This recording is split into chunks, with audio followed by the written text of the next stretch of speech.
Langxian Mountain, the abyssal cliff, stands as the foremost of the four most malevolent realms within the Tsanyan continent. Beneath the abyssal cliff lies a site known as the Graveyard of the Grim Reaper, where countless souls have plummeted over the ages, including three formidable sovereigns of unparalleled power, yet none have ever returned to this moment. Beside the abyssal cliff, a towering boulder stands against which leans a young man with black hair and dark eyes. His entire form is drenched in blood, his black garb riddled with innumerable wounds. After merely a few breaths, a small pool of blood has gathered beneath his feet. His chest heaves violently, breaths escaping his lips in ragged gasps, each muscle in his body quivering faintly, a testament to his utter exhaustion, on the brink of depletion. Were it not for the immense stone beside him, he might not even manage to stand. Yet his eyes gleam with a chilling clarity, sharp as daggers, devoid of any trace of weakness, emitting a ferocious glare akin to that of a ravenous wolf, while the corners of his mouth curl into a sardonic, disdainful smirk. Before him, a dense throng obstructs every possible avenue of escape. Yunshe, you are at your wit's end.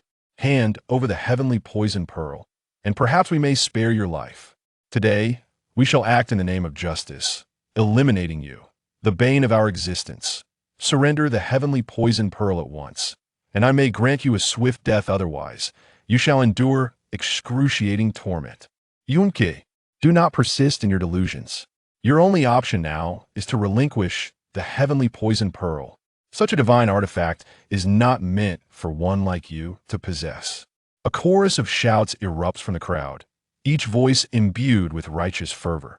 Were an ordinary denizen of the Tsanyan continent to pass by, they would be utterly astounded by the sheer magnitude of this assembly. This dense mass comprises nearly all the mightiest sects of the Tsanyan continent, with their leaders present in person, including even those ancient beings long forgotten, who have secluded themselves for years. It is no exaggeration to assert that any one of them could shake the very foundations of the land.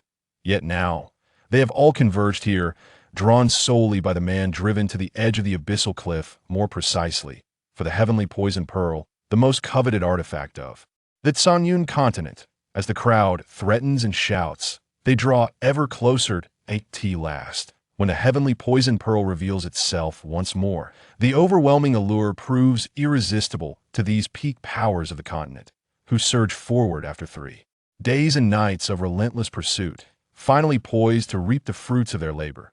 You desire this heavenly poison pearl.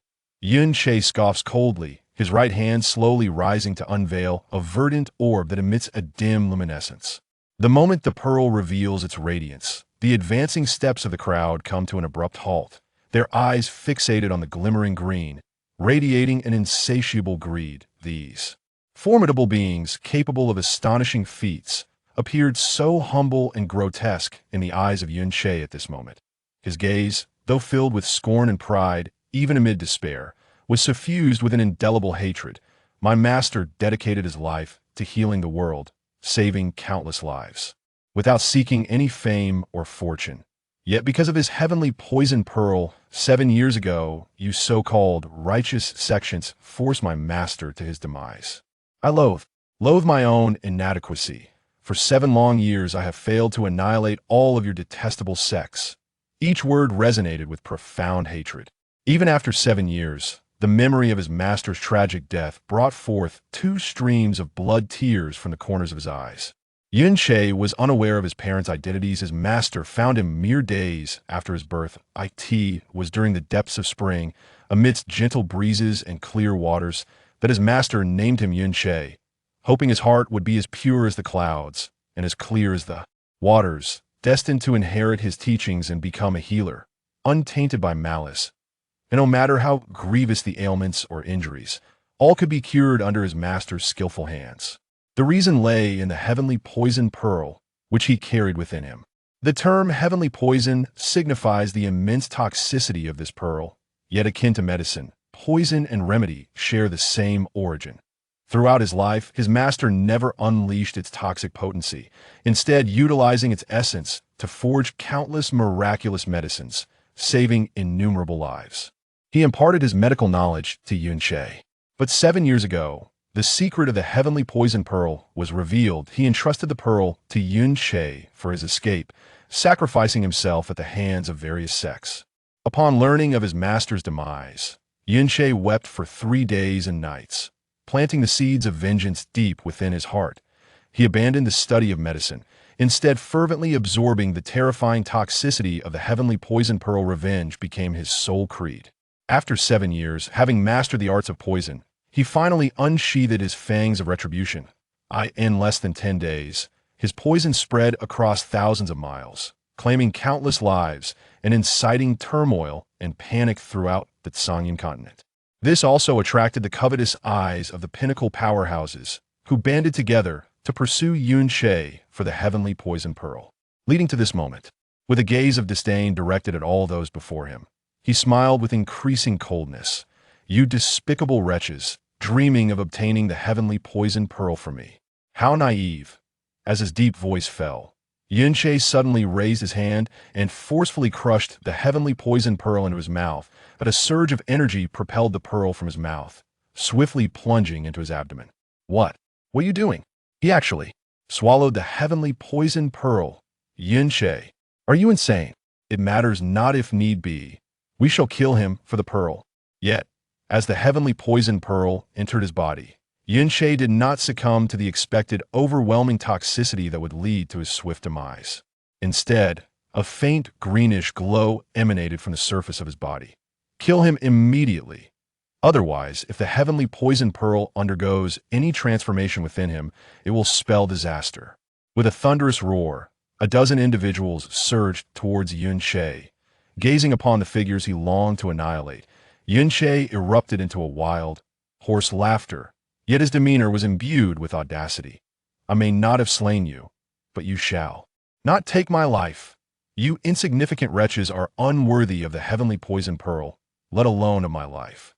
Even in death, it shall be by my own hand." Ha! With a frenzied laugh, Yun Che unleashed all the power within him and leaped backwards. "Stop him!" Realizing Yun Che's intent, frantic cries filled the air as 5 or 6 hands reached out towards him. Yet they grasped nothing but air, helplessly witnessing his form plummet towards the abyss of absolute clouds. The abyss of absolute clouds truly seems a fitting grave for me, Yun Che. In this life, I remain unburdened, yet it is a pity I have not avenged my master, nor have I found my biological parents. Yun Che gently clutched the silver pendant at his chest, a solitary remnant from when his master discovered him. The wind howled past his ears as he slowly closed his eyes, surrendering his body to the seemingly endless abyss of darkness. Chapter 1. Yunke, Xiaoke. Yun Che's consciousness gradually awakened. Suddenly, he opened his eyes wide and sat up quickly, astonished to find himself on a soft, large bed, beneath which hung a vibrant red canopy, creating a festive atmosphere. Xiao Ke. You've awakened." A voice filled with joy rang in his ears, and a girl's delicate face came into view. She appeared to be merely 15 or 16 years of age, adorned in a flowing emerald green gown. Her complexion was as smooth as snow, her lips a striking red, and her elegant nose delicately arched. Her deep, astonished eyes sparkled like a crystalline spring, clear and captivating. Her entire visage radiated warmth and beauty, hinting at the breathtaking allure she would possess as she matured. Staring at the girl so close before him, Yun Che momentarily froze, instinctively uttering, "Auntie?" The girl raised her fair wrist, her gentle hand resting on Yun Che's forehead. With a more relaxed expression, she joyfully remarked, "Your temperature seems to have returned to normal. How wonderful! I was nearly frightened to death just now." "Xiao Che, do you feel any discomfort?" Confronted by the girl's eyes brimming with genuine concern, Yun Che numbly shook his head, his mind still adrift. "Please rest for a moment. I shall inform your grandfather right away. Today is a day of great celebration for you, and when you suddenly fainted, your grandfather nearly lost his wits. He has gone out to summon Master Situ himself." The door was firmly shut, and Yun Che once again sat up from the bed, cradling his head in his hands. He found himself in the small eastern city of Luyun, part of the Tsangfeng Empire, one of the 7 nations of the Tianxian continent. He was none other than Xiao Che, the sole grandson of the 5th elder of the Xiao clan. At the tender age of 16, He was now grappling with a new identity. Memories surged within him, intertwining with those of his past 20 years in the Sanyan continent, leaving him momentarily disoriented. Could it be that after perishing in the Sanyan continent, he had traversed into this body? No, he was undeniably Xiao Che. Everything in this room felt astonishingly familiar. All his memories from childhood were vivid and clear, experiences he had lived through himself. There was no chance that he had appropriated someone else's memories. Was the entirety of the Sanyan continent merely a dream? Had he awakened from a dream after plummeting from the abyssal cloud cliff? Yet, the memories of the Sanyan continent remained strikingly lucid. The entanglements of love and vengeance from those 24 years could not possibly be a mere figment of imagination. Yin Che, or rather, Xiao Che, took a moment to collect himself, his gaze gradually settling, thoughts slowly gaining clarity. It was dawn, the sky outside still shrouded in darkness. Today marked the day of his wedding to Xia Qingwei. Just a quarter of an hour prior, his aunt had roused him, adorned him in a vibrant red wedding outfit, and served him a bowl of porridge she had lovingly prepared. After that, he felt an overwhelming weakness, and then everything faded into oblivion. It was only now that he had awakened. That moment, an unusual taste lingered on his lips, and Xiao Che pressed them together, his expression shifting in alarm. This was the Shixin San. During his years in the Sanyan continent, possessing the heavenly poison pearl had endowed Yin Che with an unparalleled knowledge of poisons. There was scarcely a toxin he was unfamiliar with a mere whiff. He could instantly identify its name and composition. Moreover, with the heavenly poison pearl, he was immune to all poisons no matter how potent. They could not harm him. The Shixin San, crafted from the absolute soul herb and the purple vein begonia, was colorless and tasteless when dissolved in water. Once ingested, it could snuff out life within mere seconds, leaving no trace of poisoning on the body. Xiao Qi's expression darkened as realization dawned upon him. Although such a scenario seemed utterly fantastical, it was the only plausible explanation he could conceive. Wait, if that were the case, and his current body possessed no resistance to toxins, why was he unharmed after coming into contact with the Shixin San? A slight, peculiar sensation emanated from the palm of his left hand. Raising it, he was astonished to discover a green, circular mark imprinted there. The shape, color, and size of this mark were unmistakably identical to that of the heavenly poison pearl. Before his fall from the abyssal cloud cliff, in a moment of desperation, he had swallowed the heavenly poison pearl, completely unaware of the consequences that would ensue. Now, this mark on his hand seemed to suggest that the heavenly poison pearl had traversed with him into this new realm. The heaven poison pearl Xiao Che found himself lost in thought as he gazed at the mark resembling the heaven poison pearl, instinctively murmuring its name. As his voice faded, the green mark in his palm suddenly radiated a vibrant emerald light. A wave of dizziness washed over him, compelling him to shut his eyes. When he reopened them, the world around him had transformed into an endless expanse of green. This verdant realm was vast and boundless, filled with the faint, unique aura of the heaven poison pearl. It took Xiao Che some time to realize that his consciousness had indeed entered the internal world of the heaven poison pearl. His astonishment, such a grand world existed within the pearl. Even more incredible was the fact that he had recklessly consumed the heaven poison pearl, which now seemed to accompany him through this journey, as if it had become a part of his very being. If he could enter, then surely he could also exit. Xiao Che closed his eyes, his thoughts shifting. Instantly, the surrounding green world began to dissipate, and when he opened his eyes again, he found himself back in the familiar confines of his room. Gazing at the light green mark in his palm, a slow smile crept across Xiao Qi's face. Though he could not fathom the reasons behind such an extraordinary occurrence, he had not only been granted a second chance at life, but also bore the memories of 2 lifetimes. Perhaps the heavens, in their compassion for the tragic fates he had endured, had bestowed upon him this opportunity for rebirth. Yin Che had faced relentless pursuit from countless formidable beings across the Sanyan continent. Although he ultimately perished, he had stirred the winds of change throughout the world, commanding immense respect. Yet the body he now inhabited was utterly ordinary. One might even say it was abysmally lacking. In the Tianxian continent, where martial prowess reigned supreme, Xiao Che, despite being born into the Shao clan as the grandson of the most powerful elder Shao Lai, had reached the age of 16 without making any progress in his cultivation. He had begun his journey into the arcane arts at the tender age of 7, entering the first stage of the initial profound realm at 8. Yet for a full 8 years, his profound energy had stagnated, subjecting him to ridicule within the Shao clan. Eventually, Elder Shao Lai summoned the foremost physician of Luoyang City, City Yun, to examine him. The revelation was akin to a bolt from the blue. He was afflicted with a congenital bloodline deficiency, severely impaired and nearly irreparable. In such a state, Shao Che was destined to remain forever at the initial profound realm, regardless of his efforts. Even if he were to devote his life to cultivation, he would be forever trapped at the initial profound realm. Such an individual would undoubtedly occupy the lowest rung of society in the Tianxian continent, becoming a mere laughingstock within the Shao clan. Had it not been for his grandfather, Elder Shao Lai, being the mightiest in both the Shao clan and the entirety of Luoyang City, no one would have bothered to spare him a glance. As one of the 3 prominent martial families in Luoyang City, the Shao clan boasted countless strong practitioners and a new generation of talents. Within this esteemed lineage, Shao Che was undeniably a superfluous presence. His demise would scarcely draw concern from anyone. Yet today, someone was willing to employ the elusive and lethal heart-killing powder to assassinate him, a motive that Shao Che understood all too well. For today was the day of his grand wedding to Xia Qingwei. Xia Qingwei, of the same age as him, was merely 16 years old. Yet at such a tender age, her profound energy was rumored to have reached the 10th level of the initial profound realm, on the cusp of a breakthrough into the profound realm. She was the first in the Xia family in a century to achieve such a level, unmatched by any of her contemporaries in Luoyang City.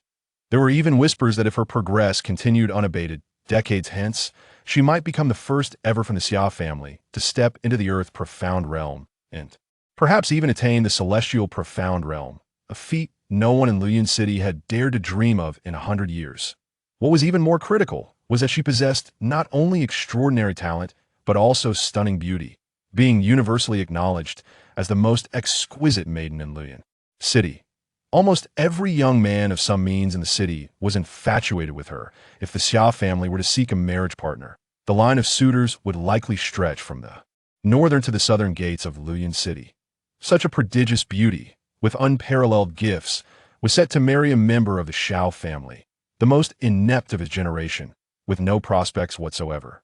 Countless individuals in Luoyang City lamented and fumed at this incongruity. It was akin to a resplendent lotus blooming amidst a pile of dung that no one cared to glance at. Those enamored with Xia Qingwei harbored intense envy toward Shao Che. Coupled with a sense of bitterness, it would not be surprising if someone were to resort to poison against him in the current Shao Chi's mind. Indeed, a beauty is a source of calamity, Shao Che mused aloud as he rose from his bed. Yet, thinking of Xia Qingyu's enchanting visage, he couldn't help but smile. However, to marry such a wife is truly a splendid beginning. Chapter 2.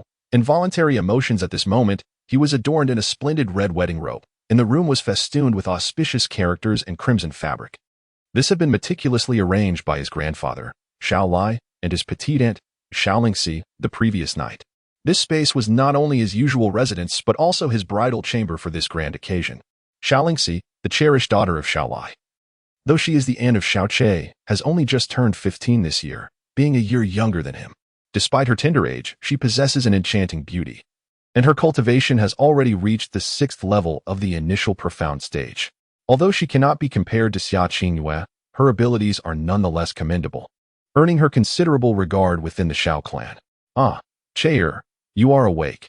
A gentle voice resonated as Shao Lai entered the room, his gaze falling upon Shao Che, who had already risen from his bed, appearing quite well. His expression relaxed significantly. Accompanying him were 2 individuals, the attentive steward, Shao Hong, and the renowned first physician of Luoyang City, Situ Yun. It is good that you are awake and your complexion seems fine. However, we must have Master Situ examine you. Today marks your wedding day, and we cannot afford any errors, Shao Lai remarked, stepping aside to allow the physician access. Situ Yun, placing the medical kit he had held in his hands onto the table, sat opposite Shao Che. He gently pressed his fingers against Shao Che's pulse, and after a brief moment, his hand withdrew. Master Situ, how is Shao Che's condition? Is it serious? Xiao Lingxi inquired anxiously, her concern evident in her demeanor. Xiao Lai gazed at Situ Yun, and though he remained silent, a hint of gravity lingered in his expression. How could he have failed to notice that Xiao Chei's sudden fainting was far from ordinary? Situ Yun, however, slowly rose to his feet and replied with a gentle smile. Elder Xiao need not worry. Your grandson's health is excellent. Not only is there no serious ailment, but even minor ailments are absent. The previous fainting episode may simply have been due to excessive excitement. After all, your grandson is to marry the esteemed daughter of the Xiao family, the most beautiful woman in Luyan City. Despite Situ Yun's efforts to conceal it, a trace of regret seeped into his words. It was indeed difficult to accept that such a remarkable woman would wed a man deemed worthless and without prospects. That is a relief, Xiao Lai exhaled, nodding in agreement. I truly appreciate Master Situ for coming so early. Lao Hong, please escort Master Situ to the reception room to rest. There is no need. Situ Yun waved his hand, lifting his medical kit. Since your grandson is well, I shall take my leave. Congratulations, Elder Xiao, on soon welcoming the finest granddaughter-in-law in Luyan City. I can only imagine how many will envy you. With a chuckle, he added, farewell. Do remember to invite me to the wedding feast. Lao Hong, please see Master Situ out. Chair, are you truly unwell? Do you feel any discomfort? As soon as Situ Yun departed, Xiao Lai furrowed his brow, still uneasy. The earlier incident of Xiao Chei fainting, experiencing a sudden drop in temperature and vitality, could not possibly have been caused merely by excitement. Yet, seeing Xiao Chei looking perfectly fine now left him perplexed. Grandfather, rest assured, I am quite well, Xiao Chei replied with a relaxed demeanor. Observing the worry etched on Xiao Lai's face and the white strands of his hair, a pang of emotion washed over him. The Xiao sect is comprised of 5 esteemed elders. Although Xiao Lai holds the title of the 5th elder, he is undeniably the most formidable practitioner within the sect. 5 years ago, he ascended to the pinnacle of the spirit profound realm, achieving the 10th level. Presently, he has reached the zenith of the 10th level and is on the brink of a breakthrough, poised to transcend into the earth profound realm, a state that countless profound practitioners yearn to attain. At the age of 55, Xiao Lai, possessing peak strength at the spirit profound realm, is already graced with a head of white hair. Every time Xiao Chei gazes upon his father's snowy locks, a pang of sorrow tugs at his heart. The reason for Xiao Lai's graying hair in middle age is well known throughout the entire Luyan City. His only son, Xiao Ying, who is also the father of Xiao Chei, was once hailed as the greatest talent of Luyan City. At the age of 17, he broke through to the initial profound realm. By 20, he reached the 5th level of the entry profound realm, and at 23, he directly advanced to the true profound realm, shaking the very foundations of Luyan City. He became the pride of the Xiao clan, and, more importantly, the pride of Xiao Lai. Almost everyone believed that after reaching middle age, Xiao Ying would be the most qualified to inherit the position of the clan leader of the Xiao family. However, fate, in its cruel irony, struck when, merely a month after Xiao Chei's birth, Xiao Ying was suddenly assassinated. Just days prior to this tragic event, Xiao Ying had exhausted his profound energy in an effort to save a daughter of the Xia family, and during the assassination, he could barely muster half of his usual strength, ultimately leading to his demise. His wife, consumed by grief, chose to sever her own life force in her sorrow. The immense blow left Xiao Lai with hair as white as snow overnight. 9 months later, Xiao Lingxi was born, but his wife, tormented by the long-lasting pain of losing her son, succumbed to depression a month after Xiao Lingxi's birth. The loss of a son and the subsequent departure of his wife left Xiao Lai to traverse a path shrouded in darkness. Within his silvery hair lies an unfathomable depth of pain, sorrow, and hatred. Even to this day, Xiao Lai has yet to uncover the identity of the one who took Xiao Ying's life. Subsequently, he poured all his hopes into Xiao Chei. Yet, the harsh reality of Xiao Chei's damaged profound veins struck him like a bolt from the blue yet again. Nevertheless, in the face of this seemingly hopeless grandson, Xiao Lai never exhibited a trace of disappointment or resentment. Instead, he showered Xiao Chei with care, almost to the point of indulgence. To him, the congenital impairment of Xiao Chei's profound veins was a cruel twist of fate, and the last thing he should receive was condemnation, indifference, or mockery. Rather, he deserved an abundance of love to compensate for his misfortune. Over the years, Xiao Lai has tirelessly sought out various elixirs that might restore the profound veins. Yet the damage was akin to severing the lifeblood of profound energy, making repair exceedingly difficult. With such a grandfather, although Xiao Chei grew up under the indifferent, even mocking gazes of others, he still felt fortunate. Observing the age-worn hair of Xiao Lai, Xiao Chei's gaze gradually solidified.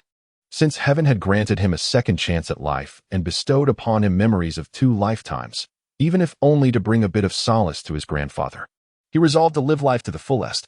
What if his profound veins were damaged? He was the heir of the medical sage. As long as he could procure the appropriate medicinal ingredients, he could fully restore his profound veins within a mere 3 weeks. Everything will be fine. Seeing his determination, Xiao Lai finally felt at ease.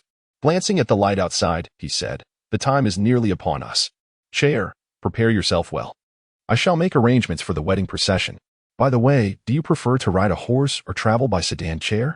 Xiao Lai's expression momentarily froze, as if he had not anticipated such words from him. Subsequently, a gentle smile graced his face, and he nodded slightly, uttering a simple, "All right." This brief word conveyed a long-lost delight. Xiao Lai then stepped out of the room, gently closing the door behind him. As soon as Xiao Lai stepped away, Xiao Lingxi swiftly positioned herself before Xiao Che, her lips curling into a slight smile, though her eyes betrayed a hint of displeasure. "So it turns out he fainted from sheer excitement, making me worry and fear for so long for nothing. You and Xia Qingwei have hardly crossed paths. Yet you've harbored such affection for her all along. Well, it is understandable. After all, she is the most beautiful woman in our Luyun city." "Humph." Xiao Che hurriedly waved his hand, exclaiming, "Impossible. Although Xia Qingwei is undeniably beautiful, my dear aunt is far more stunning. If I were to faint because of her, then with my aunt by my side every day, I would have collapsed countless times in my life." He chuckled lightly. Xiao Lingxi, who had finally managed to maintain a serious expression, instantly broke into a radiant smile. "I knew you would say something to cheer me up. However, Xiao Che, if you were to faint out of excitement for marrying her, it would be quite understandable. After all, Xia Qingwei is exceedingly beautiful and recognized as the foremost talent in Luyun City. The Xia family is the wealthiest in the city, and countless individuals dream of marrying her. Yet, in the end, she is marrying you." At this point, a proud look graced Xiao Lingxi's face, but soon her gaze drifted off, and her voice softened. "It just feels so fast Xiao Che is about to start his own family." Knock, knock, a sound echoed at the door, followed by the steady and aged voice of Xiao Hong. "Young master, the auspicious time is approaching. It is time to go to the Xia family to fetch the bride." So soon?" Xiao Lingxi glanced at Xiao Che's attire, feeling a surge of urgency. "Uncle Hong, please wait just a moment longer. We will be ready shortly." With that, she moved to Xiao Che's side, her delicate hands swiftly adjusting his ceremonial robe. "This outfit is so troublesome. After what just happened, everything is in disarray. Stand still. I will be done shortly." Her snowy, tender hands hurriedly smoothed out his crumpled collar and retied the loosened sash. Though her movements were somewhat clumsy, they were imbued with sincerity and focus. Xiao Che silently observed her, his gaze gradually becoming hazy. Today, he was to marry Xia Qingwei, yet he was acutely aware of her true feelings towards him. If it were not for the agreement made years ago between his father, Xiao Ying, and Xia Qingyue's father, Xia Hongyi, she would not only refuse to marry him but would likely not even spare him a glance. In this world, the only individuals who truly cared for him were his grandfather, Xiao Lai, and the aunt before him, Xiao Lingxi. In his childhood, Xiao Lingxi clung to him like a piece of chewing gum, following him wherever he went. If she were separated from him for even a moment, she would wail. When Xiao Che was confirmed to have a damaged meridian at the age of 10, it seemed as if Xiao Lingxi grew up overnight. She understood the implications of his condition and the significance of her role as his aunt. Thus, she diligently practiced her spiritual power, determined to protect her nephew, who was destined to remain at the bottom of the Tianxian continent. After enduring 24 years of dreams on the Tsangyan continent, Xiao Che felt deeply the luxury and preciousness of Xiao Lingxi's kindness towards him. Although Xia Qingwei was soon to become his wife, she would remain as distant and unattainable as the cold moon in the sky. How perfect it would be to marry a girl like his aunt. Such thoughts uncontrollably invaded Xiao Che's mind. Finally, the intricate ceremonial attire was arranged, and Xiao Lingxi let out a sigh of relief. She rose on tiptoe and gently adjusted the slightly disheveled hair on Xiao Che's forehead. As she rose on her toes, her exquisitely delicate visage drew perilously close to Xiao Che's face. In her eyes and expression lingered a tender and fragile innocence, evoking an instinctive desire to cherish and protect her. Her soft, petal-like lips curved gently, exuding a dewy allure. In an almost supernatural moment, Xiao Che's head suddenly inclined, and his lips softly brushed against Xiao Lingxi's rosy mouth. Chapter 3. Will you marry me? Ah! With a startled cry, Xiao Lingxi leapt back like a frightened rabbit. She touched her lips, which felt inexplicably tingly. her beautiful eyes widening as a blush rapidly spread from her snowy complexion to her neck. You kissed me again. Xiao Che, the one at fault, wore an expression of innocence mixed with heartache. When we were children, you loved playing kiss with me. Now, every time I kiss you, you act as if you've been terribly startled. You know that was in our childhood. Xiao Lingxi's face grew increasingly crimson. We are adults now. We cannot be so reckless with kisses. You are about to have a wife. Henceforth, you may only kiss your wife. Why? Because I am your little aunt. Xiao Lingxi stamped her foot in exasperation. What if I can't help but want to kiss you? Xiao Che replied, resting his chin on his hand, a smile gracing his lips. The charming and sweet 15-year-old girl before him bore no semblance of a formidable little aunt. Humph. Then marry me, Xiao Lingxi retorted, her nose tilted up defiantly. Hey, you are my little aunt. How could I possibly marry you? Xiao Che's voice trailed off, his eyes widening in surprise. You still dare to kiss me? If you steal another kiss, I shall inform your wife, Xia Qingwei, and let her deal with you. Humph. Xiao Lingxi lifted her chin, a triumphant look in her eyes. At that moment, Xiao Hong's voice called from outside, Young master, are you ready? It's time to go to the Xia family for the wedding. All right, I'll be right out. Xiao Che glanced at his attire, preparing to step outside. Just as he took 2 steps, he was halted by Xiao Lingxi, who held him firmly and said earnestly, Xiao Che, before you go to marry Xia Qingwei, you must repeat our agreement from yesterday, word for word, or I shan't let you leave. The agreement from yesterday? Xiao Che thought for a moment, feeling a touch of resignation. Very well. After marrying Xia Qingwei, I must not forget my little aunt, nor reduce the time spent with her, and I must respond to her summons as I always have. That should be correct, right? Hee. That is more like it. Xiao Lingxi beamed with a delightful smile, yet she still did not release his hand. However, we need to add one more stipulation, which I forgot yesterday. Although Xia Qingwei will become your wife, her status in your heart must never surpass mine. Repeat that immediately, quickly. Xiao Che turned his gaze, locking onto her beautiful eyes, and said, If you kiss me, I shall agree. Then, will you marry me? Xiao Che found himself at a loss. Young master, is it not yet done? It is ill-fated to miss the appointed auspicious time. The urging voice of Xiao Hong echoed once more from outside the door. Xiao Che placed his hand upon the door, yet he did not immediately push it open. Instead, he softly murmured, I cannot acquiesce to this matter, my dear aunt, for the position my aunt holds in my heart is incomparable, surpassing even 100 summer Qingwei. I would never wish to draw a comparison between her and my aunt. With his words lingering in the air, he then opened the door and stepped out with a measured grace. Xiao Lingxi stood frozen in place for a considerable moment, before a delightful smile blossomed on her lips. Resembling a little girl who had just received her most cherished candy, as she joyfully skipped out after him, Xiao Che stepped out of the door, where a somewhat extravagant wedding procession awaited him. Xiao Hong offered him a warm smile, and said, Young master, please mount your steed. I shall do my utmost to ensure your safety along the way.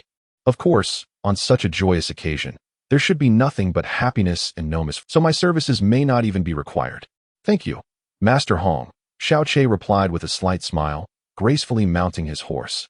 At that moment, a kind voice suddenly came from his left. It appears you have arrived just in time. Young Master Xiao, are you on your way to the wedding? Congratulations, indeed. Xiao Che raised an eyebrow slightly and turned to look, observing 2 young men approaching him leisurely. The speaker, in his early 20s, possessed a moderate build and an elegant, handsome appearance, with bright eyes and a warm smile that enveloped one like a gentle spring breeze.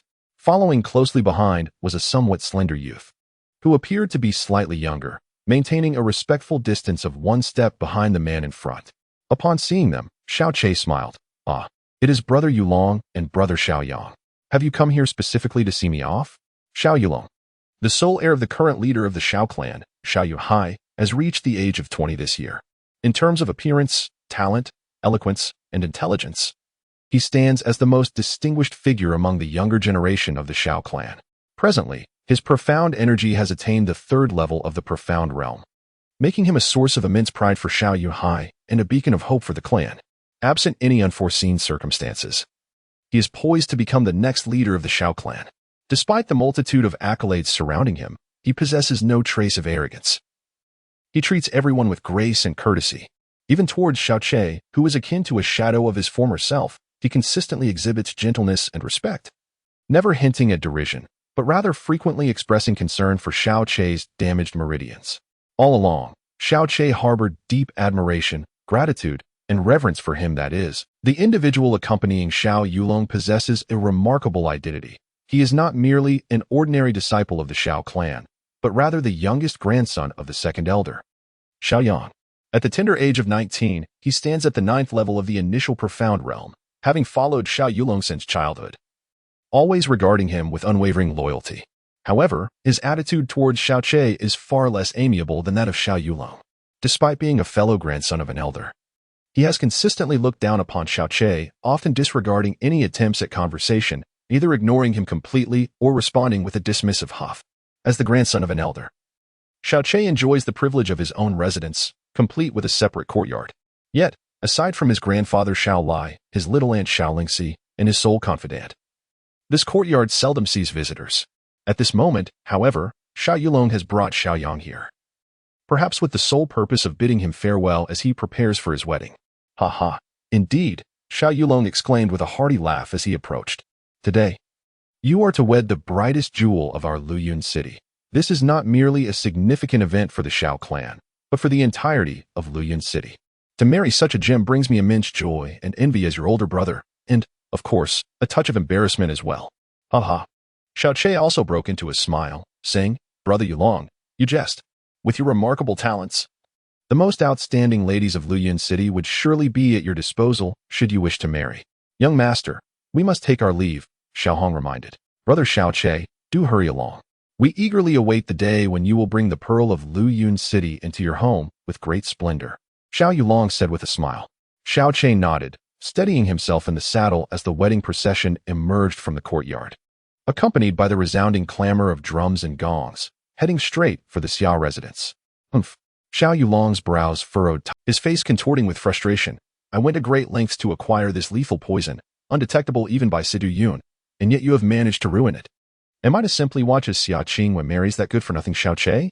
Boss, that kid has only just set forth. We have ample opportunities along the way.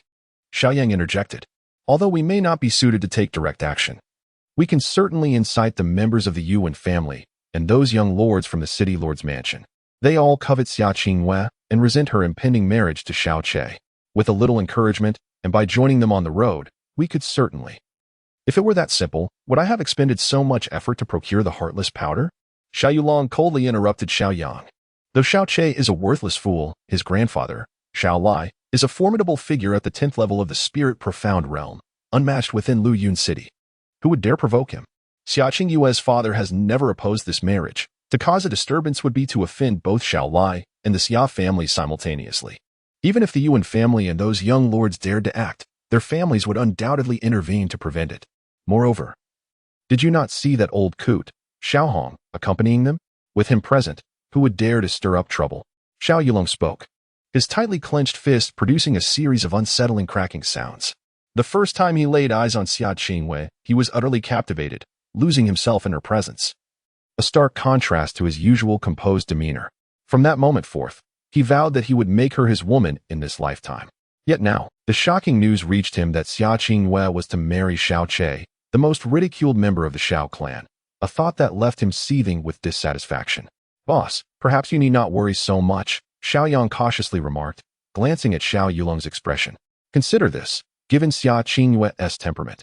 She has never even glanced at the distinguished young talents of Luyun City. Is it conceivable that she would take a liking to someone like Xiao Che? Her marriage to him is merely a fulfillment of a promise made 16 years ago. I believe that even if she were to marry into the Xiao clan, she would never permit a worthless individual like Xiao Che to lay a finger on her. Furthermore, once she joins our family, your opportunities to interact with her will increase significantly. With your looks and talent, combined with the stark contrast to that useless Xiao Che, over time, how could she not be swayed by you? As Xiao Yang's words sank in, Xiao Yulong's grim expression began to soften, his narrow eyes gradually narrowing with contemplation. He tapped his finger against his nose and murmured, "What you say does hold merit. It seems that sparing that useless fellow's life may indeed turn out to be a blessing in disguise." Chapter 4. The wedding procession. Luyun City is the smallest settlement within the Zongfeng Empire, so diminutive that it hardly merits the title of a city. Perhaps town would be more fitting. Not only is Luyun City the least expansive, but it also occupies one of the most remote locations. Its population, economy. And overall spiritual energy levels languish at the bottom across the entire Confronting Empire, with residents often humorously lamenting that they inhabit a forgotten corner of the Tianxian continent. The Xiao clan, an inconspicuous entity within the Confronting Empire, holds a position of undeniable prominence within Luyuan City. Today, Luyuan City buzzes with unusual excitement. The cause being the grand wedding of Xiao Che and Xia Qingyue. While Xiao Che's marriage might not attract much attention, the union of Xia Qingyue is a matter of considerable significance, capable of stirring the entire city. The Xia family is not solely a clan of spiritual practitioners. Rather, they have a long-standing tradition in commerce. While their wealth may not be substantial within the broader context of the Confronting Empire, they are undoubtedly the wealthiest in Luyuan City. However, this does not imply that the Xia family lacks influence. With considerable resources, they can easily afford to employ numerous experts to safeguard their assets. The current head of the Xia family, Xia Hongyi, has a son and a daughter, Xia Yuanba and Xia Qingyue. Both children harbor no interest in the family business, instead dedicating themselves to the cultivation of their spiritual prowess, a pursuit that Xia Hongyi has always supported without objection. Following Xia Qingyue's display of extraordinary talent, he has only become more encouraging. In fact, due to her remarkable abilities, various prominent families in Luyuan City have frequently sought to curry favor with the Xia family. After all, Xia Qingyue is widely acknowledged as a potential future master of the Earth Spirit Realm, if not the Heavenly Spirit Realm. A prospect that would elevate the Xia family to unparalleled wealth and power within Luyuan City. Yet, the illustrious Summer family insists on marrying their most radiant daughter to Xiao Che, a man devoid of any prospects, leaving many to lament this decision. Of course, more than a few harbor feelings of envy and resentment. Given the significance of the Summer family's union, the occasion is anything but modest. As Xiao Che steps, he is greeted by an ostentatiously long red carpet, which begins at the entrance of the Xiao residence and winds its way towards the Summer estate. The distance between the Summer and Xiao families is not insubstantial, spanning several miles. This indicates that the red carpet extends for at least a dozen miles. A feat no other family in the entire Luyuan City could possibly achieve. As the wedding procession of the Xiao family made its appearance, the streets of Luyuan City instantly became abuzz with excitement. Spectators crowded both sides of the thoroughfare, and as the procession advanced, a cacophony of whispers reached Xiao Che's ears. Look, that is Xiao Che, the grandson of the fifth elder, Xiao Lai. It is said that he was born with a defective Xian vein, destined never to surpass the initial Xian level in his lifetime. Oh, this is my first time seeing him. It's quite normal that you haven't seen him. With such an illustrious grandfather, how can he himself be so inept? If it were you, would you have the audacity to show your face in public? Alas, how could Xia Qingyue marry such a person? Truly, the heavens must be blind. Rumor has it that his father, Xiaoying, and Xia Hongyi were sworn brothers. When Xia Qingyue was born, her life hung by a thread, and it was only through Xiaoying expending a great deal of his Xian power that she was saved. At that time, Xia Hongyi vowed that when Xia Qingyue turned 16, she would marry Xiaoying's son. However, not long after, Xiaoying was assassinated, unable to resist due to the depletion of his Xian power, resulting in his untimely demise. Xia Hongyi was consumed by guilt. Now that Xia Qingyue has turned 16, although Xiaoying's son is a good-for-nothing, Xia Hongyi, a man of deep loyalty and righteousness, would never wish to break his promise from years past. Otherwise, how could this fellow possibly wed Xia Qingyue? Sigh. Xia Qingyue is the pearl of our Luyuan City. And if we were to strip Xiao Che of his identity as the grandson of the fifth elder, he would scarcely be worth a mound of dirt. I am 100 times better than he is. This world is truly unjust. The goddess of my dreams is actually to marry such a waste. The thought makes me wish to die in despair. On horseback, Xiao Che's eyes were like deep pools, bright and profound. His demeanor was graceful and refined. Dressed in splendid crimson wedding attire, with long hair flowing behind him, exuding an ethereal aura. Amidst the din of various voices, jealousy, resentment, mockery, hatred, admiration, and disdain, he appeared oblivious, maintaining a serene smile that enchanted many a young lady, leaving them entranced. Though Xiao Che's Xian power was quite lacking, his appearance was certainly not to be underestimated, surpassing even that of Xiao Yulong. Moreover, his infrequent public appearances and his seemingly frail and delicate demeanor rendered him a quintessential pretty boy. Thus, even as countless talented youths harbored resentment and jealousy towards Xiao Che, they had to concede. In terms of looks, he indeed seemed worthy of Xia Qingyue. I had expected Xiao Che to be carried in a sedan chair today, yet he surprised me by riding a horse, and his demeanor and expression seemed somewhat different from the rumors. Humph. This so-called good-for-nothing, looked down upon by all, dares to marry our Luoyang City's jewel, Xia Qingwei, of course. He must be reveling in his pride. Does he fear exposure? One voice bitterly remarked. I have heard that the young masters from the Yuan family and the city lord's son have been fervently pursuing Xia Qingwei. Do you think they might attempt to snatch her away? Come on. Xiao Che may not be anything special, but his grandfather is Xiao Lai, the foremost expert in Luoyang City. Even the city lord would show him respect. His son has passed away, leaving only this one grandson, who is undoubtedly cherished to the core. If someone dares to stir trouble, Xiao Lai would surely erupt in fury. Who would dare to provoke such a fortune? Moreover, this is not a forced marriage. Who would risk causing a commotion, especially when the entire Xia family is involved? It is likely that the young masters from several families are currently confined at home. The wedding procession moved at a steady pace, taking nearly an hour and a half to traverse the distance of over 10 miles. Brother-in-law. Just as they approached the gates of the Xia family, a robust voice called out, and a tall, sturdy figure rushed towards Xiao Che.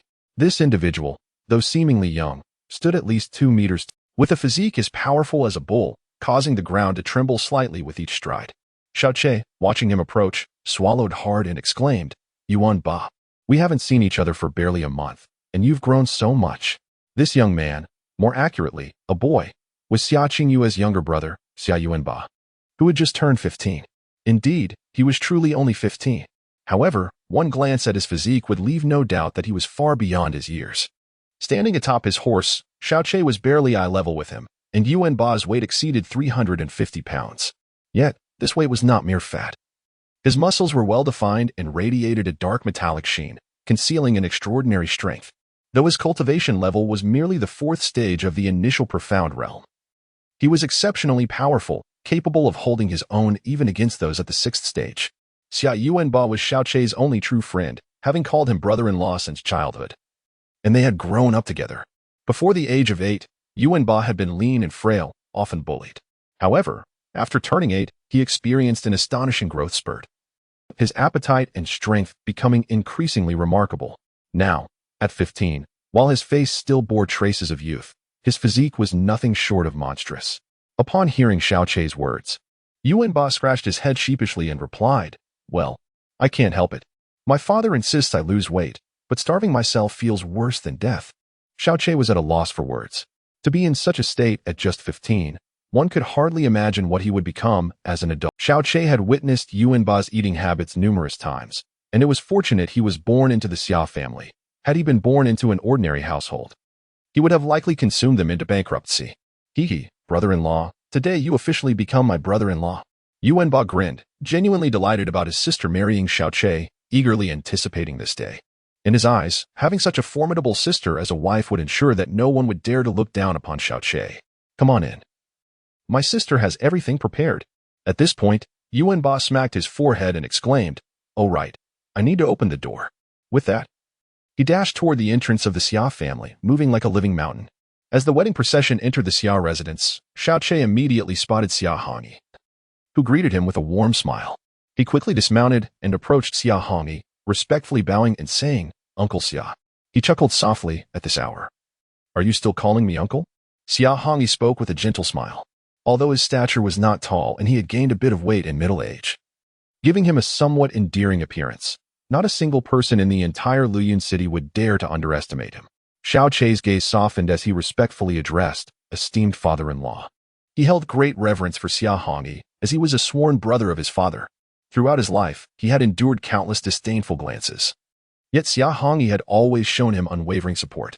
Even in light of his innate spiritual veins being flawed, he remained true to the promise made with his father, willingly offering his daughter to Xiao Che when Xia Qingwei turned 16. Splendid. Xia Hongyi nodded, placing a reassuring hand on Xiao Che's shoulder. From this day forth, I entrust Qingwei to you, though you may not be a great hero or a figure of high authority. Your lineage as Xiao Ying's son grants me peace of mind in giving my daughter to you. Your father, Xiao Ying, was a paragon of talent and loyalty. Becoming his brother is a decision I have never regretted.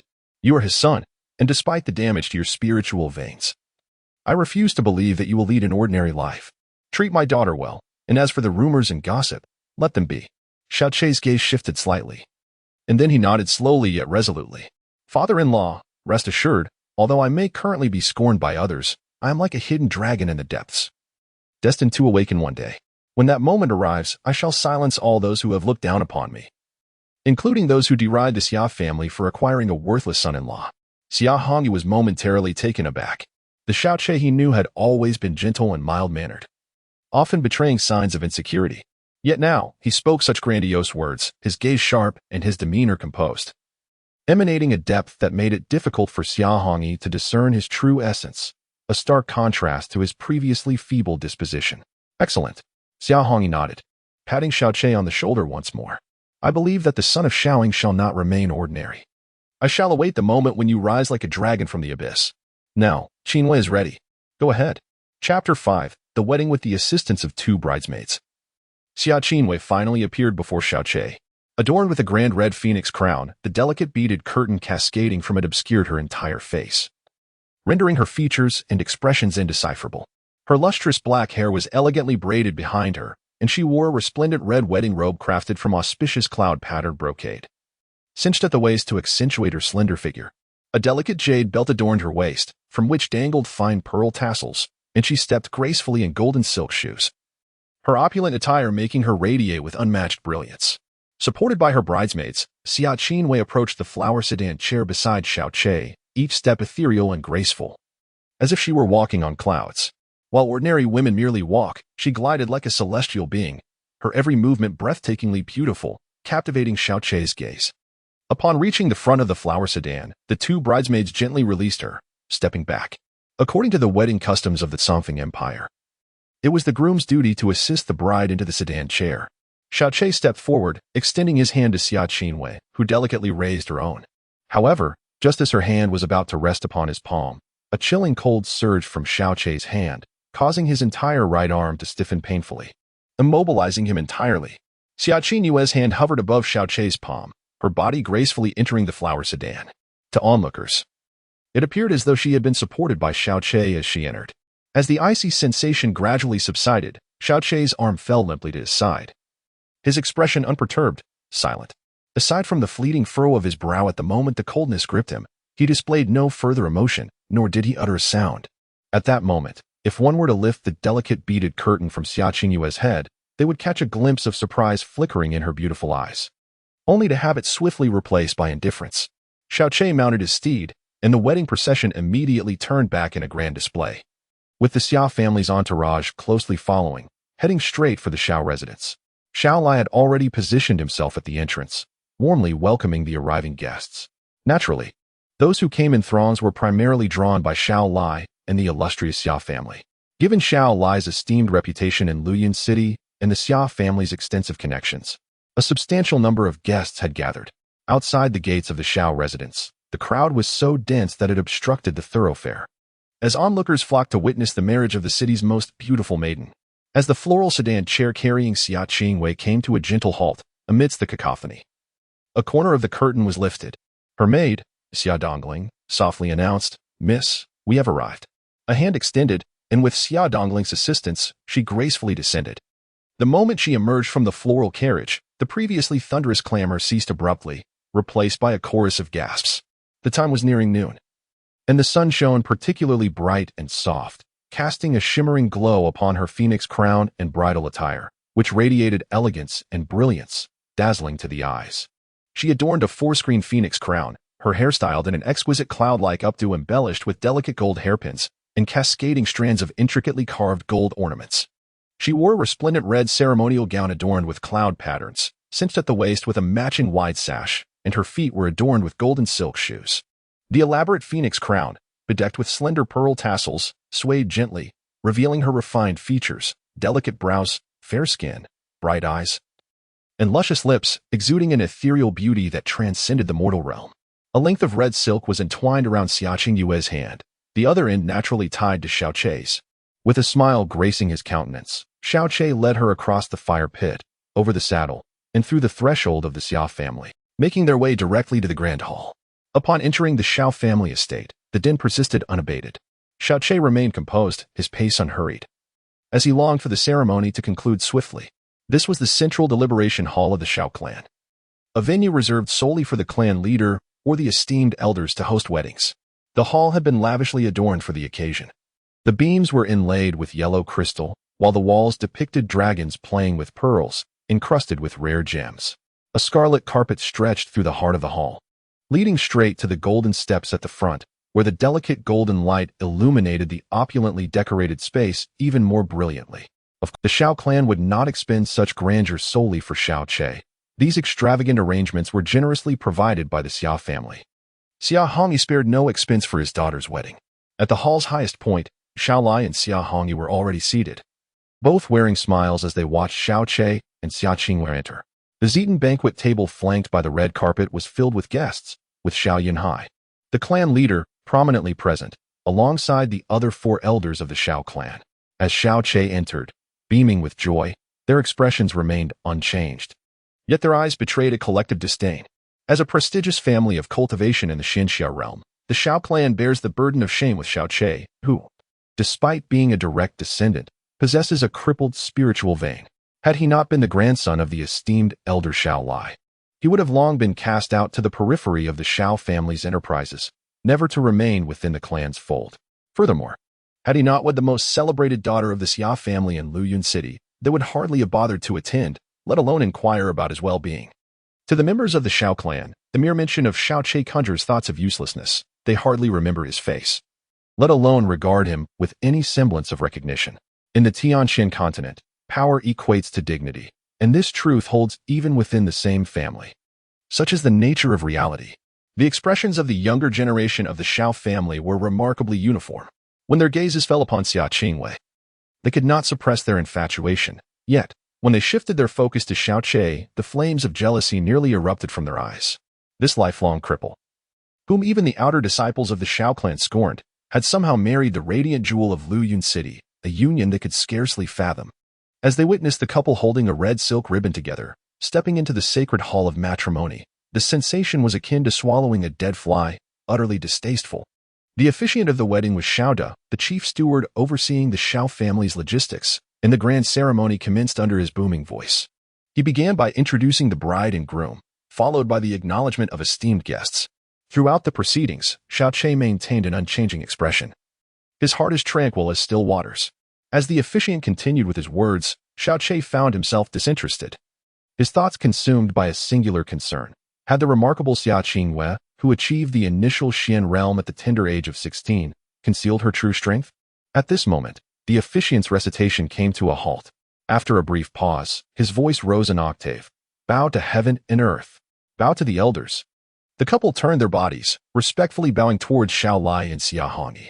Xiao Lai nodded with a warm smile, looking affectionately upon his grandson and the granddaughter-in-law who had finally entered the family, while Xia Hongyi mirrored his sentiment, exhibiting not a trace of dissatisfaction regarding the union. The couple bowed to each other. Xiao Che turned his body towards Xia Qingwei, and almost simultaneously, Xia Qingwei also oriented herself towards him. Their movements were devoid of hesitation or delay, inciting silent resentment among the younger generation of the Xiao clan present. They believed that Xia Qingwei could never willingly marry Xiao Che, a man they deemed utterly incapacitated. This development must surely have been coerced by the Xia family. Yet, to their profound disappointment, until this very moment, Xia Qingwei displayed a demeanor of propriety, with no one able to detect any signs of reluctance from her. As the two bowed in mutual respect, in that fleeting moment when their bodies bent, Xiao Che caught a glimpse of a cold glimmer in her eyes through the slightly parted beaded curtain, a chill that seemed to harbor not a trace of warmth. At this juncture, one would expect the hall to erupt with enthusiastic applause, laughter, and cheers. Instead, only a few scattered claps echoed, creating an atmosphere of extreme awkwardness. Elder 5, and dear brother Xiao, my heartfelt congratulations, Xiao Yunhai remarked as he rose, appearing to be in his early 40s, with a gentle demeanor. It was indeed a moment to extend grand congratulations to Elder 5. The elder beside him, Xiao Li, interjected in a nonchalant tone, his words dripping with sarcasm that was palpable to anyone present. Second Elder Xiaobo chuckled mockingly and slowly added, with Elder 5 gaining such a granddaughter-in-law, the entire Xiao clan feels immensely honored. The Xiao family has long been in commerce, and securing such a son-in-law is indeed quite commendable. Congratulations, congratulations. The atmosphere in the hall instantly grew more frigid. Although they uttered congratulations, the mocking undertones were unmistakable to all but the foolish. In the past, when Xiao Ying was alive, Xiao Lai's status within the Xiao clan was unparalleled, earning him great respect even from the then clan leader. The reason was evident. Xiao Ying's astonishing talent foretold his destiny as the strongest of his generation within the Xiao clan. In a world where mystical power, Xiao Lai, as Xiao Ying's father, was naturally revered throughout the clan. However, with Xiao Ying's assassination and the incapacitation of his only grandson, Xiao Che, although Xiao Lai currently stood as the strongest in Luoyuan City, the demise of his son and the disability of his grandson left him without an heir who would still fear him. Consequently, his standing within the Xiao clan plummeted. Xiao Lai did not display any anger. He had long grown accustomed to the sardonic remarks of these individuals. With a serene smile, he expressed his gratitude, saying, "Thank you all for gracing us with your presence. Do indulge in a few more cups at the banquet later." Having already received his due respect, he added, "As for the drinking, it is unnecessary. My grandson, Longsun Xiao Qingji, has just achieved a breakthrough to the 7th level of the initial profound realm. I must personally assist him in stabilizing his progress, as I have already delayed here for quite some time." Elder Xiao Zhe, while speaking, rose to his feet. Qingji has already reached the 7th level of the initial profound realm? Such an accomplishment at the tender age of 17 truly bodes well for his future. No wonder you appear so radiant today, Elder. Congratulations. Elder Xiao Cheng also stood, his face alight with astonishment as he extended his congratulations to Elder. Even though Xiao Lai possessed remarkable composure, a flicker of anger began to manifest in his expression. These four had once treated him as a brother, often displaying deference and flattery. However, ever since the demise of Xiao Ying and the confirmation of Xiao Che's crippled profound veins, their attitude towards him had shifted dramatically, now treating him with blatant disregard. Countless times they had boasted about their sons and grandsons before him, yet here, at his grandson's wedding, they continued their unabashed mockery, using the accomplishments of their own grandsons to tear at the deepest wounds within his heart. The sudden shift in atmosphere caused the host, Xiao De, to break into a cold sweat. He hastily skipped the remaining formalities and shouted, "The bride and groom shall now enter the bridal chamber. Esteemed guest, please proceed to the banquet." Amid the resounding sounds of gongs and joyous music, after exchanging their vows, Xiao Che and Xia Qingwei walked together into Xiao Che under the watchful gaze of the crowd. The bridal chamber, which was Xiao Che's usual dwelling, had been transformed into a sea. A splendidly embroidered red carpet adorned with dragons and phoenixes, large double happiness characters, and an abundance of red silk and ribbons filled the room. On an opulent golden pedestal stood 2 grand red wedding candles, their flames flickering amidst the almost floor-length golden glass curtains, casting a dreamlike haze over the room, creating a dazzling spectacle that separated the joyous chamber from the outside world. Xia Qingwei was assisted by her maid, Xia Dongling, to sit on the bed, after which Xia Dongling silently exited, closing the door behind her. The room fell into a profound silence, broken only by the faint sound of their own breathing. Xia Qingwei sat there quietly, enveloped in stillness. Xiao Che did not approach her. Instead, he stood at the door, gazing into the outside world, his eyes clouded with shadows. "Your grandfather was humiliated during your wedding, which surely weighs heavily on your heart, does it not?" A soft yet cool voice broke the silence. Xiao Che was taken aback. It was unexpected for Xia Qingwei to initiate a conversation, despite the sting of her words. Xiao Che turned his gaze aside and hesitated before saying, "Please remove the phoenix crown. It is too heavy, and wearing it for an extended period can be quite uncomfortable." According to the wedding customs of the Tianshan continent, the bride's phoenix crown must be removed by the groom's hand. However, after having been frozen out when he attempted to assist her earlier, the proud Xiao Che was resolute in avoiding any further misfortune. Naturally, he did not believe that Xia Qingwei would genuinely wish for his help in removing the crown. Xia Qingwei paused momentarily, then gracefully raised her delicate hand, silently removing the phoenix crown adorned with pearl tassels. Instantly, an extraordinarily breathtaking visage emerged before Xiao Che's eyes. Her enchanting gaze, when met, rendered Xiao Che momentarily spellbound. Those eyes were so incomparably beautiful that they seemed to encapsulate the serene ripples of every tranquil blue wave in the world, a beauty that no artist, no matter how skilled, could ever hope to portray or articulate.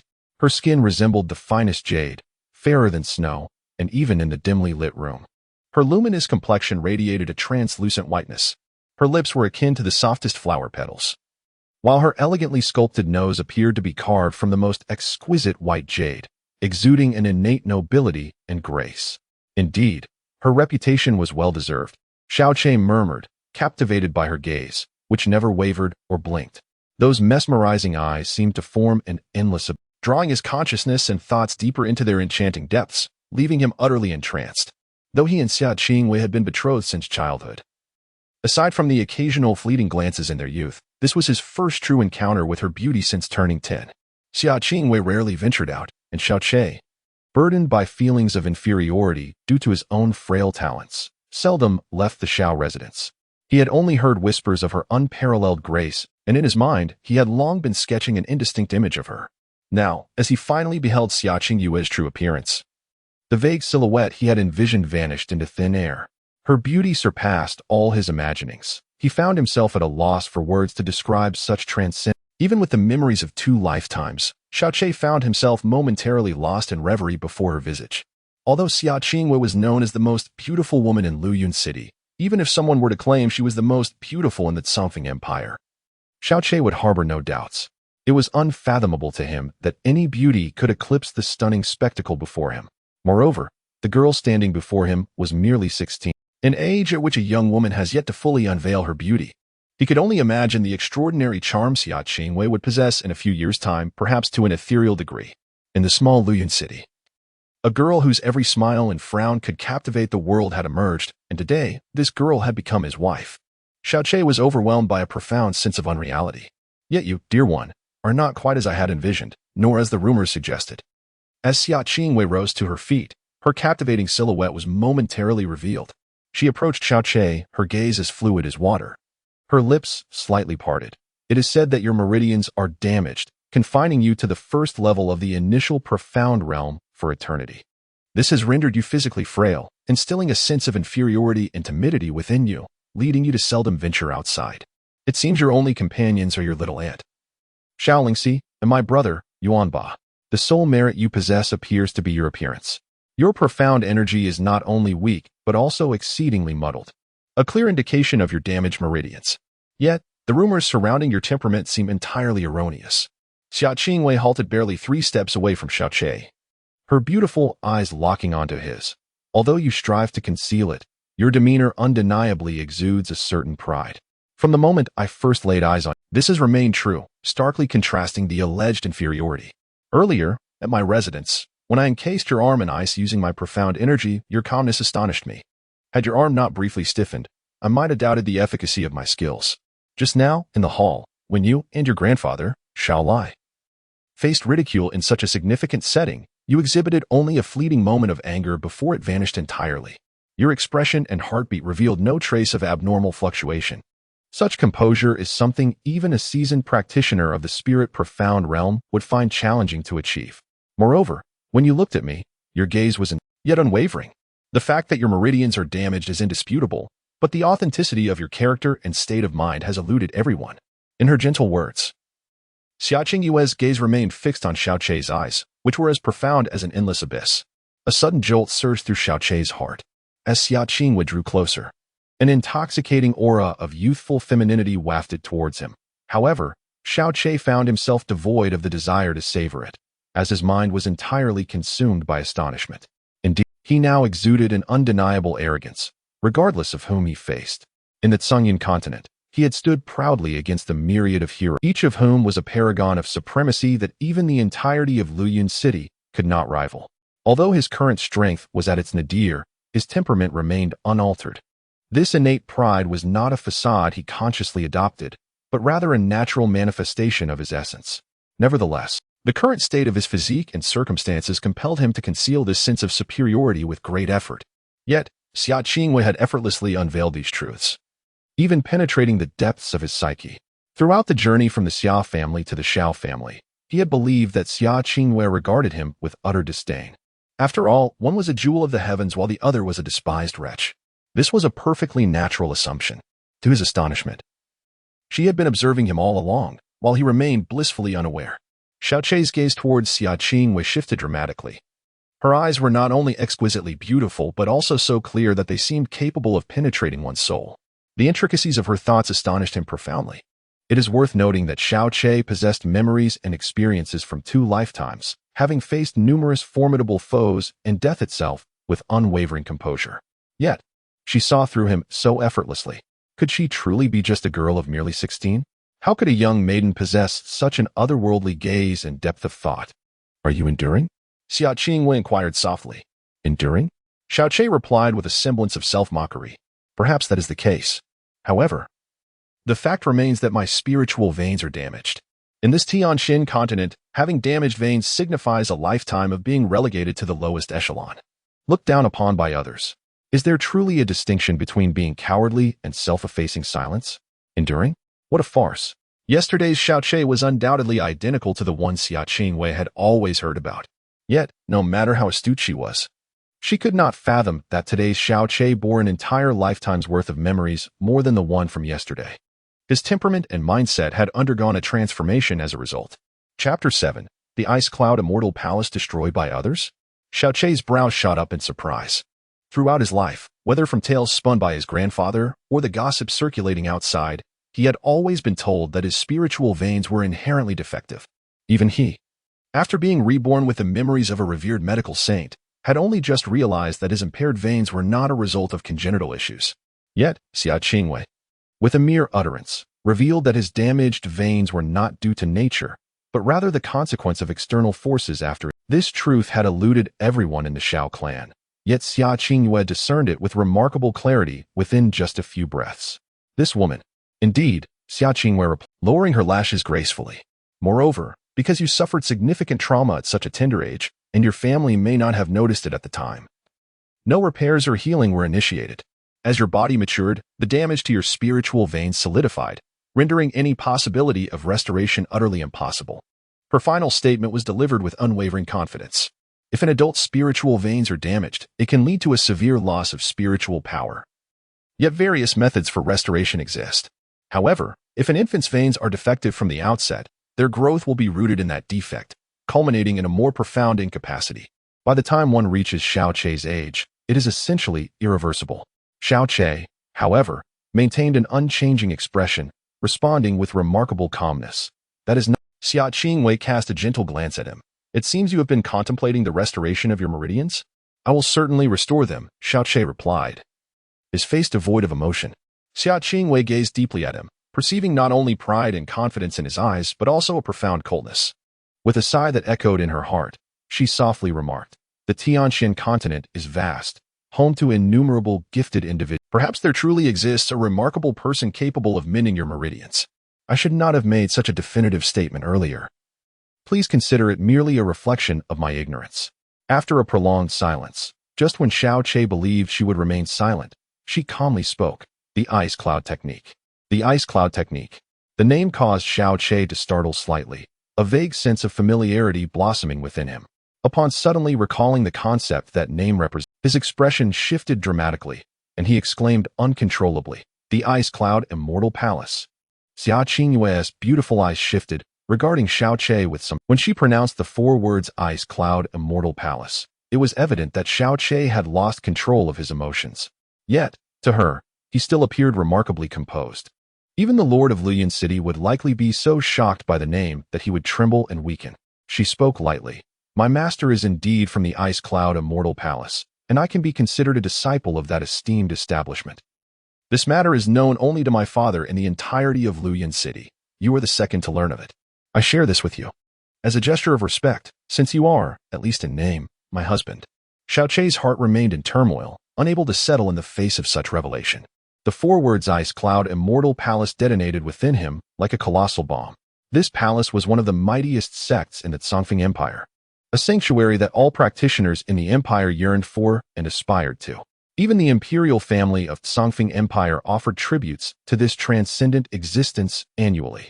Tianjin Mountain Manor, Ice Cloud Immortal Palace, Shao Clan, and Fencing Gate. The Songfeng Empire is the smallest among the 7 nations of the Tianxin continent, possessing the least overall strength. Yet it has never been annexed by other nations, largely due to these 4 sections. While larger nations may disregard the imperial power of the Songfeng Empire, they cannot afford to overlook the might of these 4 sections. Their strength is beyond question. The recruitment of disciples is exceedingly rigorous, prioritizing talent. Almost every practitioner in the Songfeng Empire dreams of entering one of these 4 sections. Being accepted as even the most junior disciple in any of these sects would elevate one's entire family to glory, with even the court treating them as conferring titles and nobility. Xiao Che quickly composed himself and inquired, "Since you are a disciple of the Ice Cloud Immortal Palace, why does your family, the Xia clan, not make this matter public? With your status, the Xia clan could effortlessly navigate through Luoyang City, and no one would dare to provoke you. All the affluent families, including the city lord's family, would come to curry favor, and the growth of the Xia clan would multiply exponentially. Because of me?" Xiao Che paused, momentarily taken aback, then fell silent. The mere mention of those 3 words had illuminated the underlying reason. The mere fact that the daughter of the Xia clan was marrying you had already caused quite a stir in Luoyang City. If she were to marry you as a disciple of the Ice Cloud Immortal Palace, the uproar would extend far beyond this small city. The implications could be fraught with unforeseen consequences for both you and the Xia clan. After all, the chasm between us is insurmountably vast. Xia Qingwei's voice was ethereal, her gaze serene. Though she merely stood there quietly, she exuded an enchanting radiance. Xiao Che slowly exhaled a breath, inquiring, "Then why do you still wish to marry me?" "The reason is abundantly clear to you. My life was saved by Uncle Xiao, who, in his act of heroism, fell victim to an assassination, ultimately leading to his demise. Furthermore, on the very day of my birth, my father betrothed me to you. Whether to repay Uncle Xiao's kindness or to honor my father's promise, I have no reason to refuse the union." Xia Qingwei raised her gaze, her eyes as frosty as glimmering ice. "The reason I disclose my affiliation with the Ice Cloud Immortal Palace is to make you understand that to cultivate the essence of Ice Cloud, one must first possess an icy heart. The Ice Cloud Immortal Palace accepts only women, and they remain untouched by worldly affairs for life, devoid of emotions. Though I may wed you, I shall never harbor love for anyone in this lifetime. This is a fact you must comprehend.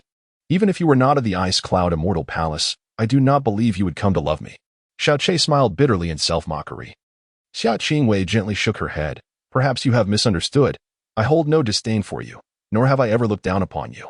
My master has often reminded me that no matter how high one ascends, one may only look down but must never belittle others. Moreover, I am merely at the starting point of my journey.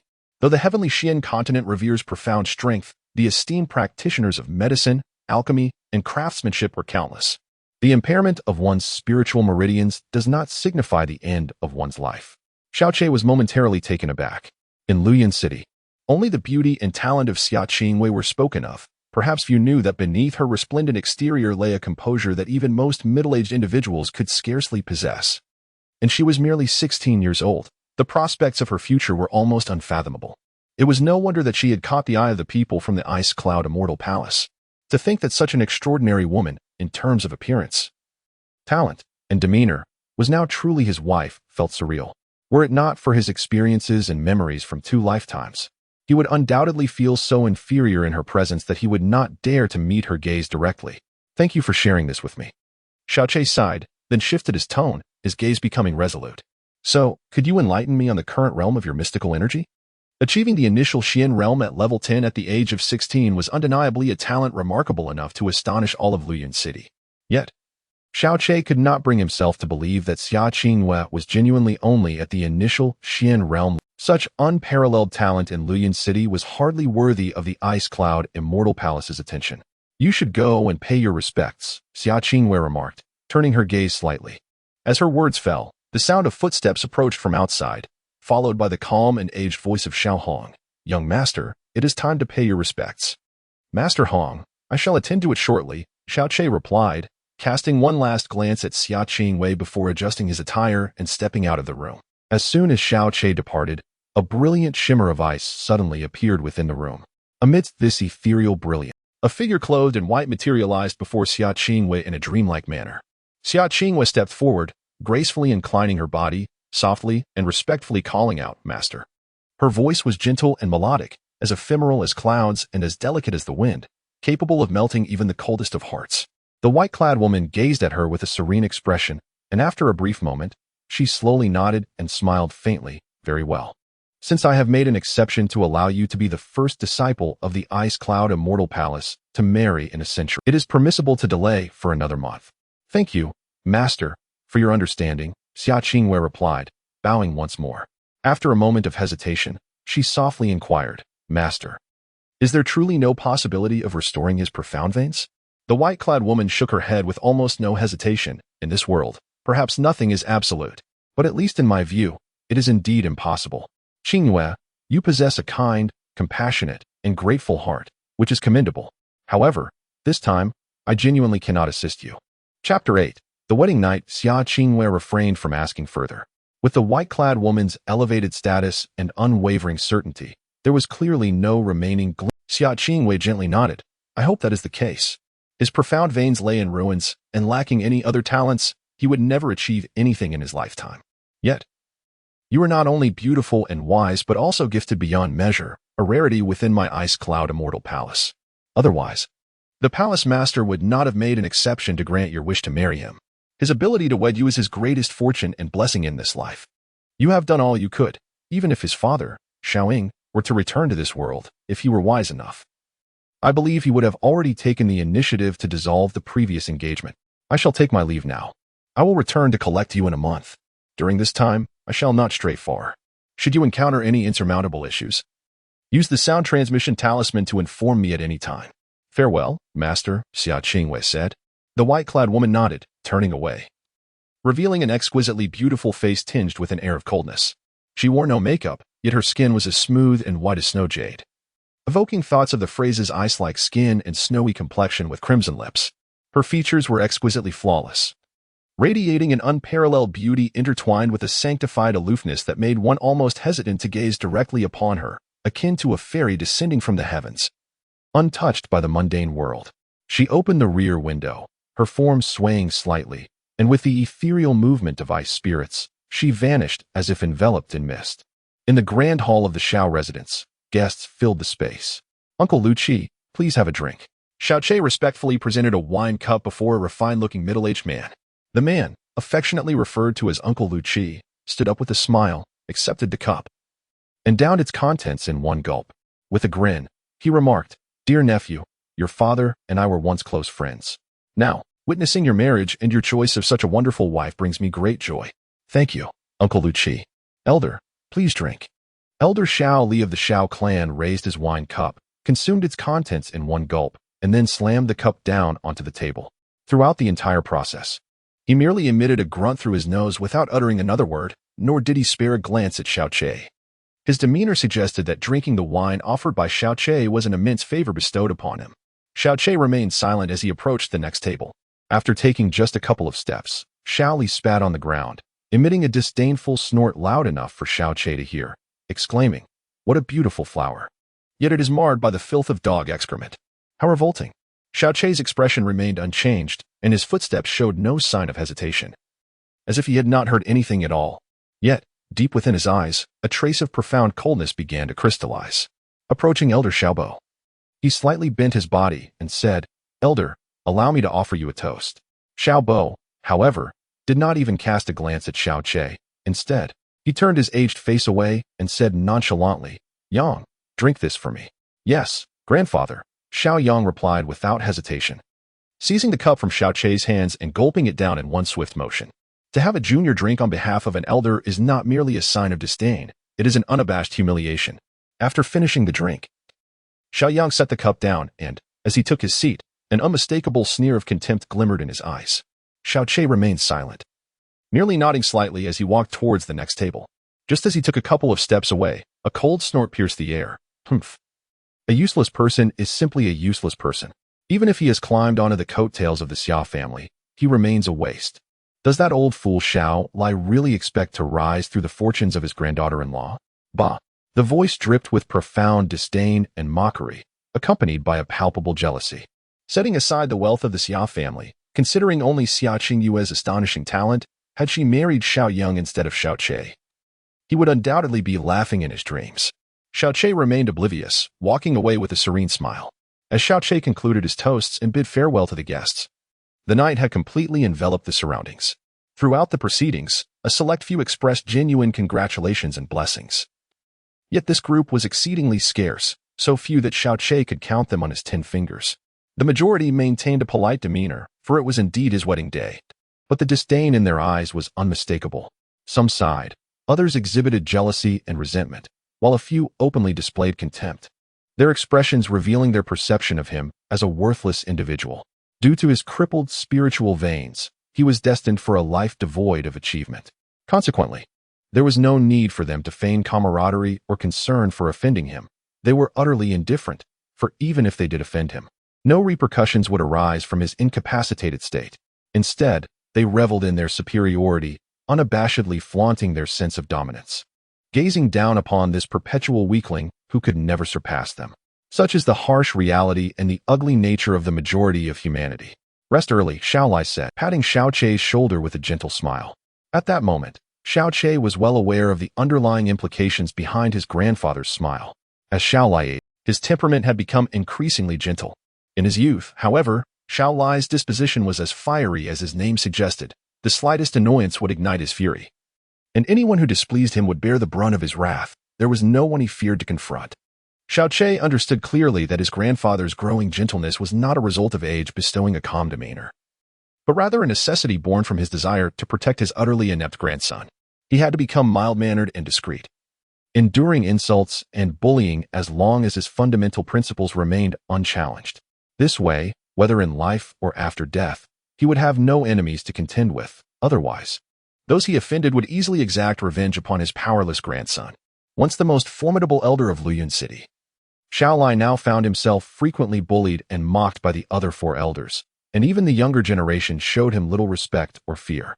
Xiao Chei is undoubtedly a person who harbors grudges. In the final years on the Songyan continent, his heart was filled with nothing but hatred. He cherishes those who treat him well, while he equally remembers those who wrong him, to the point of being vengeful. You shall come to regret this. A somber voice slowly escaped Xiao Chei's lips, reminiscent of a malevolent curse. Given the chance to be reborn, how could I allow my grandfather and myself to suffer again? Upon returning to his small courtyard, the full moon hung high in the night sky. Xiao Chei approached a corner of the yard, extending his left hand forward, and instantly, a water arrow shot forth from his palm. At the banquet earlier, he had inevitably consumed a considerable amount of wine. By the end, he appeared quite intoxicated, barely able to stand, yet in truth, he was remarkably sober. It was not that he possessed great tolerance for alcohol, rather, every drop he ingested had been transferred to the space of the heavenly poison pearl the moment it touched his lips. The heavenly poison pearl had integrated with his body, making its manipulation as effortless as controlling his own limbs. After a prolonged moment of expelling the wine from the heavenly poison pearl, Xiao Chei raised his wine-soaked left hand and suddenly broke into a grin, splashing the liquid onto his face. He then held his breath, flushing his face a deep crimson before staggering and stumbling into the new room. As he pushed the door open, a wave of alcohol wafted in with him, and he nearly fell to the ground. Regaining his composure, he lifted his head to gaze at Xia Qingwei, who was seated gracefully upon the bed. Her beautiful eyes closed in serene tranquility. The dim glow of the red candlelight illuminated her exquisite features, adding an irresistible touch of enchantment and allure. Xiao Chei's eyes gleamed with an unsettling light, a lewd smile creeping across his face as he staggered towards Xia Qingwei. My dear, I have kept you waiting. Now, we can consummate our union. Xia Qingwei's eyes shot wide open, and with a casual flick of her right hand, an irresistible wave of frigid air surged forth, propelling Xiao Chei outside. He landed unceremoniously on the ground of the courtyard, nearly toppling the solitary stone table in the process. Xiao Chei let out a cry of pain, rubbing his rear end as he exerted considerable effort to rise to his feet. With indignation, he shouted, "Come on! I was merely joking. Must you be so harsh? I am but a fragile being, and your strike was so severe. Are you perhaps contemplating the murder of your own husband?" Bang! The door slammed shut with a resounding force. Xiao Chei pushed forward, only to discover that the door had been firmly shut. Xiao Chei was instantly engulfed in gloom. This woman, not only was she incapable of playful banter, but she could not even take a joke. How could they possibly enjoy each other's company? I was merely attempting a jest. Besides, as a mere novice at the first level of the initial profound realm, it would be impossible for me to offend you even if I wished to. Xia Qingwei offered no response. Xiao Chei stood before the door for what felt like an eternity, yet there was no sign of it yielding. His modest courtyard contained but a single door. There were no side rooms, not even a storage shed or stable. Under ordinary circumstances, he might discreetly seek refuge at his aunt's place for the night. But tonight was their wedding night, rendering any alternative inappropriate. A gust of night wind swept through, causing Xiao Chei to instinctively shiver. He knocked once, his voice barely above a whisper. "Hey, you can't truly intend for me to sleep outside tonight, can you? You must understand that within the Xiao household, there are many who harbor feelings for you. On our wedding night, their discontent would be palpable. However, they undoubtedly believe that a gem such as yourself could never deign to look upon someone like me, a mere wretch. So, even though we are wed, they will surely prevent me from even the slightest touch, let alone sharing the same roof. I can already foresee that, before long, someone will sneak over to witness my humiliation. If they catch sight of me stranded outside, I shall become the subject of ridicule. After all, I am now your husband. Can you truly bear to watch as they mock me? The silence within the room persisted, and just as Xiao Che was on the verge of kicking the door, it finally creaked open slowly. Xiao Che rushed in with an astonishing swiftness, swiftly slamming the door shut behind him. By the bedside, Xia Qingwei remained in her previous posture. Though merely seated in an ordinary manner, she exuded a subtle air of nobility and grace. Her beautiful eyes glanced at the somewhat disheveled Xiao Che, and she spoke in a calm tone. You are not permitted to come within 5 steps of me. Then where am I to sleep? Xiao Che retorted, a hint of displeasure evident on his face. The space within the house was quite limited, containing only a bed, a desk, a small dining table, and 2 cabinets. The entire room spanned a mere 7 or 8 steps from east to west. To maintain a distance of 5 steps, he would essentially have to huddle against the wall opposite the bed. You may sleep on the bed, Xia Qingwei suggested as she rose from her resting place. Absolutely not. Xiao Che resolutely declined, then plopped down into the farthest corner from Xia Qingwei, closing his eyes. Despite Xia Qingwei's overwhelming superiority and strength, he, upholding the dignity of a man, was unwilling to accept a situation where he would sleep on the bed while a woman rested on the floor. Chapter 9, My Love. Are you asleep?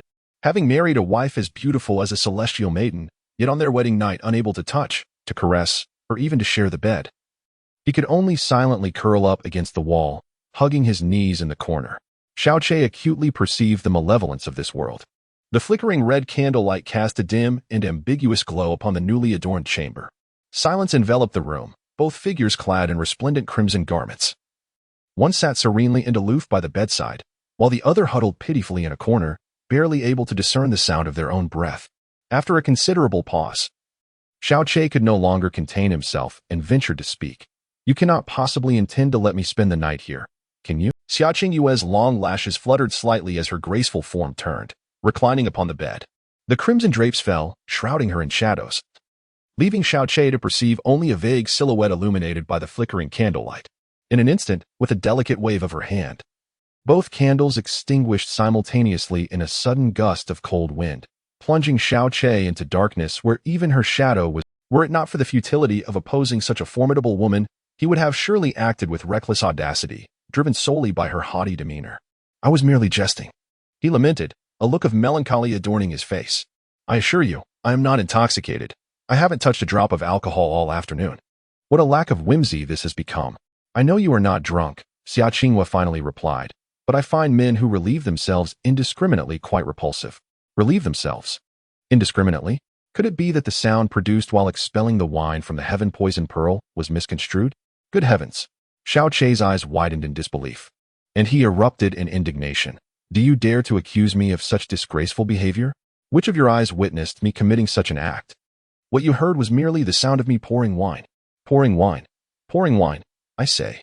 As a dignified man of the Xiao family, how could I ever stoop to such an uncultured and vulgar deed?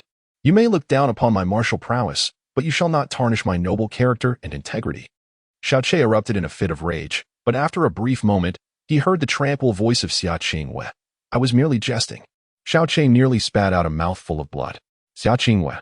Xiao Che smiled lightly, his expression serene as he remarked, though my understanding of the Ice Cloud Immortal Palace is scant, I am aware that it exclusively accepts women and enforces strict rules against romantic relationships and desires. The palace is renowned for its countless beauties, yet I have never heard of any who have wed. And yet, you have chosen to marry me. It seems that even within the confines of the Ice Cloud Immortal Palace, your talent remains remarkably astonishing, perhaps even that of a once-in-a-century prodigy. The palace would not have made such an exception for you. Xia Qingwei. Xiao Che tilted his head, gazing at the enveloping darkness above, and continued. With your current self, the Ice Cloud Immortal Palace will undoubtedly strive to admit you in the shortest possible time. There, you will encounter peerless masters that ordinary practitioners could scarcely hope to see in a lifetime, along with countless treasures of heaven and earth. Under such circumstances, your prowess and status will ascend dramatically in no time. You should be departing soon, right? Xia Qingwei remained silent for a long while before finally murmuring, "A month." "A month?" A flicker of surprise crossed Xiao Chei's face, which soon transformed into a gentle smile as he lowered his head and whispered, "Thank you." Xia Qingwei inquired, "Is this month a concession you've negotiated for my sake?" "Surely. The Ice Cloud Immortal Palace would be reluctant to allow you to waste so much time on someone deemed a failure like me. You are a woman of extraordinary talent. And given the importance the Ice Cloud Immortal Palace places on you, it seems your future achievements may well rival that of the palace's master. Others mock and scorn me, never regarding me with any respect. Yet you, destined to look down upon the Songfeng Empire, not only willingly marry me, but also strive to uphold my pitiful dignity as a man. Although I understand your actions are merely to repay a debt of gratitude to my deceased father, I still wish to express my thanks. Reaching the earth-profound realm before the age of 20 is a fantastical notion that the people of Luyun City would scarcely dare to imagine. Before our marriage, I assumed you would regard me with the same disdain as most, yet in reality, you surpass my expectations. Not only are you strikingly beautiful and extraordinary, but your kind nature also shines through. As a woman, you can truly be deemed perfect." Xia Qingwei responded, "Well, since you are so kind, you surely wouldn't wish to see your husband spending the wedding night in a corner, would you? My bed is quite spacious. 2 people would fit comfortably without feeling cramped." As Xiao Chei's words hung in the air, a chilling aura of menace enveloped him, causing an involuntary shudder to course through his body. "Speak further, and I shall cast you out." A voice interjected, "Someone is approaching." It was Xia Qingwei. After a considerable pause, Xiao Chei discerned the faintest sound of footsteps. Had he not been straining his ears in deliberate focus, he would have remained oblivious to their presence. The owner of the footsteps lingered momentarily at the gate before cautiously advancing. Upon reaching the center of the courtyard, they ceased their approach. For within the house resided the formidable Xia Qingwei. After stealthily peering about for a while, they retreated with utmost caution. As the night deepened, Xiao Yulong remained, his gaze cast somberly out the window, his expression shifting with unspoken thoughts. At that moment, the door swung open, and Xiao Yang hurriedly entered. Xiao Yulong turned, casting a sidelong glance of inquiry. "What news?" Xiao Yang hesitated, observing Xiao Yulong's countenance, and cautiously replied, "I just checked, and it seems. It appears that Xiao Chei is not locked outside." Xiao Yulong's expression instantly darkened. Xiao Yang's heart skipped a beat, and he hurriedly replied, "However, elder brother, there is no need for concern. Xia Qingwei has always regarded the city lord's mansion and the young master of the Yuan family with disdain. It is inconceivable that she would ever deign to look upon that good-for-nothing Xiao Chei. The fact that he has not been expelled must be out of pity, fearing he would be ridiculed. Although he is currently in the same room as Xia Qingwei, it is utterly impossible that they share the same bed. Perhaps he is lying on the floor instead. It must be so." Xiao Yulong's expression fluctuated between shadows and uncertainty as he cast a somber gaze towards Xiao Chei's courtyard. His hands clenched tightly. "Xia Qingwei is the woman I desire. No one shall lay a finger on her. Tomorrow, summon Xiao Chei to me. I must personally assess the situation. He must not be allowed to approach Xia Qingwei."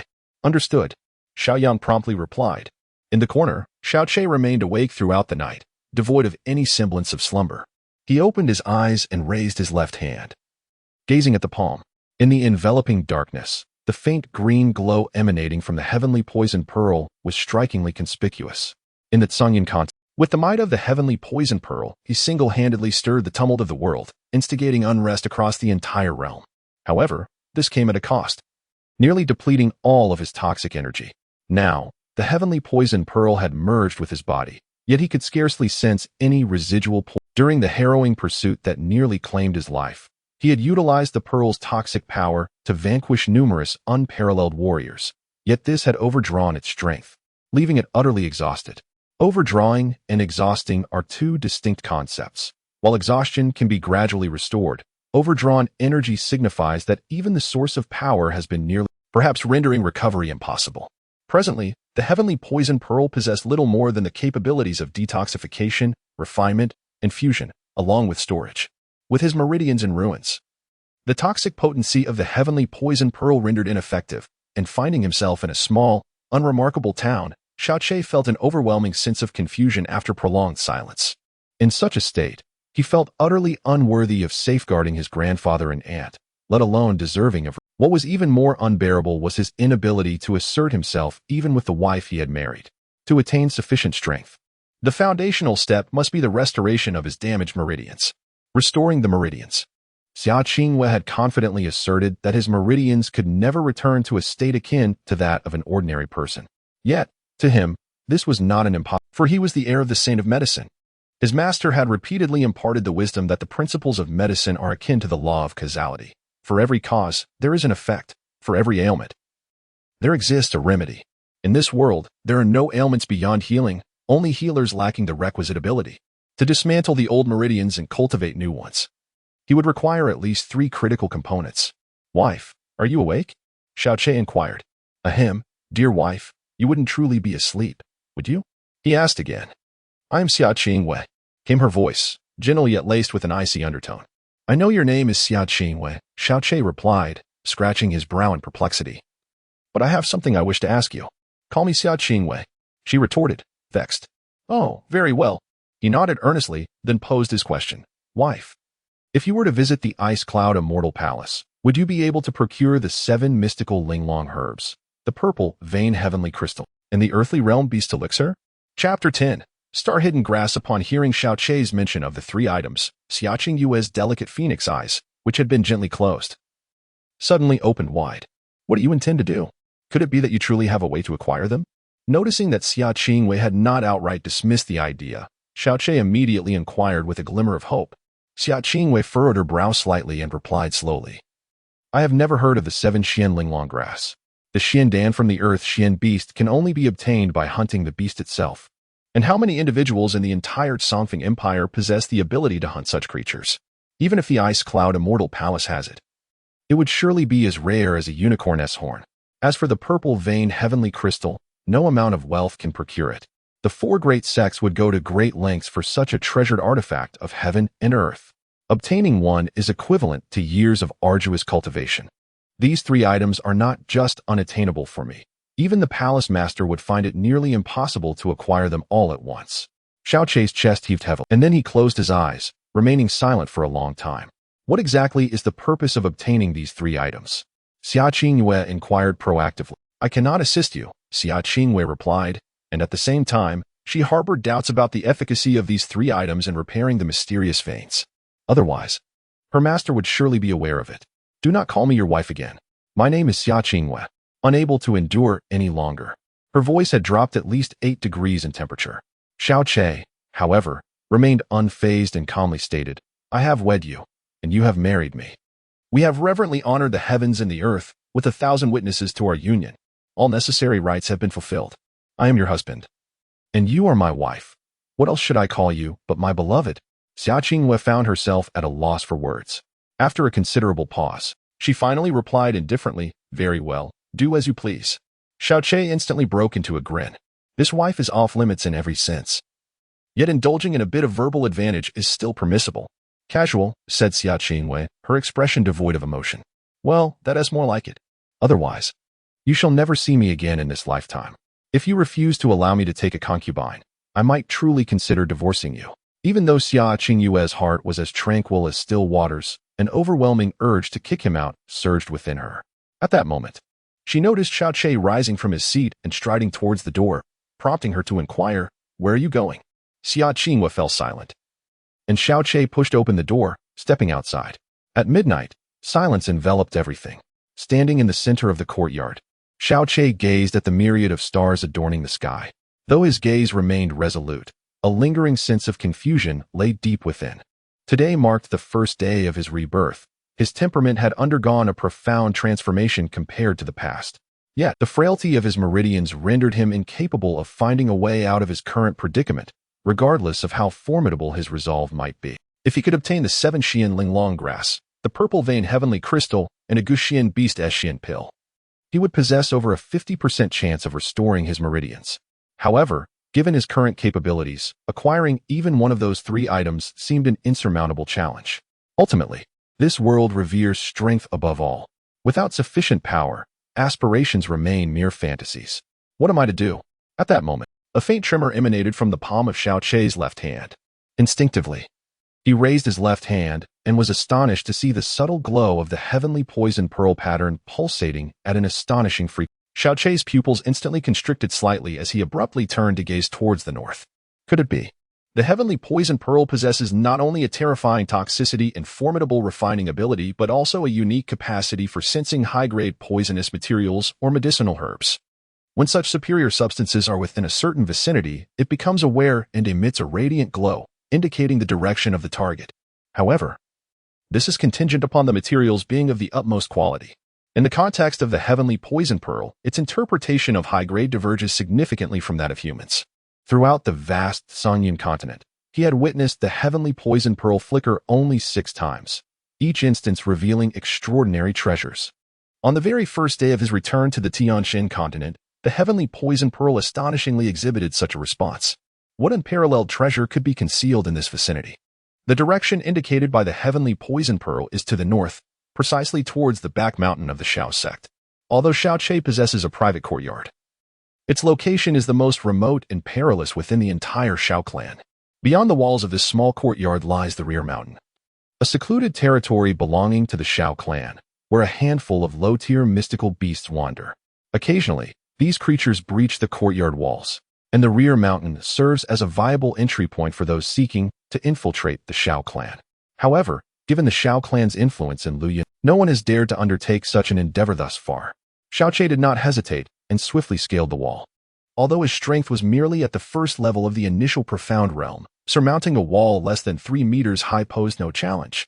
The back mountain area was tranquil yet eerie. In the past, Xiaoche would have never dared to venture here at midnight. However, with the moon hanging high in the sky and countless stars twinkling, the illumination was not overly dim. After surveying his surroundings and confirming that no one was present, he lightened his steps and proceeded in the direction indicated by the heavenly poison pearl. Under the moonlight, the mountains appeared shrouded in a thin veil of mist, imbued with an air of mystery and danger. Before long, Xiaoche arrived at the foot of the mountain, where the flickering frequency of the heavenly poison pearl reached its peak. He halted, a wave of confusion washing over him. Could it truly be nearby? Yet, this was clearly the base of the mountain, a place frequented daily by the pharmacists of the Shao clan.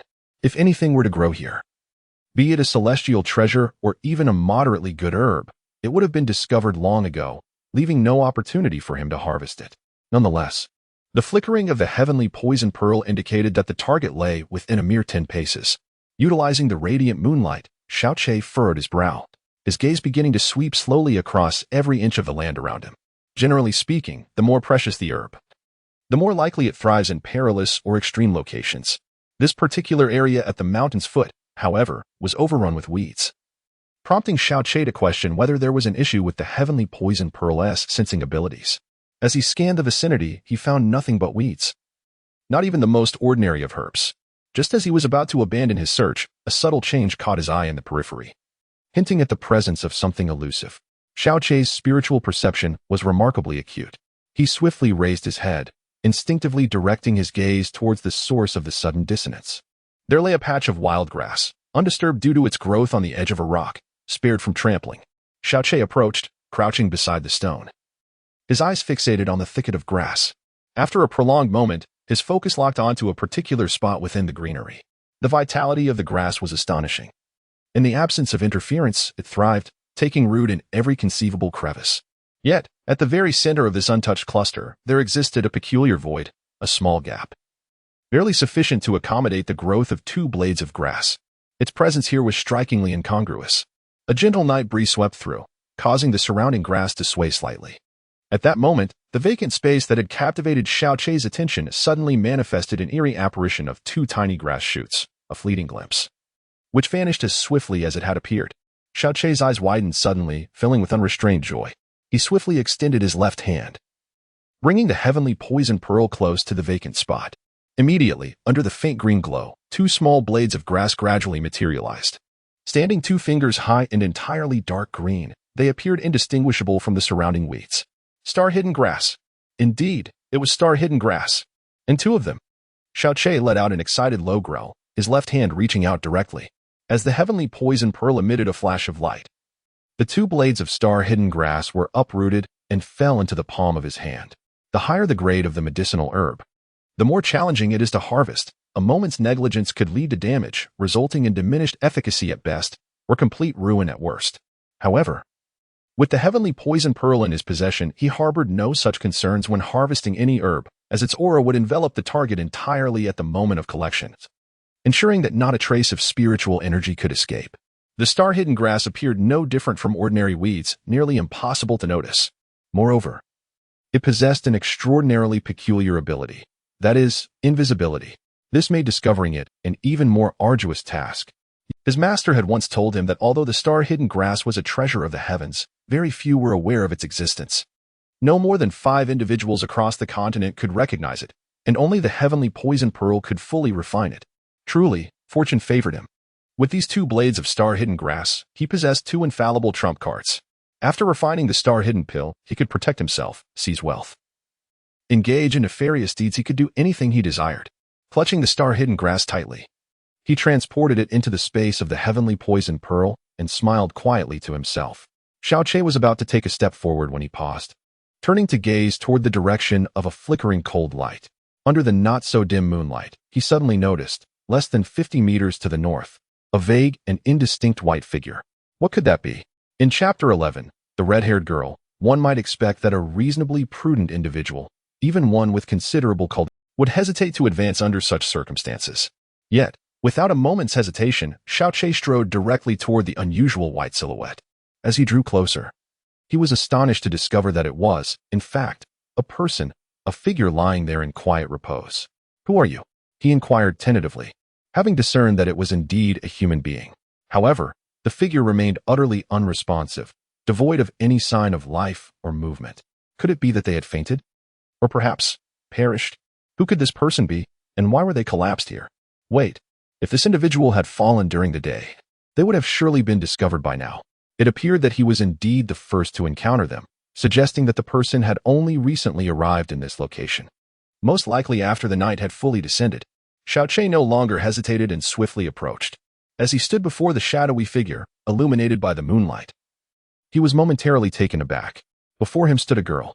She appeared to be merely 12 or 13, her petite and delicate form curled up like a frightened kitten, her white dress in disarray. The hem of her gown revealed 2 slender, snow-white legs, and upon closer inspection, one could discern a myriad of fine scars adorning them. One of her feet was clad in a black shoe, while the other was missing, leaving a bare, delicate foot that resembled the frosted lotus. Each exquisitely formed toe glistening like polished jade. Most striking of all was her hair, which exhibited an enchanting crimson hue. The cold glimmer that had briefly caught his eye was indeed a reflection from her vibrant locks. A girl? How could a girl be here? Moreover, she seemed to bear numerous wounds. Xiaoqi bent down, gently shaking the girl's shoulder. Little sister? Indeed, it was a lethal toxin, a kind he had never encountered before, its potency surpassing all the deadly poisons he had ever known. So terrifying was it that, at the moment of contact, every hair on his body stood on end, drenched in a cold sweat. It was at this moment that Xiaoqi suddenly realized that the dark hue of the weeds surrounding the girl, illuminated by the moonlight, was not a deep green, but rather a terrifying pitch black. Even the earth itself had turned into an inky abyss. A shiver coursed through Xiaoqi's heart. Had it not been for the heavenly poison pearl he possessed, rendering him immune to all toxins, he would have perished the moment he made contact with the girl's body. How could such a fearsome poison exist in this world? Surely, the most toxic substance known is the heavenly poison pearl itself. Yet, even when wielding the heavenly poison pearl, I have never been able to unleash such a horrifying venom. In fact, it pales in comparison.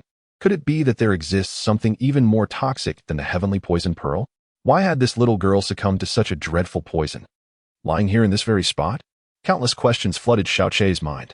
However, there was no doubt that this little girl was already dead. Such lethal toxicity could easily claim the life of a superpower even at the pinnacle of the Tianxian realm, let alone a mere child.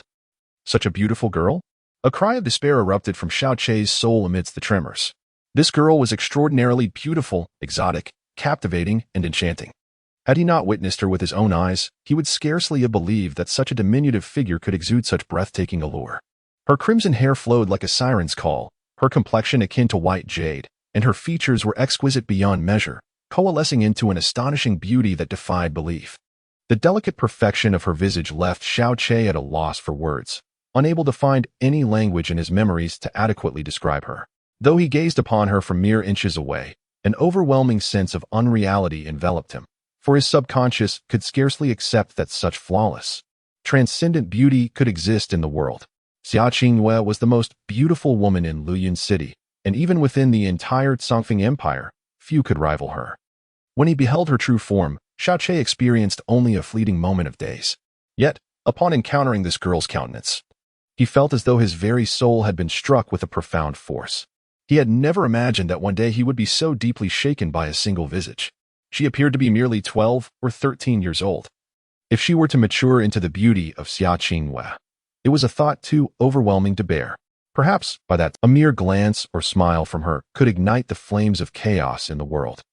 This peerless beauty had been cruelly extinguished by a poison so fearsome that even a seasoned toxicologist would have been taken aback.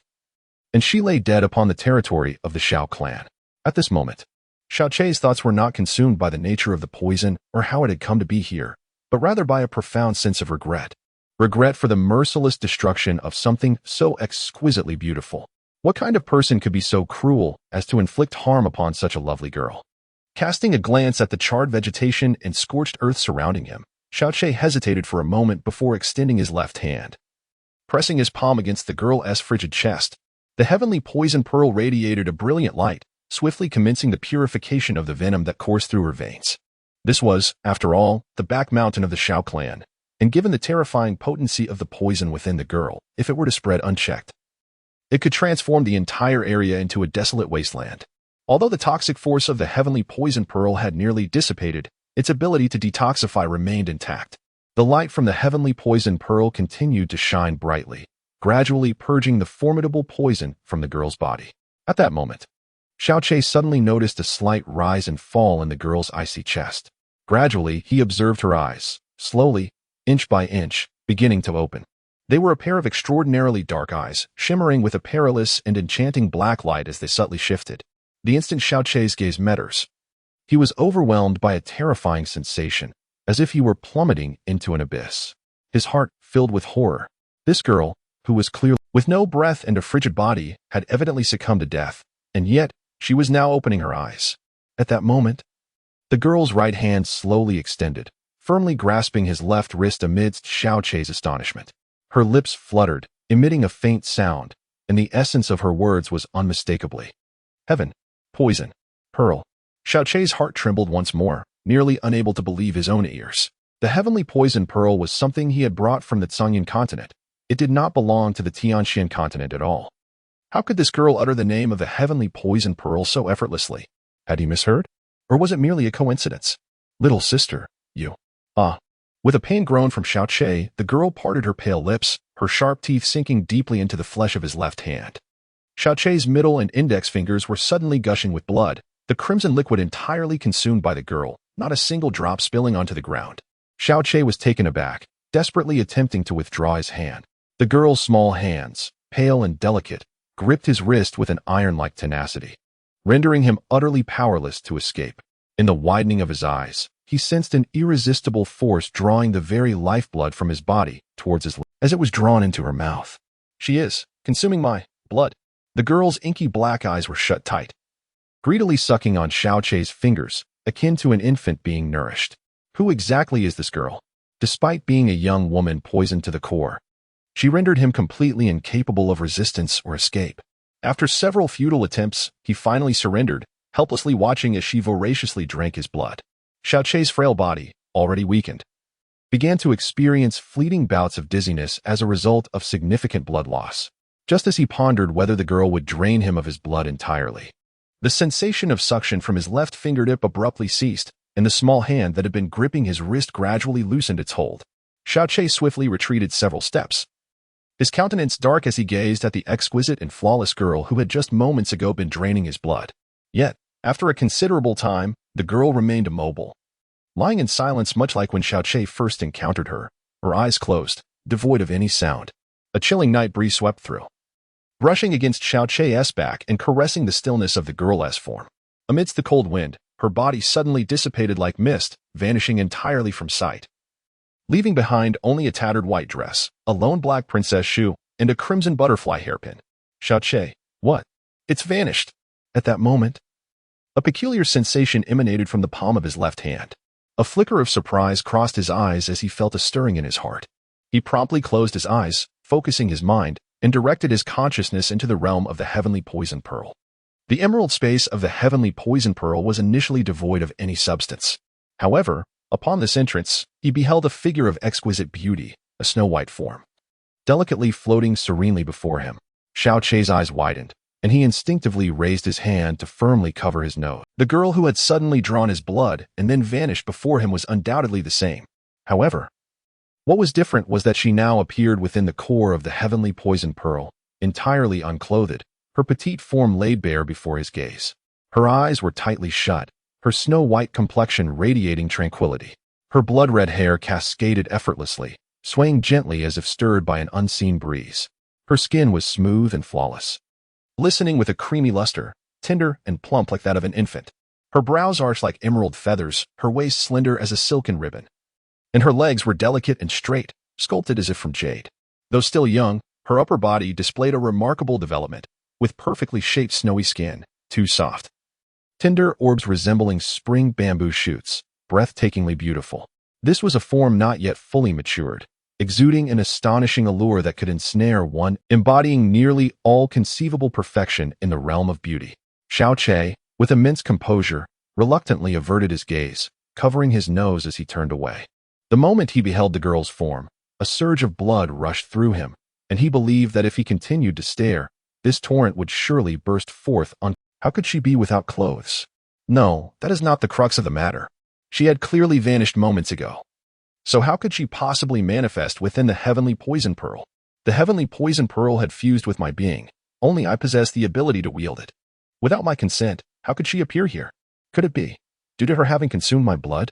Xiao Chei's mind was engulfed in a tumult of confusion. Even with the experiences of 2 lifetimes, he could not fathom what had transpired. Chapter 12. If you are not my aunt. Who exactly is this girl? Why has she appeared here? Why does she draw sustenance from her own blood? How does she possess knowledge of the heavenly poison pearl? And what manner of entry allowed her into its depths? These questions eluded Xiao Chei entirely. He gazed silently at the girl for an extended moment, then reached out, gently pressing his hand against her upper lip. Instantly, a warmth radiated from his fingertips, dispelling the previous chill, while a faint breath evenly brushed against his fingers. These were unmistakable signs of life. Little sister? Xiao Chei called softly, shaking her body gently. Regardless of the era, a woman's beauty remains an unparalleled asset and the most formidable weapon. Had she not been an ethereal beauty, but rather a grotesque creature that could induce nausea with a mere glance, Xiao Chei would have unhesitatingly cast her out of the heavenly poison pearl. Yet, this girl exuded an air of mystery. Moments ago, she had bitten his finger and drawn his blood, causing him to break into a cold sweat, all the while appearing inexplicably within the confines of the heavenly poison pearl. Strangely, when confronted with her, his thoughts were not of the peril she posed, but rather an uncontrollable surge of compassion. For this girl was stunningly beautiful, so much so that it was impossible to associate her with danger. This inclination might be attributed not merely to the nature of men, but rather to the innate tendencies of most. This girl was undeniably extraordinary, Xiao Chei mused. Judging by the scars on her frail body and the tattered remnants of her clothing, it was evident that the poison afflicting her was not a mere accident, but rather a deliberate act inflicted by another. For a girl of her age, the simplest of poisons would suffice to end her life. Yet her assailant had resorted to a toxin so potent that even he felt a profound dread. The individual capable of administering such a deadly poison must be a figure of immense terror. More alarming still was the fact that, despite being saturated with such a lethal toxin, this girl had not succumbed. What then should be done with her? Should she simply be left to slumber within the confines of the heavenly poison pearl? Xiao Chei pondered for a long time before quietly departing from the heavenly poison pearl, leaving the girl within. Though she had previously drawn his blood, it appeared to be an unconscious act. Such a beautiful girl could hardly be deemed a villain, could she? Even if one were to consider the most extreme possibility, what kind of peril could someone of her age truly pose? He found himself wondering when she might awaken. Xiao Chei's footsteps abruptly halted as he gazed ahead. At such a late hour, who could possibly have sneaked here? The figure across from him simultaneously noticed him, pausing with a wary inquiry. Who is it? The tone of that voice left Xiao Chei momentarily stunned, and he exclaimed, Aunt? The figure responded with a soft gasp and hurriedly approached. As she drew nearer, the moonlight illuminated a delicate and enchanting visage. It was none other than Xiao Lingxi. Upon recognizing Xiao Chei, her beautiful eyes widened. Xiao Chei, what are you doing here? Xiao Che scratched his head sheepishly. I couldn't sleep. So I came out to gaze at the stars. Gazing at stars? Tonight is your wedding night. Shouldn't you be with your bride? Xia Qingwei in the bridal chamber? How could you possibly come out here to stargaze? Xiao Lingxi seized Xiao Che's arm. Her expression a mixture of playful indignation and concern. Do you not realize how perilous this place can be? There are often ferocious beasts lurking about, and in this darkness, there could be ill-intentioned individuals as well. What would you do if you encountered danger? I have warned you countless times. Without me or grandfather by your side, you must never venture here alone, even yet you.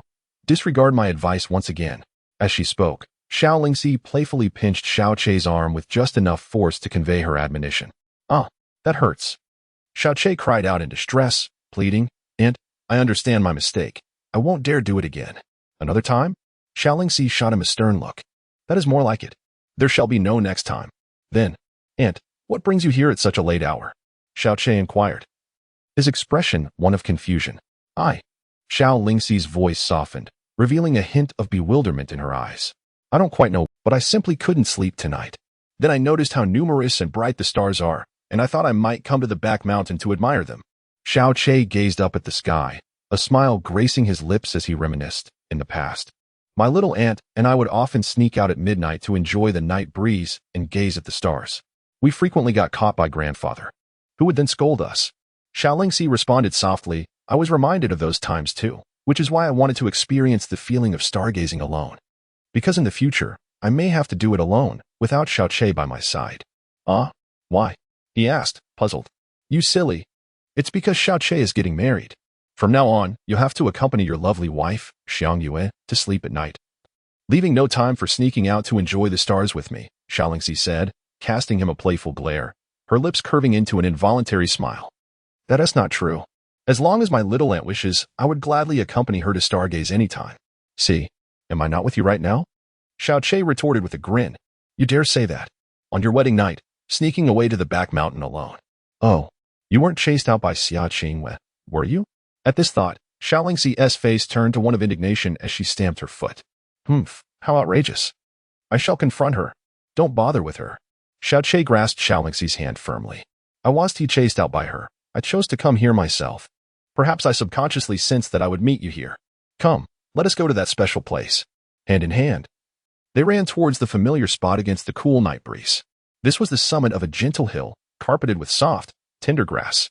Xiao Che and Xiao Lingxi leaned against each other, enveloped by the pleasant night wind, their hearts tranquil and serene. I once thought that after Xiao Che's marriage, I would lose a significant part of him. Xia Qingwei is so beautiful, possessing everything better than I do. I feared that once you were with her, my time with you would diminish greatly. Looking up at the night sky, Xiao Lingxi's eyes shimmered with a brilliance surpassing the stars. Honestly, my little aunt doesn't believe me at all, Xiao Che replied with a hint of melancholy. I clearly stated this morning that in my heart, 100 Xia Qingyus cannot compare to my little aunt. You press me. No, that's not right. You made a promise to me. One that I remember vividly and will certainly uphold. After marrying Xia Qingwei, I must not forget my little aunt, nor reduce the time we spend together. I shall answer your summons as eagerly as before. Moreover, although Xia Qingwei has become my wife, her place in my heart will never surpass that of my little aunt. I guarantee that every word is true. Xiao Lingxi's expression froze, her gaze gradually becoming hazy and distant. I know this is quite unreasonable and I merely said it for fun. Do you truly keep it in your heart? Of course, Xiao Che affirmed without hesitation. Because my little aunt and grandfather are the most important people in my life. No one else can compare. Dear aunt, I assure you that even after I marry, you shall never lose me, just as I could never bear to lose you. Xiao Lingxi chuckled joyfully, entwining her arms around Xiao, resting her delicate head upon his shoulder. Indeed, my dear Xiao Che is the most obedient and docile. A dark cloud drifted across the sky, momentarily causing the light to dim slightly. It seems we have not gazed at the stars together for quite some time. It appears it has been several months. In our childhood, regardless of winter or summer, we often snuck out together. I recall one wintry night, in this very spot, when the sky was adorned with countless stars. We watched for a long while, leaning against one another, until we unknowingly drifted into slumber. To our surprise, it began to snow that night. And by the time our father found us, we had become two little snowmen. We spent 2 full days by the hearth, sipping on an abundance of bitter medicine before we recovered. Father was quite angry, yet he could not bring himself to punish me, nor could he bear to scold you. Once we regained our health, he made us clear away a vast expanse of snow as penance. Xiaoqie chuckled, remarking, as a result. After only a brief time of playing in the snow, we ended up crafting a snowman that bore a striking resemblance to Grandpa, leaving him in a state of both amusement and exasperation. His laughter made him forget to punish us. Indeed, Father has always been this way, though he appears fierce. He has never truly laid a hand on us, merely feigning threats. Regardless of the situation, a little coaxing from us will render him compliant. Xiaolingxi smiled warmly. But there was one occasion that was different. Xiaoqie's smile took on a more ambiguous tone. When I was 12 and you were 11, Grandpa arranged for you to have your own small courtyard, forbidding you from sharing a bed with me any longer. I recall how you cried for days, pleading with Grandpa, even refusing to eat out of spite, yet he remained steadfast, insisting you could no longer sleep with me. Eventually, you had no choice but to obey. Well, that was because we were very young then, and I didn't understand many things. Xiaolingxi gently squeezed Xiaoqie's shoulder. Some matters are only comprehended as one matures. Humph. What matters? Xiaoqie widened his eyes, puzzled. That boys and girls cannot share a bed when they grow up. I can't believe you don't know this. Remembering previous events, Xiaolingxi added. And we can't be as reckless with affection as we were in our childhood. I see. Xiaoqie turned his gaze toward Xiaolingxi's lovely face illuminated by the bright starlight, gently leaning closer. But I always want to kiss you. What should I do? Then marry me. Xiaolingxi tilted her blushing cheeks slightly upward, her expression one of pride. If you weren't my little aunt, I would definitely marry you. Xiaoqie replied without a moment's hesitation. Upon uttering those words, Xiaoqie froze in place, and Xiaolingxi's expression also became rigid, both staring at each other as if under a spell. Chapter 13. The Dangerous Ambiguity. Little aunt. Why are you looking at me with such a strange expression? Sensing the awkward atmosphere, Xiaoqie hesitated for a moment before cautiously speaking. Xiaolingxi stared for quite a while, her beautiful eyes fluttering slightly before she hurriedly averted her gaze, lowering her head as she murmured. Are you not afraid that your beloved Qingwen will hear you say such things? Xiaoqie feigned a casual glance around, then innocently remarked. It seems there is no one else here to fear. He continued, even if she were to overhear me, I have nothing to be afraid of. You know well that she does not genuinely wish to marry me, and likewise, I have no sincere desire to wed her. If she were my aunt, no more words on this matter. Enough is enough. Xiaolingxi extended her hand and firmly pressed it against his lips, effectively stifling the words he was about to utter. After a considerable moment, she lowered her hand and leaned her body against Xiaoqie's shoulder once more, softly murmuring, Xiaoqie. Although I am but a year younger than you, I am indeed your genuine aunt. There are certain things you may say to other girls that must never be spoken to me. Not ever. I know you have truly harbored such thoughts in your heart, and that is sufficient. In her final two sentences, Xiaolingxi's voice grew exceedingly soft, imbued with a poignant sorrow that tugged at the heartstrings of anyone who listened. Xiaoqie's heartstrings trembled intensely. He fell silent, closing his eyes, quietly listening to the rhythmic breaths and heartbeat of the girl beside him. In my childhood, I was slender, dark, and quite short, often referred to as the ugly duckling, the target of their mockery and bullying. Xiaolingxi nestled against him, her voice drifting like a dream. The only one who played with me was Xiaoqie. Whenever I was bullied, Xiaoqie would always rush in to fight them off, driving them away, even at the cost of his own injuries.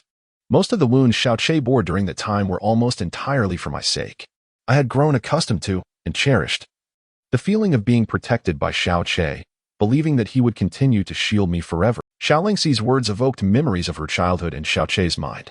In those days, she truly embodied the description she now offers: dark, slender, and petite, a quintessential ugly duckling. However, as his little aunt and a year younger than him, he felt a profound duty to protect her fiercely. Who could have anticipated that the ugly duckling would transform into a stunning beauty? Countless young men within the Xiao family now gazed upon Xiaolingxi with yearning admiration. Later, when Xiaoqie was diagnosed with a damaged spiritual vein, I devoted myself to honing my own mystical abilities, for it was time for me to safeguard him. At that juncture, I believed that whether Xiaoqie protected me or I protected him, it was essentially the same. We could remain together indefinitely. It was only as I matured that I came to understand the reality. Xiaoqie would marry, and I too would find a spouse. In that future, we could never return to our former closeness. Moreover, among all the girls in the world, I was the one he could never marry, and among all the boys, he was the one I could never wed. Xiaoqie, time has elapsed, and I believed I had fully come to terms with it. Today, as Xiaoqi embarks on a new journey of marriage, I ought to feel elated. However, from dawn till dusk, my heart has been burdened by an indescribable heaviness, leaving me in a state of discomfort. I long for slumber, yet sleep eludes me. And then, Xiaoqi, you just uttered those words to me. I feel a mixture of joy and profound sorrow. What is it that I am experiencing? Xiaoqi's chest heaved heavily, yet he remained silent, utterly at a loss for words. The perilous ambiguity that lingered between him and Xiao Lingxi had taken root long ago. When they both became aware of the treacherous nature of their feelings, they continued to coexist in close proximity, never daring to acknowledge it openly, instead opting to redirect those emotions towards familial affection as much as possible. Devoid of the memories from his past life in the Songyan continent, he exhibited a disposition marked by insecurity and timidity, perpetually evading confrontation, and it seemed unlikely he would ever dare to voice his sentiments, burying them completely.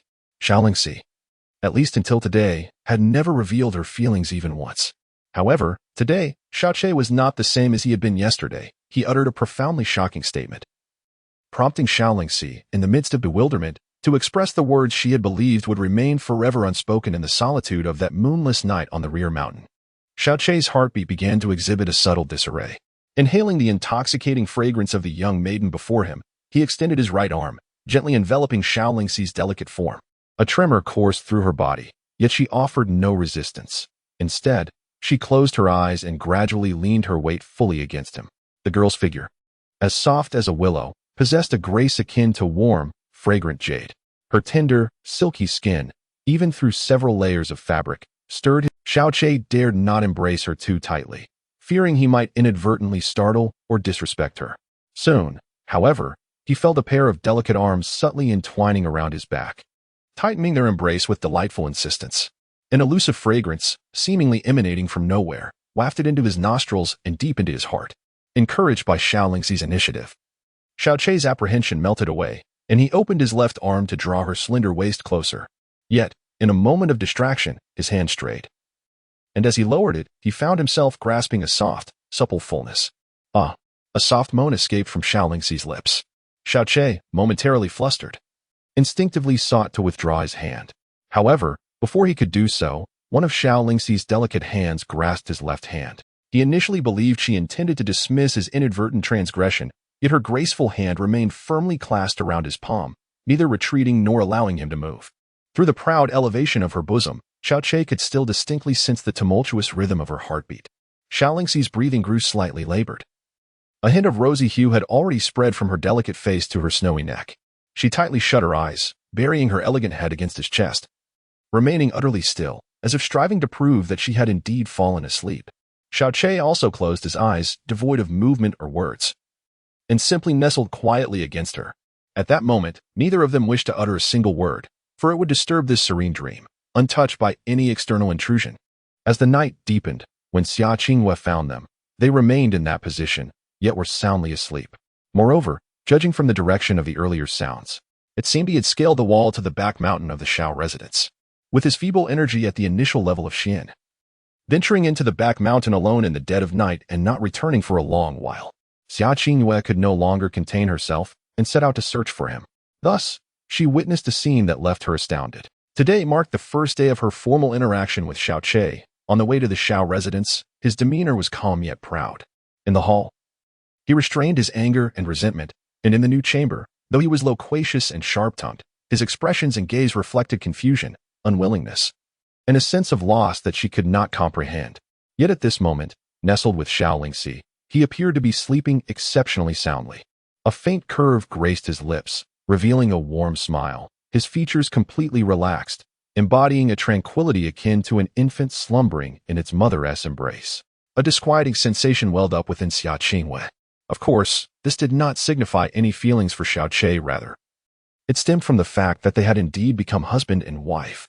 Though she had always regarded this marriage as merely a formality, the title of spouse was, in her eyes, a simple designation, one that stirred not a single ripple in her heart regardless of its existence.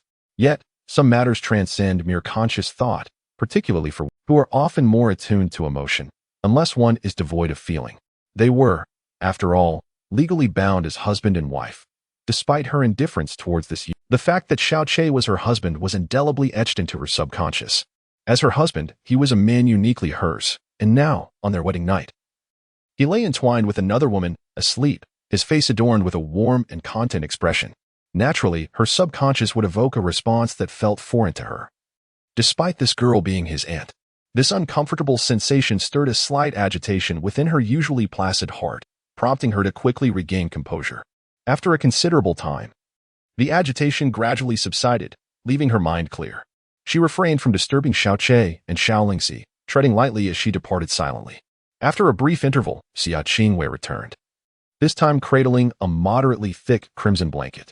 She carefully draped the blanket over Xiao Che and Xiao Lingxi before slipping away once more. As Xiao Che awoke, the dawn light gently illuminated the room. Nestled against his chest was Xiao Lingxi, still lost in a peaceful slumber. Her sleeping form exuding a delicate sweetness, if one could overlook the large pool of drool on his chest. As his consciousness gradually returned, the events of the previous night replayed vividly in Xiao Che's mind. Though a night had passed, his shoulders ached with soreness, yet he dared not move, fearful of disturbing Xiao Lingxi's tranquil rest. It was at this moment that he suddenly became aware of the vibrant red blanket draped over him. Oh, no. Grasping the blanket in disbelief, an uncontrollable roar escaped Xiao Che's lips.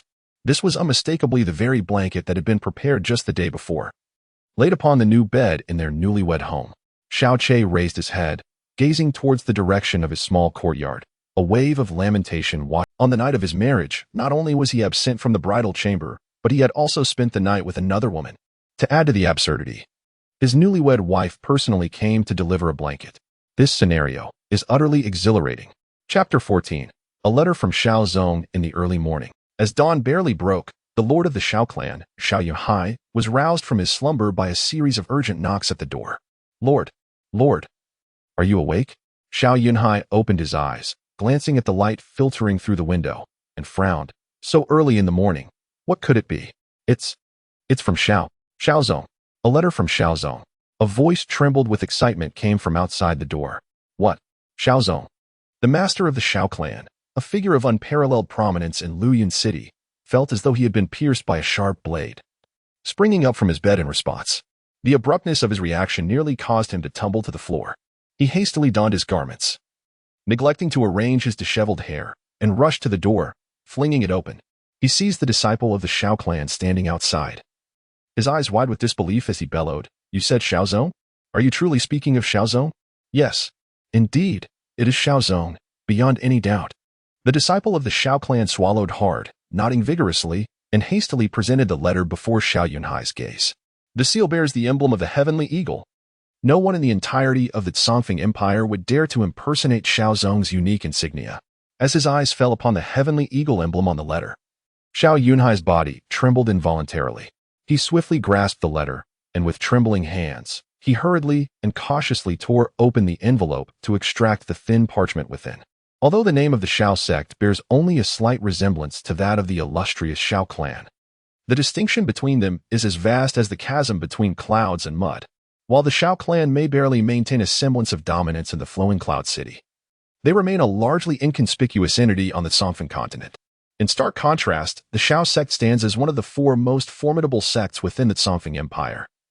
Alongside the Heavenly Sword Villa, the Ice Cloud Immortal Palace, and the Burning Sky Gate, existing as a transcendent force that the Xiao clan cannot even aspire to regard with envy. To speak candidly, even a mere servant from the Xiao sect's storeroom would scarcely deign to acknowledge the official head of the Xiao clan. However, a connection does exist between the Xiao clan and the Xiao sect. It traces back to 160 years ago when Xiao Bieli, the founder of the Xiao clan in Flowing Cloud City, was originally a member of the Xiao sect. More precisely, he was a discarded disciple, rumored to be the son of a long-standing elder. Xiao Bieli was the product of an indiscretion, born from the elder's drunken misdeeds with a servant girl. He was not only unremarkable in appearance but also lacked any notable talent, which led to an abundance of slander directed at him, causing the elder to harbor a deep disdain. As he reached adulthood, his martial prowess was woefully inadequate compared to his peers. The elder, seeking to rid himself of the embarrassment, seized an opportunity to send him to the then remote and desolate Flowing Cloud City, permitting him to establish the Xiao clan while severing all ties with the Xiao sect. Yet today, the Xiao sect has surprisingly chosen. How could this not fill Xiao Yunhai with unbridled joy, rendering him as ecstatic as if in a dream? As he meticulously read, his face flushed with excitement, and his breath became erratic. He extended a trembling finger toward the outside, his voice hoarse as he urged, quickly. Summon the elders and the deacons to the conference hall at once. Inform them that a matter of great significance concerning the future of our Shao clan. Hurry. Understood. The Shao clan disciples responded in a flurry, hastily departing. Xiao Che, clutching a vibrant red blanket, cautiously pushed open the door and stepped into his room, only to discover Xia Qingwei seated at the edge of the bed, her attire perfectly arranged. Her tranquil, beautiful eyes resembled still waters, devoid of any ripples as they gazed upon him. Xiao Che abruptly tossed the blanket onto the table and, with a composed demeanor, inquired, "My dear, up so early? Did you sleep well last night? Aren't you going to tell me where you spent your evening?" Xia Qingwen narrowed her beautiful eyes slightly and replied coolly, "Not necessary."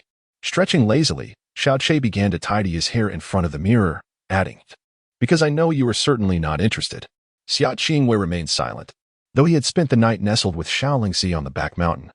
He awoke that morning with surprisingly invigorated spirits. After making slight adjustments to his attire and hair, restoring his flawless visage, Xiao Che stood and declared, "Let us go. It is imperative to pay respects to grandfather on this first morning. Surely, you cannot refuse this." Xia Qingwei did not respond. Rising to her feet and stepping out of the room ahead of him, Xiao Che shrugged and quickly followed suit. Xiaolai rose early as was his daily custom, and today was no exception. Upon entering his small courtyard, he found himself admiring the flowers and plants he tended. Noticing Xiao Che and Xia Qingwei approaching side by side, he greeted them with a warm smile. "You have arrived."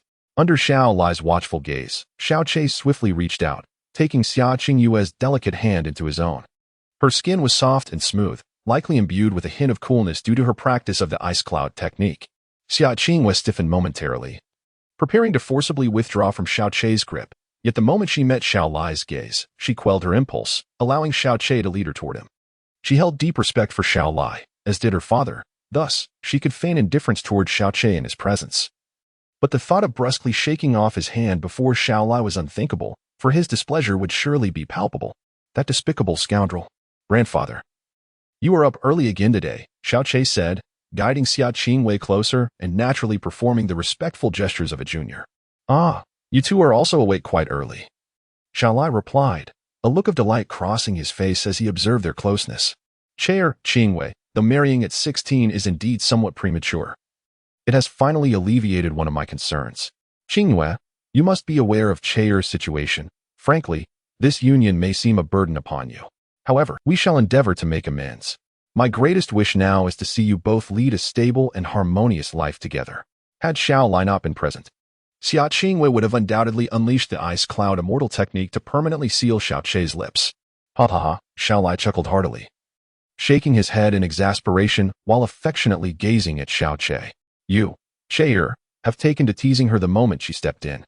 Qingwei, do not heed his nonsense. This rascal has always been loose-tongued. It must be early still, and I suspect you have yet to eat. Knowing you would come, Lao Hong has already prepared breakfast to be sent over. Come, let us dine together." "Very well, grandfather. By the way, should we invite Aunt to join us? She has always been a heavy sleeper. It is best not to disturb her at this hour." The dining table was indeed set with 3 plates of freshly prepared breakfast. Xiao Che maintained his hold on Xia Qingyue's hand, who was struggling to keep a composed expression as they sat together at the table. Xiao Lai took his seat opposite them, but as soon as he settled into his chair, hurried footsteps echoed from outside, followed by a breathless call. "Elder Wu. Is Elder Wu present? What is it?" Xiao Lai turned, his brow furrowed. "The Lord of the sect commands that all elders assemble in the conference hall immediately. Matters of great significance regarding the future of the Shao sect are to be discussed, and your presence is imperative." Rising swiftly, Xiao Lai donned the outer garment offered by Xiao Hong and addressed Xiao Che and Xia Qingwei. "It seems there is an urgent matter at hand. Please, continue your meal without waiting for me." In Xiao Lai's memory, there had never been such an urgent summons issued so early in the morning. He donned his clothes and departed swiftly. As soon as Xiao Lai departed, Xiao Che's hand swiftly withdrew from Xia Qingyue's grasp, and he nimbly leaped backward. With a slight arch of his brows, he assumed a serious demeanor and remarked, "Qingwei, my dear wife, being the intelligent person you are, you must comprehend that my intention in holding your hand was solely to appease and please my grandfather, devoid of any ulterior motives. Although I did not consult you beforehand. I trust you harbor no resentment or opposition, correct?" Xia Qingyue's expression gradually transformed into one of icy disdain as she called, "Should you dare to lay hands on me again, I shall not hesitate to retaliate." Xiao Chei's demeanor increasingly left Xia Qingyue feeling bewildered. Initially, she perceived him as aloof and indifferent, yet over time, she discerned an extraordinary character within him, imbued with a hint of mystery, often evoking the impression that he was not merely a 16-year-old youth, but rather a seasoned man who had traversed the trials of life, save for his occasionally revealing impudence. At present, however, he shamelessly invaded her personal space while exhibiting no awareness of his wrongdoing, instead behaving like a petulant child, lamenting and playing the victim, thus unceremoniously turning her into the one at fault. This left her in a state of bemusement, causing her initial anger to dissipate significantly. "Let us simply sit down and dine," Xia Qingyue stated wearily. She began to realize that her request to her master to remain by his side for an additional month might have been a rather erroneous and perilous decision. Chapter 15. The Test of Xiao Yulong. After Xiao Che and Xia Qingyue finished their breakfast, Xiao Lai hurriedly returned, his face etched with an unprecedented gravity and lingering shock. "Grandfather, what has happened?" Xiao Che swiftly inquired. "It is a significant matter, one that could be considered monumental for the Xiao family," Xiao Lai replied, though his furrowed brow soon relaxed. "However, it should not concern us too greatly." "A monumental matter? What could it be?" Xiao Che asked, increasingly astonished. "It pertains to the Xiao clan," Xiao Lai revealed. "The Xiao clan?" Both Xiao Che and Xia Qingyue turned their heads in unison. Just a quarter of an hour ago, the clan leader received an unexpected letter from the Xiao clan. The correspondence stated that a delegation is on its way here, led by none other than the youngest son of the current clan leader, Xiao Zhu. Xiao Lai elaborated slowly. This revelation left Xiao Che momentarily speechless. Before he finally spoke, "If this is indeed true, it seems rather implausible. Although our Xiao family descended from the Xiao clan over a century ago, the Xiao clan has always regarded us with disdain. We have had no interactions for over 100 years, and surely no one within the Xiao clan would consider our humble lineage significant enough to warrant a visit. If they have ulterior motives, the Xiao clan wields immense power. What could they possibly covet from us? As for bestowing favors, that seems even less likely." Xiao Lai appeared remarkably composed. Yet the effort to conceal his disappointment was evident to Xiao Che's discerning gaze. Within the Xiao clan, no one harbored anything but admiration for the Xiao sect. Even he had felt the same prior to today. The arrival of the Xiao sect's envoy marked an unprecedented opportunity for the Xiao clan, as it allowed for a genuine interaction with a representative of the sect. While others in the clan may have nurtured a flicker of hope, Xiao Lai dared not entertain even the slightest aspiration. For the individuals favored by the Xiao sect, it was clear that Xiao Che was not among them. Xiao Che opened his mouth, intending to utter some comforting words to his grandfather. However, after much contemplation, he found himself unable to articulate even a single word. The state of his profound veins lay bare before him, rendering any flowery rhetoric utterly meaningless. Although this matter should bear no relation to us, perhaps it is for the best. The Xiao clan, vast as it may be, would only see us relegated to the lowest echelon. A stark contrast to the tranquility we enjoy here in Flowing Cloud City. Xiao Lai chuckled nonchalantly and took a seat at the dining table, saying, "Come, let us finish breakfast with grandfather." Upon exiting Xiao Lai's courtyard, Xiao Che immediately sensed a palpable shift in the atmosphere of the Xiao clan. Typically, this hour would see many engaged in morning exercises, yet now, a mere handful of figures were present, most of whom hurried past with expressions of excitement. It seemed that everyone aspired to ascend to the lofty heights of the Xiao clan. But is it truly wise to leap to such heights? They failed to consider that even if they were to reach the Xiao clan, they would likely find themselves as mere lowly lackeys. Xiao Che remarked indifferently. "Jealousy?" Xia Qingyue inquired with an impassive expression. "Absolutely not," Xiao Che quickly retorted, only to realize that Xia Qingyue, standing beside him, was a disciple of the Ice Cloud Immortal Palace, rivaling the Xiao clan in prowess. With a dismissive smirk, he added, "You are not like them. Never mind. Forget I said anything." Xia Qingyue chose to ignore him, her step slow yet graceful, allowing her to surpass Xiao Che by several paces. With another stride, she distanced herself even further. Xiao Che halted, watching in astonishment as the ethereal Xia Qingyue moved with an elegance that seemed almost illusory. Could this be the legendary ice dance of snowflakes from the Ice Cloud Immortal Palace? This woman's profound strength is undoubtedly more formidable than mere initial mastery. "Ah, is that not Xiao Che, the younger brother?" A voice called from his right. Turning, Xiao Che saw Xiao Yang approaching. Typically, Xiao Yang regarded him with disdain. But here he was, initiating conversation for the first time. "Brother Xiaoyang, what a surprise to see you so early." Xiao Che greeted him warmly. "What a coincidence. I was just about to seek you out and did not expect to run into you here." Xiaoyang replied with a broad smile. "Is there something you need from me, Brother Xiaoyang?" Xiao Che asked, feigning surprise. "Indeed," Xiaoyang nodded. "It is actually Brother Yulong who sent me to fetch you. He mentioned that among us, you are the youngest yet the first to marry. As fellow brothers, we must celebrate this small achievement of yours. Moreover, yesterday's banquet was so crowded that we couldn't indulge properly. So we thought to share a drink and breakfast together this morning. What do you say? Do you have time?" To be invited for drinks so early in the morning suggested that Xiao Yulong's patience was rather thin. Xiao Che inwardly scoffed, fully aware of the underlying motives behind Xiao Yulong's invitation. Nevertheless, he displayed a facade of surprise and excitement, exclaiming, "Is it truly Brother Yulong who called for me? I certainly have time. If it is Brother Yulong, how could I possibly refuse? Shall we go now?" Xiao Che's expression elicited a quiet sneer of disdain from Xiaoyang, who nodded and replied, "Of course, let us proceed." Xiao Yulong's courtyard is at least 4 or 5 times larger than Xiao Che's, lavishly adorned and attended by dedicated maidservants.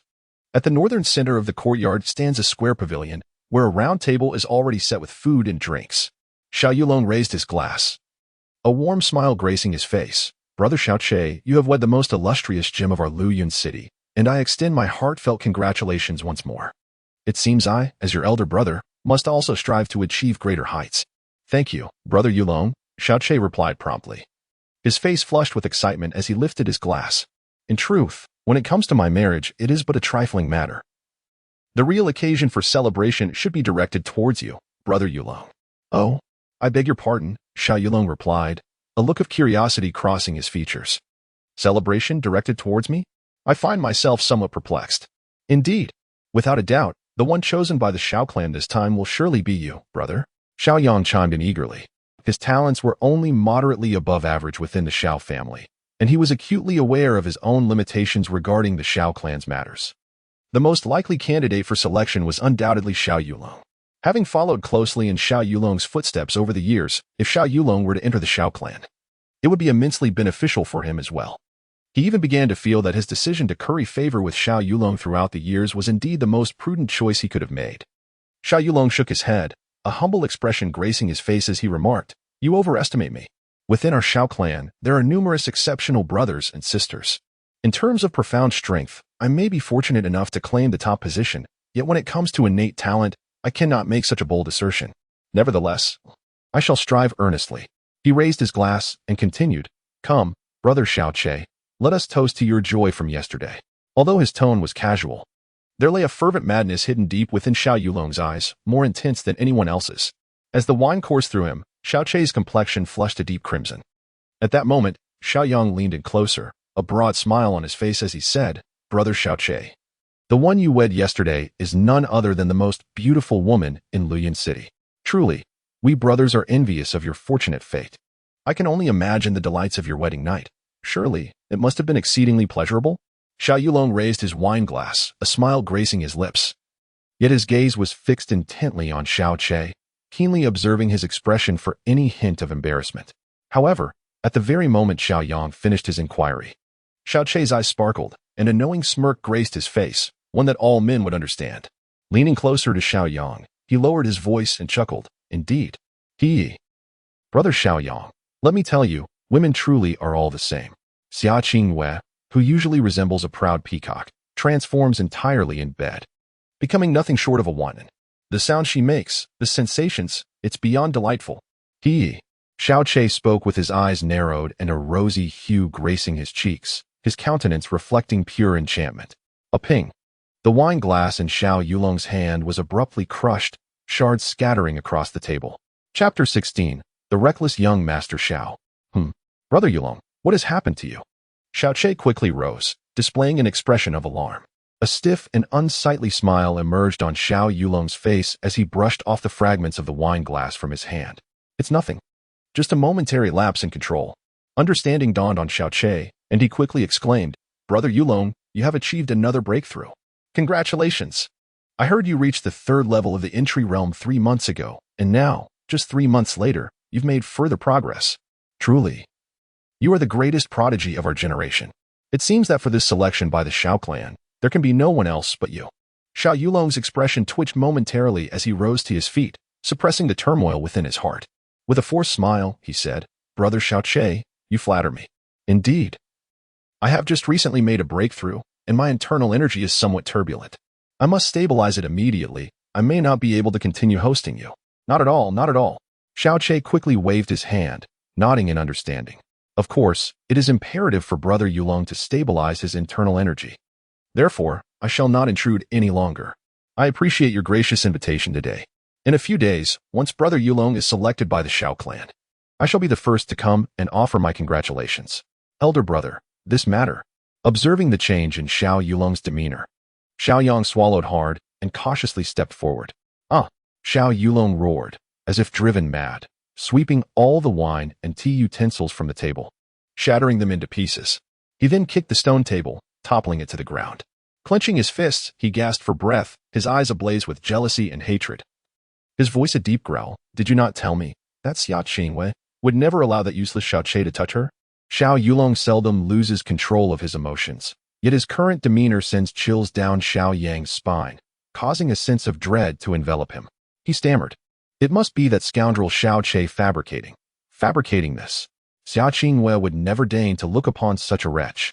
Utter nonsense." Xiao Yulong bellowed. "Am I unaware of Xiaoqi's true worth? How dare he put on an act before me? Do you take me for a fool?" Xiao Yulong possesses considerable depth and insight. Having known Xiaoqi for 16 years, he believes he is thoroughly familiar with every aspect of him. He is utterly convinced that the emotional fluctuations of this weak and self-deprecating individual would never escape his notice. Just moments ago, when Xiao Yang inquired about him, there was not a trace of artifice or pretense in his gaze, expression, or even subconscious body language. Summer Qingyue is the woman he has sworn to possess.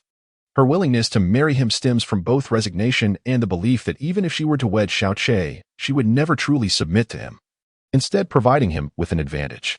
However, he never anticipated that the very day after their marriage, he would discover that Summer Qingyue had already been compromised by Xiaoqi. The fury, jealousy, and resentment surging within him felt as if they might erupt from his chest.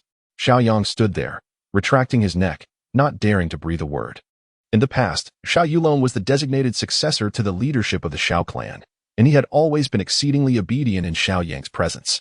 Now that Xiao Yulong was likely to be chosen by the Shao sect, Xiao Yang felt an even greater trepidation, not daring to exhibit the slightest. After a considerable time, Xiao Yulong continued to breathe heavily, illustrating the profound impact this matter had on him. Suddenly, he spoke in a deep voice. "Where did Xiaoqi go after leaving this place?" Xiao Yulong furrowed his brows, a stormy expression clouding his face. He murmured, "I had always believed that Xia Qingwei possessed an unparalleled beauty and talent, and thus would undoubtedly embody a dignity and pride unmatched by any other woman. Yet, to my astonishment, even the most contemptible wretch within the Shao clan has managed to capture her attention." Xiao Yulong let out a cold snort, abruptly swinging his hand as he strode swiftly toward the courtyard exit. Just as Xiao Yang was about to follow, he suddenly realized where he was headed and promptly halted. Slowly raising his hand to wipe the cold sweat from his forehead, Xiaoqi emerged from the small courtyard of Xiao Yulong and strolled leisurely towards the kitchen to procure a breakfast. With a carefree demeanor, he meandered in the direction of the courtyard where Xiao Lingxi resided. As he approached, he found himself muttering to himself, "That rascal Xiao Yulong should be hastening towards me now, right? Will my beloved Qin Yu break one of his legs? Or perhaps two. No, maybe three." Upon reaching Xiao Lingxi's small courtyard, he discovered the door tightly shut. He stepped forward and knocked, calling out, "Aunt, I brought breakfast." The door swung open, and after Xiaoqi entered, it slammed shut behind him. Xiao Lingxi rested her head on the table, her hands propping up her chin, her eyelids drooping, exuding an air of lethargy and disinterest. Xiaoqi placed breakfast before her, waving his hand in front of her face. "Did you not sleep well last night?" With a low whimper, Xiao Lingxi buried her entire face in her palms at the mention of the previous night. "Don't bring it up. Summer Qingwei must have seen everything when she delivered the blanket. What should I do? I truly have no face to meet anyone now, sob sob. Is it really that exaggerated?" Xiaoqi rubbed his temples, sitting beside her with a smile. "Do not worry. You are my aunt. What is the harm in us cuddling together while sleeping? Just because I am your aunt." Xiao Lingxi shook her head in frustration. "And your hand was always on my. Ugh, she must have seen it all. What if she tells someone else? What should I do?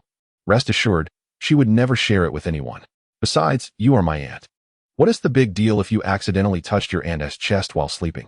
Xiaoqie replied calmly. I am 100% sure that even if she saw it, she would not speak of it, nor would she think in the direction you are imagining. Now, hurry up and eat your breakfast, or it will get cold. He comforted her with a hint of amusement. In matters such as these, the thoughts of a girl are indeed quite different from those of a man. Oh. Xiao Lingxi finally liberated her delicate face from her hands and began to eat the breakfast Xiaoqie had brought, tears glistening in her eyes. As Xiaoqie had anticipated, Xiao Yulong, upon leaving, headed straight to his small courtyard. Upon stepping into the courtyard, he immediately spotted Summer Qingyue standing beneath the pomegranate tree in the center of the yard.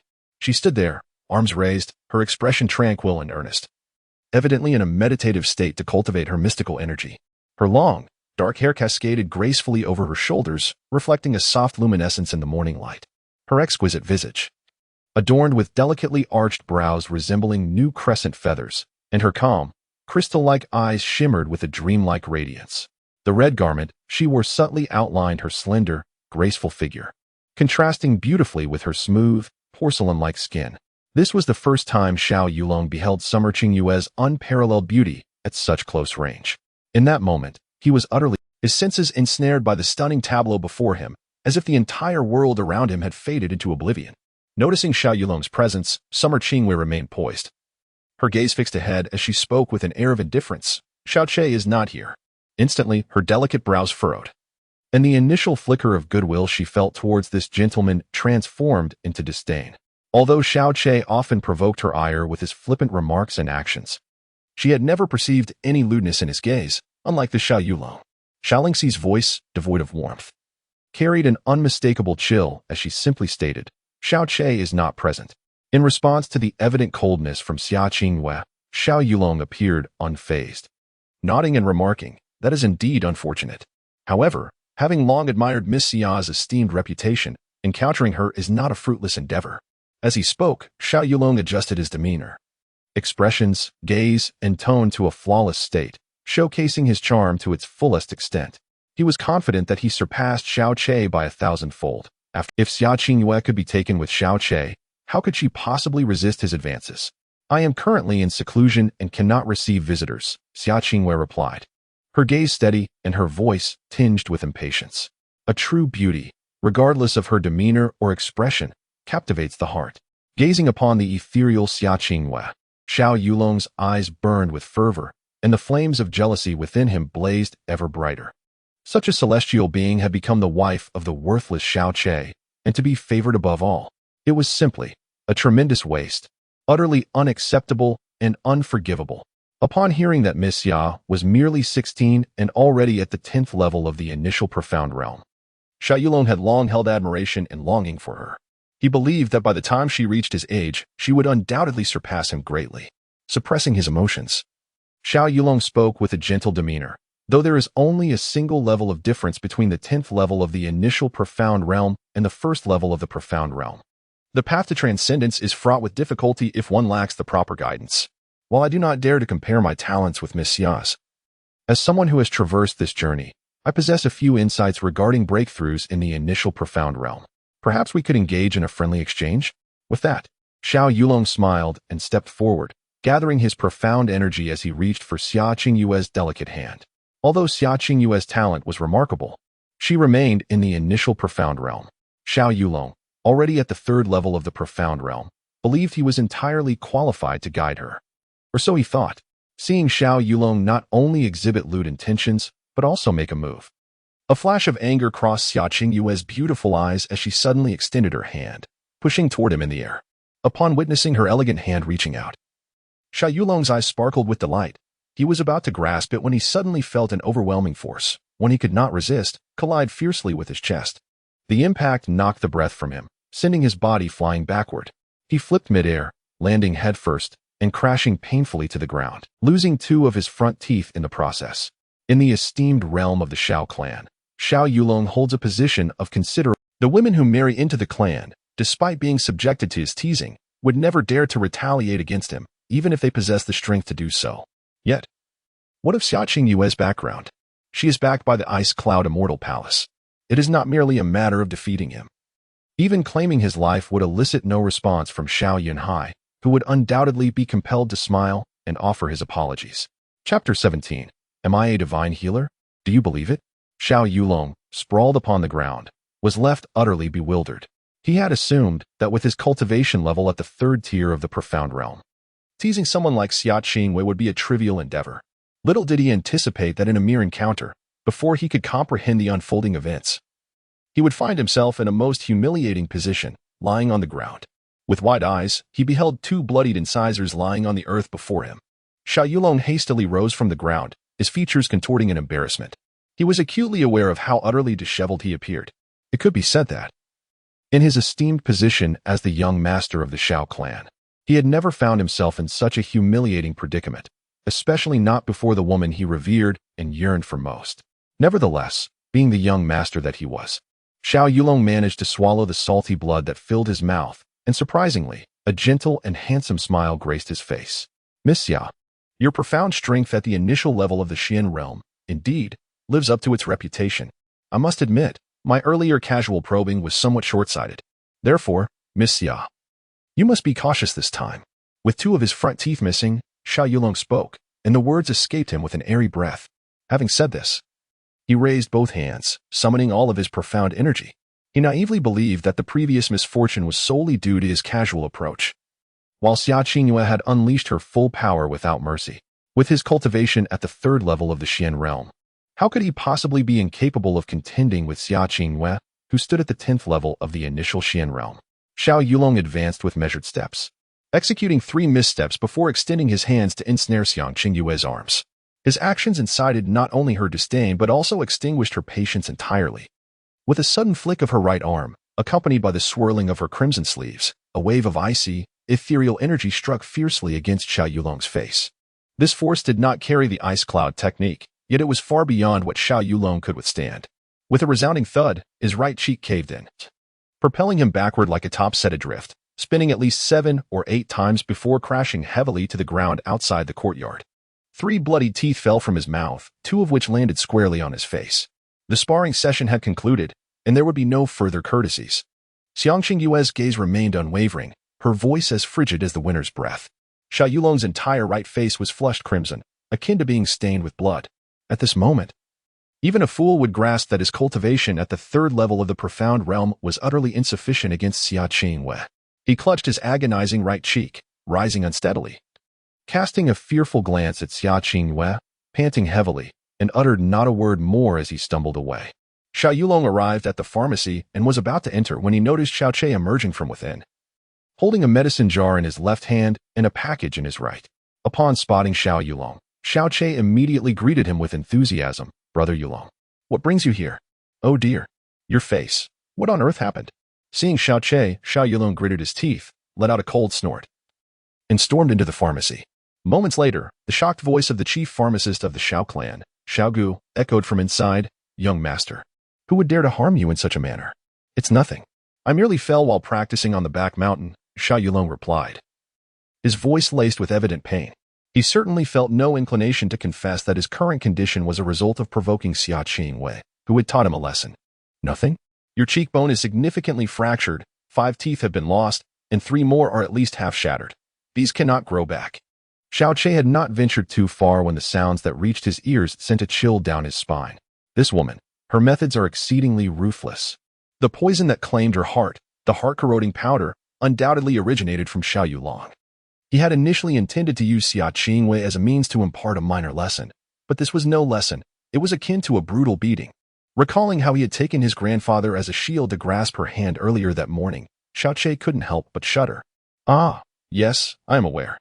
I just saw him in the pharmacy. Xiao Che cautiously glanced at Xia Qingyue's expression and spoke with great care. Xia Qingyue paid him no heed, her eyes gently closed, surrounded by a chilling aura. Qingyue, may I pose a question? Xiao Che took a small step forward, initiating conversation. Xia Qingyue remained motionless. What level is your profound energy? To have reduced Xiao Yulong to such a pitiful state, you must be at least at the 5th level of the profound realm, achieving the 5th level at 16. If this were to spread, the entire Luyun city would be in uproar. Ignored, Xiao Che wore a disgruntled expression. judging by Xia Qingyue's demeanor. She seemed to be silently cultivating the unique technique of the Ice Cloud Immortal Palace, the Ice Cloud Mantra. He ceased speaking, placing the item in his hand down. Leaning back, arms crossed, gazing leisurely at the tranquil Xia Qingwei. 15 minutes passed in this manner. When Xia Qingwei practiced the Ice Cloud Mantra in her chamber, aside from her master occasionally providing guidance, she would typically remain undisturbed, completely alone, let alone being scrutinized by a man. Although she stood with her eyes closed, focused and serene, the awareness of Xiao Chei's unwavering gaze upon her was inescapable, persistent, and unyielding. His piercing stare swept across every part of her, rendering her unable to achieve true tranquility, discomfort coursing through her being. After all, she was merely a 16-year-old girl. Expecting her to attain a state of complete calm was rather unreasonable. After a full quarter of an hour, Xiao Chei continued to stand there, his gaze fixed upon her. At last, Xia Qingyue could no longer endure it, her beautiful eyes opening as she coldly turned her head, saying, "Why do you keep staring at me?" "I was waiting for you to speak to me first," Xiao Chei replied innocently. Xia Qingyue suddenly felt an urge to commit violence. "Ahem, actually, I have something very important to discuss with you. I was afraid of interrupting your practice, so I had to wait." Xiao Chei straightened up, a look of sincerity gracing his face. "What is it?" Xia Qingyue suppressed her anger. "Well, it is like this." Xiao Chei's expression grew serious as he took a few steps forward, positioning himself before Xia Qingyue, and spoke earnestly. "This morning, when I held your hand..." Hey. No, don't move. I'm discussing important matters. Upon witnessing the sudden glimmer of murderous intent in Xia Qingyue's gaze, Xiao Chei hastily retreated several steps, his expression shifting to one of vigilance. The gruesome fate of Xiao Yulong served as a bloody reminder. Fortunately, Xia Qingyue refrained from taking any violent action, allowing Xiao Chei to exhale a sigh of relief. He then continued, "While holding your hand, I discreetly examined your pulse and discovered alarming irregularities." His words, however, did not elicit a flicker of belief in Xia Qingyue's eyes. She remained utterly unconvinced. Although she had indeed felt him surreptitiously probing her wrist earlier that morning, the notion that a frail male from the Xiao family, known throughout the entire Luyan city, could possess any knowledge of pulse diagnosis seemed utterly ludicrous. Yet, Xiao Chei's subsequent revelation stirred a tremor within Xia Qingyue's heart. "Every day at 3 in the morning, do you not awaken from your slumber? And in the ensuing moment, does your body not feel icy and your limbs achingly sore?" A flicker of intrigue passed through Xia Qingyue's eyes as she instinctively asked, "How do you know?" Xiao Chei continued, "Furthermore, ever since I began cultivating the ice cloud technique, after each breakthrough in my profound energy, I invariably find myself engulfed in a chilling coldness, experiencing aching limbs, a loss of appetite, and restless nights for the following 2 or 3 days. Xia Qingyue's gaze flickered with intensity once more. For Xiao Chei's words resonated with striking accuracy.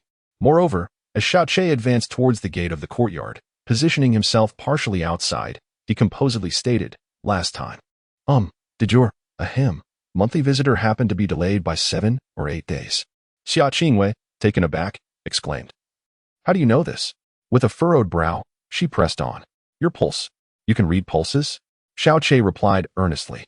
"Do you believe me when I say I am a divine physician?" With a deadpan expression, Xia Qingyue averted her gaze, retorting, "If you wish to jest, find your aunt instead." Xiao Chei certainly did not expect Xia Qingyue to believe him. If she truly did, it would indeed be a mystery. These were all serious ailments, and one would expect her to inquire about ways to remedy them. "No need," Xia Qingyue replied coldly.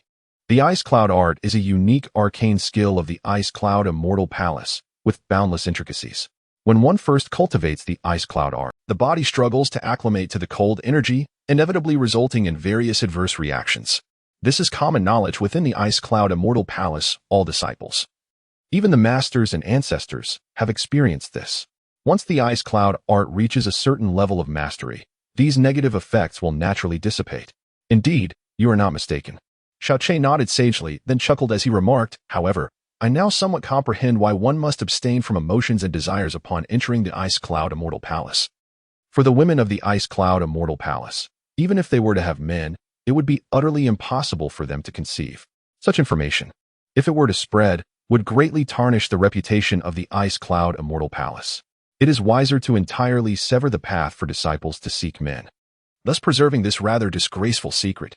Xia Qingyue's delicate brows abruptly arched, her gaze turning icy. For the first time, she felt a genuine fury towards Xiao Chei. Silence. I can tolerate your nonsensical ramblings, but I will not allow you to insult my sect. If you utter another word of this nature, I will never forgive you. Previously cautious and timid, Xiao Che now displayed no trace of fear. Instead, he wore a faint smile and remarked leisurely, I am fully aware of whether I have spoken incorrectly.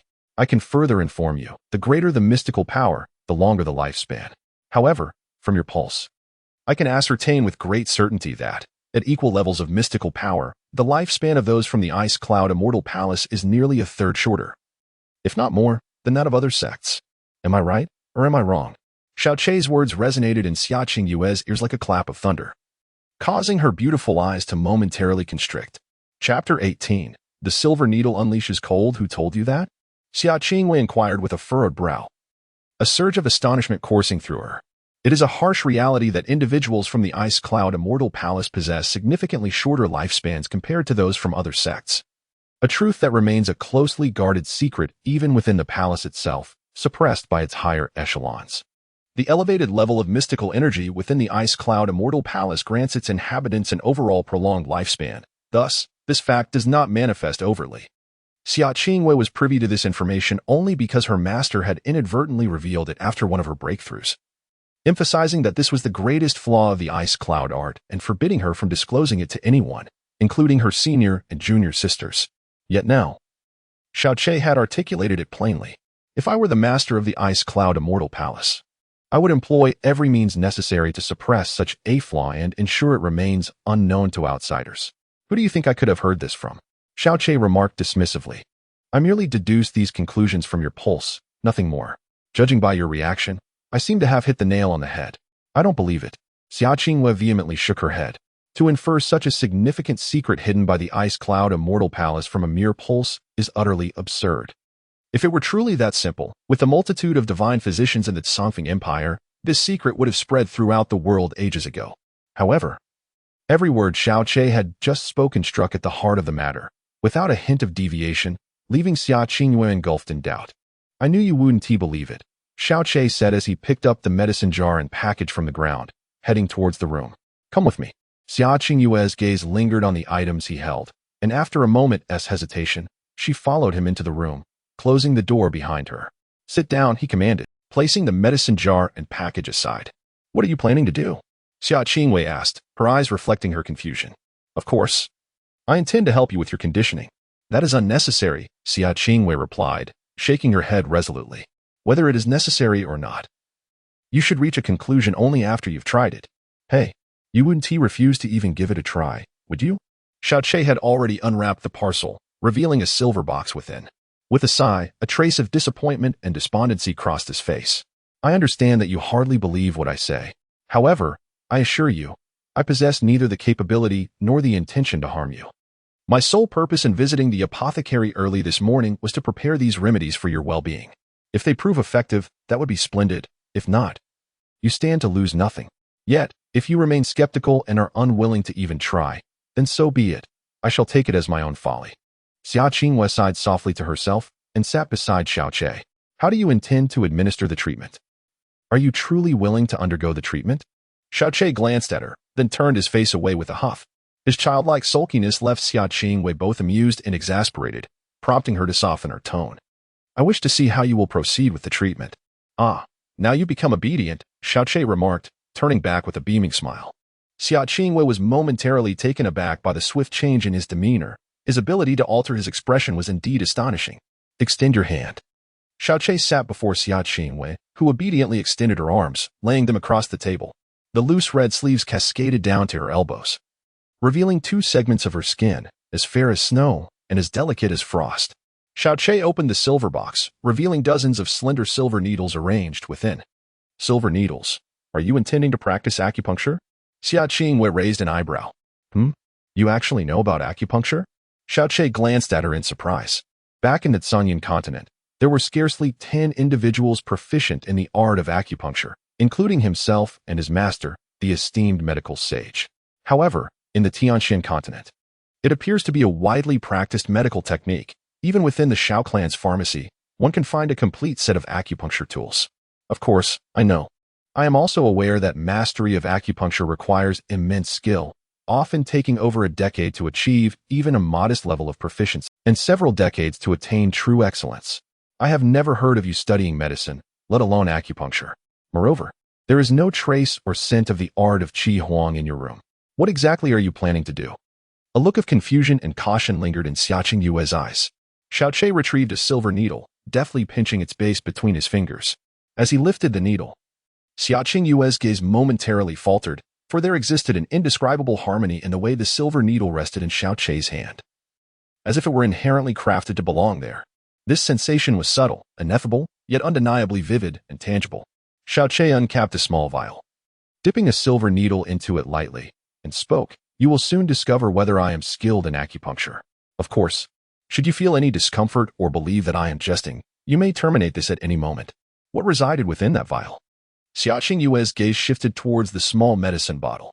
There was no sensation of pain, or rather, she felt nothing at all. Had she not been a witness to the silver needle piercing her wrist, she would have remained oblivious to its presence. A wave of astonishment washed over Xiaqing Yue. Quick! No, this was certainly not mere speed. It was rather an extraordinary proficiency, a level of skill that could only be described as sublime. The second silver needle was deftly seized by Xiaoqi, dipped in the juice of the red sunflower, and brought near Xiaqing Yue's right hand.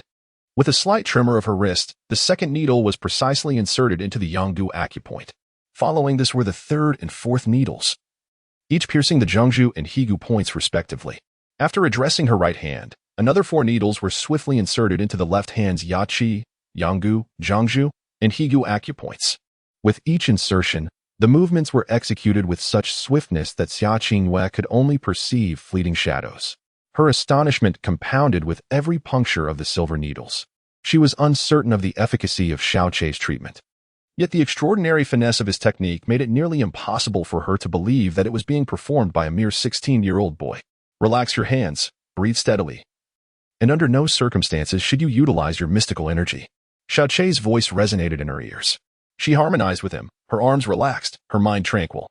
At that moment, she suddenly sensed a chilling aura coalescing in her hands, as if discovering a release, swiftly surging towards the 4 acupoints, Yanqi, Yanggu, Zhengzhou, and Higu, which had been pierced by silver needles. Instantly, wisps of white mist began to rise from the 8 silver needles, the latent cold within causing the surrounding temperature to plummet. Feeling the icy energy coursing through her meridians and the rapidly escaping mist, Xiaqing Yue's snow-white visage was profoundly stirred. The chill was even more intense than she had anticipated. Fortunately, you encountered me, Xiaoqi murmured softly, then covered the box of needles, casually inquiring, "Qingyue, how do your hands feel now?"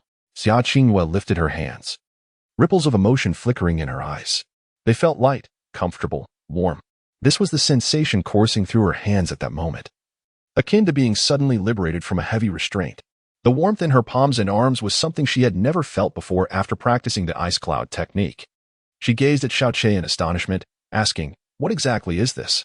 "It's quite simple," he replied nonchalantly.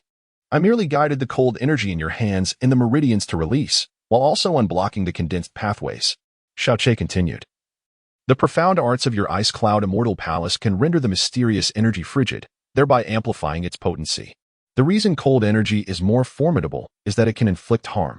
The adversary is human, and so are you. Before harming others, one inevitably harms oneself. This is a rather elementary principle. When I touched your palm this morning, I noticed your hand's temperature was significantly lower than that of a normal person. Perhaps those from the Ice Cloud Immortal Palace would naturally consider this a normal phenomenon resulting from practicing the Ice Cloud technique, but from a medical perspective, such a temperature is far from normal. In the absence of exerting profound energy, it remains dormant within the meridians, not affecting the individual. However, once manifested, the Ice Cloud energy permeates the entire body, and in its release, it can harm, yet in its circulation, it will inevitably injure oneself. You have probably practiced the ice cloud technique for only a few years, yet a substantial amount of cold energy has infiltrated your organs, blood, marrow, and dantian, accumulating over time. Eventually, this will result in persistent and severe damage to your internal organs. It would be astonishing if you didn't suffer a shortened lifespan. The emergence of those negative reactions is entirely expected." Xiaqing Yue remained silent. Moreover, under the influence of cold energy, many meridians in your body may become obstructed due to frequent spasms, significantly affecting the manifestation of profound energy. You may now attempt to channel your profound energy into your hands and observe what differences arise, Xiaoqi stated with a serious demeanor. Xiaoqi spoke with eloquence and reason, presenting a coherent argument that was easily comprehensible, even to the most simple-minded. Coupled with Xia Qingyue's genuine reactions, there was no room for doubt or debate. However, while Xiaoqi maintained a serious demeanor, internally he was grinning. For although his words were undoubtedly true, they also bordered on absurdity. Given that Xia Qingyue had only practiced the ice cloud technique for 3 to 4 years, it was impossible for her to have fully adapted. His statements, when combined with her own experiences and the sensations after adjusting her condition, appeared flawless to her. The adjustments were merely an excuse. The flaws in the ice cloud technique were likewise just a pretext. Only he understood his true intentions. Chapter 19. Understanding the profound upon hearing Xiaoqi's words. Xia Qingyue attempted to concentrate her mystical energy in her hands. Instantly, her heart trembled anew, for the flow of mystical energy within her hands was remarkably smoother than before, accelerating by nearly 30%. Observing Xia Qingyue's reaction, Xiaoqi nodded with satisfaction. Do you not feel a significant improvement in fluidity and speed? If you can expel all the cold energy from your body and ensure your meridians are unobstructed, your body temperature will align with that of an ordinary person when you are not employing the ice cloud technique, eliminating all adverse reactions and enhancing the speed of your mystical energy application by almost half. Moreover, henceforth, your training speed with the ice cloud technique will increase by at least 30%. Oh, I'm merely speaking casually. You may listen at your leisure, for it is unlikely you will allow me to implement such changes. As Xiaoqi spoke, he began to gather the items he had retrieved from the pharmacy. Did you just say that the speed of cultivating the ice cloud technique will increase by 30%? Xia Qingyue suddenly turned her head. Xiaoqi's words left her utterly astonished. She was struck with disbelief yet compelled to accept the notion. A pill capable of accelerating one's progress by approximately 20% within a year or two is an unquestionable rarity, one that could incite fierce competition and bloodshed. Yet, what Xiaoqi implied was a permanent enhancement of 30%. This statement was nothing short of astounding. If there existed an object or condition that could indefinitely elevate a person's cultivation speed by such a remarkable margin, Xia Qingyue had no doubt that heroes from all corners of the world would swarm forth to seize it with fervor. Indeed, Xiaoqi nodded, believe it or not. It is entirely up to you. Xiaoqi, with an air of nonchalance, only served to deepen Xia Qingyue's belief in his words. Coupled with the sensation she had personally experienced after his treatment, she found herself unable to harbor excessive doubt in the face of his astonishing claims. This realization left her astounded. The Grand Ice Cloud Immortal Palace had stood on the Songfeng continent for a millennium, yet she had never heard of such remarkable methods. Here, in this small flowing cloud city, stood a 16-year-old boy with a withered meridian who spoke with such unwavering certainty. And she found herself inexplicably inclined to believe him. If what you say is true, then why do you claim I should not permit you to proceed? Xia Qingyue inquired. Oh, well, Xiaoqi smirked, adopting a serious tone. It's quite simple, really. Consider it for yourself. To dispel the cold energy and unfreeze the blocked meridians throughout your body, needles must be applied. Since needles are to be used, naturally, clothing must be removed. At the very least, you must expose your entire back to me. If you are unwilling to let me touch your hand, would you then be willing to undress in my presence? Xia Qingyue fell silent, observing Xiaoqi as he gathered his belongings. Her expression shifted repeatedly until she finally spoke again. I am aware of the cold energy accumulating within me. I know that the initial stages of the ice cloud technique can lead to the obstruction of certain meridians. If the cold energy is dispelled and the meridians are unblocked, it would indeed alleviate discomfort and aid in the manifestation of mystical power. But how does this relate to enhancing the speed of my training in mystical arts? This involves a rather intricate medical theory, quite complex, in fact, hence I am reluctant to elaborate. Moreover, even if I did explain it, you would not comprehend. Xiaoqi replied vaguely, beads of cold sweat almost surfacing on his forehead. He had assumed that his previous remarks in acupuncture had sufficiently impressed Xia Qingyue. Yet she still harbored doubts and had directly pinpointed the crux of the matter. For the relationship between training speed, cold energy, and meridians was utterly tenuous. Fortunately, Xia Qingyue refrained from further questioning. As Xiaoqi repacked his belongings, she spoke once more. Where did you acquire this knowledge? With your acupuncture technique, you could easily qualify to join those esteemed medical sects. If you truly possess the abilities you previously mentioned, then not only would flowing Cloud City know your name, but the entirety of Somfin continent would as well.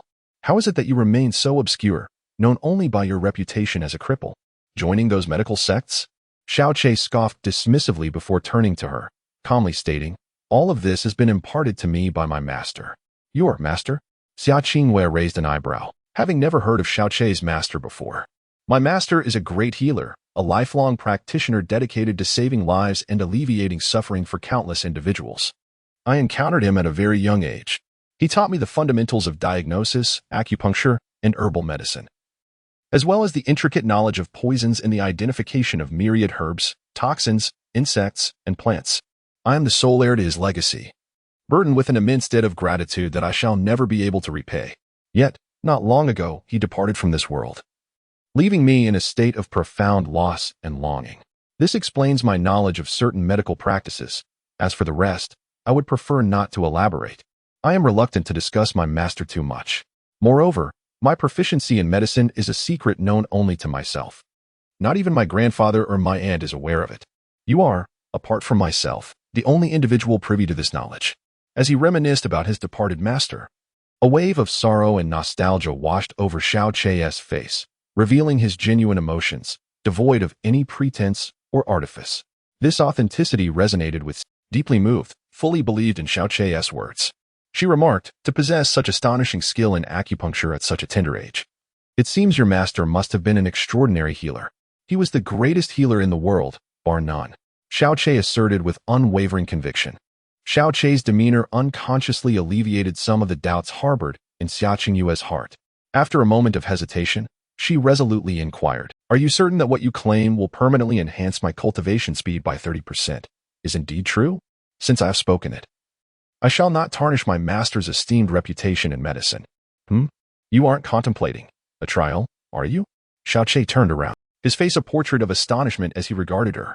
Xia Qingwei exhaled softly, slightly averted her gaze, and asked, are you certain that merely exposing my back will suffice? Xiao Che's eyes sparkled with excitement as he leaned forward, a playful smile gracing his lips. If you insist on revealing everything, I suppose that can be arranged. Xia Qingyue's brows furrowed, and with a flick of her red sleeve, a sudden gust of cool wind sent a shiver down Xiao Che's spine. Approaching the bedside, she spoke lightly.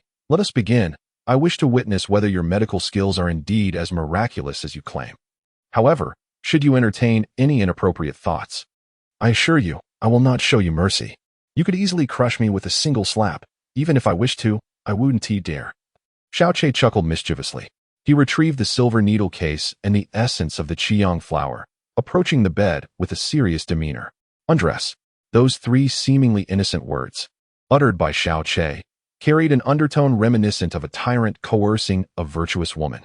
One can only imagine the tumultuous emotions that surged within the typically pure and aloof Xia Qingyue upon hearing them. Yet, the temptation of a permanent 30% increase in her cultivation speed proved overwhelmingly enticing, an allure so profound that no practitioner of the arcane arts could possibly resist. For if he were to succeed, it would signify that, given equal talent, understanding, and resources, her 3 years of cultivation would equate to the 4 years of another. A century hence, she would surpass her counterpart by 30 years in advancement. Xiao Che accurately discerned that despite her reluctance, Xia Qingwei would not refuse to shed her garments. It was evident that she was a girl in pursuit of higher mystical powers. Otherwise, she would not have risked severing emotional ties and desires to join the Ice Cloud Immortal Palace. If what he suggested held any truth, such a sacrifice was indeed worthwhile. Moreover, it merely involved baring her back.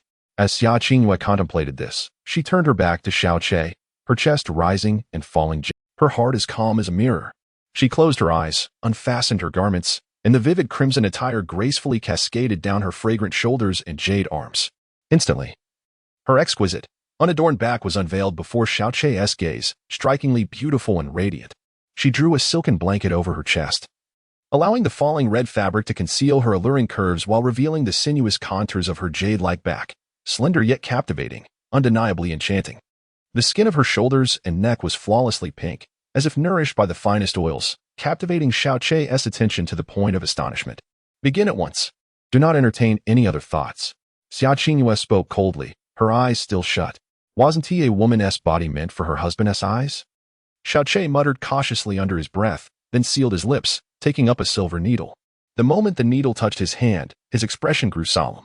Sensing the steadying breath of Xiaoqi behind her, Xia Qingwei, who had been about to speak, fell silent, her eyes gently closing. Although she still found it hard to believe the truth of Xiaoqi's words, the temptation of a 30% increase in cultivation speed was irresistible. Even if there remained a mere sliver of possibility. A gentle breeze stirred, and with a deft motion of Xiaoqi's wrist, the silver needle lightly pricked the Tianzong acupoint on Xia Qingwei's jade back, his fingers never grazing her skin. Xiaoqi began to move his fingers with incredible speed, deftly lifting one silver needle after another, piercing the back of Xia Qingwei with astonishing precision, so swiftly that it appeared as though only a continuous blur remained. With her eyes closed, Xia Qingwei concentrated entirely on the sensations at her back, gradually becoming aware that each silver needle, upon insertion, was accompanied by subtle threads of mysterious energy. This revelation stirred something within her heart. She was acutely aware of Xiaoqi's physical condition, with his meridians severely damaged. He could only remain at the initial level of the Xian realm, capable of wielding only the most rudimentary and minuscule amounts of Xian energy. Yet, each silver needle that pierced her back, accompanied by the Xian energy, represented an almost unimaginable intensity for someone at the initial level of the Xian realm. Xia Qingwei was puzzled as to why Xiaoqi infused the needles with Xian energy, but it was evident that each needle he thrust was executed with all his might. Previously, during the rapid application of the 8 needles, her attention had been solely on his technique, leaving her unaware of this crucial detail. This newfound awareness sent ripples of unease through her heart. In Chapter 20, the intrigue deepens. The first 20 or so needles were administered with relative ease by Xiaoqi. However, as beads of sweat began to form on his forehead, his left hand, which held the needles, started to tremble slightly, and his movements noticeably slowed. What once could be accomplished in a single breath now required several. After the 30th needle, the intervals lengthened further. With each silver needle inserted, the Tian Du pearl in the palm of his hand flickered ever so slightly. The power of the Tian Du pearl silently infiltrated Xia Qingwei's body alongside the silver needles. Of course, this power was not a toxic force, but rather one of purification. The Tian Du pearl possessed the ability to cleanse all poisons in the world. And this poison was not limited to lethal toxins, but also included harmful or superfluous impurities within the body. However, this was distinct from the process of marrow cleansing and meridian unblocking. Utilizing the Tian Du pearl's purifying capability was the primary purpose behind Xiaoqi's meticulous needlework on Xia Qingwei today. Driving away the cold and unblocking the meridians were mere side effects and distractions. What he was truly accomplishing was guiding Xia Qingwei towards the Xian realm. As a minute passed, then 10 minutes, and finally a quarter of an hour, wisps of cold energy gently rose from each silver needle. After a full 15 minutes, a total of 54 needles had been inserted into Xia Qingwei's back. At this moment, Xiaoqi's hands finally paused, but only for less than half a minute before he suddenly resumed, his hands dancing in unison as he swiftly withdrew each silver needle from Xia Qingwei's back. In the blink of an eye, all 54 needles vanished. Xia Qingwei's back remained flawlessly smooth and white, akin to the purest jade, devoid of any trace of the procedure due to Xiaoqi's exceptional skill. At the instant the last needle was removed, Xia Qingwei experienced an overwhelming sensation, as if she had suddenly floated into paradise. A profound warmth and comfort enveloped her, leaving her in a state of disbelief, questioning how this exquisite feeling could possibly emanate from her own body. Having practiced the ice cloud technique for nearly 4 years, she still frequently found herself in a state of incomprehensible mastery. Yet, at this moment, feeling the flow of the technique within her body, she was utterly convinced that she could fully command the ice cloud technique. Consequently, her speed in mastering it would naturally ascend to a higher echelon. Initially harboring, she was now overwhelmed with delight, coupled with an unsettling astonishment the words of Xiaoqi had indeed come to fruition. Moreover, the results seemed to exceed his assertions. She believed that if her master were to witness her current state, he would surely be taken aback. Now do I believe? Reflecting on the profound energy infused into each needle, a sudden pang of pain enveloped her heart, a sensation akin to a sharp prick. This feeling caused her thoughts to spiral slightly, for she found herself inexplicably feeling an unwarranted sympathy for someone with whom she shared only a nominal connection and no potential for intimacy. I believe you are truly a miraculous healer. Summer Qingwei regarded him with a complex gaze. How astonishing it is that someone so scorned by all in Luyun City possesses such remarkable talent yet. You are acutely aware that I harbor no feelings for you, and in a month, I shall depart forever. Why then do you lay bare such truths before me? Why bestow upon me such immense grace, and strive so fervently for my sake? This grace is indeed a monumental favor. 3 reasons. The exhausted Xiao Che, panting yet wearing a radiant smile, continued, almost everyone looks down upon me. You possess every reason to scorn me even more. Yet you do not. You have endeavored to uphold my meager dignity last night. You ventured out in concern to seek me, silently delivering a blanket to those who treat me kindly. I shall forever reciprocate with even greater kindness. Summer Qingwei, the second reason you are, after all, my wife. Summer Qingwei parted her lips but found herself at a loss for words. The third and most significant reason. Xiao Che's smile took on a teasing quality. I believe you must look stunning after shedding your garments. Whenever Xiao Che jested with her, she would invariably respond with cold indifference. Yet this time, gazing at the mischievous grin adorning his pale visage, she could not summon any ire. Having elucidated his points, Xiao Che extended his hand towards the medicinal vial he had brought.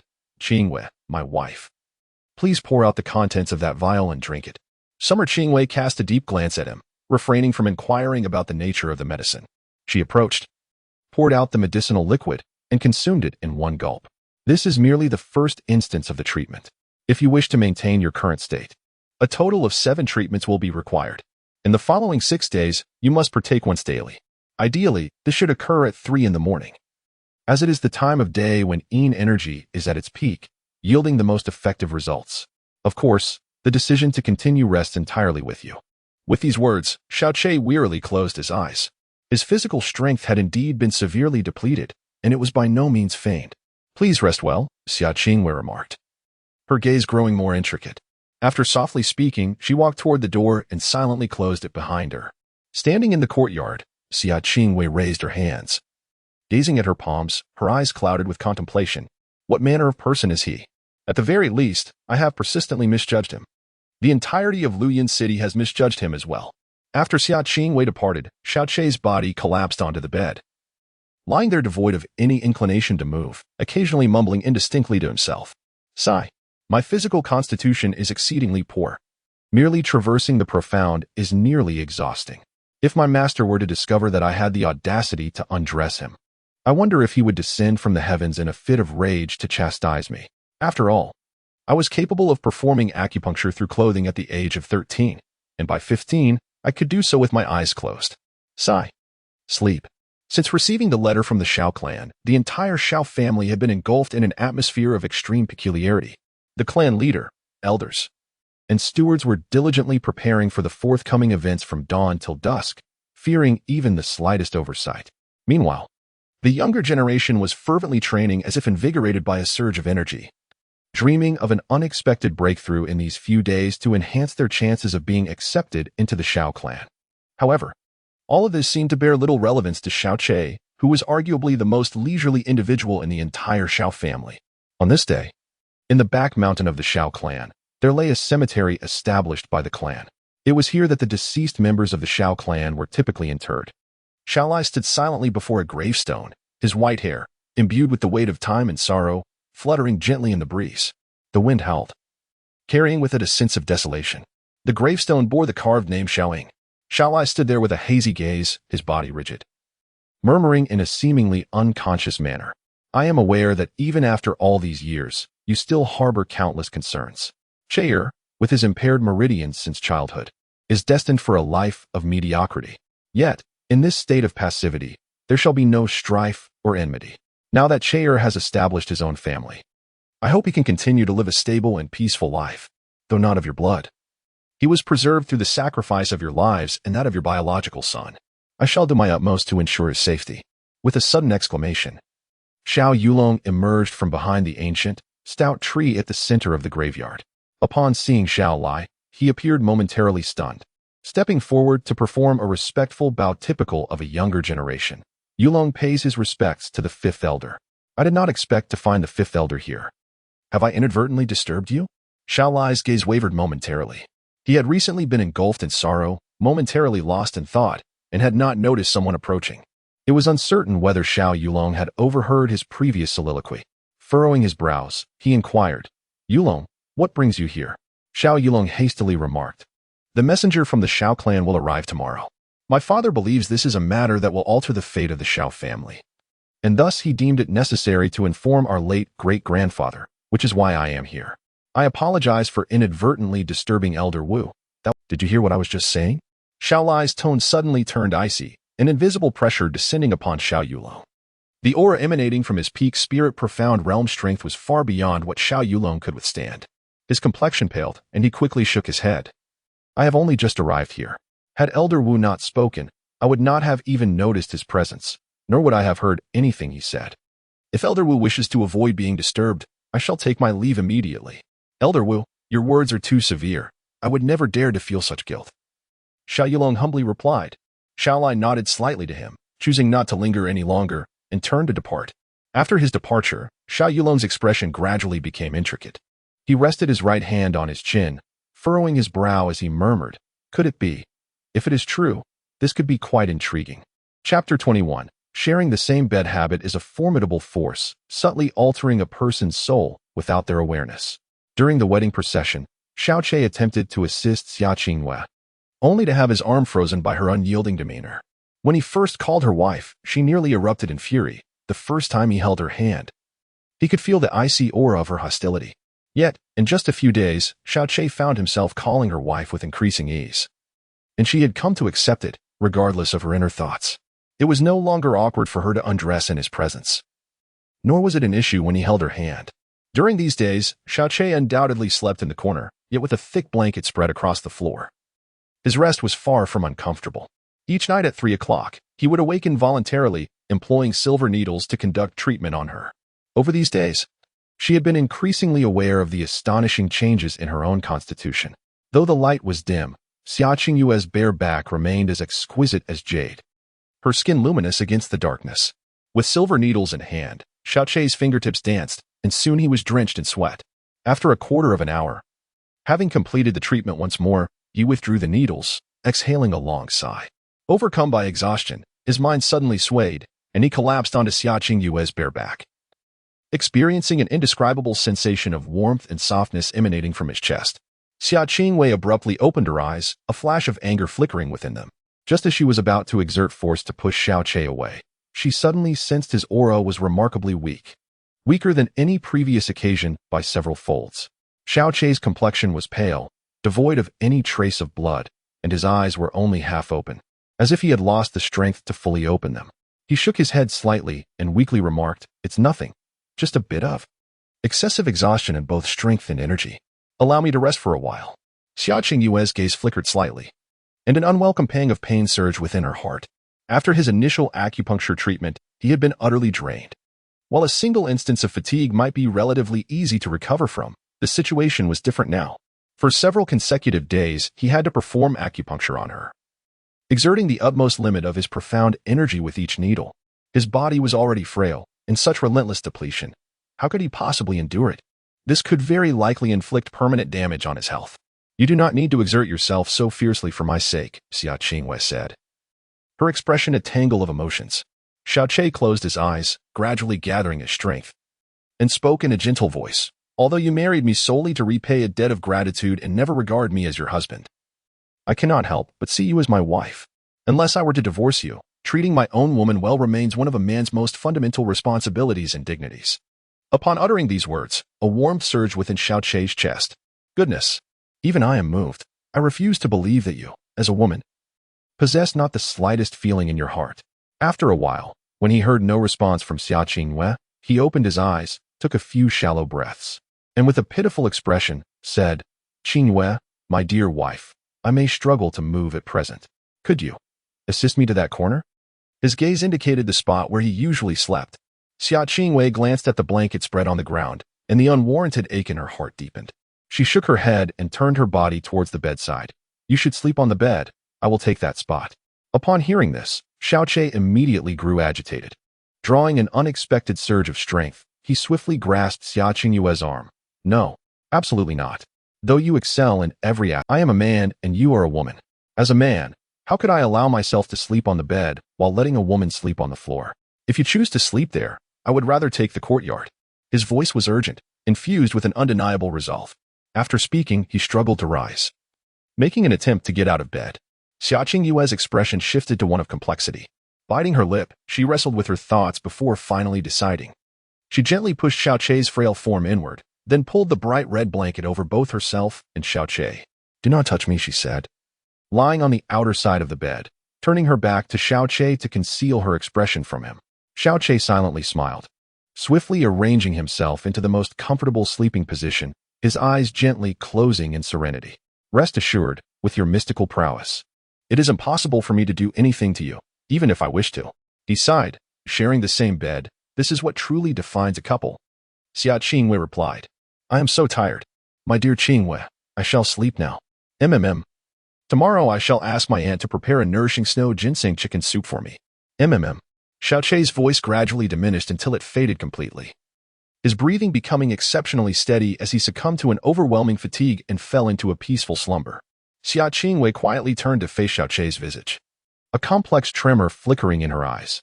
Since her arrival at the Ice Cloud Immortal Palace, she had resolved to remain chaste and abstinent for life, never once contemplating that she would one day share a bed with a man.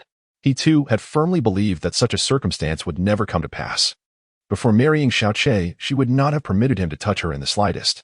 Yet now, she found herself lying in the same bed as him, surprisingly devoid of any overwhelming sense of unacceptability. What has happened to me? Is it the guilt I feel towards him? Perhaps.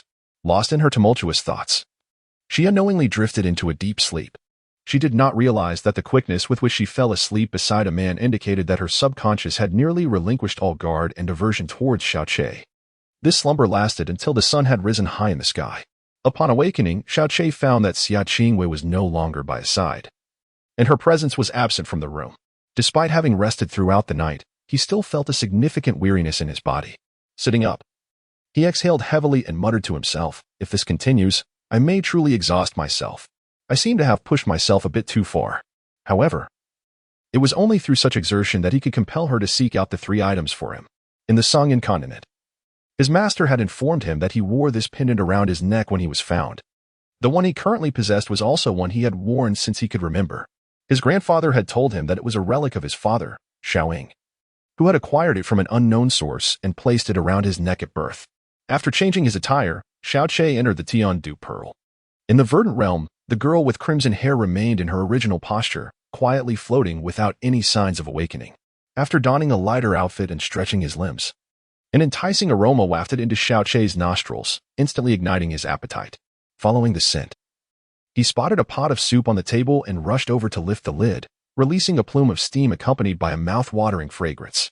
Snow ginseng chicken soup. Ah, and is the best. Xiao Chei's stomach rumbled, and he eagerly picked up his chopsticks and began to devour the meal. Just as he had consumed a portion, the door swung open, and Xiao Lingxi, donned in a light yellow attire, entered with a lively demeanor. Observing Xiao Chei's voracious eating, she opened her mouth in surprise, exclaiming, "Oh, chicken soup? It smells so delightful. It seems to have the essence of snow ginseng." "Xiao Chei, who made you this chicken soup?" "Humph, and you didn't even tell me, sneaking a bite all alone." Xiao Lingxi's words momentarily stunned Xiao Chei. "Aunt, could it be that this was sent by you?" "Of course not," Xiao Lingxi retorted, her gaze suddenly transforming into something peculiar.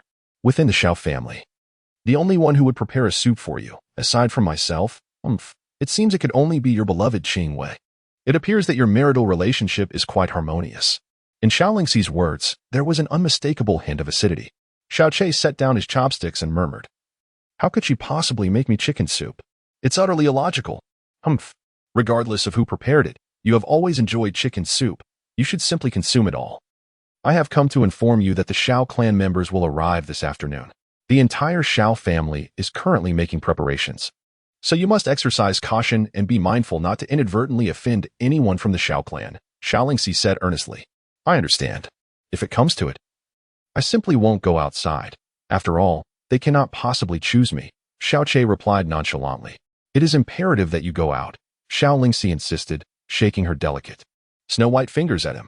"The clan leader has mentioned that the young master from the Xiao clan will be scrutinizing everyone in our family. Not a single person can be overlooked. At that time, one must not lose one's decorum." "Very well. I shall assist my father for now. After you finish the chicken soup, if you have nothing else to attend to, you may join me," Xiao Lingxi said before turning to leave. Chapter 22, A Dramatic Turn, Part 1. Xiao Chei's eyes suddenly lit up, leaving him utterly entranced. Is this not the epitome of exquisite beauty? A celestial being descending into the mortal realm? As Xia Qingwei gracefully entered through the door, each step she took was as delicate and elegant as if she were treading upon clouds. Her snow-white complexion and delicate neck were breathtakingly, exuding an air of nobility and aloofness that made one feel utterly inferior. Anyone who beheld her would find it hard to believe that she was merely the daughter of a merchant from a remote town. Rather, they would assume she was a lofty and untouchable princess. Xiao Chei found himself captivated, his heart overwhelmed with myriad emotions. The only place where she could change her attire was this very room. He must have been sound asleep at the time, thus missing the splendid sight of her changing clothes. Ah, how utterly unforgivable. The blue garment suits you far better than the red one, he remarked, admiring her with genuine appreciation. However, Xia Qingwei remained unaffected by his praise. Glancing at the now empty soup pot on the table, she walked over to retrieve it. Intending to exit, "Did you make the chicken soup?" Xiao Chei inquired. "Was it not to your liking?" Xia Qingwei replied coldly, her back turned to him. Yet, a subtle emotion flickered in her eyes, one she herself could not comprehend. "It was delightful. I never knew you possessed such culinary prowess," Xiao Chei responded with a smile. Rising to stretch, he added earnestly, "In gratitude for your exquisite chicken soup, I shall certainly make an extra effort in bed tonight." Xia Qingwei had grown accustomed to his occasional teasing remarks, maintaining a stoic expression as she stated, "This afternoon, someone from the Shao sect will be arriving.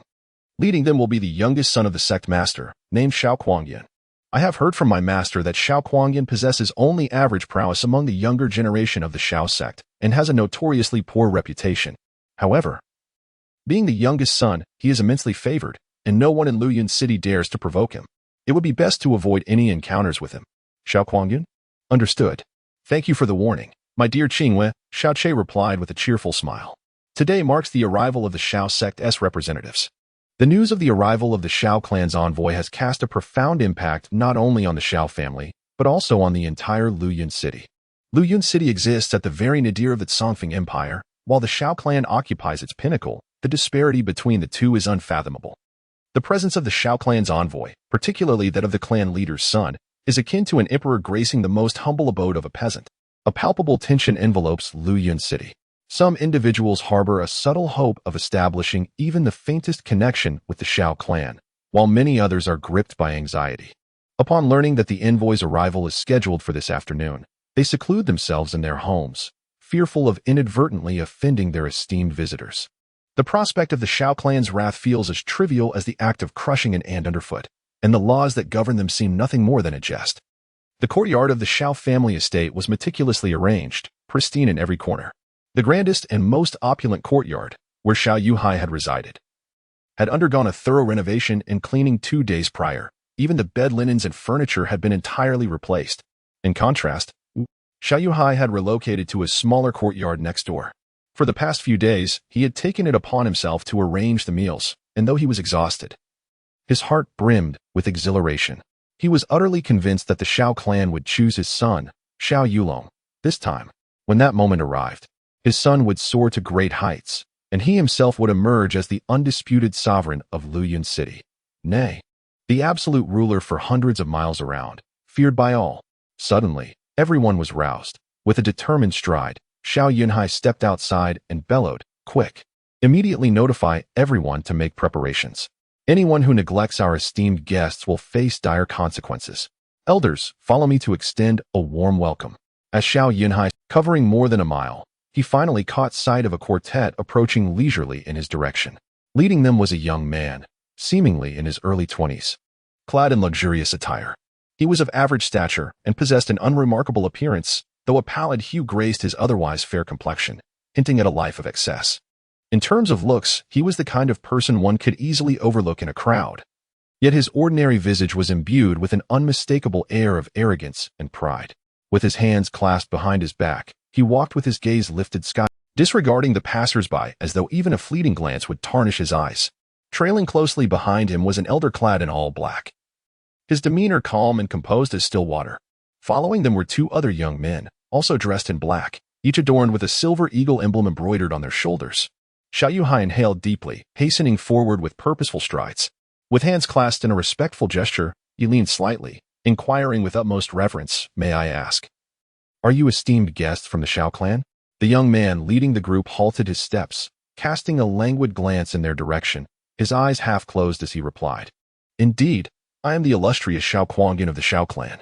Xiao Yunhai's demeanor transformed into one of utmost reverence, his voice trembling with respect as he said, "So it is indeed for esteemed guests. What a delight.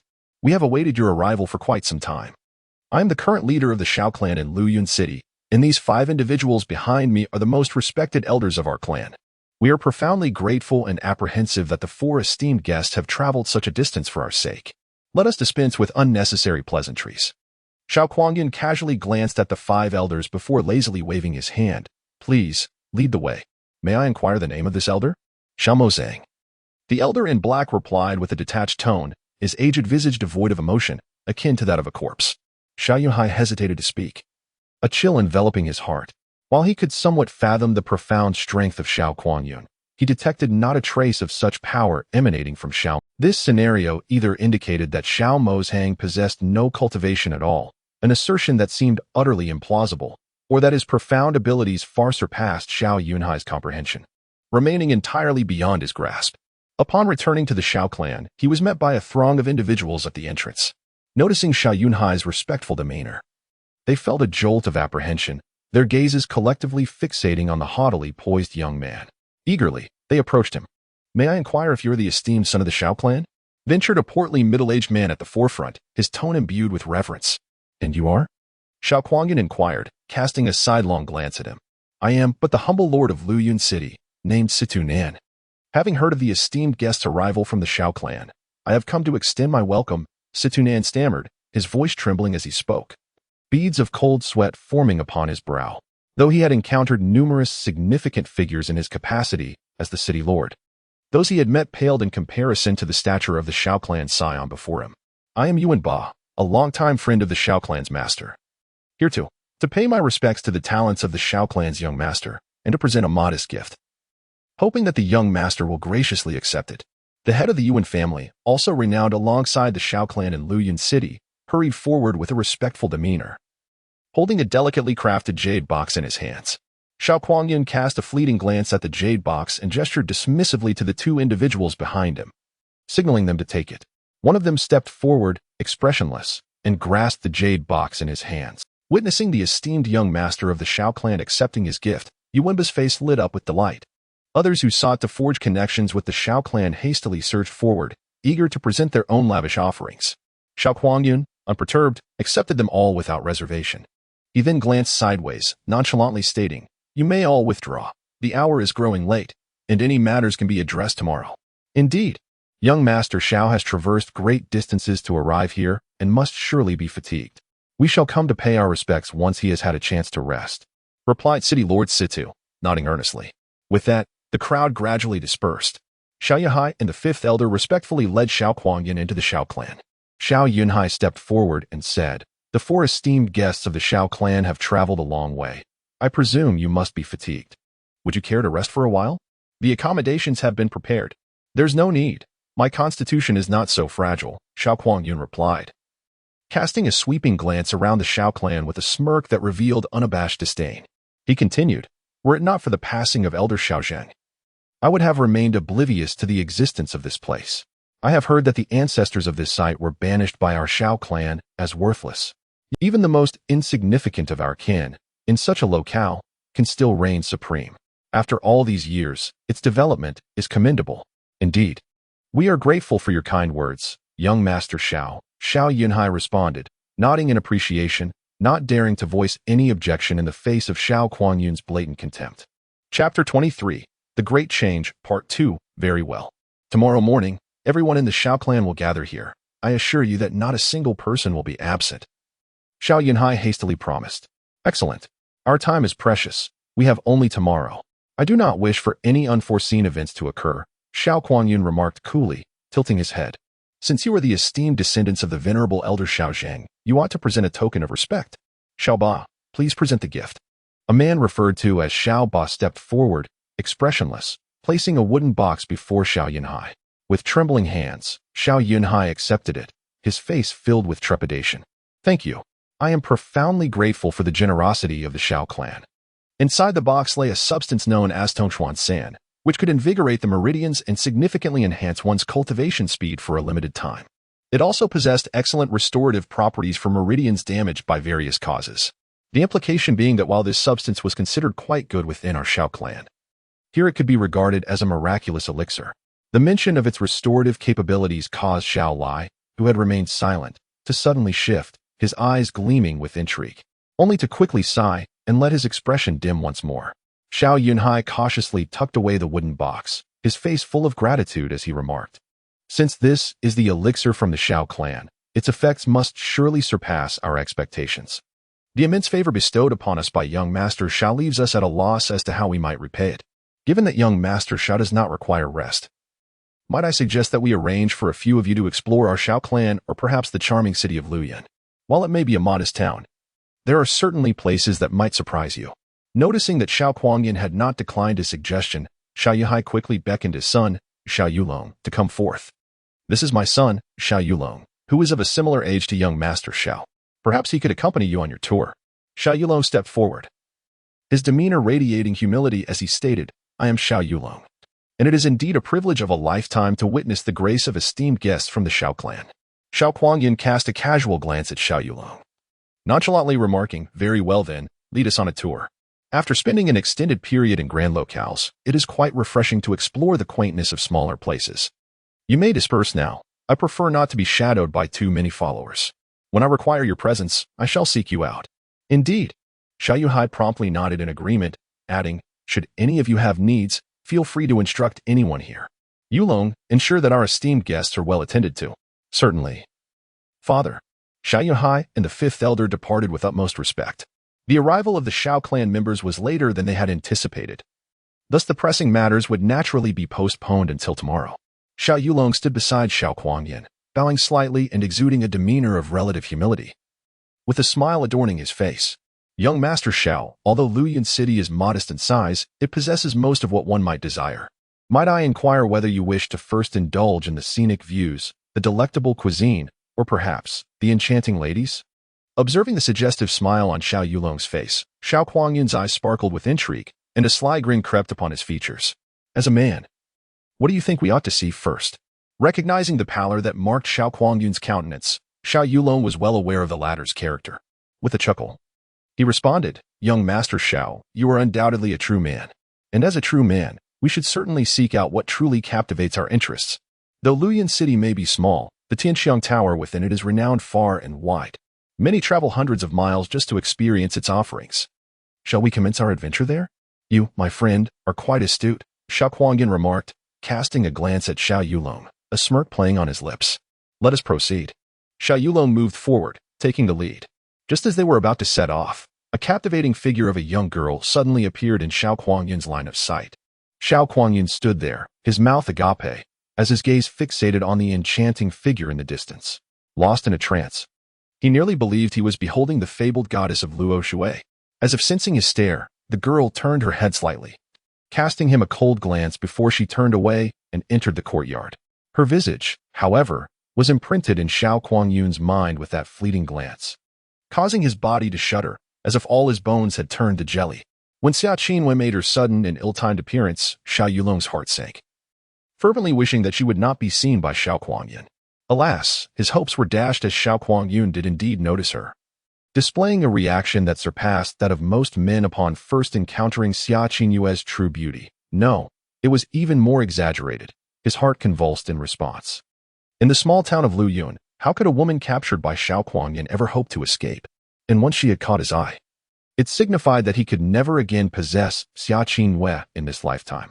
Yet, he quickly steeled himself, positioning himself beside Xiao Kuangyun, waving his hand before him and whispering, "Young Master Xiao?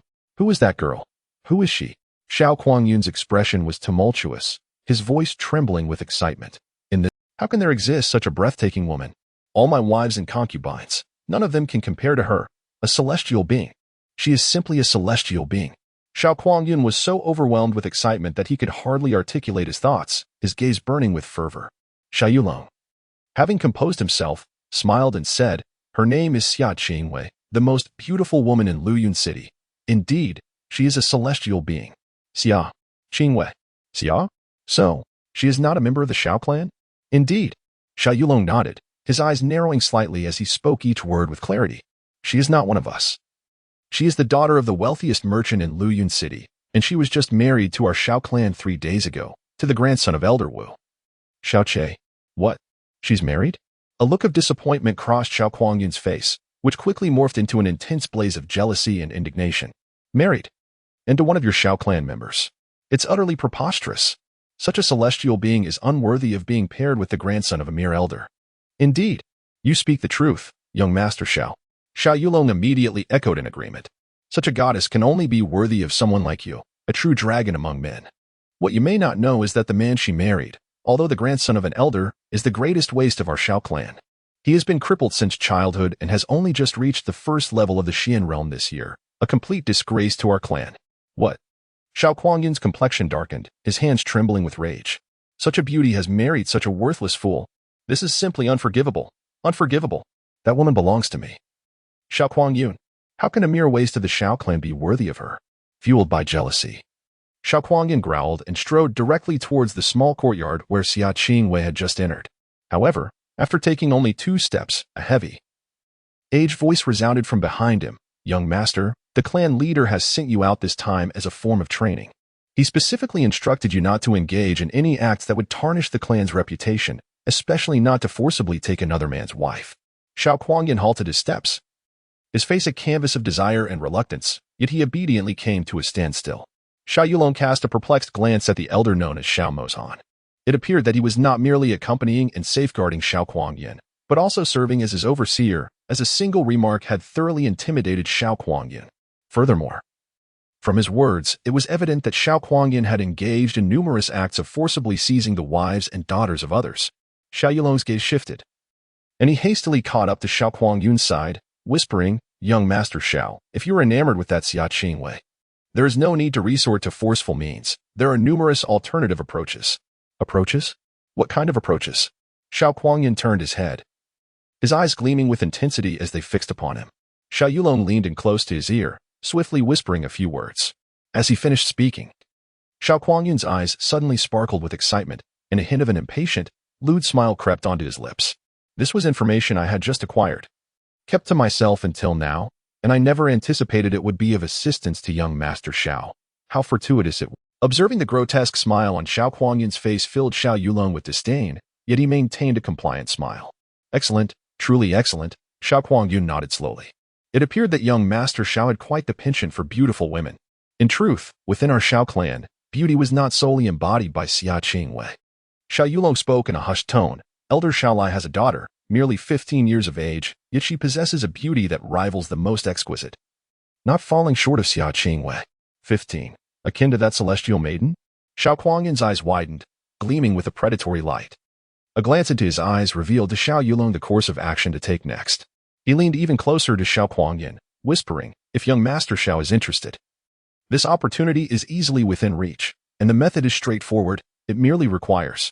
Xiao Yulong leaned closer to Xiao Kuangyun's ear, whispering once more. He then turned his gaze towards Xiao Yulong and nodded slowly. Your name is Xiao Yulong, correct? Indeed. I am Xiao Yulong, he replied, his face alight with excitement, as if the mere fact that Xiao Kuangyun could remember his name was an extraordinary honor. Suddenly, Xiao Yulong trembled with exhilaration, his eyes widening in disbelief. Realizing the gravity of the moment, he fell to his knees before Xiao Kuangyun, bowing deeply. Yulong is profoundly grateful for your kindness. Young Master Xiao, should I have the privilege of serving by your side, I vow to be utterly devoted and to serve you with unwavering loyalty. This outcome sent Xiao Yulong's heart racing with joy. Being accepted into the Shao clan was akin to a meteoric rise to fortune. To be in the company of the clan leader's son was an entirely different realm of possibility, one that Xiao Yulong had scarcely dared to dream of. Chapter 24. A dramatic turn. 3. Xiaolai initially harbored great expectations for the arrival of the heir from the Shao clan, the son of the clan's leader, who he presumed would be a figure of celestial grace and magnificence. However, upon their first encounter, his hopes were utterly dashed. He did not perceive the commanding presence, elegance, refinement, or the appropriate air of superiority that one would expect from a direct descendant of a prominent sect. Instead, He was confronted with an arrogant demeanor and an unsettlingly sinister glint in the young man's eyes, reminiscent of a spoiled scion raised amidst indulgence and sycophancy. Yet, upon further reflection, Xiao Lai found solace in this realization. After all, the humble Xiao clan could hardly warrant the attention of the esteemed Xiao sect, and thus, it was unlikely that they would truly dispatch a person of significance. The title of clan leader's son merely served as a superficial gesture to signify the importance bestowed upon the deceased Xiao Zheng. Xiao Lingxi's words reminded him of the elderly man who trailed behind Xiao Kuangyun, prompting a nod of acknowledgement. The people of the Xiao sect are indeed unfathomable. However, Lingxi, during their stay here, it would be prudent for you to avoid any contact with them. The young man leading them is not of a benevolent nature. If you can, steer clear. Huh. Xiao Lingxi blinked in confusion, then gently nodded. I understand, father.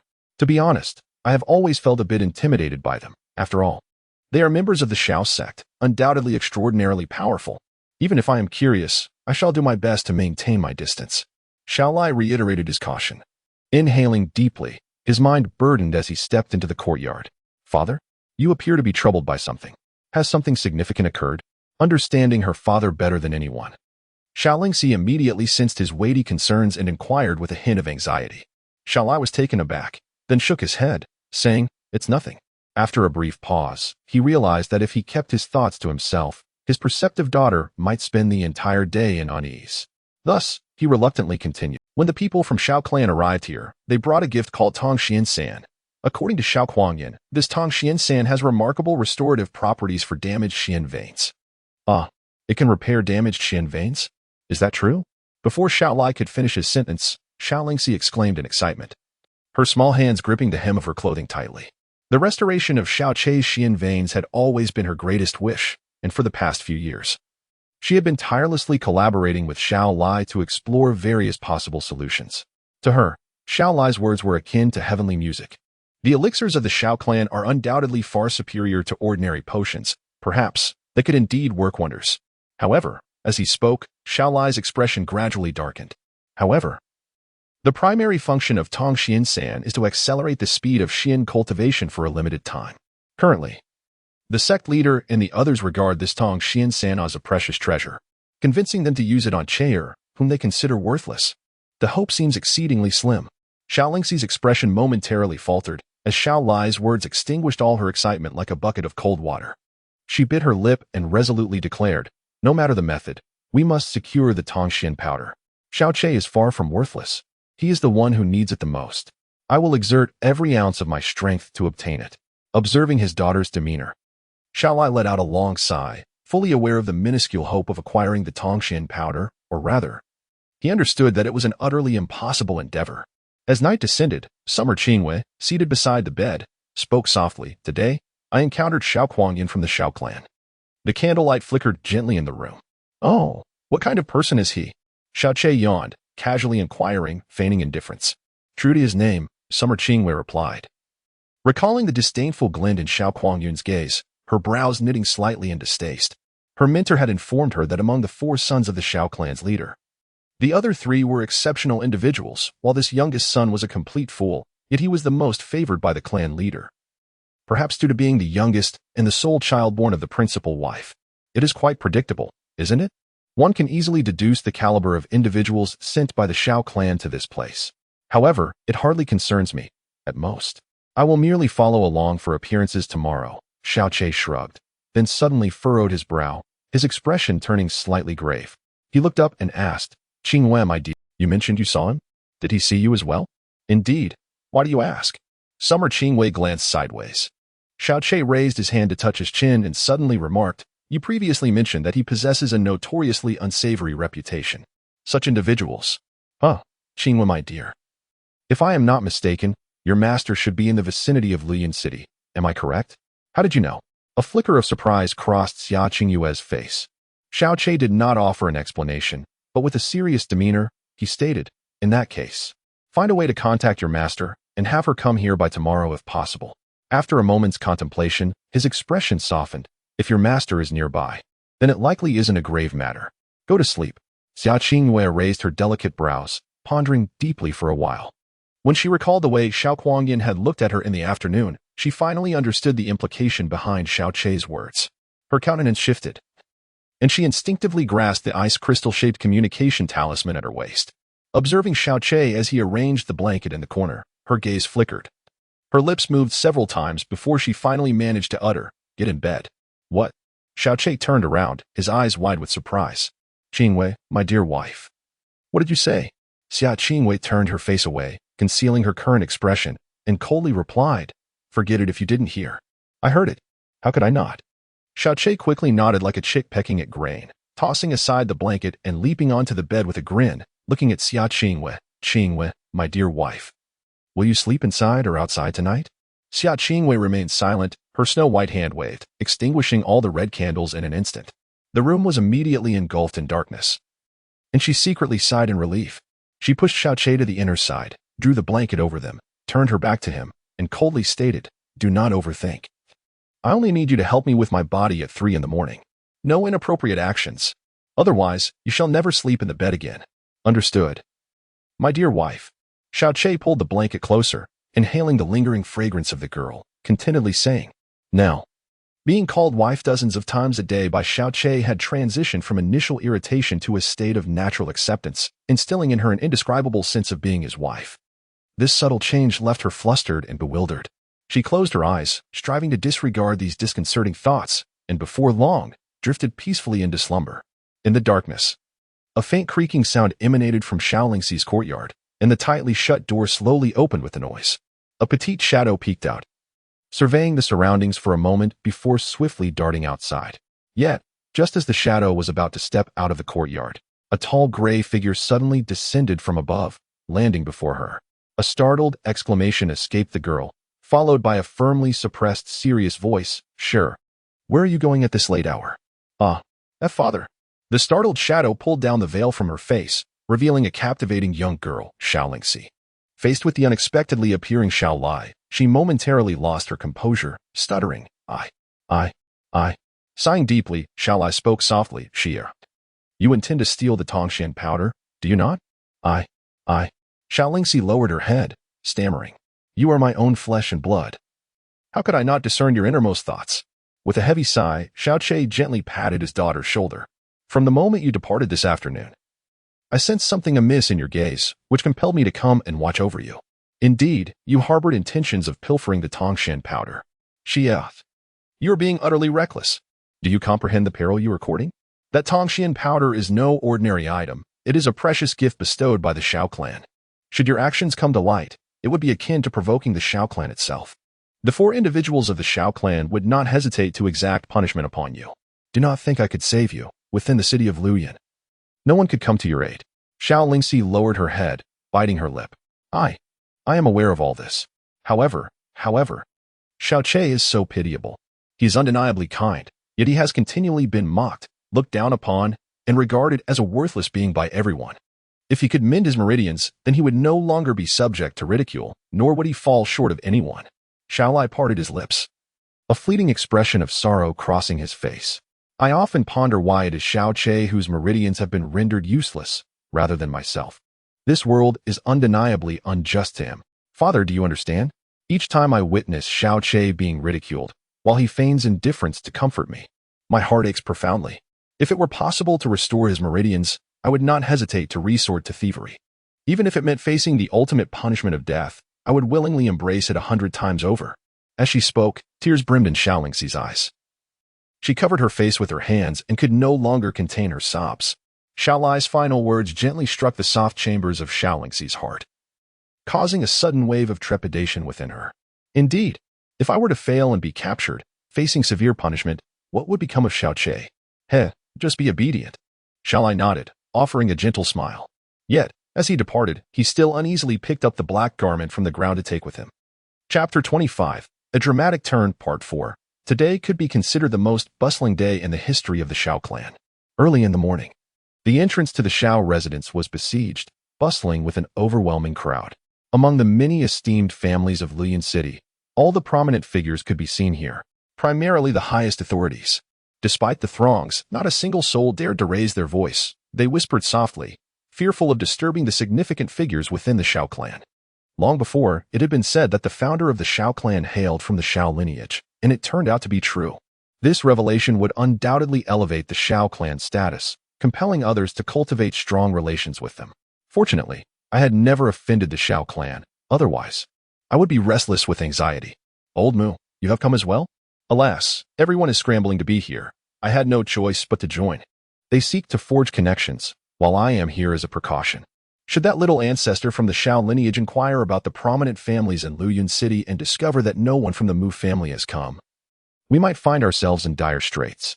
The gates of the Shao sect remained steadfastly closed, and its members waited with bated breath, none daring to leave.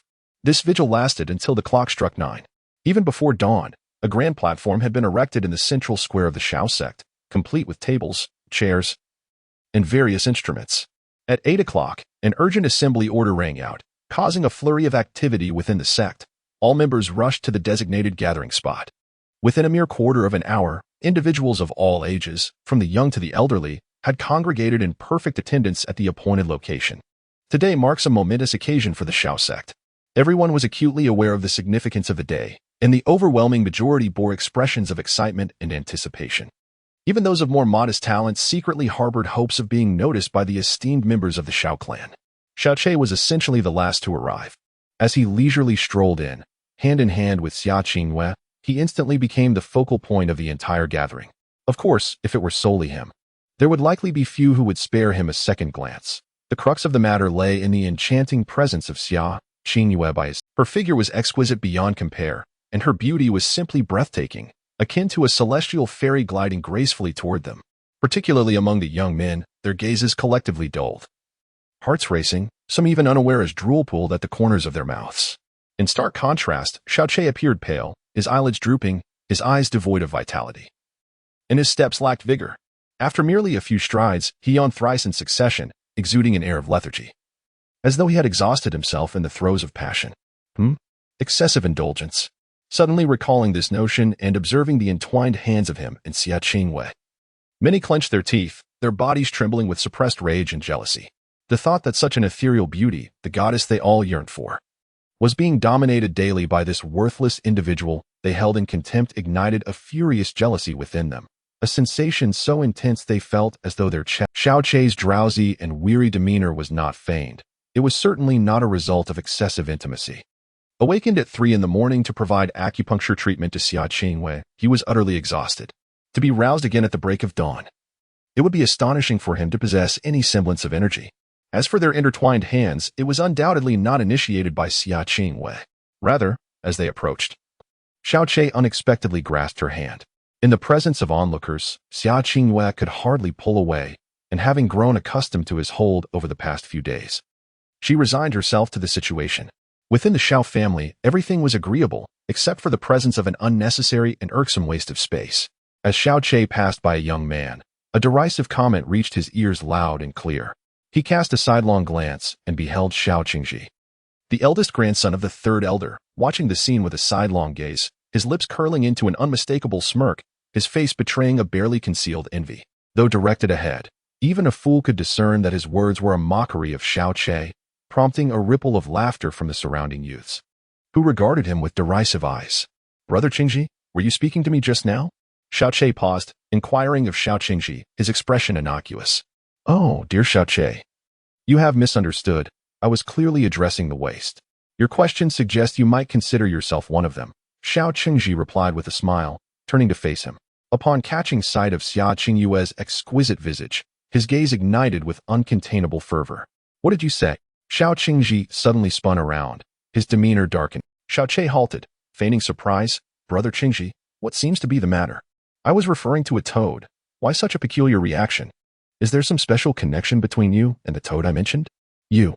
Xiao Qingji seethed, his lips quivering with rage, yet he could utter not another word. "Dear Qingyue, we should make our exit post-haste. Even a toad can bite when provoked, and I would rather not endure the distaste of such an encounter," Xiao Che remarked, tugging Xia Qingyue away to a safe distance. Xiao Qingji's expression contorted, nearly causing him to spit out a mouthful of blood. "Chair, Qingyue, come here." Amidst the crowd, Xiao Che quickly spotted Xiao Lai waving at him, with Xiao Lingxi standing beside him. He and Xia Qingyue hurried over.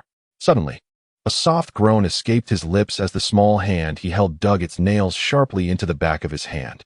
Xia Qinghua turned her face away, and he could faintly discern a blush slowly spreading across her cheeks. She is actually blushing. As Xiao Che was about to softly explain, he suddenly winced in pain. It was Xiao Lingxi's small hand that had pinched his left arm fiercely.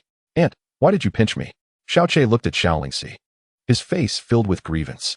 "Humph." Xiao Lingxi pouted, turning her face away in a huff, refusing to acknowledge him. "Young Master Xiao has arrived."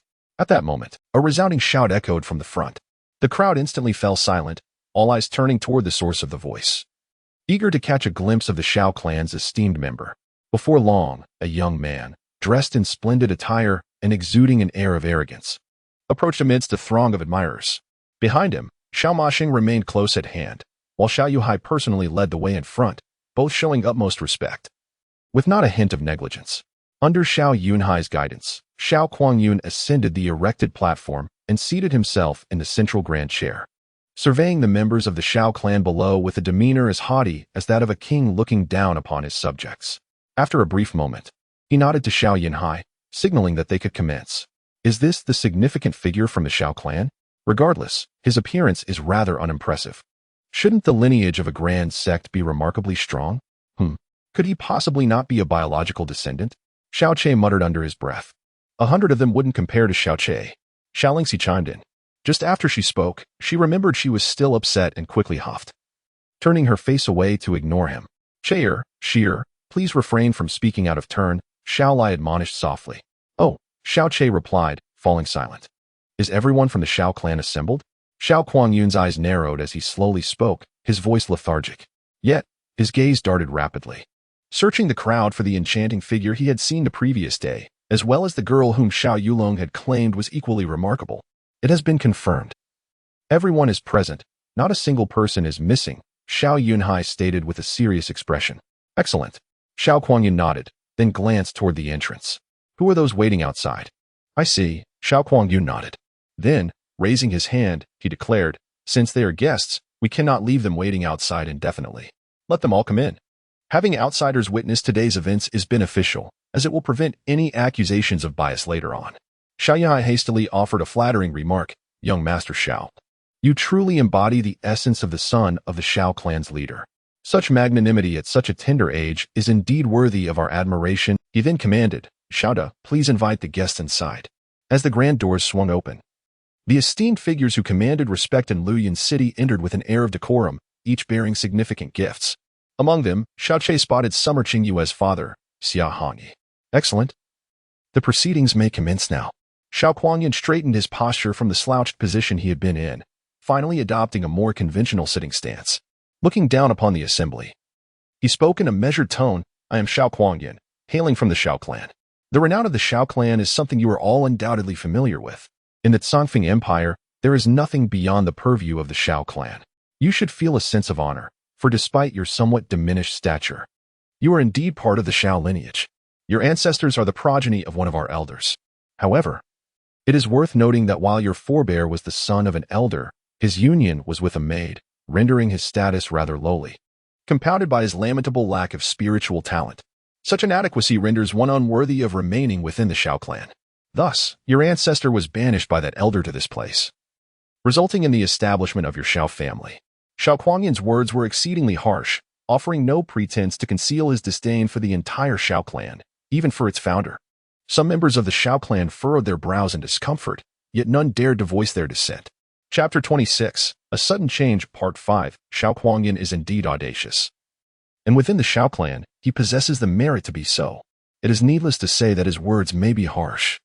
Even if he were to insult everyone in the Xiao clan by calling them dogs, the entire clan would have no choice but to listen obediently.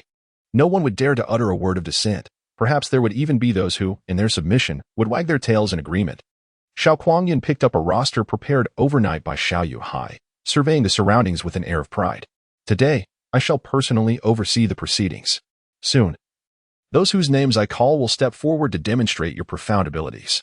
However, the criteria for assessing one's aptitude will not merely be the strength of your powers, but rather the foundation and potential you possess. Even the most absurd words from Xiao Kuangyun dared not hold any significance for Xiao Yunhai. Yet, upon hearing them, Xiao Yunhai's countenance turned ashen, cold sweat beading on his forehead. He remained rooted to the spot, his words faltering. No, no, of course not. He hastily shook his head, his expression fraught with trepidation. It's just what was it? With a sudden thud, Xiao Yuhai knelt on one knee, trembling hands revealing his fear as he uttered, I am doomed. The Tongxian powder gifted by young Master Xiao yesterday. I placed it in the medicinal chamber of the Xiao clan and instructed the staff to guard it diligently. However, this morning, they unexpectedly rushed to inform me that the Tongxian powder has vanished without a trace. The crowd below erupted into chaos, a cacophony of voices. Who possessed such audacity to steal the treasured item of the Xiao clan? Xiao Che furrowed his brow slightly, a wave of confusion washing over him. In his years of acquaintance with Xiao Yuhai, he recognized him as a notably cautious individual. It seemed illogical for someone of his temperament to leave the clan's precious treasure in the care of the medicinal chamber, rather than keeping it close. It was well known that the medicinal chamber was solely managed by Xiao Gu, who was devoted to healing arts and possessed little martial prowess, rendering it one of the weakest points of defense within the Xiao clan. Moreover, the Tongxian powder was a treasure brought by the Xiao clan.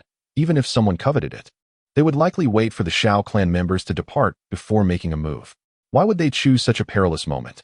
Even if they succeeded in the theft, would they have the means to utilize it? What?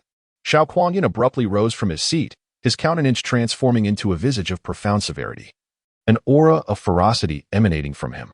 He cast a steely gaze upon Xiao Yunhai and spoke with palpable venom. Are you implying that someone has audaciously stolen the box of Tongxian powder? It is my failure to safeguard it, thus I beseech you to mete out punishment. Young Master Xiao. Xiao Yunhai lowered his head, his face a tapestry of shame and anxiety. This is preposterous. Xiao Kuangyun inhaled sharply, his chest heaving heavily, and his expression darkened further, clearly pushed to the brink of fury. How dare anyone thieve from the gifts of our Xiao clan? How splendid! I have truly underestimated this flowing cloud city. You are indeed audacious. Xiao Kuangyun's fury and murderous intent permeated the entire Xiao clan, sending chills down the spines of all present.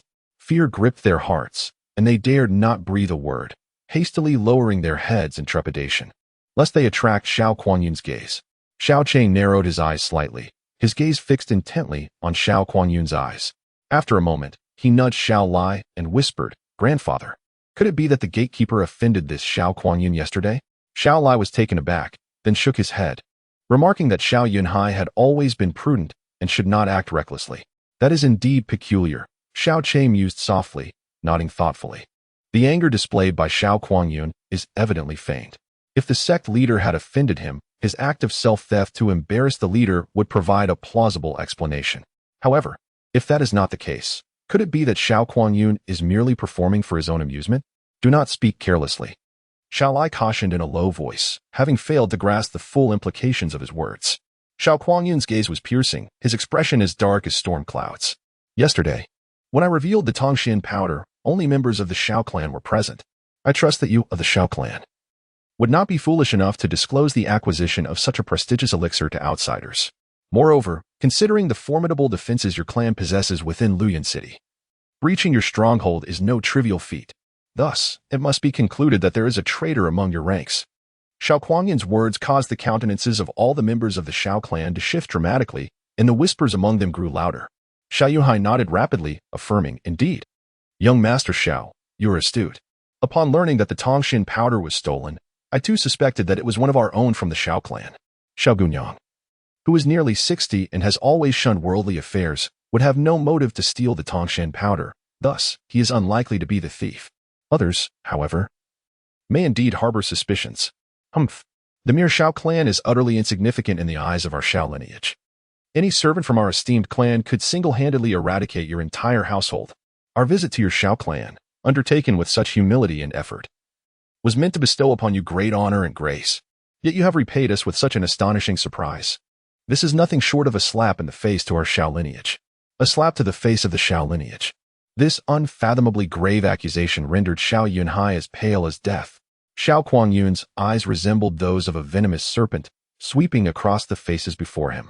Those who met his gaze instinctively bowed their heads, none daring to engage him in direct eye contact. However, this was not merely a testament to the sharpness of Xiao Kuangyun's stare or the intensity of his presence. It was solely due to the immense power of the Shao clan that loomed behind him. Xiao Chei's gaze shifted to Xiao Yunhai's face, and his expression grew increasing. He murmured in a voice only he could hear, "This facade of Xiao Yunhai's is merely an act. What on earth are they plotting?" Xiao Chei's memories span 2 lifetimes, particularly his experiences in the Sanyin continent, where he has encountered countless acts of virtue and vice, and has traversed the precipices of life and death innumerable times. From a humble commoner to a sovereign ruler of the world, he has witnessed an unfathomable array of individuals. His keen insight is so astute that even those powerful mystics who have lived for centuries may pale in comparison. Xiao Kuangyun surveyed the surroundings, his tone suddenly softening. "Very well, though it is quite lamentable. I see no reason to be angered by the likes of you from this insignificant place. The one who has stolen the Tongshan powder, I shall grant you 15 seconds to step forward willingly and surrender the powder. If you do so, I may consider your first offense and show you leniency. However, should you remain obstinate, do not blame me for my lack of courtesy." Xiao Ba, commence the countdown. Xiao Yunhai swiftly turned around and exclaimed, "Did you hear that, you wretched beast who stole the Tongshan powder? Young Master Xiao has shown great magnanimity and leniency. You should promptly realize your folly and come forth to express your apologies. Otherwise, not only young Master Xiao, but all of us at the Xiao clan shall undoubtedly show no mercy." 12, 11, 10, 9. The man clad in black, known as Xiao Ba, recited the numbers mechanically. The members of the Xiao clan turned to gaze at those beside them, each speculating who among them possessed the audacity to pilfer the belongings brought by the Xiao sect. Although Xiao Kuangyun called for leniency, the expression in his eyes led everyone to doubt that anyone who confessed would receive such mercy. 4, 3, 2, 1. Time's up. As Xiao Ba's voice faded, he took a step back. Xiao Kuangyun rose to his feet anew, his gaze dark and piercing, a cold smile creeping upon his lips. "I have already afforded you the opportunity. Since you remain oblivious to your fortune, do not blame me for my mercilessness when I seize you." Xiao Jiao. Yes. At Xiao Kuangyun's command, another young man clad in black stepped forward, promptly raising his palm, where a vortex of profound energy swiftly coalesced. "Master Xiao, the Tongshan sand was stolen together with the box, correct?" "Indeed, it was taken alongside it," Xiao Yunhai affirmed, a perplexed expression adorning his face, seemingly bewildered by the inquiry. "Excellent. The box containing the Tongshan sand bears the unique energy mark of our Xiao clan, the Tianying seal. By invoking our clan's exclusive profound energy, one can swiftly sense the proximity of the Tianying seal."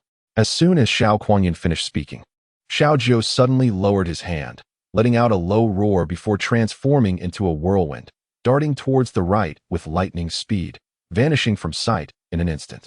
"Huh, it seems he has already found it," Xiao Kuangyun sneered, a deep satisfaction flickering in the depths of his eyes, seemingly quite pleased with his own performance. "Excellent. As expected of the Xiao clan, truly impeccable." Xiao Yunhai also displayed a look of joy, but then his expression darkened, and he solemnly said, "Young Master Xiao, the nature of this matter is exceedingly grave. It not only incites young Master Xiao's wrath, but also brings disgrace to our Xiao clan. Therefore, regardless of who the thief is, even if it is my own son, young Master Xiao should harbor no reservations and must ensure a severe punishment." "Humph. Of course. Those who offend the Xiao clan will never meet with a favorable outcome. Young Master, we have found it." Xiao Jiao handed the wooden box to Xiao Kuangyun and then silently stepped back. The murmurs ceased, and an eerie silence enveloped the surroundings, the atmosphere thick with tension. All eyes widened, breaths held, waiting to see who dared to steal the Tongshan sand. They could foresee the dire fate that awaited that individual. "Xiao Jiao, where did you find this box?" Xiao Kuangyun asked with a cold smile. "In courtyard number 66. Instantly, all gazes converged upon a single direction, incredulously staring at the seemingly petrified girl. Upon hearing the words courtyard number 66, Xiao Lingxi stood frozen, her eyes darting to the pairs of eyes now fixed on her. She stepped back in panic, shaking her head in distress, exclaiming, "It wasn't me. It was..." Chapter 27. Dramatic turn. 6. Courtyard number 66 was indeed Xiao Lingxi's residence. This particular number was so easily remembered that it was well known among the members of the Xiao clan. Upon hearing Xiao Jiao mention courtyard number 66, they instantly thought of its owner. The crowd parted, isolating Xiao Lingxi in her position, leaving her exposed and with nowhere to hide. Xiao Lai's expression shifted dramatically, while Xiao Chei's brow furrowed, his demeanor darkening as he stepped forward to shield Xiao Lingxi, an overwhelming surge of anger swelling within him. nearly erupting. When Xiao Jiao uttered the words courtyard number 66, Xiao Che finally comprehended the source of the persistent discord he had sensed all along. Previously, with the crowd being so dense, Xiao Kuangyan had failed to discern Xiao Lingxi's location. Yet now, it was all too clear. In an instant, his eyes gleamed with predatory light. This girl appeared to be even younger than Xia Qingwei, a true maiden in every sense. Her bright eyes and pearly teeth were enchanting. Her delicate face radiating grace and beauty, particularly her eyes, which, despite being filled with panic and fear, remained as clear and captivating as a crystalline spring. Xiao Kuangyun swallowed hard, a tumultuous wave stirring within his heart. That Xiao Yulong had indeed spoken the truth. Although Xiao Lingxi's beauty slightly paled in comparison to Xia Qingwei, the difference was but a mere whisper. In terms of allure, she would undoubtedly not fall short. Moreover, as she matures, she may well eclipse Xia Qingwei. To find two stunning beauties in this desolate corner of the world is nothing short of a divine reward for my arduous journey. Xiao Kuangyan began to perceive that his initial decision to refuse coming to the Xiao clan was undeniably foolish. Fortunately, he ultimately succumbed to his father's command and found himself here. Xiao Lingxi, how could it possibly be you? Upon seeing Xiao Lingxi, Xiao Yunhai's expression transformed from astonishment to shock, and then to sheer disbelief. Ah, who would have imagined that this audacious thief is merely a young girl? Xiao Kuangyan remarked with a sardonic tone. Yet, I have just declared that regardless of who it may be, there shall be no leniency. Alas, Xiao Lingxi, how could you act so recklessly and engage in such audacious behavior? This box of Tongxian powder is a treasured gift sent to us from Xiao Zong across 1,000 miles. What am I to do about this? Xiao Yunhai sighed heavily, bearing an expression of utmost distress. Master, it was not me, I assure you. It truly was not I who stole it. There must be some mistake. It was genuinely not me. Xiao Lingxi shook her head repeatedly, her cheeks now a pallid hue. Xiao Kuangyan, filled with fury, exclaimed in a sharp voice, "This box of Tongxian sand was discovered beneath your pillow. If you did not steal it, could it have sprouted wings and flown there on its own? Young lady, I previously extended an opportunity for you to confess, which you squandered. Now, with irrefutable evidence and countless witnesses from both within and outside the Xiao clan, do you still wish to deny it? It seems that without the imposition of severe punishment, you will not admit to your transgressions." The word severe punishment sent a tremor through Xiao Lingxi. Had it not been for Xiao Che's swift support, she might have collapsed to the ground. Xiao Che clenched his fists tightly, the sound of cracking knuckles resonating in the air as he fixed his gaze upon Xiao Kuangyan. An aura of true killing intent emanating from him for the first time since his rebirth. "Young Master Xiao, please temper your anger," Xiao Yunhai hastily interjected, dropping to one knee with urgency and a pleading expression. Xiao Lingxi's theft of clan property is indeed a grave offense, but her nature is not inherently wicked. She is greatly cherished within our Xiao clan, and her act of stealing the Tongxian sand stems from a compelling circumstance. Compelling circumstance? What circumstance could justify such an act? Xiao Kuangyan retorted, his expression darkening. Xiao Yuhai cast a sorrowful glance at Xiao Lingxi and Xiao Che, who stood together, and spoke with a heavy heart. Xiao Lingxi is the only daughter of our esteemed elder Xiao, and she has a nephew, Xiao Che, who is a year her senior. Tragically, Xiao Che suffers from a congenital disability that has rendered his spiritual veins utterly ineffective. Lacking any other notable talents, this affliction has, in essence, condemned him to a life of despair. Xiao Lingxi has always cared for Xiao Che deeply, tirelessly seeking ways to restore his spiritual veins. This plight is well known throughout our Xiao clan, and even in the city of Luyun, all present can. Xiao Lingxi's audacious act of stealing the Tongxian powder clearly stemmed from her desperate desire to save her beloved nephew. Upon learning of the powder's reputed ability to mend damaged spiritual veins, although the crime has been committed and the evidence is irrefutable, I implore you, young Master Xiao, to consider Xiao Lingxi's tender age and her pure intentions, and to show leniency in her punishment. The entire Xiao clan would be eternally grateful for your benevolence. Although Xiao Yunhai held a humble stature, his words were imbued with sincerity, piercing the hearts of all who listened and evoking a profound emotional response. His revelations also illuminated the thoughts of those puzzled by Xiao Lingxi's audacity in stealing the Tongxian sand, leading them to a moment of clarity. It turned out that the Tongxian sand possessed the remarkable ability to mend damaged mystical veins, which certainly explained everything. It is well known throughout Luyun City that Xiao Che was born with a defective xianmai.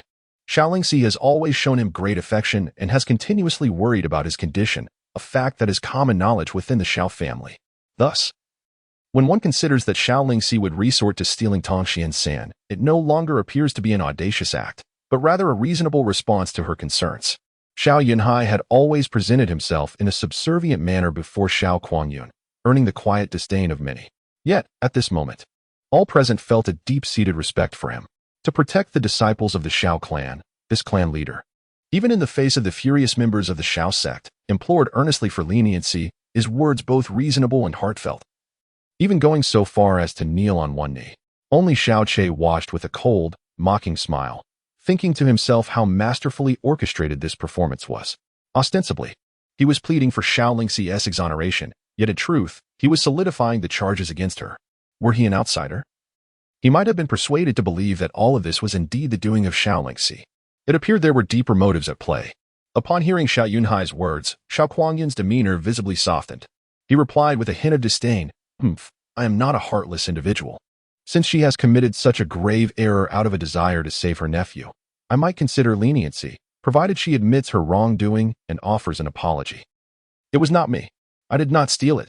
Xiao Lingxi vehemently shook her head, her teeth clenched as she cried out in a voice tinged with desperation. If I had done it, I would certainly confess. But the Tongxian powder was not stolen by me. I have no idea how it ended up in my room. There must be some mistake. Clan leader, please believe me, it truly was not me. Xiao Lingxi's desperate cries did not evoke sympathy.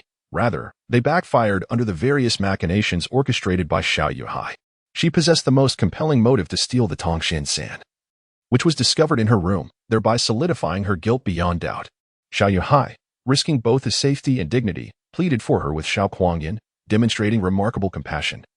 Yet she obstinately refused to acknowledge her wrongdoing. To onlookers, this was nothing short of an egregious display of ingratitude. Xiao Kuangyun's previously softened expression darkened once more, and with a cold smirk, he inquired, Where have we gone astray?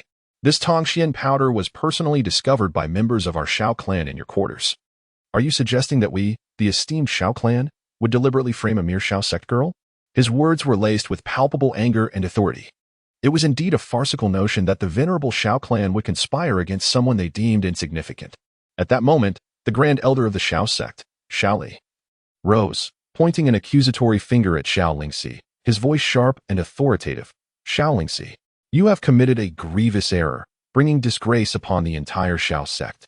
The sect leader has interceded on your behalf, and even young Master Xiao had considered leniency, yet you remain so ungrateful. You have truly disappointed us. Sighing heavily, the second elder, Xiao Bo, shook his head, a look of sorrow etched upon his face. What a shame. All the sect leaders' earnest pleas have gone in vain. Xiao Lingxi, do you truly believe the Xiao clan would unjustly accuse you? Recognizing and amending one's mistakes is of utmost virtue, yet your actions have shamed us before our peers in Luyuan City. You all, Xiao Lingxi stammered, trembling under the weight of their cold, indifferent gazes, tears brimming in her eyes, her mind blank. She could scarcely articulate a coherent thought. At that moment, Xiao Che gently squeezed her small hand, standing by her side. In a voice soft enough for only her to hear, he reassured her, "Aunt, do not be afraid. Let us remain silent for now, for whatever you say will not change the situation. Their belief matters not. I will always believe in you. The rest is for me to handle. The rest is for me to handle." Xiao Lingxi whispered in her heart. "Oh, so you are the infamous good-for-nothing of Luyuan City?" Xiao Kuangyun cast a dismissive glance at him, sneering with disdain. "You do not intend to exonerate your aunt, do you? Very well, I shall see what you can uncover." "Chair." The already pale Xiao Lai murmured faintly, but the response he received was a silencing gesture from Xiao Che, whose right hand was discreetly positioned behind his back. "Very well." Xiao Che nodded, turning his gaze toward Xiao Yunhai. "Sect leader, I have several inquiries regarding the Tongxian powder." Chapter 28, Turmoil, Part 7. Xiao Che, what do you mean by that? The grand elder, Xiao Li, erupted in anger. Are you insinuating that the sect leader has stolen the Tongxian powder and framed Xiao Lingxi for it? Xiao Lingxi's theft of the Tongxian powder stemmed from your actions. And if you continue with such reckless statements, you may find yourself facing punishment as well. Now, step back. Please, grand elder, do not be agitated. Xiao Che replied with a harmless smile, shaking his head. I would never dare to question the sect leader. I am merely voicing my own doubts, which I believe resonate with many present. Those who understand the sect leader's character are not few, and they must surely be puzzled by his recent conduct. The sect leader, undoubtedly, is of impeccable integrity and would never stoop to engage in such despicable acts, unworthy of both heaven and earth. Therefore, the sect leader shall undoubtedly provide the most flawless explanation, will they not? The members of the Shao clan and the influential figures of Luoyan City gazed in disbelief. They had always perceived Xiao Che as weak and timid, someone who would hesitate even in dealings with outsiders. Yet, here he was, speaking eloquently in a tense atmosphere, unflinching in the face of the Grand Elder's reprimands. This was a stark contrast to the Xiao Che they knew. Xiao Yunhai's face twitched at the words that likened him to swine and dogs, and he turned to Xiao Che with a faint smile, saying, "There is no need for the Grand Elder to be agitated. It is entirely reasonable for Xiao Che to harbor such doubts. And I believe many friends present share his curiosity. In truth, when I received the Tongxian pill from young Master Xiao yesterday, I indeed intended to keep it with me. However, the Tongxian pill is a high-grade elixir brought by the Shao clan, exceedingly valuable. The higher the grade of the elixir, the more volatile its potency becomes. Thus, even the slightest loss of its medicinal power would constitute a significant detriment if I were to carry it with me and expose it to impurities. Even with the protection of the black Xian wood, it would still be prone to dissipation. Hence, I chose to store it in the pharmacy. After all, the pharmacy has accumulated various medicinal materials over the years, creating an abundance of medicinal aura. The richer the aura, the less likely the spirit medicine's essence is to dissipate. This is the rationale behind my decision." Xiao Yunhai let out a heavy sigh after finishing his words. Xiao Yunhai's explanation was nothing short of impeccable. The elder's voice resonated once more, filled with authority. "Xiao Che, do you comprehend the gravity of the situation now?"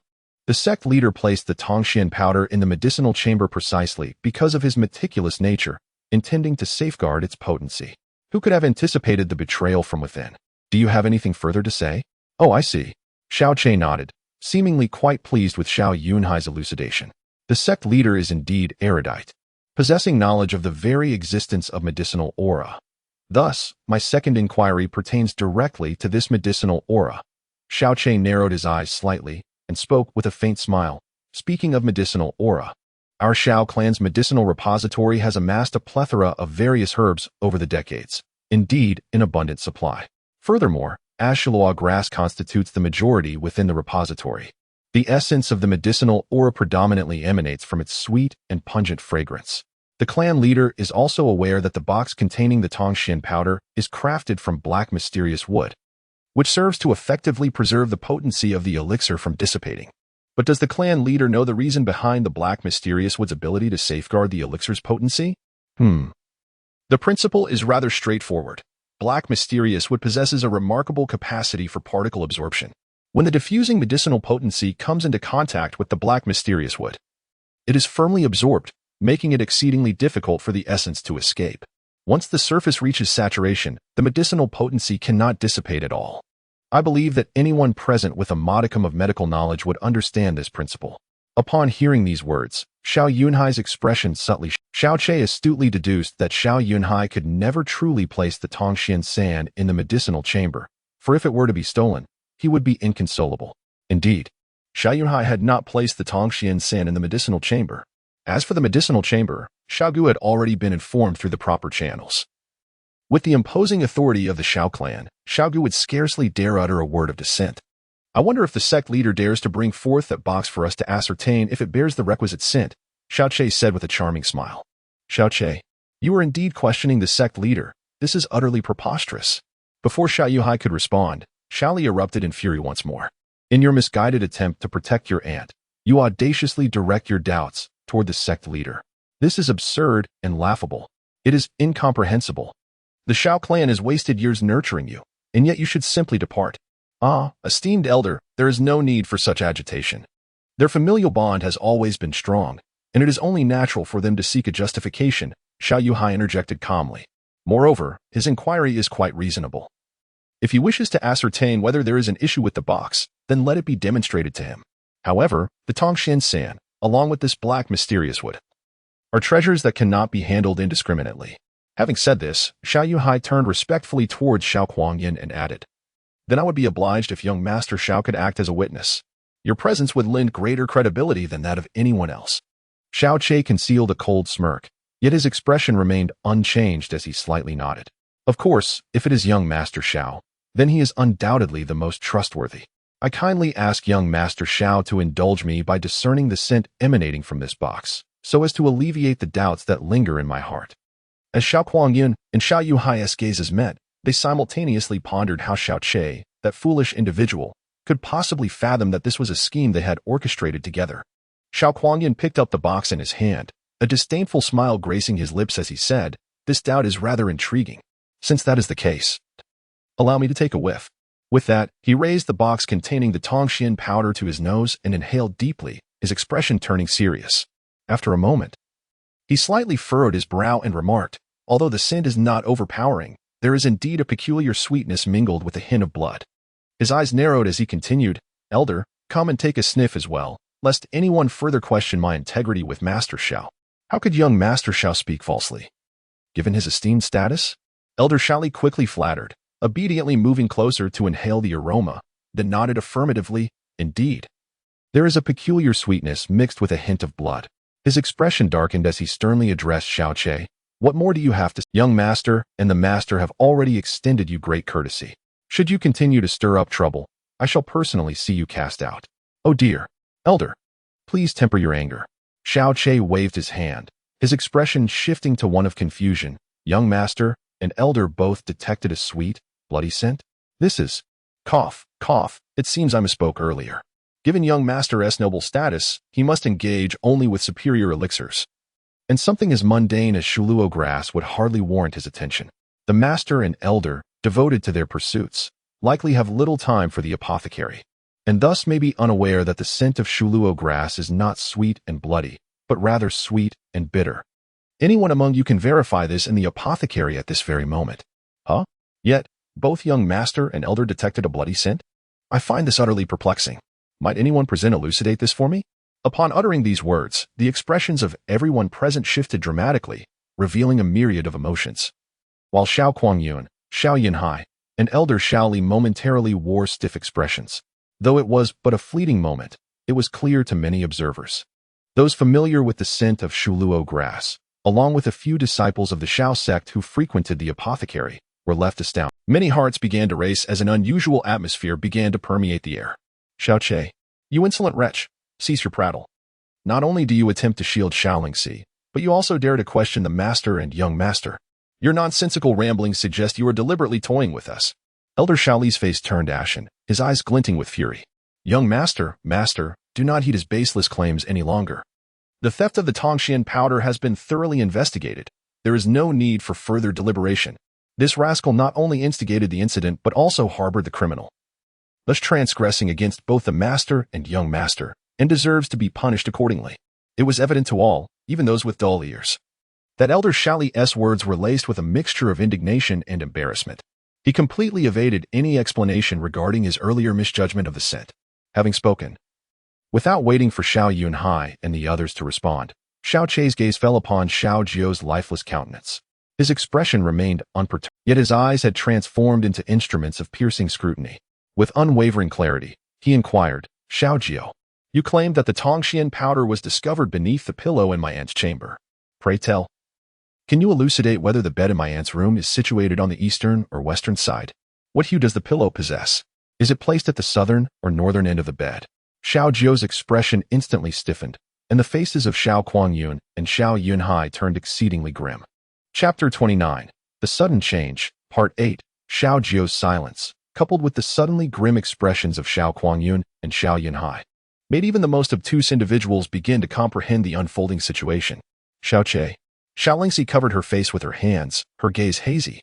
In her moments of utter despair, when everyone distanced themselves, casting doubts and unfair accusations upon her, he, unwavering and unafraid, stood resolutely before her, shielding her with his very being, even against those whom the entire Xiao clan dared not provoke. The figure that had already etched itself deeply in her heart now became even more vivid, a clarity that would never fade or diminish throughout her lifetime. Summer Qingyue's eyes sparkled with a myriad of emotions. What was once a seemingly flawless scheme to frame her was utterly dismantled by his few exceedingly simple questions. She increasingly realized that she had never truly understood him. No, it would be more accurate to say that he had concealed his true self from everyone. No one was aware of his astonishing medical prowess. At this moment, he revealed a cunning intellect that was impossible to overlook. The expressions of everyone subtly shifted. Yet, Xiao Lai's countenance bore no trace of relaxation. Instead, it grew even more ashen, his hands quietly clenching into fists. This was a framing. Something he had known from the very beginning. The reason for framing Xiao Lingxi became apparent to him when he noticed Xiao Kuangyin's gaze directed at her. And he felt a surge of righteous anger. However, he remained silent, unable to voice his thoughts. At this moment, Xiao Chei's words laid bare their malicious intentions for all to see. What would come next? Would they feel shame? Would they be filled with remorse? Would they apologize? Or would they cry out that it was all a misunderstanding? Such possibilities were utterly non-existent. This would only serve to further incite their fury, rendering the situation far more dire, intensifying the consequences. And those present, even if they were fully aware of the truth, would not dare to utter that it was a framing. Instead, they would likely bend towards the side of the enraged, like reeds swaying in the wind. For the opposing party was the son of the Xiao clan's patriarch. With a mere finger, he could extinguish the lives of everyone in the Xiao clan. Without sufficient power, no matter how eloquent one might be, what use is it? In the face of absolute strength, so-called truth is reduced to a mere jest. Xiao Chei, you ungrateful scion of the Xiao clan, cease your words at once. The Grand Elder pointed at Xiao Chei, exclaiming in exasperation. You repeatedly search for absurd reasons to malign the clan leader and esteemed guest of the Xiao clan. What is your true intention? What stature does the Xiao clan hold to frame a Xiao Lingxi?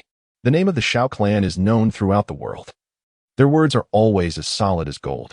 The Tong Xian San was found in Xiao Lingxi's chamber. Thus it was discovered in her chamber. No one in the entire Luyuan city holds the authority to question this. This is utterly outrageous, to doubt the esteemed guest of the Xiao clan. The clan leader and young master Xiao have shown great forbearance, yet he dares to overstep his bounds. This is simply intolerable. Young master Xiao, clan leader, I beseech you, swiftly apprehend the thief Xiao Lingxi and the one spouting nonsense here, Xiao Chei. The second elder, Xiao Bo, shouted with fury etched across his face. The reality is well understood by all, yet none dare to speak it aloud. The shameless roars of the Grand Elder and the second elder echo in the air. But not a single soul steps forward to utter a word in defense of Xiao Chei and Xiao Lingxi. Instead, they gaze upon them with expressions of pity. After all, they stand before the Xiao clan. No matter how justified one may feel, or how entirely the intentions and truths may be unveiled, what significance does it hold? Xiao Kuangyin's countenance had turned as dark as coal. He never anticipated that his meticulously crafted plan would be so brazenly thwarted, especially in front of such a multitude.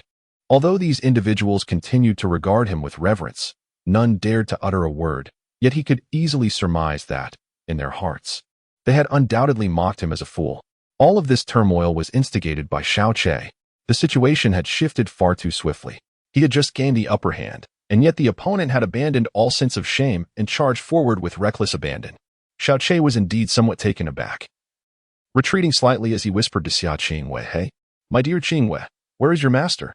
The audacity with which Xiao Chei confronted them in front of the Xiao clan was not born of mere impulsiveness. Rather, it stemmed from the knowledge that Xiao Lingxi's master was nearby. Just last night, he had specifically urged Xia Qingwei to inform her master, and now, she seemed oblivious to the gravity of the situation. Xiao Cheng's mystical power ranked among the top 5 within the Xiao clan, rendering Xiao Chei and Xiao Lingxi utterly incapable of mounting any form of resistance before him. At that moment, a towering figure suddenly emerged. Positioning itself before Xiao Chei and Xiao Lingxi, its entire essence pulsating with mystical energy, forcefully propelling forward. A resounding crash echoed, stirring a tempest of dust into the air. Xiao Cheng, who charged forward, was directly sent flying, stumbling back 7 or 8 steps upon landing before he could barely regain his balance. Within the confines of the Xiao clan, or rather, within the city of Luyuan, the only one capable of delivering such a devastating blow is none other than the pinnacle of the 10th level of the Lingxian realm, Xiao Lai. Xiao Lai, what do you mean by this? Are you brazenly attempting to shield him? In the past, Xiao Qing would have undoubtedly felt intimidated in the presence of Xiao Lai. However, now he roars with unwavering conviction. Although he understands that at this juncture, no amount of struggle or argument would bear fruit, Xiao Lai cannot idly stand by while Xiao Lingxi and Xiao Chei suffer injustice. Ignoring Xiao, he turns to the high platform and declares, "Master of the sect, I have something to say regarding today's events. My daughter, Xiao Lingxi, could never be the one to steal the Tongxian San." Of course, you would defend your daughter, Xiao Lingxi. Xiao Li scoffs. Yet the truth is glaringly evident. No amount of evasion will change that. Should you continue to obstruct and shield her? Do not blame us for disregarding our brotherhood and taking you down as well, standing by Xiao Kuangyun, even in broad daylight. Xiao Li speaks with an air of righteous indignation, his audacity far beyond the ordinary. Xiao Lai's expression was strikingly composed as he regarded Xiao Yuhai. Remarking with a calm demeanor, the Tongxian powder possesses the ability to mend the profound veins. This information was intended for Sierra. However, after imparting it to her, I found myself regretting the decision, for I am acutely aware of her temperament. I feared that, in a moment of impulse, she might resort to the theft of the Tongxian powder. Thus, I vigilantly stationed myself at her courtyard door throughout the night, remaining there until dawn. She did not step outside even once. Humph. Xiao Li scoffed derisively. In your attempt to exonerate your daughter, you concoct the most ludicrous of excuses. Do you genuinely believe anyone would lend credence to your words? Friends present here, does anyone among you believe him? Confronted by the somber gazes of the 4 members of the Xiao clan, not a single soul dared to utter a word. Xiao Lai, with a gaze both stern and resolute, proclaimed aloud, although my life has been devoid of remarkable achievements, I have lived with utmost integrity. While I may not be a paragon of virtue, I have never deigned to associate with the base. I harbor no intent to harm others, nor do I deceive them. Should I utter even a half-truth, may heaven and earth conspire against me, and may I meet a most untimely demise. Xiao Lai's words resonated with a powerful cadence. Striking directly at the heart, each utterance was imbued with profound righteousness and spirit. Not only is Xiao Lai the foremost champion of Luoyuan City, but his integrity is also widely acknowledged. He need not invoke dire oaths of celestial retribution or a wretched demise. The populace wholeheartedly believes in his declarations. However, it is unnecessary for him to articulate such sentiments, for Xiao Chei's previous remarks have already laid bare the truth before all. Yet, under the overwhelming might of the Xiao clan, the circumstances surrounding Xiao Lingxi's wrongful accusation remain unchanged. Regardless of how many more pieces of evidence Xiao Lai presents, it would prove futile, only serving to further incite Xiao Kuangyun's ire. Suddenly, a dismissive laughter erupted, and from the front row of the Xiao clan members, Xiao Yulong, who had remained silent until now, stood up to face Xiao Lai, a serene smile gracing his features. In this matter, I, Xiao Yulong, hold no right to speak or intervene, yet upon hearing Elder Wu's grandiose claims, I find it impossible to contain myself. A man who has deceived the entire Xiao clan for over a decade dares to proclaim himself upright and honest, never misleading others. It is nothing short of a monumental farce. The phrase deceived the entire Xiao clan for over a decade left the crowd in stunned silence. Listening to Xiao Yulong's words and observing his expression, Xiao Chei's brow furrowed deeply, a sense of foreboding stirring within him. Xiao Yulong, what do you mean by that?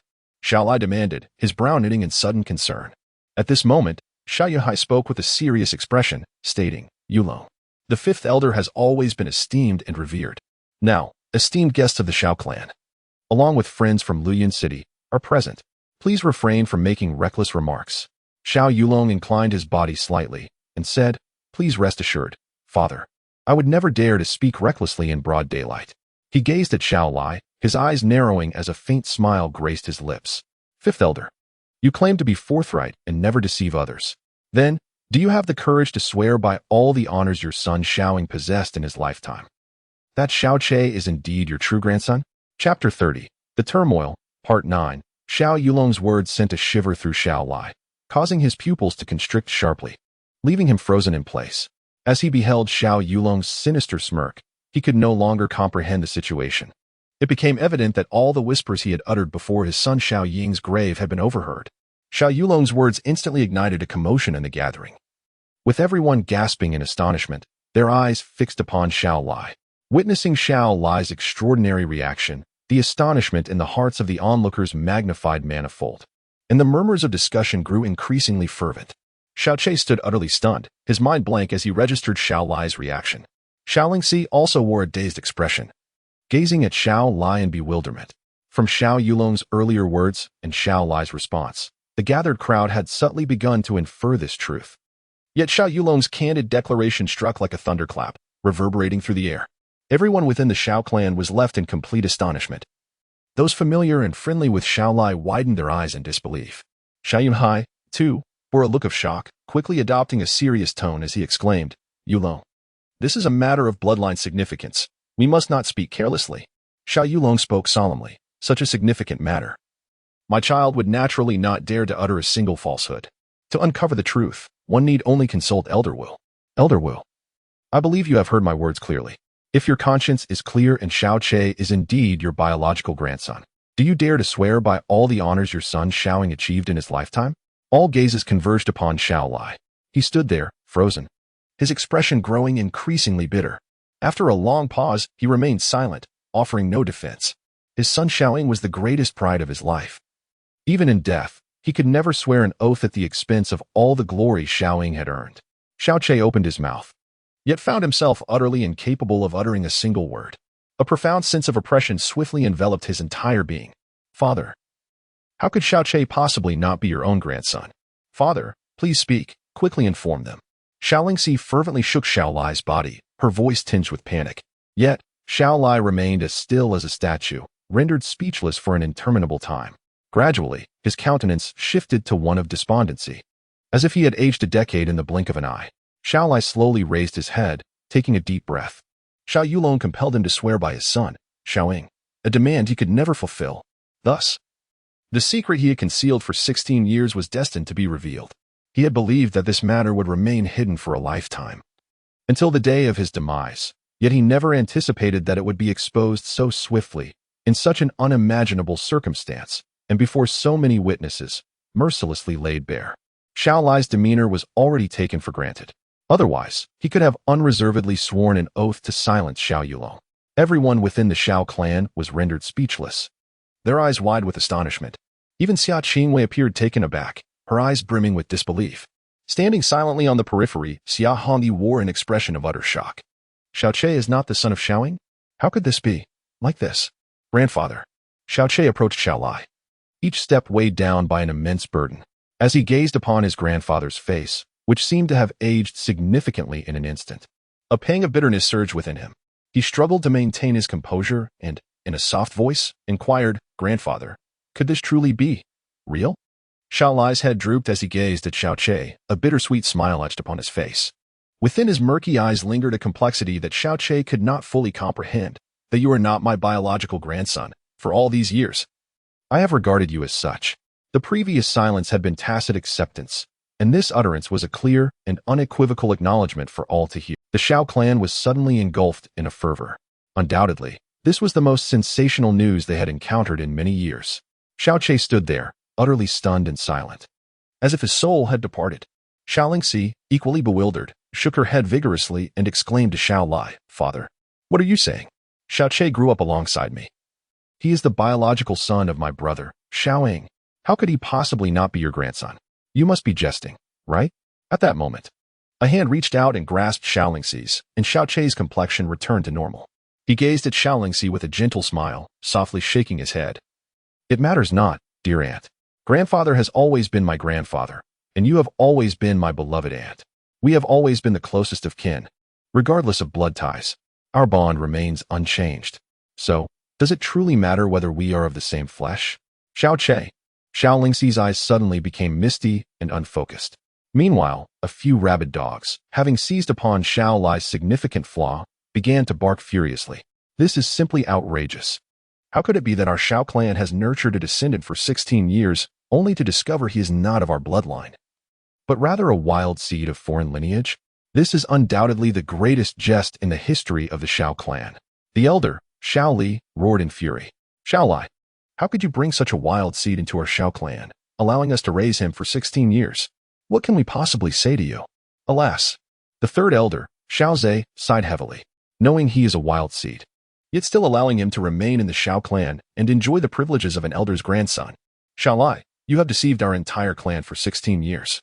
If it were not for the fortunate discovery by Yulong, he might have remained forever in ignorance. In that case, the bloodline of the Xiao clan would have been tainted by foreign blood. Xiao Lai, do you comprehend the enormity of this sin? The fourth elder, Xiao Cheng, pointed at Xiao Lai, his face flushed with agitation. The second elder, Xiao Bo, berated him. No wonder the descendants of the Xiao clan are all exceptionally gifted, yet suddenly, a waste of a person with a crippled vein appears. It turns out this waste, raised by the Xiao clan for 16 years, is merely a wild seed. If this were to spread, would we not become the laughingstock of Luyan City? Not only the four elders, but also the middle-aged members affiliated with them, including various stewards and overseers, stood forth to mercilessly accuse Xiaolai. In an instant, Xiaolai became the target of collective ire. Fifth Elder, you. This. Alas. Xiao Yunhai's expression shifted dramatically before he let out a long sigh. Ah, how amusing it is to witness such a farcical spectacle. After all the effort put into developing the Xiao clan, it is now tainted by an unknown wild seed. I feel shame on your behalf. Xiao Kuangyun interjected, his voice sharp and unpleasant. Casting a glance at Xiao Che, he coldly stated, today is the assembly of the Xiao clan. Aside from those belonging to the clan and permitted guests, there is no room for outsiders. Clan leader, what are you waiting for? Expel this wild seed at once, and ensure he never sets foot in the Xiao clan again. Ah, a pained expression crossed Xiao Yunhai's face. But after a moment of hesitation, he gritted his teeth and addressed Xiao Che. Xiao Che, the fifth elder has already acknowledged that you are not his grandson, and there is no trace of our Xiao clan's bloodline within you. Although we, the Xiao clan, have raised you for 16 years, you have been entirely unaware of this truth. Should we seek recompense for our kindness, it would indeed reveal our lack of generosity. Depart now. Leave our Xiao clan immediately, and from this moment forth, let there be no ties or grievances between us. You are forbidden to set foot within our clan again. His gaze then returned to Xiao Che, and many silently lamented in their hearts. Yet, Xiao Che displayed not a hint of plea or sorrow upon his face. Upon hearing Xiao Yunhai's words, he merely smiled faintly, a smile tinged with irony. There is no need for the clan leader and esteemed elders to concern themselves. Since I do not belong to your Xiao clan, I shall leave, and I will do so at once. He stepped before Xiaolai, his gaze trembling. And after a prolonged moment of confusion, he finally inquired, Grandfather, if I am not your grandson, then who are my biological parents? Xiaolai had long anticipated the question he would pose. Closing his eyes, he slowly shook his head. I do not know. You were found by the eagle outside. And even he does not know who your biological parents are. From the complex glimmer in Xiaolai's eyes, Xiao Che discerned that this was not the full truth. He must possess some knowledge of Xiao Che's true origins, yet in the presence of so many, he found himself unable to speak. With a heavy thud, Xiao Che knelt before Xiaolai, speaking earnestly, Grandfather, though I am not your biological grandchild, for the past 16 years, your care for me has far surpassed that of blood relations. You have nurtured me, protected me, and devoted countless efforts and love to my upbringing. I can never repay the kindness you have shown over these 16 years. I have always felt immensely fortunate to have such a wonderful grandfather. Even upon discovering today that I bear no blood ties to the Xiao family, what does it matter? You are my grandfather, and I am your grandson. Though our bloodlines differ, the bond of affection I hold for you will forever reside in my heart. As long as you do not reject me, I will always be your grandson. His heartfelt declaration stirred the emotions of all present. Xiaolai's eyes glistened with unshed tears as he nodded solemnly, his voice hoarse as he uttered a single word of affirmation, good, and moved to assist Xiao Che to his feet. However, Xiao Che evaded his hand, bowing deeply to Xiaolai and offering 3 profound kowtows. Grandfather, little aunt. After I depart, no matter what transpires, please take care of yourselves and cherish your health.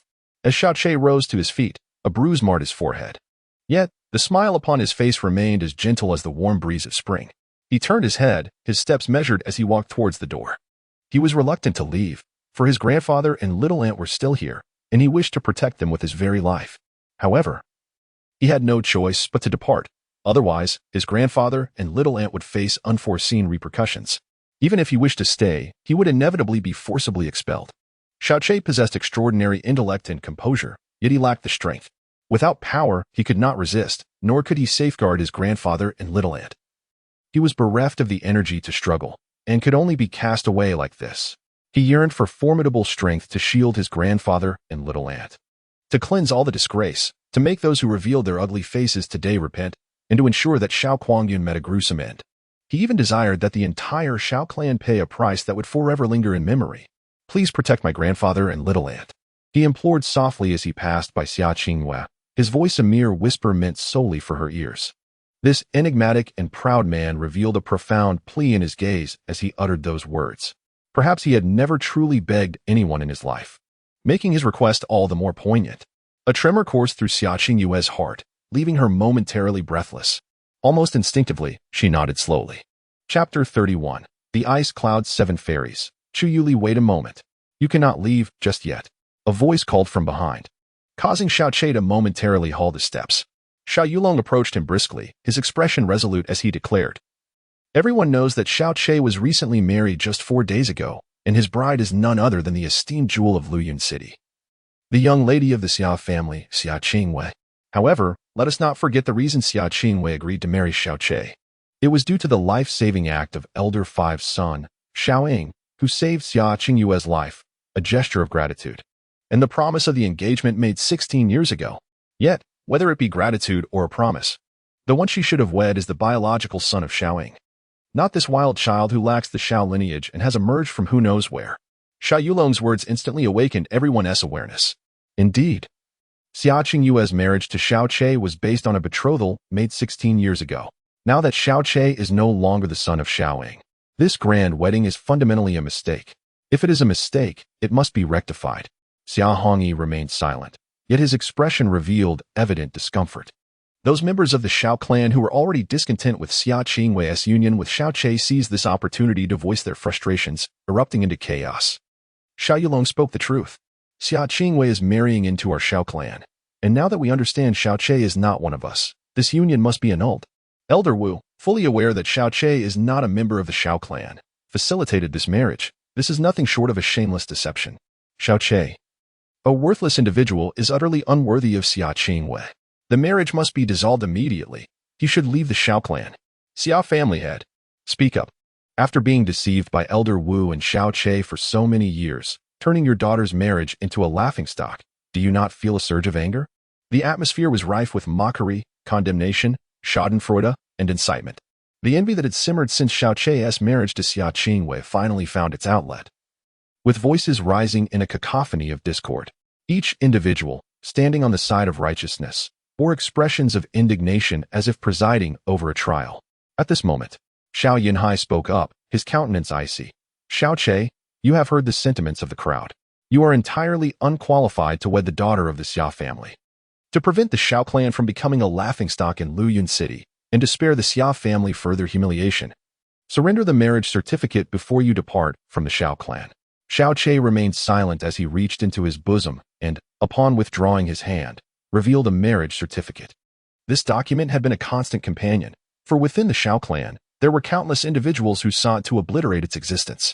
Upon seeing this, Xiao Yulong hastily advanced, intent on seizing the marriage certificate. However, Xiao Che deftly sidestepped, placing the document into Xia Qingyue's hands. Instinctively, she grasped the marriage certificate, her gaze momentarily dazed. Our union, whether in separation or togetherness, remains solely our affair. Not even the mightiest deity has the authority to intervene. Xiao Che's cold, resolute voice resonated in the ears of all present. Shortly thereafter, his tone softened, his eyes tenderly fixed on Xia Qingwei. Yet, at this moment, I lack the means to safeguard this marriage certificate, thus I entrust it to you. Should you wish to continue as my wife, preserve it. If you desire complete freedom, then by all means, destroy it. Xia Qingwei remained silent. Although he had relinquished the responsibility of safeguarding the marriage certificate and the right to choose to her, which somewhat undermined his masculine dignity, Xiao Che found himself with no other options at this juncture. Xiao Che is but a minor character, perpetually so, even within the Xiao clan, where he remains a superfluous presence. Despite his incisive remarks today having astonished many, they cannot alter the reality of his existence or the impression he has left on others over the past decade and more. Consequently, his departure is merely a trivial matter to all, inciting only a fleeting sense of schadenfreude among them. Soon enough, their attention is wholly diverted to the marriage certificate in Xia Qingyue's hands. Miss Xia, I trust you must be incensed upon discovering the truth. Xiao Yulong approached her with a smirk, continuing, Xiao Che has not only deceived our Xiao clan for 16 years, but he has also brought calamity upon your family. However, fret not, Miss Xia, simply tear up that marriage certificate, and everything that has transpired will fade into oblivion. The entirety of Luyun City will understand and support your decision. Furthermore, with your exceptional talent and beauty, you are certain to find a suitor who far surpasses Xiao Che by a millionfold. Since witnessing Xiao Yulong's disgraceful demeanor previously, Xia Qingwei has harbored an aversion towards him, which has now reached its zenith. She coldly retorted, did you not hear my husband's words clearly? Matters concerning us as a couple are not for outsiders to meddle in. Xiao Yulong's expression abruptly shifted. Many others also wore similar expressions of disbelief. Almost everyone had long believed that Xia Qingwei was compelled to marry Xiao Che out of gratitude, bound by a promise made 16 years ago. Otherwise, With her exceptional talents and beauty, she could choose from the finest suitors in the world. How could she ever willingly wed a man deemed utterly? They had anticipated that Xia Qingwei would unhesitatingly tear up the marriage contract. To their astonishment, she echoed Xiao Chei's sentiments almost verbatim, and with an unwavering resolve. She still addressed him as husband, in the somewhat vacant gaze of Xiao Lai. A flicker of extraordinary brilliance suddenly ignited as he cast a particularly gentle glance towards Xia Qingwei. Despite the oppressive weight of the Xiao clan and the collective outcry of the Xiao family, she boldly uttered those words. Regardless of what the future may hold, she had, at the very least, honored Xiao Chei completely, for she had defended his final dignity. Even Xiao Lingxi, who had always harbored an inexplicable animosity towards Xia Qingwei, now felt a genuine gratitude towards her. At that moment, Xia Hongyi, who had remained silent until now, slowly nodded, a look of appreciation and delight gracing his face. Xiao Kuangyun's expression darkened to a shade of iron. If Xia Qingwei did not annul the marriage contract, his pursuit of her would become excessively arduous.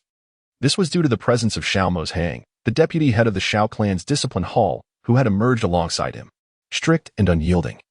Even he dared not provoke Mozhang. His purpose for accompanying Xiao Kuangyun was twofold: to protect him and to keep him under surveillance, preventing any actions that might tarnish the Xiao clan's reputation. While Mozhang would tolerate the young master's flirtations, he would never permit him to forcibly seize another's wife. Even as the son of the clan leader, he would intervene with unwavering resolve. However, as the esteemed son of the Xiao clan, how could he possibly be thwarted by a mere merchant's daughter from Luyan City? With a furrowed brow, he declared emphatically, "This matter is not yours to decide. This marriage affects the reputation of the Xiao family, which is derived from our illustrious clan, thus indirectly impacting the reputation of the Xiao clan. Our clan's prestige is renowned throughout the land, and we will not allow anyone to tarnish it. Xiao Ba, destroy that marriage contract at once." "Yes, young master." Xiao Kuangyun forcefully uttered a reason that was strained beyond measure, yet no one dared to refute him. Xiao Mozhang remained utterly silent. Xiao Ba responded, his body leaping fiercely from the high platform, rushing toward the direction of Xia Qingwei, his gaze firmly fixed upon the marriage certificate in her hand. As Xiao Zong made his move, even if it was merely a subordinate, who within the flowing cloud city could possibly stand in his way. Just as everyone believed that the marriage contract in Xia Qingwei's hands was doomed to be lost, a sudden howling sound descended from the heavens, accompanied by an intensely frigid gust of wind. The abrupt turn of events elicited gasps from the crowd as Xiao Mo Shan's previously closed eyes suddenly flew open, his gaze sharply directed toward the sky. At that moment, a chillingly ethereal voice echoed from above. "Your Xiao Zong has truly become increasingly audacious, daring to interfere in the marital affairs of my palace disciples. Who has granted you such authority?" The sky was a brilliant blue, with occasional wisps of white clouds. A woman clad in pure white floated gracefully in midair, her icy gaze surveying the crowd with an air of haughty disdain. She possessed an unparalleled beauty, with a complexion as pristine as snow, lips like rubies, and a physique as delicate as jade. She was strikingly beautiful, exuding an aura of both elegance and ethereal purity, resembling a celestial maiden descending from the moon palace, or a solitary, frost-kissed lotus blooming on the lofty Tianshan mountains. Although her visage was vividly discernible, it was impossible to ascertain her age. She appeared to be in her 20s, yet also seemed to possess the maturity of someone in their 30s. Or perhaps even the youthful spirit of a teenager. Surrounding her were glistening ice spirits, reminiscent of the breath of a fairy, utterly enchanting and dreamlike. The breathtaking spectacle of the sky rendered the onlookers momentarily spellbound. Suddenly, a trembling voice broke the silence among the crowd. "Xian Du Su Kong. It is Xian Du Su Kong." This exclamation reverberated like thunder, leaving everyone in shock, their mouths agape and eyes wide with astonishment. Their gazes toward the woman in the sky shifted dramatically. Indeed, the woman was levitating in midair without the aid of any mystical artifact or flying beast. She was entirely suspended by her own power. To achieve such aerial levitation, one must at least reach the celestial Xian realm. The woman in the sky was, without a doubt, the legendary celestial Xian realm. Bing Yun, the seven fairies. Xiao Emoshan murmured under his breath, his entire being taut with apprehension, his eyes reflecting profound trepidation. What did you say?" The previously entranced Xiao Kuangyun was suddenly jolted by the mention of the four characters, the seven fairies of Bing Yun. He shuddered violently. The seven fairies of Bing Yun, affiliated with the Bing Yun Immortal Palace, They were the 7 women who held a status second only to the palace master, and even his father regarded them with deep-seated fear. It was said that among the 7 fairies of Bingyun, the weakest possessed celestial Xian power, while the most formidable was rumored to be on the verge of reaching the King Xian level. It was the existence of these 7 fairies of Bingyun that consistently kept the Shao Zone under the oppressive thumb of the Bingyun. For 3 consecutive sessions of the Cangfeng ranking battles, the Shao Zone had met with defeat at the hands of the Bingyun Immortal Palace. Young master, she is Chuyuli, the 5th among the 7 fairies of Bingyun. I cannot fathom her reason for being here. In any case, we must not provoke her. 10 of me combined would not stand a chance against her. Xiao Emoshan spoke in a hushed tone. Xiao Kuangyun understood all too well the nature of this individual. This fellow was infatuated with beauty. Should he exhibit any semblance of desire toward Chuyuli, the consequences would be utterly unimaginable. Chapter 32. The awe of the Ice Fairy. Upon hearing Xiao Emoshan's words, Xiao Kuangyun dared not show any further arrogance. With a swift retraction of expression, he raised his head and said, "Ah, it is the esteemed Fairy Chu of the Ice Cloud Immortal Palace. I am Xiao Kuangyun of the Shao sect, and I feel immensely fortunate to encounter you here. However, may I inquire why Fairy Chu has deigned to visit this humble town of Liyun? Is there a matter of importance at hand? My father has always advised that when encountering a fairy from the Ice Cloud Immortal Palace, one must extend utmost courtesy. If there is any assistance I can provide, please do not hesitate to ask." Upon hearing the words Ice Cloud Immortal Palace from Xiao Kuangyun's lips, everyone present gasped in unison, their throats emitting a synchronized gasp. What divine favor has graced this modest town of Liyun today? A place that typically garners disdain from even the most insignificant sects now finds itself graced not only by the Shao sect but also by a representative of the Ice Cloud Immortal Palace. It is no wonder that this woman exudes such an ethereal aura, her beauty rivaling that of legendary figures.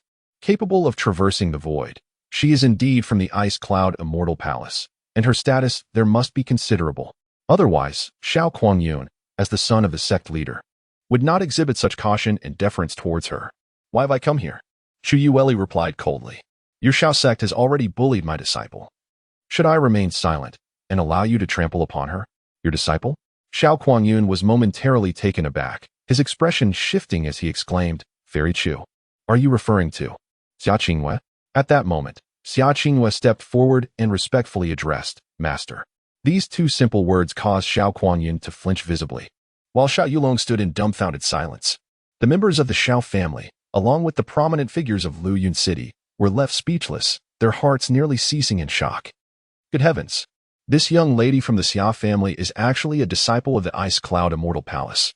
There has been a disciple of the Ice Cloud Immortal Palace residing within Liyun City all along.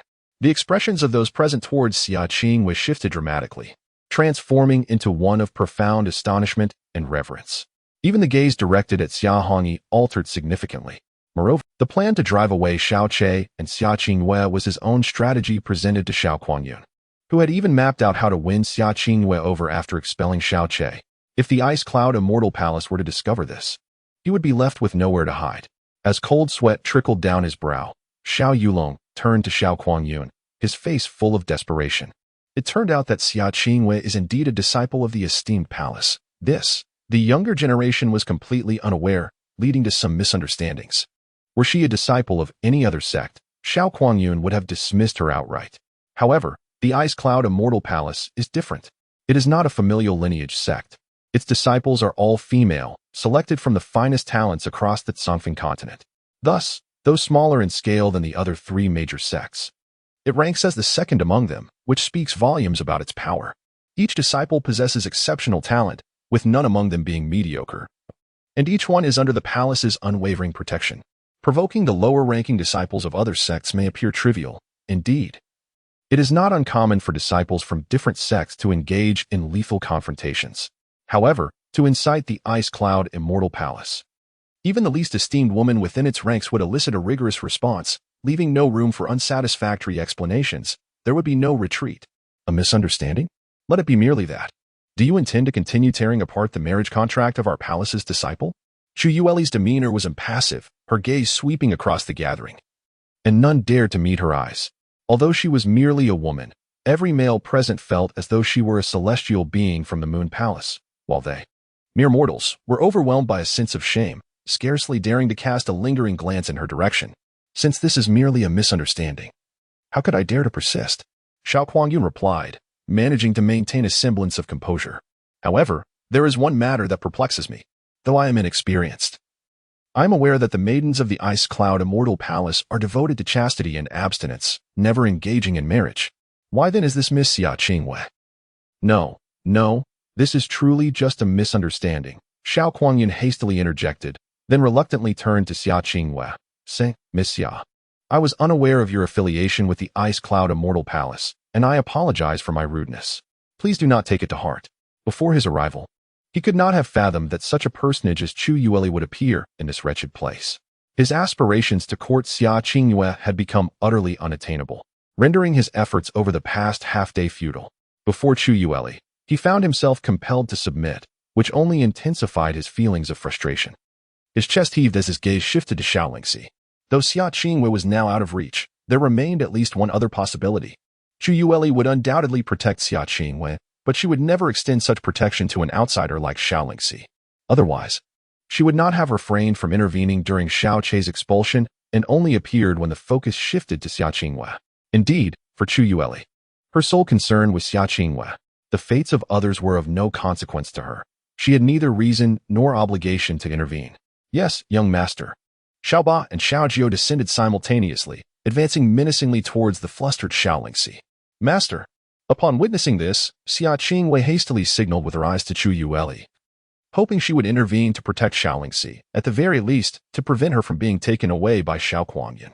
However, Chu Yueli appeared oblivious, displaying no reaction whatsoever. Her gaze flickered slightly, followed by a soft sigh. Raising her right hand, she gently waved it.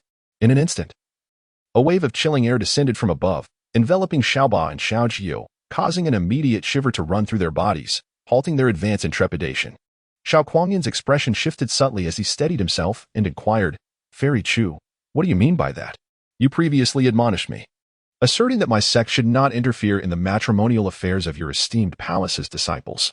Yet now, we are addressing matters pertaining to my own sect. Do you truly intend to meddle? Not at all. I have no desire to intrude upon your sect's affairs, replied Chu Yueli, her demeanor calm and her gaze unwavering.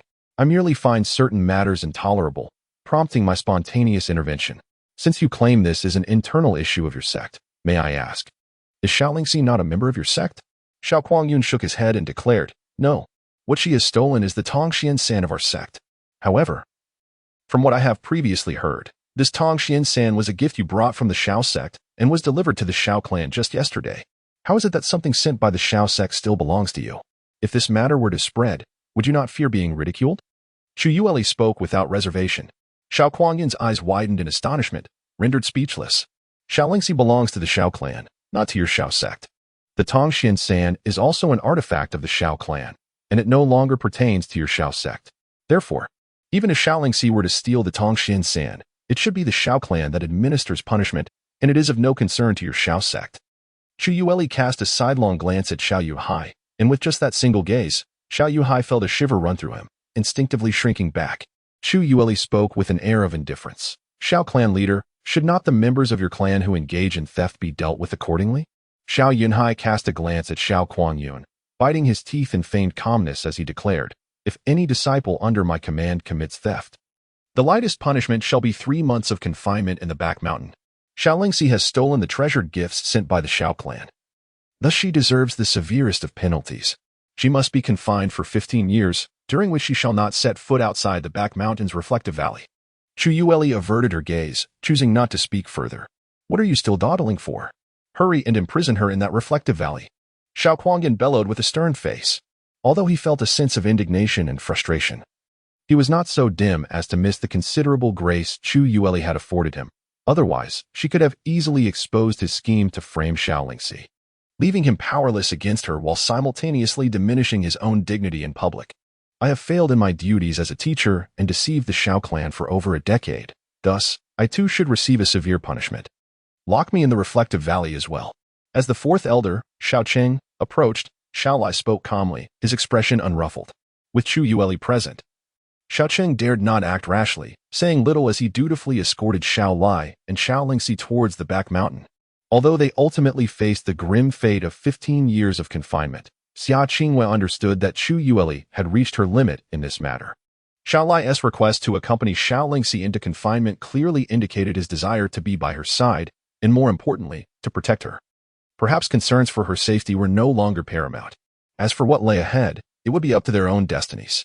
Since this is the case, we, as master and disciple, have no further reason to linger here. After Xiao Lingxi and Xiao Lai were led away, Chu Yueli stated coolly, "Young Master Xiao, I shall remain in this vicinity until you depart from Luyun City. Qingwei, let us take our leave." The final words of Chu Yueli ignited a quiet anger in Xiao Kuangyan. "I shall remain nearby until you leave Luyun City." Her warning was unmistakable, cautioning him not to harbor any ill intentions towards Xiao Lingxi. Although she had merely ensured Xiao Lingxi's safety, her commitment to this protection was unwavering. After Chu Yueli and Xia Qingwei departed, Xiao Kuangyun slammed his fist down on the armrest of his chair, shattering it into splinters. He had anticipated acquiring two breathtaking beauties, but instead, his machinations had yielded nothing but empty efforts. The outcome was merely the expulsion of an inconsequential figure and the confinement of two individuals within the Xiao clan's reflective valley. A far cry from the results he had desired. At that moment, he remained oblivious to the fact that he had not only gained nothing, but had also sown the seeds of ruin for himself and the entire Xiao clan. Chapter 33, Star Concealment, Blood Offered to Hatred, Part 1. In a corner of an abandoned house on the outskirts of Luyun City, Xiaoqi sat quietly, his frail body leaning against the cold wall behind him, his gaze unfocused and devoid of spirit as he stared blankly ahead, as though his soul had departed. He had maintained this posture for several hours.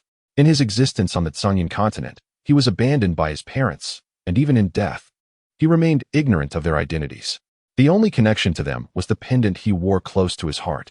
In this life on the Tsangfeng continent, he was orphaned from a young age, yet at least he knew the names of his parents and had a grandfather and an aunt. However, the heavens cruelly played yet another jest on him. All of it turned out to be a fabrication. His grandfather was not his biological grandfather, and his aunt was not truly his aunt. He still did not know who his parents were and was unaware of his own surname. The experiences of 2 lifetimes had broadened his heart, yet he still found it impossible to suddenly accept this disorienting feeling of being adrift. Who am I? And where am I to go next? Expelled from the Xiao clan, he could never set foot in the clan again. Deep down, he understood that it was not just the Xiao clan. He could no longer remain in the entire Luyun city. He hesitated to leave solely out of concern for his grandfather and aunt, wanting to ensure their safety first. Time gradually slipped away from morning to noon. And then the sky slowly darkened. With a chillingly faint smile, he extended his left hand, revealing a small blade of emerald grass in his palm. It was one of the 2 star-hidden grasses he had discovered the night he wed Xia Qingwei on the mountainside. As he gazed at the star-hidden grass, a burst of green light suddenly radiated from his palm, enveloping the grass within. Under the verdant glow, the star-hidden grass twisted eerily, contracting and changing color, until it ultimately transformed into a small mound of dark green powder. With a gentle breath, Xiaoqi sent the dark green powder scattering into the air, leaving in his palm a singular transparent orb that had appeared unbeknownst to him. This orb represented the essence of the heavenly poison pearl, embodying its most formidable ability, refinement. The formation of a medicinal pill typically requires a variety of herbs, subjected to processes of grinding, adjustment, fire melting, and the infusion of mystical energies. This intricate procedure is not only cumbersome but inevitably results in a certain degree of potency loss, accompanied by a significant risk of failure, particularly with high-level pills. The need for rare and costly materials is paramount, and the likelihood of failure is profoundly elevated. Should one falter, all efforts would be rendered void. Moreover, the crafting of high-grade pills demands exceptional skill from the alchemist, precise furnace conditions, and substantial mystical energy. However, the refinement process of the heavenly poison pearl alleviates any such concerns. It can swiftly extract the quintessence of the materials in a remarkably short span, ensuring a flawless amalgamation without any wastage of medicinal power, and failure is an impossibility. The superfluous components are entirely eliminated by the pearl. Once bonded with its master, it can refine and integrate specific ingredients as per the master's intentions. The sheer terror of this capability is enough to drive the world into a frenzy. Initially, the foremost sects of the Tsangyan continent pursued him not due to the toxicity of the pearl, but rather because of its unparalleled and absurdly formidable refining and merging prowess. Given suitable and sufficient materials, the heavenly poison pearl can transform them into the most exquisite medicinal pills in a matter of moments, devoid of any risk. If this ability were to spread across the Tianxin continent, chaos would undoubtedly ensue, with pursuers of Xiaoqi multiplying, rivaling those from Songyun continent. Gazing at the transparent orb in his hand, Xiaoqi's smile turned increasingly sinister. He opened his mouth and swallowed the orb whole. Instantly, his body shimmered and then gradually vanished from sight, as if he had evaporated into thin air. Star Concealment Pill, crafted solely from a single star concealment herb. Its ingestion grants perfect invisibility for 3 hours. All traces, body, sound, aura, and possessions are completely obscured. The Star Concealment Herb is an extraordinary entity, and the Star Concealment Pill derived from it is astonishing beyond measure. It bestows effects that transcend the common knowledge of the Tianxin continent. Effects that no one has dared to imagine. Xiaoqi firmly believed that he possessed the first Star Concealment Pill of the Tianxin continent. For only the Star Concealment Herb can yield such a pill, and only the heavenly poison pearl can refine the herb, silently and without a trace. Xiaoqi rose and made his way towards the Xiao clan. The sky had darkened, and the interior of the Xiao clan was ablaze with light.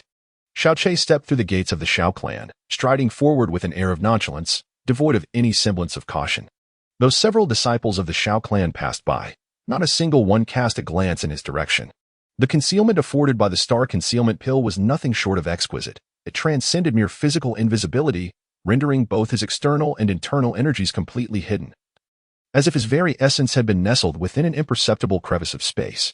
During his initial use of the Star Concealment Pill in the Songyun continent, even a sect leader whose prowess ranked among the top 10 on the continent failed to detect him from a mere 10 paces away.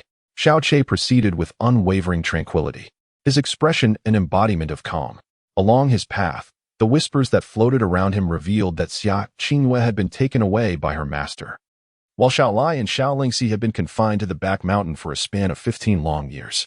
Upon reaching the reception hall, Xiaoqi paused, listening silently to the exchange within.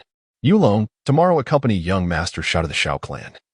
But be sure to remember the immense favor young Master Xiao has bestowed upon you today. Indeed, young Master Xiao's kindness is indelible. I shall never forget it. Yulong shall toast to young Master Xiao 3 more times. Xia Yulong, although today's events have unraveled, the fault does not lie with you. Who could have anticipated that Xia Qingyue was a disciple of the Ice Cloud Fairy Palace? Your disposition aligns well with my preferences. As long as you adhere to the rules within the Xiao clan, you shall not find yourself at a disadvantage. Xia Yulong's voice was somewhat slurred, clearly revealing his considerable inebriation. Xiaoqi's expression grew increasingly frigid as he clenched his fists tightly. He then turned on his heel and made his way towards the eastern courtyard. Upon exiting, he found himself in possession of a short dagger that had mysteriously come into his hands, and he proceeded directly to the northern courtyard. Courtyard No. 11 belonged to Xiao Yulong, and at that moment, it was devoid of any presence. Xiaoqi pushed the door open, surveyed the room's layout with a cold smile, and approached the opposite window. He raised the dagger and, at an angle, thrust it into the window, creating a hole the size of a fist upon extraction. He then stood beside it, awaiting Xiao Yulong's arrival. His wait was not lengthy. Merely a quarter of an hour passed before sounds emerged from outside, followed by the door being pushed open. Xiao Yulong, swaying and supported by Xiao Yang, staggered in, reeking of alcohol. Brother, I have devoted these years to serving you diligently. Once you ascend to the Xiao clan, do not forget your younger brother, Xiao Yang said, assisting Xiao Yulong onto the bed, his expression one of obsequiousness. Little did he know that at that very moment, an individual stood silently 2 steps to his left, coldly observing him. Oh, huff. Xiao Yulong appeared to be quite intoxicated, muttering incoherently as he responded a couple of times before collapsing onto the bed, emitting soft groans. Observing this, Xiao Yang casually pushed Xiao Yulong further inside, then with a crooked smile, he exited the room and closed the door behind him. Xiaoqi approached the bedside of Xiao Yulong, slowly raising the short blade in his hand. In a direct confrontation, he certainly could not match Xiao Yulong. Even with the aid of the star-hidden grass, he might not be able to slay him, for even in a state of unpreparedness, the body's profound energy would instinctively protect itself from harm. With his almost negligible profound energy and an ordinary knife, it was uncertain whether he could pierce the body of Xiao Yulong, who possessed the 3rd level of profound energy. The invisibility granted by the star-hidden pill was not without its flaws. Should someone inadvertently touch his concealed form during the stealth process, the effect would dissipate immediately. If he were to miss his strike and instead be touched by his opponent, he would find himself utterly at a disadvantage, perhaps even facing death. However, at this moment, Xiao Yulong was inebriated, presenting an opportune moment that could not be overlooked. He glanced at the hole he had previously made in the window, calculated the position, squinted his eyes, and suddenly thrust the short blade downwards with all his might, piercing into the left side of Xiao Yulong's dantian. In that instant of penetration, he swiftly retreated, positioning himself in the corner of the room. This strike could have severed Xiao Yulong's throat and claimed his life, yet he refrained. How could he bear to see Xiao Yulong die? If he were to perish so easily, how could it quench the resentment burning within him? He aimed to utterly shatter Xiao Yulong's beautiful dreams, to cast him from heaven into hell, rendering him to live in torment. The true spectacle had only just begun. Chapter 34, Star Hidden, A Blood Sacrifice of Hatred, Part 2. A spray of blood erupted from Xiao Yulong's lower abdomen, and in his drunken stupor, he let out a scream akin to that of a slaughtered pig. Tumbling from the bed, clutching his abdomen, and rolling in agony on the floor, Xiao Che hesitated, wanting to assist Xiao Yulong but fearful of touching him. After a moment of panic, he darted outside at the fastest speed, his frantic shouts echoing, "Master, master! Xiao Yulong has been attacked, master!" Under the cover of night, Xiao Yang's voice carried far, transforming the once quiet Xiao clan into a scene of chaos. Observing the writhing Xiao Yulong on the ground, Xiao Che smiled coldly, pushed open the door, and strolled out leisurely. Before long, Xiao Yunhai, Xiao Gu, and several elders rushed in. Upon seeing Xiao Yulong, bloodied and wounded by the knife, Xiao Yunhai was momentarily stunned, stumbling forward. Yulong. Father Xiao Yulong's consciousness had not faded. The effects of the alcohol had completely worn off. He grasped Xiao Yunhai's sleeve, emitting a weak and pained voice. Quickly lift him back to the bed. Xiao Gu spoke rapidly while hastily preparing a medicine box. The accompanying elders wore expressions of shock. Who did this? Who was responsible? Xiao Yulong was assisted onto the bed, lying flat, while Xiao Yunhai and the Grand Elder employed their profound energy to staunch the bleeding from his wounds. With a twisted expression, Xiao Yunhai inquired, "Xiao Gu, what is the situation?" Xiao Gu remained deeply furrowed in thought. Upon hearing Xiao Yunhai's inquiry, he let out a heavy sigh and replied, "My life is not in immediate danger. The assailant clearly had no intention of taking my life, but that strike was exceedingly venomous. It struck precisely at the xuanqing of my xianmai. If this wound is not treated, the xianmai will deflate like a punctured balloon. Not only will it be damaged, but all my xuanli will also be completely drained." "What? All my xuanli completely drained?" Xiao Yunhai felt as if he had been struck by thunder. His complexion paling instantly. He forced himself to regain composure and, with a flicker of hope, asked, "Then, how long will it take to recover?" Xiao Gu shook his head, stating that it was a depletion of mystical energy rather than an exhaustion of it, rendering recovery impossible. However, he considered himself fortunate that the damage to the mystical meridians could still be mended. After such restoration, one could begin anew in their cultivation. Xiao Yunhai's body suddenly trembled, and despair etched itself across Xiao Yulong's face. This blade did not claim Xiao Yulong's life, yet it rendered him devoid of all his profound energy. Moreover, this calamity struck during the most pivotal moment of his life. Who could be so merciless? Who could it be? "Master, please remain calm. Yulong still possesses consciousness. He may know who dealt this treacherous blow," Xiao Li remarked, his expression darkening. Xiao Yunhai, as if awakening from a dream, swiftly approached Xiao Yulong and in a grave tone inquired, "Yulong, did you discern who it was that inflicted this wound upon you?" At that moment, Xiao Yulong's abdomen had been wrapped in bandages by Xiao Gu, stabilizing his injuries for the time being. He shook his head and, in agony, replied, "I do not know. I did not see anyone at all." "Did not see anyone?" Xiao Yunhai's eyes widened in disbelief. Just then, Xiao Cheng suddenly glanced over with a spark of realization and exclaimed, "Look over there at the window." On the diagonally opposite window, there appeared a gaping hole the size of a fist. Xiao Yunhai pressed his hand against it. An aura of murderous intent radiated. It was evident that someone had been lurking behind the window, waiting for Yulong to enter, and in his state of inebriation, had hurled a dagger that wounded him. Xiao Li spoke with caution. "This courtyard is situated in the central area of the Xiao clan. It is astounding that someone could stealthily infiltrate here to carry out an assassination, and astonishing still that they vanished without a trace after the deed." He continued, "This individual must either possess an intimate knowledge of our Xiao clan, or could indeed be one of our own." As he finished speaking, Xiao Li's gaze casually flicked towards Xiao Bo, Xiao Zhe, and Xiao Cheng in turn. Xiao Li's words sent a jolt through Xiao Yunhai's heart. The Xiao clan, a prestigious family in Luoyuan City, faced an immense challenge and peril in attempting to infiltrate and assassinate the heir of their own clan leader. Xiao Yulong, known for his courteous demeanor and impeccable reputation, raised the question, who would dare to commit such an act, and for what reasons? If the assailant were indeed a member of the Xiao clan, the rationale would suddenly become alarmingly clear. Contemplating these thoughts, a chill ran through Xiao Yuhai, and his vigilance heightened. The second, third, and fourth elders surrounding him all bore significant suspicion. They harbored dreams of elevating their own grandsons to the status of clan leader. Given the extraordinary opportunity presented by the arrival of the Xiao clan's emissaries, it would not be surprising if they resorted to unspeakable deeds. Xiao Gu, how is Yulong's condition now? Xiao Yuhai gritted his teeth, striving to maintain his composure. The bleeding has ceased, and the wound has been treated.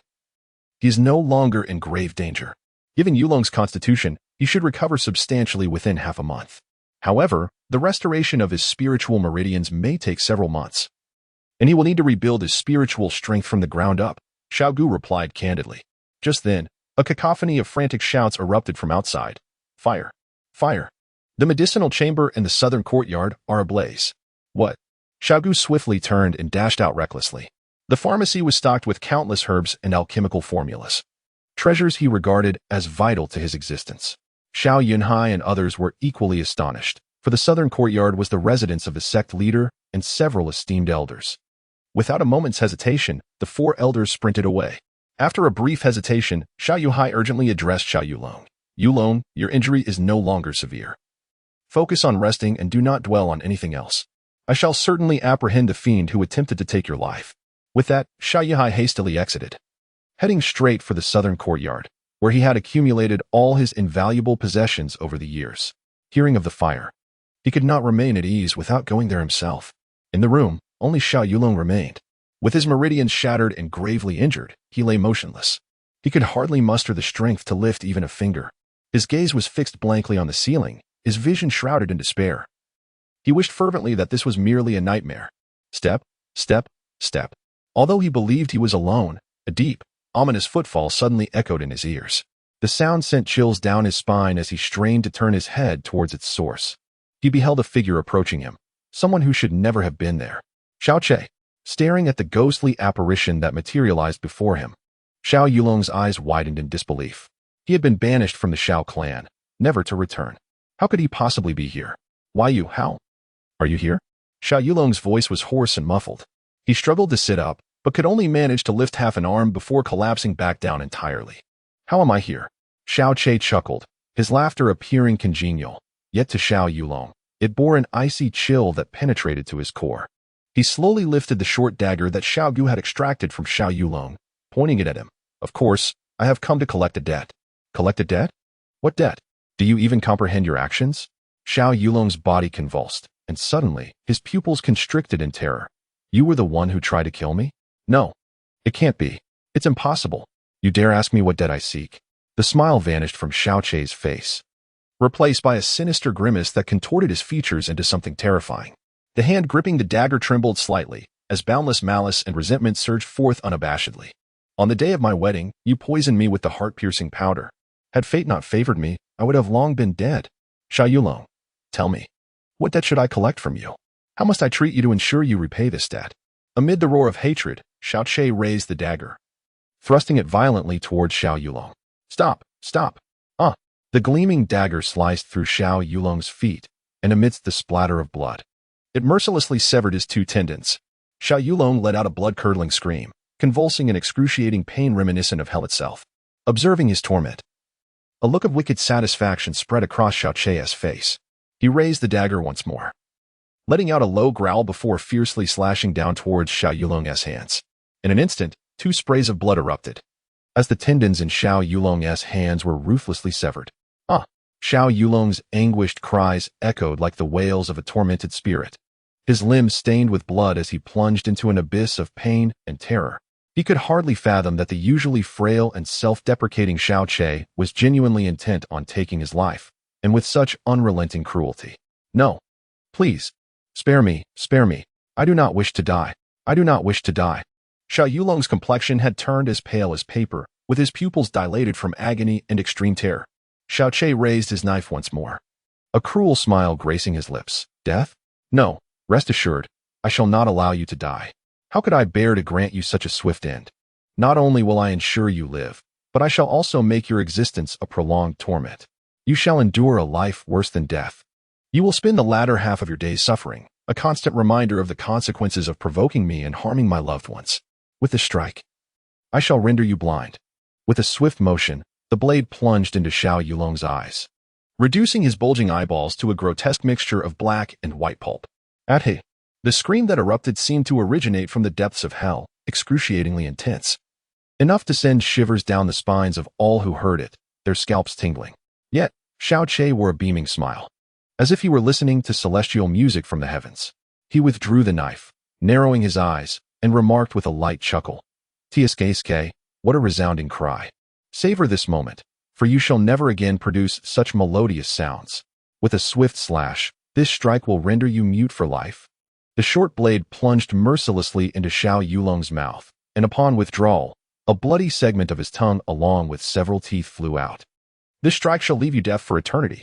The blade flashed, blood splattered, and Xiao Yulong's ears were severed, landing on the cold ground amidst the crimson flow. "This strike shall ensure your line is extinguished. You, despicable wretch, are unworthy of progeny." The bloodstained blade was raised high and then viciously thrust into Xiao Yulong's groin. Xiao Yulong stood rigid, his voice, hoarse to the extreme, gradually faded into silence. Chapter 35, Origins. The fire at the apothecary in the southern courtyard blazed with an eerie intensity. Clearly, this was an act of deliberate arson. However, not a single person in the vicinity noticed any suspicious figures. Even a man from the Xiao clan, who had been vigilantly stationed at the entrance of the apothecary, failed to observe anyone entering or exiting. As Xiao Yunhai pushed open the door, he had not yet uttered Xiao Yulong's name when he felt as if struck by a bolt of lightning, frozen in place. Xiao Yulong was no longer on the bed, but lay on the ground like a lifeless dog, contorted in an awkward position. His body was drenched in blood, with dark, coarse marks encircling his wrists and ankles. His hands and feet were grotesquely twisted. His entire visage was smeared with crimson, with only remnants of flesh remaining by his ears. His nose and upper lip had vanished entirely, and he gasped bubbles of blood from his mouth, while a viscous mixture of red, white, and black fluid streamed from his hollow eye sockets. His lower body was completely stained a vivid scarlet. Xiaogu trembled all over, his legs giving way beneath him as he sank to his knees on the ground. Throughout his life as a physician, he had encountered countless injuries, both grave and minor. Yet he had never witnessed such a brutal and bloody scene, one so tragic it defied humanity. From the pallor of Xiao Yulong's skin at that moment, he could discern that Xiao Yulong was still alive, and his vital signs were far from weak. Yet, the horror of such a sight surpassed the agony of dying 100 or 1,000 times. Xiao Yunhai trembled uncontrollably, his heart filled with dread, his face devoid of any color. It seemed he faintly sensed the approach of another. As Xiao Yulong's body convulsed slightly, a desperate groan escaped his blistered lips, sounding as grating as sandpaper against wood. Xiao Yunhai's body jolted violently, and he staggered forward a step, suddenly erupting into a frenzied roar. "Who is it? Who is it? Who is it? Show yourself. I shall flay you alive 1,000 times. A myriad of blades shall rend your flesh. I will ensure your lineage is utterly extinguished." Xiao Yunhai's roar was imbued with boundless resentment and madness, as if he had suddenly lost his sanity. He felt as though his chest might burst open, his veins threatening to rupture with the intensity of his emotions. Gazing upon his prostrate son, utterly devastated, a mere shadow of his former self, neither human nor ghost, he was overwhelmed with the urge to weep, and even more so, to succumb to his own madness. "Who is it? Who is it, after all? Show yourself. Come out." Amidst his piercing cries, Xiao Yunhai charged forward, shattering the rear window of the room.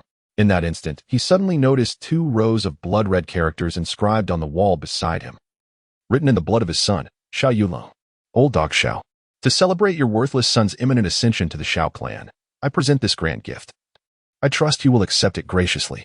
Xiao Yunhai unleashed a fierce punch, shattering the wall inscribed with bloodied characters. With a heart-wrenching roar, he expelled a jet of blood from his mouth, his eyes rolling back as he collapsed heavily to the ground. Before departing, he hesitated momentarily, retrieving the blanket that he and Xia Qingwei had once shared, stowing it away in the heavenly poisoned pearl. After 16 years in this place, he mused, it would likely be his last visit. The one he truly yearned to slay was Xiao Kuangyun. Yet, Despite harnessing the wondrous powers of the star concealment pill, he knew it was utterly impossible to defeat Xiao Kuangyun at this moment. Although he was unaware of Xiao Kuangyun's profound strength, he understood that even a fool from the Xiao clan must possess abilities far superior to those of Xiao Yulo. As he had anticipated, he had not traveled far when he encountered 4 anxious members of the Xiao clan rushing towards him, like the wind.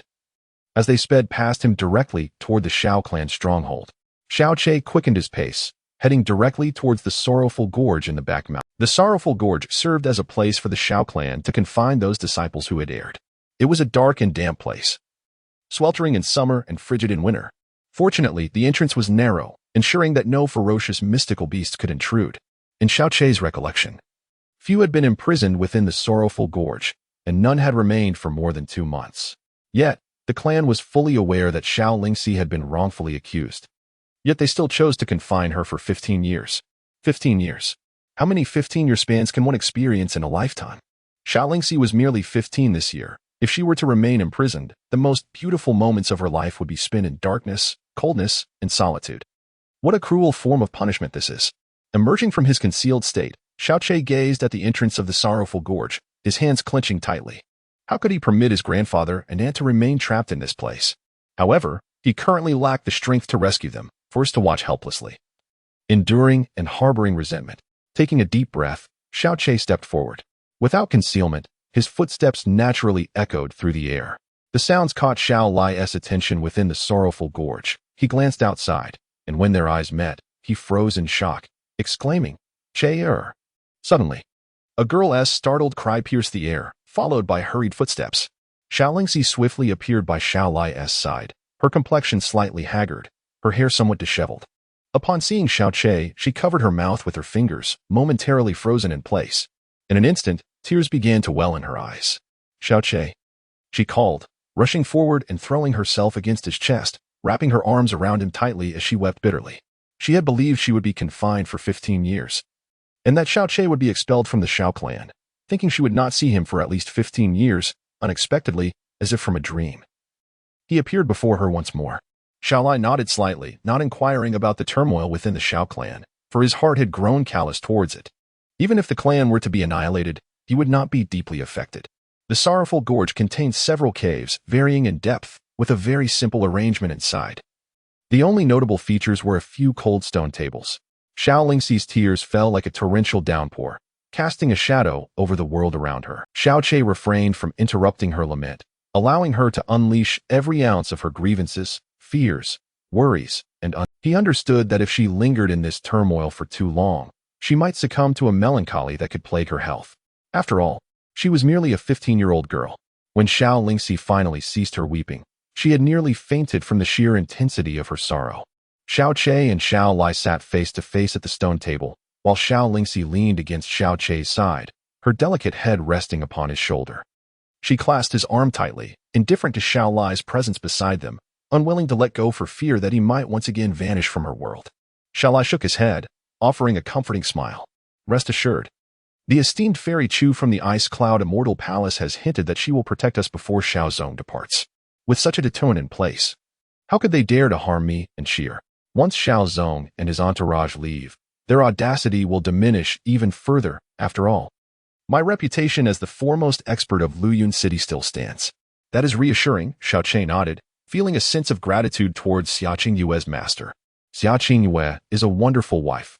She never tore up that marriage contract until the very end, Xiao Lai remarked with a hint of melancholy. Xiao Che silently nodded in agreement. A heavy silence enveloped the three of them. After the calamity that had befallen them today, their fates would undoubtedly be transformed beyond recognition. Countless thoughts swirled in their minds, yet they found themselves at a loss for words. "Grandfather, I wish to know. You wish to ask who your biological parents are, do you not?" Xiao Lai replied calmly, following the thread of his inquiry. "Yes," Xiao Che affirmed, his gaze fixed intently on Xiao Lai. "I believe I was not merely abandoned without reason. Grandfather, you must know something, do you not?" Xiao Lingxi also lifted her gaze, her face adorned with astonishment as she stared at Xiao Lai. Xiao Lai silently gazed at Xiao Che, and after a long while, he gently sighed and slowly closed his eyes. "I once believed that this secret would remain within me for a lifetime, never to be known by another soul. Now, however, the Xiao clan can no longer accommodate you. and you have grown up. It is well to know your heritage and return to your roots, as is the duty of a descendant. Your biological father bears the surname Yun. Chapter 36. My name is Yun Che Yun. Xiao Che felt a surge of emotion. In the Tsangyan continent, his master also bestowed upon him the surname Yun, a curious coincidence indeed. Aside from knowing that your biological father's surname is Yun, I am entirely ignorant of other details, such as his name or origins. Xiaoying met your father during his travels across the Tsangfeng continent. It was your father who saved Xiaoying from a powerful mystical beast that had attacked him. The two subsequently journeyed together, sharing a deep camaraderie, and upon parting, they swore brotherhood. I understand my son's temperament better than anyone. He speaks no falsehoods. Your father was undoubtedly a prodigious talent, achieving an astonishing level of mystical prowess at a remarkably young age. Such a dragon among men willingly forged a bond with Xiaoying, who at the time possessed but a meager level of power, illustrating his magnanimity and character. It is no wonder that Xiaoying has always spoken of your father with unreserved admiration, taking pride in their brotherhood. Later, Xiaoying married and had children, and 2 months after the birth of his child, he encountered your father once more, along with your mother. Xiao Lai's emotional turmoil underwent a marked transformation at that moment. Xiao Che held his breath, silently listening intently. It was then that your father and mother, covered in blood, cradled you, also drenched in blood, who, at that tender age of merely 2 months, lay unconscious in your mother's embrace. When Xiaoying intercepted them and led them to a concealed refuge, they were both grievously injured, their spiritual energy nearly depleted. They lingered only briefly, resolutely insisting on departing. For the pursuers were overwhelmingly powerful, formidable enough that the entire Luoyuan city could not withstand them. Remaining would only serve to burden Xiaoying. He could not detain them, fully aware that even they, as a couple, were ill-equipped to confront such adversaries, and he was far less qualified to contend with them. In that moment, he discerned a profound resolve to face death in your parents' eyes.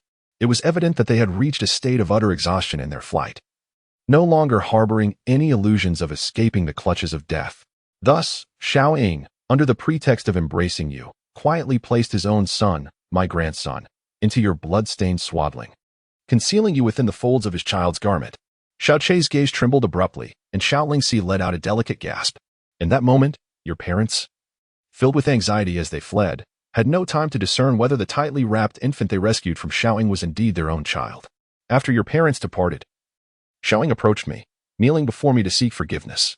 He lamented his youth, asserting that losing one son would not hinder him from siring many more. However, if you were to perish, then his brother, your father, would be left without an heir, and his vendetta would remain unavenged. Although my heart was pierced with anguish, how could I bring myself to blame a son so deeply bound by loyalty? Thus, apart from us, no one knew that my grandson had been replaced by you. At that time, you were merely 2 months old, your frail body sustaining injuries that took a full half-month to recover. The reason your meridian was left impaired was evidently due to the trauma you endured then, in such a perilous pursuit. The injuries you sustained only affected your meridian and did not jeopardize your vital essence. This was indeed a stroke of fortune. Xiao Lai's voice momentarily faltered, his visage revealing a painful expression that he struggled to suppress. His hands clenched tightly. Less than half a month later, Xiaoying was assassinated, his entire meridian system shattered, leading to his demise. When I arrived at the scene, he still clung to a faint breath of life. He confided in me that the assassin was the very individual who pursued your parents, an individual who, having somehow acquired information, claimed to have seen him harboring a bloodied young couple clutching an infant. The assassin had come to interrogate him about the whereabouts of your parents. Yet, before Xiaoying breathed his last, he bore a smile, for the words of his assailant at least confirmed that your parents had not been found. Perhaps they were still alive. A tumultuous wave of sorrow surged within Xiao Che's heart as he gazed at Xiao Lai's head adorned with white hair, his own heart aching with profound grief. The anguish of losing a son, the despair of losing a wife, no one comprehended the depth of his sufferings. Not even his sole grandson, the last remnant of his bloodline, who had long since been lost. The child he embraced was one exchanged for his grandson's life. It was no wonder that he had aged prematurely, his hair turned white in the prime of his life. Under such relentless blows, an ordinary soul would not merely turn gray, they would likely have succumbed long ago. Xiao Che today sorrowfully realized that the true architect of this calamity was none other than himself. Had he not traded his own life for that of the genuine Xiao Che, how could Xiaoying have faced assassination? How could Xiao Ying's wife have followed suit in tragic devotion? How could Xiao Lai's spouse have succumbed to despair? How could Xiao Ying's son have become a figure of ridicule? their family would have thrived in peace and harmony. With Xiao Ying's unparalleled talent in Luoyuan City and his father's unmatched prowess and renown, his standing within the Xiao clan would undoubtedly be exalted, potentially as the clan leader. Xiao Lai would not have been subjected to scorn. Rather, he would have been elevated. The other 4 elders would not dare to bully him. Instead, they would behave like timid mice in his presence. Xiao Ying sacrificed his own son's life to save him. Yet he and his entire family were condemned to an exceptionally cruel fate. Throughout the 16 years that followed, Xiao Lai never once directed his anger or resentment toward the architect of their misfortune. Instead, he exhibited an unreserved and pure affection for him. Even upon learning that his meridian channels were irrevocably severed, rendering him incapable of any achievement in this lifetime, his love remained unwavering. Perhaps it is natural for a grandfather to feel such compassion for his own grandson, yet to extend the same sentiment towards the son of another, especially one who shattered his family, speaks volumes of an extraordinary heart and spirit. Xiao Che trembled within, his nose tinged with a bittersweet ache. Like father, such a magnificent elder, it is no wonder that Xiao Ying, a son so deeply devoted to loyalty and affection, emerged from him. He bears a debt to his biological parents that he knows he can never repay in this lifetime. Xiao Che's hands gripped the edge of the stone table, his fingers tightening with each passing moment. As he gazed upon the sorrowful visage of Xiao Lai, he found himself at a loss for words to express his gratitude towards the man he had called grandfather for over a decade. After a prolonged silence, he finally managed to utter, with a trembling voice, "Grandfather, your kindness, I shall carry it with me for the rest of my life." However, Xiao Lai responded with a gentle smile, his voice imbued with affection as he said, "Chair, I have watched you grow since childhood. Though we are not bound by blood, you are, in my heart, no different from my own grandson. As you have stated, despite the absence of blood ties, we will always be family. Since we are family, these gestures are merely a matter of course. I seek no gratitude or repayment from you. As long as you find peace and well-being in your life, I could remain here for eternity without a single worry." Xiao Che's lips were sealed, the words of gratitude remaining unspoken. After a long moment, he finally nodded heavily. "Indeed, he is my grandfather, now and forever. While he is alive, I shall honor him dutifully. In his absence, I will don mourning attire and fulfill all the responsibilities expected of a grandson." Observing his demeanor, Xiao Lai also nodded in reassurance and continued, "You must be eager to learn more about the past. However, regarding your parents, Xiao Ying has not divulged much to me. As for the reason they were pursued, Xiao Ying merely mentioned that it was due to a supreme treasure of Xuantian that they possessed. He even cautioned me that the phrase supreme treasure of Xuantian is a dreadful taboo that must never be uttered in the presence of outsiders." The name supreme treasure of Xuantian was firmly etched in Xiao Che's mind. But what if they were indeed still alive? Could it be possible that the son of Xiao Ying from those years past still exists? The night grew darker, gradually approaching the time when the effects of the star-concealing grass would wane. It was time for Xiao Che to depart. "Grandfather, aunt, I must take my leave." Though reluctance weighed heavily upon him, he was compelled to utter these words he wished to avoid. Xiao Lai nodded slightly and glanced outside, saying, "We should depart from here soon. If they discover our presence, it will lead to considerable trouble." "What? You are leaving?" Xiao Lingxi exclaimed, her hands gripping him tightly as if jolted by an electric shock. Feeling the profound reluctance reflected in Xiao Lingxi's gaze, Xiao Che experienced a pang of bitterness in his heart.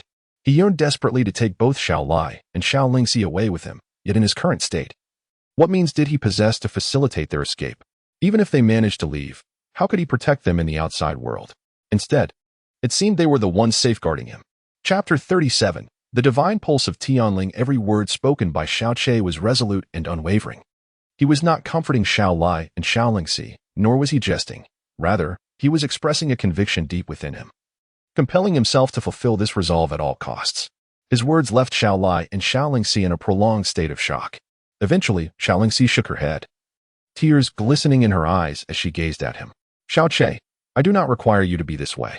All I wish for is your safety. Please take care of yourself. One day, when I can escape this place, I will seek you out. But you must not do anything reckless or dangerous." In her eyes, he would always be the young man in need of her protection. She could discern the determination in his voice. His intent was enough. How could she possibly want him to risk himself for their sake? "Rest assured, I will certainly take care of myself," Xiao Che replied with a smile. "For my grandfather and aunt are still waiting for me here. Moreover, I have a promise to my aunt that remains unfulfilled." "Promise?" Xiao Lingxi's gaze flickered with confusion as she looked at him. All right, all right. Xiao Lai slowly nodded, his voice trembling, tears brimming in his eyes. He moved forward to support Xiao Che, and then retrieved a wooden token adorned with white tassels from his belongings, placing it in Xiao Che's hand. Chea, the Xiao family has cast you out, and this Luyun city can no longer accommodate you. Your meridians are damaged, and you have never left Luyun city in your life. Although I am deeply worried, your gaze brings me a sense of comfort and solace. If you have no other refuge, take this token and go to a place called Xinyue City, where you may inquire about a person named Sikong Han. He visited Luyun City a few years ago. I owe him a favor and he gifted me this token. When you find him in Xinyue City, show him this token and tell him you are my grandson. Perhaps he can provide you with a safe haven. Though he spoke of comfort and solace, the anxiety and concern in his eyes and demeanor were impossible to conceal. This grandson, nearly devoid of spiritual power and who had never ventured beyond Luyun City, would now face the world alone and without support. How could he feel at ease? How could he not feel pain? Xiao Che grasped the wooden plaque tightly in his hand, nodding earnestly before speaking. Before I depart, I wish to pay my respects to Uncle Xiao. Indeed, Xiao Lai replied, nodding with a sense of reassurance. Xiao Che. At the very moment Xiao Che turned to leave, Xiao Lingxi once again seized him, her hands clutching him firmly, her gaze filled with a lingering emotion that nearly melted Xiao Che's heart. How he longed to take both Xiao Lingxi and Xiao Lai along with him. Yet, despite the fervor and passion that surged within him, he found himself powerless and unworthy. At least in this desolate place, that could still be considered safe. A promise, a promise. If you were not my aunt, I would surely make you my bride. Xiao Lingxi suddenly covered her lips, and in an instant, the tears she had been desperately suppressing burst forth like a raging flood breaching a dam. In the sepulchre of the Xiao clan, standing before the grave of Xiao Ying, Xiao Che's gaze lingered upon the weathered tombstone for an eternity. He then knelt down, gently bowing thrice, and as he lifted his eyes, they shone with unwavering determination. Uncle Xiao, your immense kindness towards the Yun family shall forever be etched in my heart. If the day should come when I learn that my parents still walk this earth, I shall exert every ounce of my strength to find them, along with the son you once held in your embrace. When I possess the power to do so, I shall track down those who conspired to take your life, avenging you and grandfather's honor. Before the spirit of Xiao Ying, Xiao Che vowed fervently. Rising to his feet, he bowed deeply once more, his steps heavy as he departed. From this moment forth, I am no longer Xiao Che. I am Yun Che. The news of Xiao Yulong's brutal suffering sent shockwaves through the Xiao clan, leaving it in a state of unrest throughout the night. Xiao Yunhai, overwhelmed by anger and desperation, fell into a long unconsciousness. Upon awakening, he frantically commanded the entire clan to search for the assailant. However, after a night of tireless efforts, they found not even a trace of the perpetrator. The most plausible explanation was that the culprit resided within the clan itself, specifically, Xiao Zhe's youngest grandson, Xiao Qingji. This revelation brought great joy to both Xiao Zhe and Xiao Qingji, yet the gazes of all clan members towards Xiao Zhe shifted dramatically, especially Xiao Yuhai and Xiao Li, whose eyes were unmistakably filled with a deep-seated murderous intent as they regarded him. If Xiao Yulong's downfall was indeed orchestrated by someone within the clan, then Xiao Zhe undoubtedly bore the heaviest suspicion. However, these matters were evidently of little concern to Xiao Kuangyun. In the afternoon, the 4 members of the Xiao sect departed from Luyun City, accompanied by Xiao Qingji, under the watchful eyes of the city's powerful elite, embarking on their journey back to the Xiao sect. In truth, it would have been effortless for the Xiao sect to dispatch several flying mystical beasts, but this time, the sect leader issued a personal decree that, for the sake of Xiao Yulong's training, no flying beasts were to be employed throughout the journey. Rest assured, Master. Qingwei is fully prepared and can depart at any moment, said Xia Tingwei respectfully, although her father felt a twinge of reluctance. He took solace in Qingyue's opportunity to enter the Ice Cloud Immortal Palace. Chu Yueli nodded in agreement. If that is the case, let us set forth at once. The palace master has wished to meet you since I first mentioned your name many years ago. I am certain she will take a liking to you upon your introduction. My father has arranged for our mystical steeds. Please, master, make your way to the front courtyard, Xia Tingwei added. Without hesitation, she extended her delicate right hand, evidently indicating that Chu Yueli would transport her through the void, an idea that stirred excitement and anticipation within her. Chu Yueli reached out with her slightly cold hand, clasping Xia Tingyue's. In an instant, a brilliant icy light flickered, and the formidable ice cloud technique began to circulate rapidly. However, Just then, Chu Yueli's entire body trembled violently, and the ice technique she had just conjured dissipated into nothingness. She turned to face Xia Tingwei, her beautiful eyes fixed on her with an expression of utter astonishment, as though she had witnessed the most unfathomable marvel. "Master, what is wrong?" Xia Tingwei blurted out in a startled panic, taken aback by Chu Yueli's sudden and intense reaction. "Impossible, absolutely impossible," Chu Yueli muttered in a daze. With a sudden motion, her other hand shot out, both hands gripping Xia Tingyue's right wrist. The icy radiance flashed once more, and this time, Chu Yueli's eyes widened in disbelief, her body trembling increasingly violently, her face and gaze filled with an indescribable shock, mingled with incredulity and wild joy.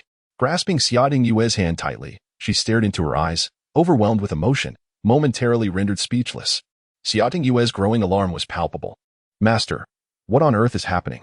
Xia Tingyue was momentarily speechless. The human body's mystical meridians consist of 54 pivotal points. Individuals of ordinary talent may naturally open around 10 meridians, while those of higher aptitude can unlock approximately 15. When I first encountered you, I was astounded to discover that you possess the innate ability to open 21 meridians, an exceptional talent that is 1 in a million. The greater the number of open meridians, the swifter the cultivation and operation of spiritual energy. A practitioner who has opened 20 meridians will experience a cultivation and energy operation speed that is twice that of someone with only 10. The postnatal unlocking of meridians is exceedingly challenging. Even a formidable figure like the Palace Master managed to open only 7 meridians over a century, reaching the pinnacle of 30 meridians. Currently, on the entire Tsongfing continent, there are no more than 5 individuals who have attained the 30 meridian threshold. The Tongshan powder gifted by Shaozong to the Shao clan enhances cultivation speed by temporarily unlocking 3 to 4 additional meridians for a few days. But this effect is only fleeting. Even so, the Tongshan powder remains an exceedingly precious elixir, even in Shaozong's possession. "And you, Qingwei?" Chu Yueli grasped Xia Qingyue's shoulders tightly, her enchanting eyes fixed intently upon her. "You have opened all 54 meridians, and they are permanently unlocked. Do you comprehend the significance of this? It means that your speed of cultivation and the operation of your spiritual energy surpass that of the Palace Master by nearly double. It exceeds that of an ordinary person by more than 5-fold. Moreover, your practice of any mystical technique will face no limitations whatsoever. When breaking through, you will never encounter a bottleneck." Chapter 38. The peerless sage Chu Yueli's words left Xia Qingwei in a state of bewilderment. She was certainly aware of the 54 meridians of the spiritual veins. This is fundamental knowledge that every practitioner must know. She understood the concept of having all meridians opened. It is a theoretical limit that had never been achieved by any individual, rumored to be possessed only by ancient deities, an aspiration beyond the reach of mortals. Since Xiao Che had used silver needles to adjust her physique, she felt an extraordinary improvement in her mental and physical state.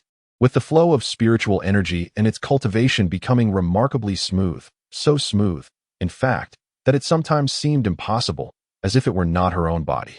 Hearing Chu Yueli's declaration now filled her with astonishment. 54 meridians fully opened, the divine spiritual vein. How could this be possible?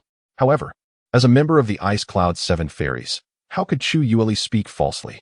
With her unparalleled power at the 7th level of the heavenly realm, how could she misjudge the state of Xia Qingyue's spiritual veins? Furthermore, her usual tranquility was now replaced by intense excitement. This could not be a fabrication. But how could this be? Could it be? Xia Qingyue's mind conjured the image of Yun Che. Recalling how he had diligently used silver needles on her every morning at 3 o'clock, his purpose being to dispel the cold and clear her meridians. Each time, he would be utterly exhausted, even risking his own vitality. At that moment, she remembered that he had inserted exactly 54 silver needles into her. An exact match to the number of open meridians. Could it truly be him? No, it could only be him. No one else has ever touched my body. It is precisely due to his nurturing that my body has undergone such remarkable changes. Yet, how could he, a son of the Shao clan, a person whose meridians are entirely severed, possess such extraordinary abilities? Indeed, it is a person. I never anticipated that he would. Be human? A profound astonishment enveloped Chu Yueli's face. What is the name of that senior? What do they look like? To possess such astonishing, unparalleled capabilities. To describe the ability to unblock all meridians of a practitioner with the phrase astonishing, unparalleled capabilities is by no means an exaggeration. I am a divine physician. Do you believe me? A person who can, in a short span, unblock all the meridians of a practitioner. If this ability and his name were to spread, one can only imagine the colossal uproar it would create and how many would go to any lengths to seek him out. He claims to be a divine physician. Xia Qingwei, with a complex expression, said, however, he forbade me from revealing anything about him. Please forgive me, master. Upon hearing Xia Qingwei's words, although Chu Yueli felt a tinge of disappointment, she refrained from probing further and instead nodded. A person with such heavenly abilities must surely be an ethereal sage, detached from worldly affairs. In our Songfeng Empire, the renowned Songfeng medical sage Gu Qiuhong is not only highly skilled in medicine, but can also directly open 3 meridians for practitioners, thus gaining widespread fame and countless admirers. Hailed as the foremost divine physician in Songfeng, yet compared to the senior you encountered, he is hardly worthy of mention. Such reclusive masters typically prefer to remain unknown to the world. Having received his celestial grace, you must certainly keep his secret. Xia Qingwei nodded, her heart filled with bewilderment. During those days, he devoted all his energy, nearly to the point of desperation, in his treatments. The so-called dispelling of coldness and unblocking of meridians was merely a facade. What he was truly doing was unblocking all my meridians. And this so-called astonishing ability, as described by my master, he accomplished with merely a handful of silver needles. Who exactly is he? I will strive diligently not to disappoint my master's high expectations. Xia Qingwei slightly nodded, her mind still in a whirl. By the way, Qingwei, since that senior was willing to bestow such divine grace upon you, he must hold you in high regard. Did he leave any message about a future meeting? Chu Yueli said with eager anticipation, even if she were 1,000 times more astute. She could never connect that senior to Yun Che, a person deemed worthless in the eyes of all. There is nothing. Xia Qingwei shook her head. Perhaps I have been a bit too greedy. Chu Yueli chuckled lightly, then sighed. However, if such a remarkable individual could visit the Ice Cloud Immortal Palace, even if only to offer a few pointers, it would undoubtedly benefit our palace immensely. At that moment, Xia Qingwei felt a sudden stir in her heart. After a moment of hesitation, she spoke. Master, he once mentioned that he was searching for 3 items, namely the purple vein celestial crystal, the 7 mystical linglong grass, and the earthly Xian beast Xiandan. If we were to assist him in locating these 3 treasures, perhaps he would appear and express his gratitude towards our palace. Xia Qingwei was evidently not adept at deceit as she uttered these words. Her gaze dared not meet Chu Yueli's eyes. The purple vein celestial crystal, the 7 mystical linglong grass, the earthly Xian beast Xiandan. Chu Yueli softly repeated the names of these 3 items, committing them to memory, although each was exceedingly difficult to find. The capabilities of the Ice Cloud Immortal Palace rendered it not entirely impossible to procure them all. I shall report this matter to the palace master. I believe she will have the discernment to decide. Chu Yueli grasped Xia Qingyue's wrist and, with a swift motion, they ascended into the air, soaring nearly 100 meters high, transforming into 2 ethereal figures against the sky as they glided towards the northwest. This was Xia Qingyue's first experience of flying through the air. One would expect excitement, yet her tumultuous heart was consumed by other thoughts. What manner of person are you? In this world, who truly understands you? You have bestowed upon me such immense favor. Is it to ensure that I will never forget you? For in the future, every time I cultivate, I may uncontrollably think of you. Where did you go after being cast out of the Shao clan? Where are you now? Qingwei. My dear, are you asleep? Well, Qingwei, you look far more beautiful today than yesterday. They say one's wife only becomes more enchanting with time. And it seems to be true. Sniff, sniff. Qingwei, did you sneak out to pick jasmine this morning? Why do you smell so delightful? Could it be the fabled fragrance of a young maiden? Qingwei, he always delighted in calling her this, adding the title with almost deliberate frequency to each of his sentences. She had transitioned from rejection to gradual acceptance of this habit. Yet now, she realized that she might never again hear this endearing title. Contemplating this, a subtle ache blossomed in her heart, and her gaze grew distant and hazy. Qingwei, what troubles you? Why is your heartbeat so erratic? Chu Yueli turned to look at her. Xia Qingwei gently shook her head. I am fine, merely feeling a bit nostalgic for home. Thank you for your concern, Master, Xia Qingwei replied softly. Her gaze shifted towards the direction of her home as she murmured. After I depart, Yuan Ba will journey alone to Crescent City to enter the Crescent Xian Mansion. I hope he remains safe and unscathed. Chapter 39. The Jasmine Stained with Blood, Part 1. Qinglin Town, located less than 200 kilometers west of Liyan City, though somewhat remote, is not devoid of residents, and occasionally travelers pass through. Here, it can be regarded as a vital thoroughfare en route from Luyun City to Crescent City. Under the blazing sun, the ground lay cracked and parched, easily stirring one's temper. At that moment, a group of 6 individuals ambled down the street of the small town. Leading the procession was a formidable figure clad in shimmering silver armor, wielding a bronze cleaver nearly 5 feet in length, his countenance fierce and his gaze menacing. Accompanying him were 2 companions donned in animal hides, brandishing an array of weapons including knives, swords, and hammers. Their presence instantly thickened the atmosphere with tension. Passers-by hastily retreated to the roadside, treading cautiously, their faces betraying fear. It was only after the 6 entered a local tavern that the townsfolk exhaled in relief and hurried away, with a resounding thud. The towering cleaver was slammed onto the largest table in the tavern, and the imposing figure bellowed, "This table belongs to me. Those who wish to avoid demise had better leave at once." The 4 patrons seated at the table, ready to protest, paled at the sight of the man's face. Silenced by fear, and vacated with hurried compliance. The colossal man swept his robust arm across the table, shattering cups and plates with a cacophony of breaking porcelain, and growled, "Bring me the finest food and drink in this establishment." The tavern keeper, already present to greet them, winced at the sight of the shattered remnants. His heart aching at the loss, yet he maintained a facade of servility, smiling as he said, "Esteemed gentlemen of the Silver Dragon, please take a moment to rest. Your food and drink will be ready shortly." These 6 individuals belonged to the renowned Silver Dragon Mercenary Corps of Qingyun Town. The man wielding the massive silver cleaver was none other than the leader of the corps, Yin Long, who styled himself as the Silver Dragon. In his early 40s, he had already attained the 2nd level of the true Profound Realm. A formidable presence in a town where only those above the 4th level of the Profound Realm could be considered masters. Thus, the Silver Dragon Mercenary Corps had become the most powerful group in Qingyun Town, operating with impunity, feared by all. As the 6 took their seats, the 5 members began to shower compliments upon their leader, their voices filled with laughter and curses echoing throughout the tavern. Such tyrannical behavior had long been their norm.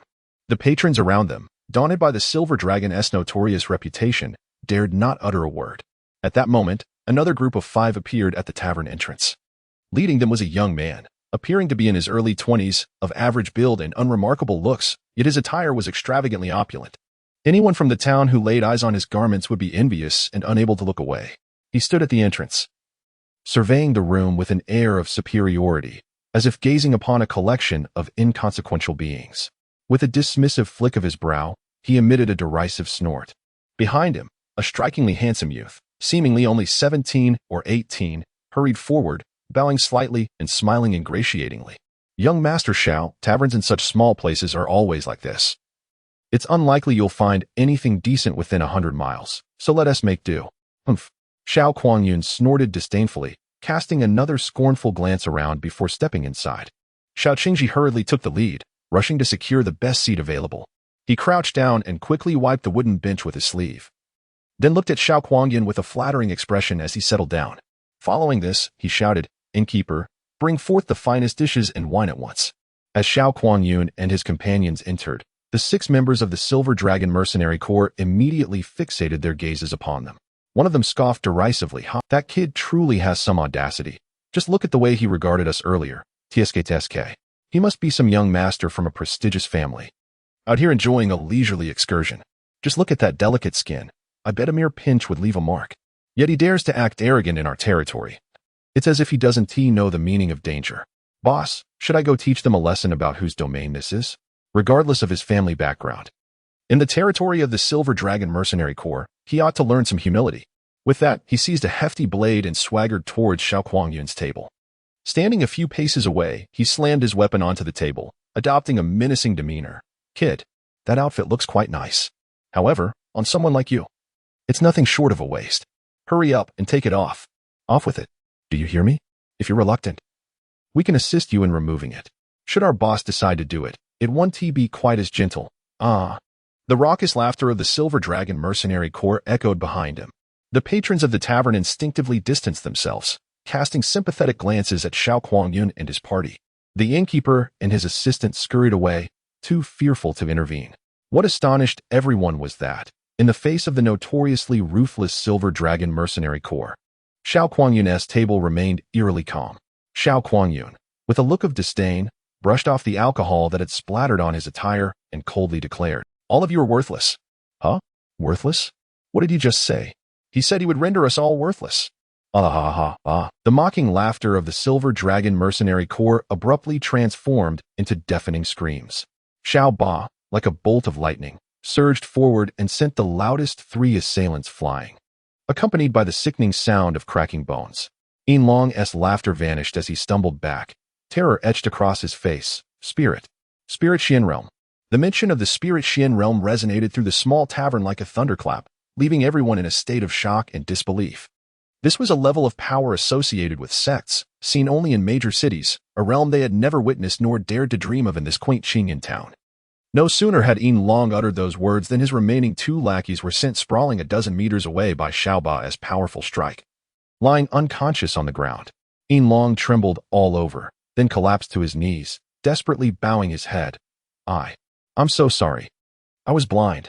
I failed to recognize a mountain among hills. I deserve to die. I deserve to die. Had he known that they were masters of the Spirit Xian realm, he wouldn't have dared provoke them, even at the cost of his life. Render him worthless. Xiao Kuangyun commanded coldly. As his voice fell, Xiao Ba's hand swept down, and with Yin Long's anguished screams, both of his arms were brutally shattered. At that moment, a young figure appeared at the entrance of the tavern. After leaving Luoyuan City, Yin Che found himself devoid of any clear purpose. Reflecting on the wooden token given to him by Xiao Lai, he inquired along the way, consciously steering himself toward the direction of New Moon. He sought a grander place, for it was there that he might discover something to restore his damaged meridians. His body was frail, and the meager amount of spirit coins he possessed was too precious to squander on a horse. Thus, he was compelled to proceed on foot, his pace painful. Upon reaching Qingyan town, fatigue and hunger besieged him. Spotting a small tavern by the roadside, he rummaged through his remaining spirit coins, chuckling to himself in self-deprecation as he approached. Just as he stood at the threshold, a blood-curdling scream akin to that of a slaughtered pig pierced the air. Following the sound, he quickly discerned the figures of Xiao Kuangyun and Xiao Mozang seated together, while Xiao Qingji stood nearby. His steps faltered, and he swiftly turned to leave.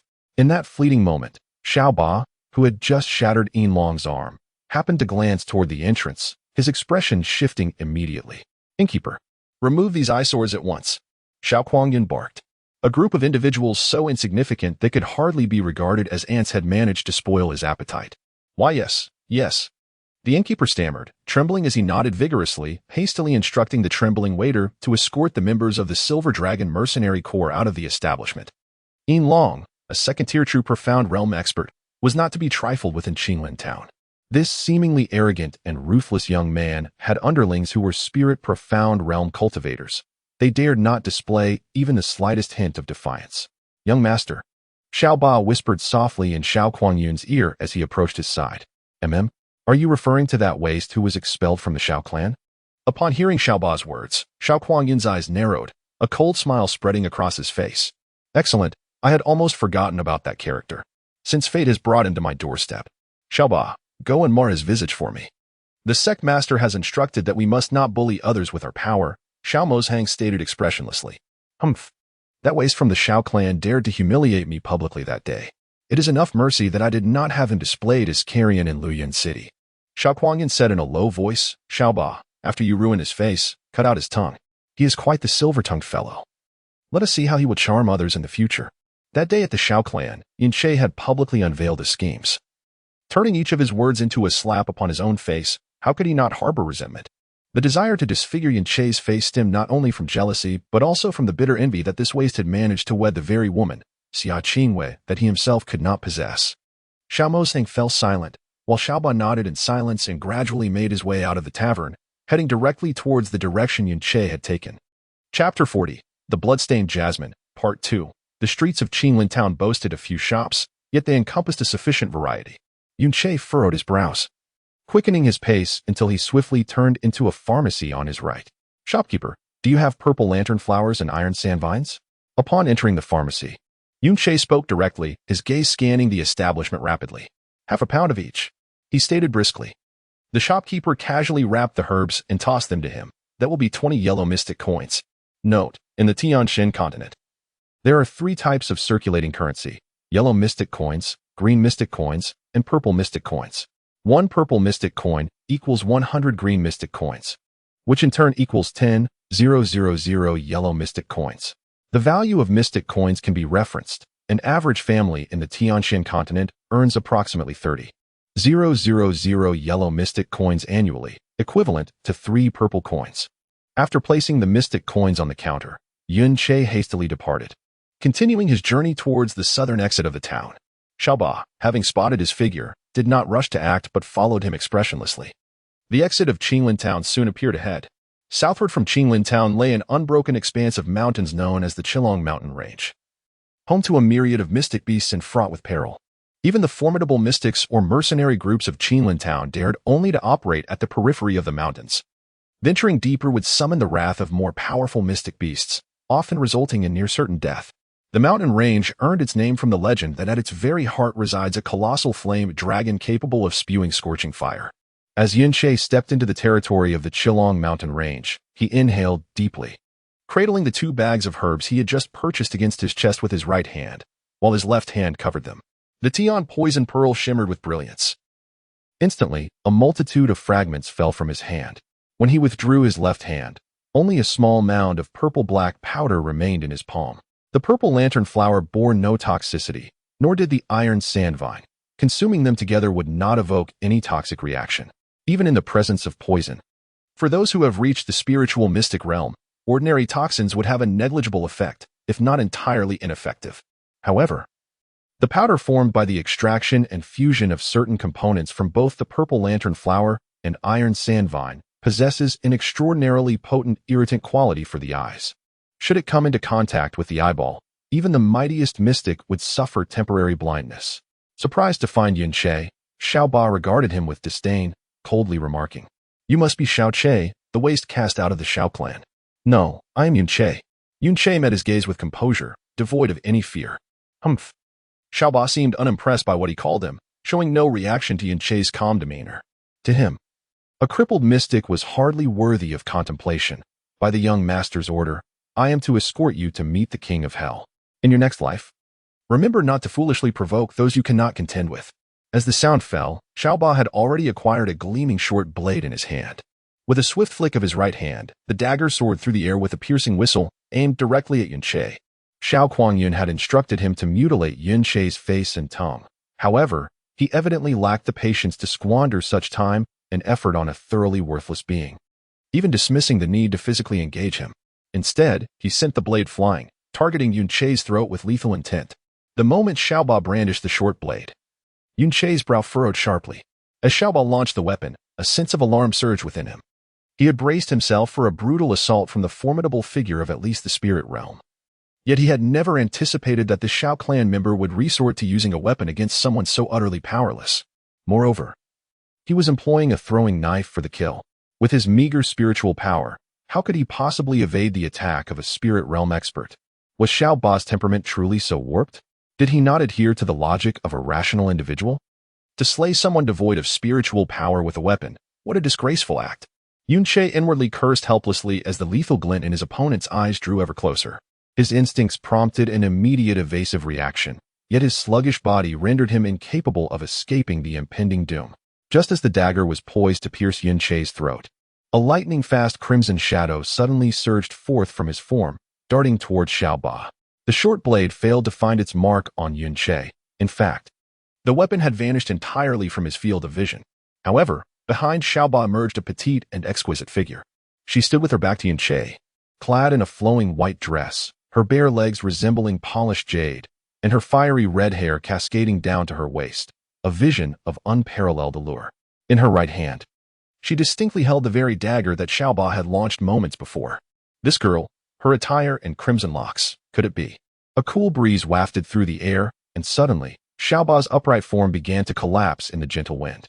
Indeed, it was a collapse, akin to a stack of blocks crumbling down, transforming into a pool of blood and countless fragments of flesh. The wind brushed against Yun Che's face, carrying with it a nauseating scent of blood. He stood frozen, gazing at the back of the crimson-haired girl, his pupils constricting violently, breath halted, and even his heartbeat nearly ceased. Her attire and red hair unmistakably signified that she was the very girl he had encountered that fateful night in the back mountains, the one he had brought into the heavenly poison pearl. Upon entering the heavenly poison pearl, she had been in a deep slumber. Yet now, she has awakened and emerged from the pearl, revealing to him the most terrifying scene in the Tianxin continent to date. In that fleeting moment, the girl had distinctly seized a dagger that was poised to pierce his throat, and then dashed towards Xiaoba, delivering a fatal blow. The entire process was marked by a fleeting flash of red light, lasting but a mere instant. Xiaoba's body was utterly obliterated, to such an extent that it would require several hundred cuts to achieve this level of destruction. Thus, it can be inferred that in that brief moment, not only did this girl snatch away the dagger that nearly claimed his life, but she also inflicted at least several hundred cuts upon Xiaoba with it. Is this a capability that a mere girl possesses? No. Is this the realm attainable by mere mortals? As Yunche stood in profound astonishment, the dagger in the girl's hand suddenly fell to the ground, emitting a sound akin to that of a wounded creature. Subsequently, she slowly crouched down, her petite form trembling slightly, as if she were enveloped in a chilling gale. This accursed god-slaying poison. This princess had only exerted a modicum of strength, and yet it rebounded to this extent. The girl's voice was faint and filled with anguish, as if she were enduring immense torment. Yunche cautiously stepped forward, and each time his gaze met the pool of blood, a chill coursed through his heart. Who exactly is this girl with the crimson hair? Xiaoba hailed from the Xiao clan, possessing strength at least within the lower tier of the spirit profound realm. In the entirety of Luoyuan City, he was virtually unparalleled. Yet this girl had effortlessly dispatched him in an instant. She appeared to be merely 12 or 13 years old. For a girl of that age, achieving the third level of the initial profound realm is already quite remarkable. Xia Qingwei, having reached the 10th level of the initial profound realm at 16, was recognized as the city's foremost genius. Yet this girl, upon returning to the Tianxin continent for the first time, Yunche felt a genuine sense of awe. The scene before him transcended all comprehension, all understanding amassed over 2 lifetimes. Taking a deep breath, Yunche endeavored to calm his tumultuous thoughts, gritting his teeth, and finally spoke. "Little sister, you have awakened?" Upon hearing Yunche's voice, the girl's slight tremor ceased, and she gradually stood, turning around to reveal a face as delicate as a doll. Yet, though her visage was youthful, it bore an astonishing beauty marred by evident pain. She gazed at Yunche, her voice delicate yet frigid. "It is truly unbelievable. The heavenly poison pearl has recognized you. A completely useless mortal as its master. Has the spirit of this supreme treasure been so utterly distorted?" Strictly speaking, this was Yunche's first genuine encounter with her. Although he had visited her within the heavenly poison pearl countless times over the past days, the moment he beheld her again, his gaze remained irresistibly drawn to her. The girl was undeniably exquisite, her beauty so enchanting that it captivated the soul. Every feature of her snow-white visage was crafted to perfection, embodying an indescribable ideal of beauty. Her eyes sparkled like black jewels, profound as the night sky. In those eyes, Yunche discerned an air of pride. Yet, this pride was not the arrogant bravado born of power, as exhibited by Xiao Kuangyun. Rather, it emanated from a noble and innate dignity, as if all beings in the world appeared insignificant beneath her gaze, reduced to mere ants, while everything around her seemed trivial as dust. In the tavern of Qinglin Town, Xiao Kuangyun began to grow impatient, coldly snorting, wasting so much time on a worthless fool. Could it be that he has lost his way in this unfamiliar place? Xiaojiu, go and take a look. Yes, young master. Xiaojiu complied, promptly rising and exiting the tavern, heading towards the direction Xiaoba had pursued earlier. Chapter 41, The Bloodstained Jasmine, Part 2. Yunche's heart had swiftly regained its composure. However, the words spoken by the girl at this moment, along with a few key phrases from her earlier murmurs, piqued his attention. This princess, the god-slaying fatal poison, the supreme treasure of Shantian. She claims to be a princess? Which imperial lineage does she belong to? What is this god-slaying fatal poison? I am well versed in all poisons of the world. How have I never heard of such a name? And the supreme treasure of Shantian. My grandfather mentioned that his biological parents were hunted down due to possessing a supreme treasure of Shantian, and he warned that those 4 characters represent a dreadful taboo. The supreme treasure of Shantian she speaks of must refer to the heavenly poison pearl. Could it be that there is more than one such treasure? Nevertheless, Yunche refrained from inquiring further, as it was not the appropriate moment. After a brief hesitation, he finally spoke. Little sister, I must admit, I do not fully comprehend what you have said. However, after sleeping within the heavenly poison pearl for so many days, you have finally awakened. Might you share your name with me? Jasmine? Yunche chuckled, his eyes reflecting genuine admiration. The jasmine flower is delightful and petite, with a rich fragrance, pure and immaculate. Truly a name befitting you. Pure and immaculate? The pained expression on the girl's face gradually softened, her lips curling into a cold smile. At that moment, a cool breeze swept through, causing her blood-red hair to dance enchantingly. A green leaf fluttered in the wind, and she deftly caught it in her hand. I am Jasmine. The jasmine stained red with blood. As the girl released her grasp, the once whole green leaf crumbled into a multitude of tiny fragments, scattering in disarray with the wind. A sudden, inexplicable chill pierced Yunche's heart. Those minute fragments scattered in the gentle breeze, some drifting towards the girl's figure, presenting a bizarre scene before Yunche's eyes. Rather than adhering to her body upon contact, the fragments passed straight through, dispersing behind her. Something is amiss. If she were ethereal, how could she wield that dagger? How could she grasp that falling leaf? Could it be that she possesses an enigmatic state of being, able to interact with objects yet impervious to touch? It was given to me by my master. However, my master has passed away, and I am unaware of where he acquired the heavenly poison pearl, Yunche stated plainly. In the face of the girl's crystalline gaze, he felt an inexplicable terror at the thought of uttering a single lie, thus he resolved to speak nothing but the truth. Regardless, this truth effectively amounted to silence, for he truly did not know where his master had obtained the heavenly poison pearl while in the Songyun continent.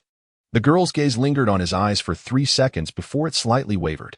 In a tone that belied her tender age of 12 or 13, she spoke coldly. The celestial poison pearl, ranked 5th among the 7 treasures of Xiantian, harbors boundless space, capable of manifesting and resolving all poisons in the world, refining all things. It briefly appeared 1,300 years ago, inciting chaos across the land, and has since vanished without a trace. To think it has fallen into the hands of a waste, someone whose meridians are entirely crippled. Moreover, it has fused with your body. How utterly ridiculous. I cannot tell if the celestial poison pearl has lost its spirit, or if its spirit has gone completely mad. The 7 treasures of Xiantian, ranked 5th?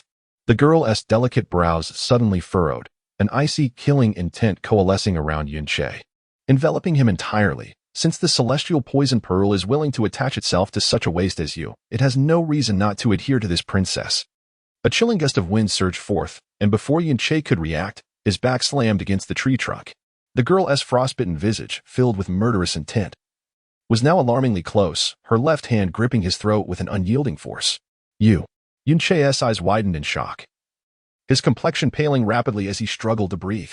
You have 2 choices. The girl's exquisite features were now marred by an unsettling chill. Her youthful voice laced with frost. 1. Obediently hand over the celestial poison pearl to this princess. 2. After I kill you, I shall extract the celestial poison pearl from your lifeless body. Her hand, soft as warm jade, was paradoxically as unyielding as iron, constricting his throat and rendering him immobile, drowning him in agony. Yet, there was not a trace of fear or panic upon his face. Instead, with a weak and hushed voice, he replied flatly, I choose the second option. Go ahead and kill me. The girl narrowed her beautiful eyes and scoffed. Do you think this princess dares not?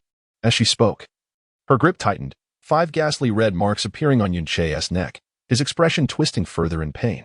Nevertheless, he managed to smile faintly, his pale face betraying a glimmer of defiance. If you truly wished for my death, you wouldn't have risked the consequences of being devoured by lethal poison to save me just now. Moly. Yunche fixed his gaze upon her, contorting his face in suffocating agony as he continued, you are afflicted by a unique poison, one that not only harms the body but also the soul. That night, your form dissipated before my very eyes. Now, you are left with a spirit entwined in poison. The reason you possess a body now is that you forcibly absorbed my blood that night, causing the celestial poison pearl, which is now intertwined with me, to exhibit affinity towards you. It is this fusion, along with the pearl's power and my life force, that has granted you a semi-corporeal existence. This means that my life is your life. If you perish, I remain unaffected. But should I die, you will follow suit. Handing over the celestial poison pearl to you would indeed be a death wish.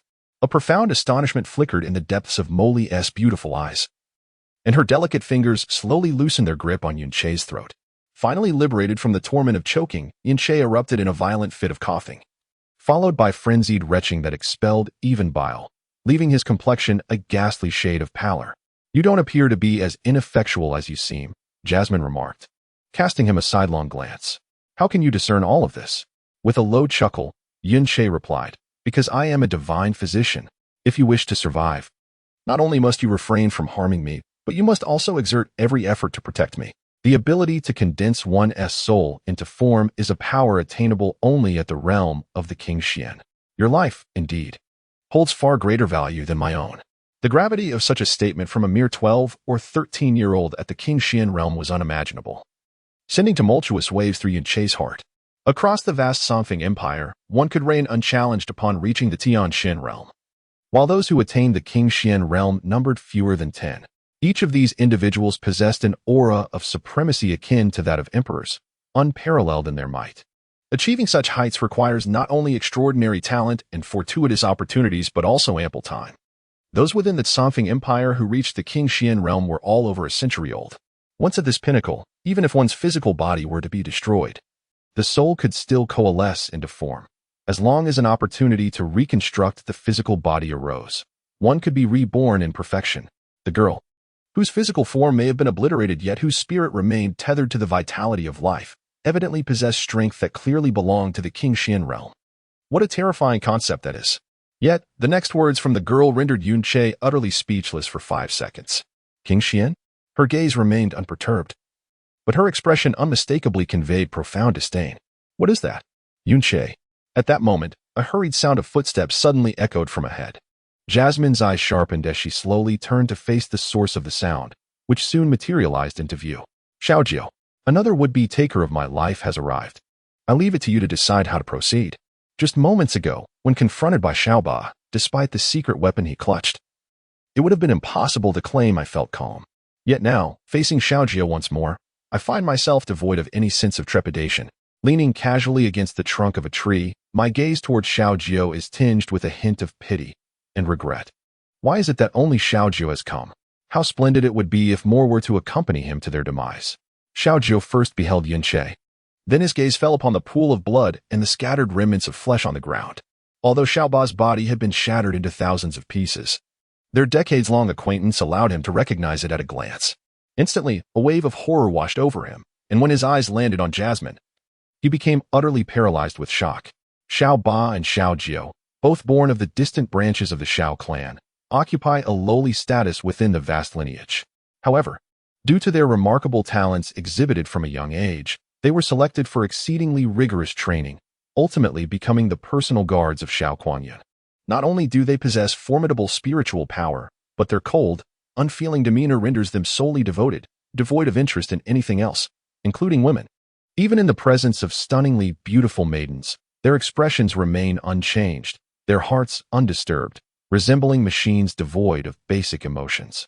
Naturally, they harbor no proclivity for juvenile infatuation. Yet, upon beholding Jasmine, his gaze sharpened, and an unfamiliar, tingling sensation coursed through his body, as if his very blood were on the brink of boiling. He found himself at a loss for words to describe the beauty of this girl before him. Her eyes sparkled like the most resplendent pearls in existence, radiating an astonishing brilliance. Her cheeks and features were exquisitely flawless, transcending mere descriptions of beauty. Her petite, delicate form bore an alluring innocence, accentuated by the graceful curves that flowed seamlessly beneath her white dress. Beneath the hem, her slender, jade-like calves were bare, their skin exceptionally fair and smooth, glistening with a honey-like sheen that exuded a crystalline purity. Her dainty feet, poised upon the ground, resembled 2 exquisite ice lotuses from the Tianshan Mountains, stunningly beautiful and ethereal. How can such a captivating marvel exist in this world? Xiaojiao was utterly captivated, his eyes wide open and his gaze vacant, as if his consciousness had drifted far beyond this realm. It was as though his very soul had been stripped away, rendering him oblivious to the tragic demise of Xiaojiao himself or the imminent threat posed by Yun-Che.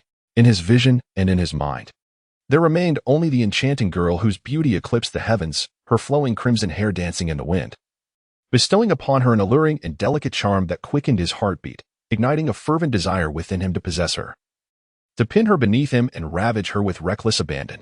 Seeking death. Observing the intense fervor in Xiaojiao's eyes, Jasmine's expression shifted to one of indignation. She suddenly raised her delicate, porcelain-like hand, her palm directed towards Xiaojiao's chest. Chapter 42. Jasmine as Teacher, Part 1. Bang. Without any surge of energy or forewarning, At the very moment Jasmine lifted her right hand, Xiaojiu's countenance transformed abruptly, flooding with sheer terror. As if he had glimpsed the most harrowing depths of hell. In an instant, his body erupted with a horrifying explosion.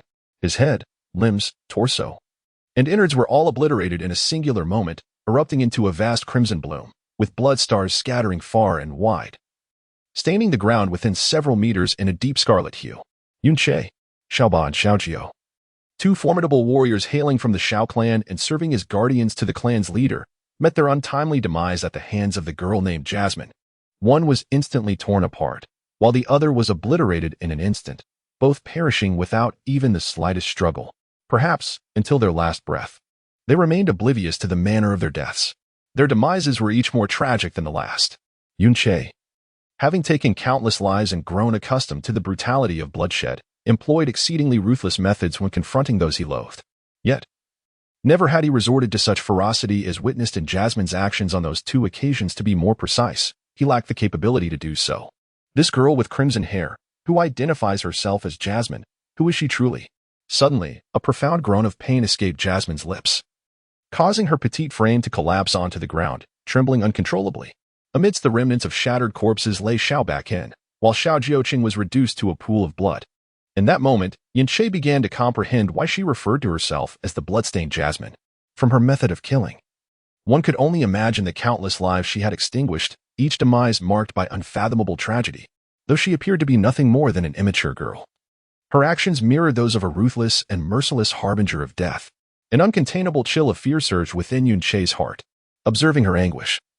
He hesitated momentarily before taking 2 steps forward, stating, "You could have easily slain him with minimal effort, yet you chose to ensure his remains were utterly obliterated. Your soul is now tainted with a peculiar poison. The moment you channel your energy, this venom will infiltrate and consume your very essence." Suddenly, a prolonged howl echoed behind Yunche, resonating with alarming proximity, close enough for him to feel its breath against his ear. He swiftly turned, only to behold a fully grown wolf, its gray fur bristling, glaring at him with predatory intent from less than 20 paces away. A wild wolf. A jolt of alarm surged through Yunche. How could such a creature manifest at the outskirts of the town? Though this wolf appeared to be merely a mundane beast, its presence was nonetheless inconceivable in this locale. Wait, the wind has picked up, and the gruesome scent of Xiaoba's dismembered body wafts away. It is indeed plausible that this bloodthirsty beast has been attracted by the scent of blood. The sudden appearance of the wolf afforded Yunche little time for contemplation. With a low growl, it charged forward, leaping from 7 paces away, its glinting claws poised to rend his flesh. Yunche's previous words held undeniable truth. Jasmine, in her quest to enter the celestial poison pearl, had drawn blood from Yunche, binding her life to his own. Thus, his life became hers. Should he perish, she would too, and even if she survived, the loss of the celestial poison pearl would lead to her swift demise. As the wolf lunged towards Yunche, a flicker of murderous intent ignited in Jasmine's eyes. Her chaotic energy surged, coalescing in her hands. Yet, at that very moment, it was as though she had been pierced by 1,000 arrows. Her body stiffened, and a pained groan escaped her lips. The energy she had summoned dissipated entirely, and in her agony, her form began to waver, shifting between clarity and obscurity. Her initial strike against Xiaoba had inflicted upon her the potent backlash of the god-slaying deathly poison, and the second application of her energy to eliminate Xiaojiu had intensified this backlash exponentially. Now, as she attempted to harness her power once more, the venom within her surged forth like a serpent awakened from slumber, ravenously consuming her spirit.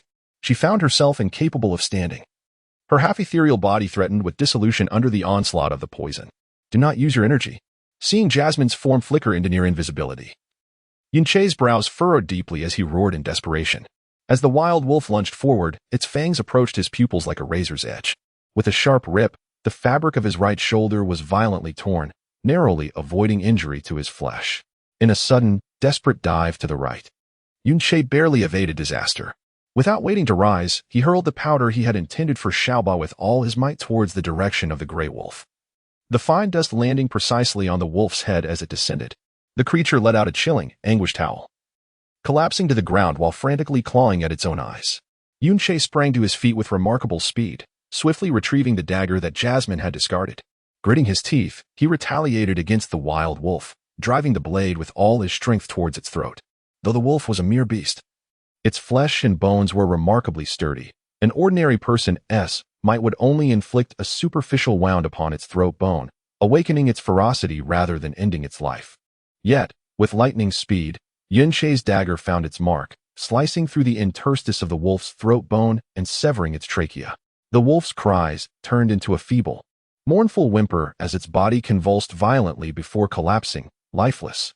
Exhaling a long breath, Yunchei wiped the cold sweat from his brow. Though his strength was diminished and his body frail, his combat awareness and keen vision remained intact. However, he could not help but smile bitterly at the irony that he, once a figure of unparalleled might, now faced such peril from a mere wild wolf. Jasmine lay curled on the ground like an injured kitten, her expression twisted in extreme pain. Once he regained his composure, Yunchei approached her, placing his left hand on her shoulder. The purifying power of the sky poison pearl surged forth, combating the rampant poison that ravaged her body and spirit. What manner of poison was this, the god-slaying fatal venom, that nearly claimed the life of such a formidable girl? Gradually, the pain etched on Jasmine's delicate features began to ease. Yet her body continued to oscillate between clarity and obscurity, the frequency of this fluctuation intensifying, clearly signaling her impending dissolution. Suddenly, Jasmine lifted her face, reaching out to grasp Yunchei's right wrist. Her soft lips parted as she sank her snow-white teeth into his index finger. The sharp pain coursed through him, contorting his expression as he felt his finger punctured by her sharp fangs, the blood oozing forth and drawn into her mouth. In contrast to the dread he had felt during their first encounter, Yunchei remained remarkably composed this time, allowing her to bite his finger without resistance. A warm, soft tongue pressed against his fingertip, creating an indescribable sensation that mingled with the pain. As droplets of blood were consumed by Jasmine, the frequency of her bodily transformation began to slow, finally ceasing after half a minute. She withdrew her teeth from his finger, although her complexion remained pale. The torment had subsided. Yunchei took a step back, gazing at the blood oozing from the bite mark on his right index finger. He inhaled sharply and exclaimed, "Are you a little dog? Every time I see you, you bite me." Jasmine extended her delicate hand, gently wiping the corner of her mouth. Her youthful face still bearing traces of fear. She clenched her teeth slightly, furrowing her brows as she coldly retorted, "Isn't it because of your ineptitude? Otherwise, how could this princess have been forced into such a predicament?" "Inept?" Yunchei chuckled self-deprecatingly. Compared to you, I truly am inept. A mere wild wolf could have taken my life, and if it weren't for your 2 rescues, I would have perished at the hands of those 2 you just killed. Yet, despite my supposed ineptitude, I have saved you twice. If you hadn't encountered me that fateful night, you would have long since succumbed to poison. Just now, had I abandoned you, this perilous little sister, you might have met your end as well. While you claim I'm useless, have you ever considered expressing gratitude?" Jasmine remained silent. "You encountered the heavenly poison pearl at the brink of death, a stroke of immense fortune. However, your luck seems to have run its course. My meridian is severely damaged. Without restoration, I will remain at the initial level of the Xian realm for life. You are gravely poisoned and cannot recklessly wield your power. With only my own strength. Encountering even a slight danger could lead to my demise, and I might drag you down with me," Yunchei said, gripping his finely staunched finger with a calm yet resolute demeanor. Jasmine still said nothing, but her gaze shifted, as if she were wrestling with her thoughts. "Rest assured, I will strive to find a way to restore my meridian. No, I must find a way. Until then, I will safeguard my life," Yunchei declared with a serene and determined expression. In his mind, the images of Xiao Lai and Xiao Lingxi resurfaced. For their sake, he was resolute to tread this undoubtedly arduous path as swiftly as possible. "Restoring your meridian?" A trace of disdain flickered across the girl's face. "I have examined your meridian. It was not recently damaged by external forces, but rather, it sustained severe trauma before it had even formed, when it was still in its infancy. The current state of your meridian is utterly irreparable. There exists a method to forcibly repair it, but even then, being able to open 3 Xian gates would be its utmost limit. Moreover, you have missed the critical foundational period before the age of 14. Given your current condition, you will not be able to transcend to the initial Xian realm within 10 years. Furthermore, you will never ascend to the Xian realm, still a useless cripple." Yunchei's chest rose and fell heavily as he gritted his teeth. "I will find a way. Are you planning to gather various herbs and refine pills with the heavenly poison pearl to forcibly enhance yourself? It might seem a commendable idea, but with your laughable abilities, how will you procure those high-grade herbs? Instead, you may find yourself repeatedly falling into irretrievable peril, dragging this princess down with you to death." Jasmine tilted her delicate face upward, her gaze crystal clear, as if she had finally reached a decision. "Cast aside those absurd notions. You have saved the life of this princess, and indeed, I owe you a debt of gratitude. You need only agree to 3 conditions. And then I shall grant you a new meridian." In the astonished gaze of Yunche, Jasmine's eyes grew profound and enigmatic, her voice lowering gradually. "A meridian imbued with divine power." Chapter 43, Jasmine as Master, Part 2. To possess a new meridian, a meridian endowed with divine power. Jasmine's words were akin to a thunderclap for Yunche, who yearned to discover a method to restore his meridians. She was distinctly stating that she could bestow upon him a new meridian forthwith. Furthermore, it would be one possessing divine power. What divine power meant, he could not comprehend. Yet the mere mention of a new meridian sent tremors of excitement coursing through him uncontrollably, suppressing the tumult within. He fixed his gaze upon Jasmine's eyes and inquired, "Is what you say true? Would this princess deceive you?" The girl's fair face was adorned with pride. Yunche was at a loss for words indeed. With her formidable power that dismissed even the kingly realms, how could she possibly stoop to deceive a mere invalid? The notion of granting someone a new meridian in such a short span was, to most, even to Yunche, a divine physician, utterly preposterous. Yet when Jasmine uttered those words, her gaze was clear, her demeanor regal, leaving no hint of deceit. However, she possessed crimson hair that seemed unbefitting of any human from the Tianshan continent, and despite her youth, she wielded terrifying power. The poison within her was something even he, holder of the heavenly poison pearl, had never encountered. Was her tale not filled with absurdities? Perhaps she indeed possessed some extraordinary means to grant him a new meridian in a brief period. If such a thing were realizable, he would have every confidence to fulfill his promises to Xiao Lai and Xiao Lingxi. Upon this realization, Yunche's gaze ignited with fervor. "Very well, then tell me. What are the 3 conditions you wish for me to agree to?" Jasmine understood he could not possibly refuse. She did not linger on superfluous words and directly stated, "The first condition is that you must agree to find 3 items for me, specifically a phantom Brahma flower, 3 elixirs of no lesser grade than the tyrant realm, and at least 70 pounds of purple veined divine crystal." Yunche listened intently when Jasmine mentioned the phantom Brahma flower. His brow furrowed.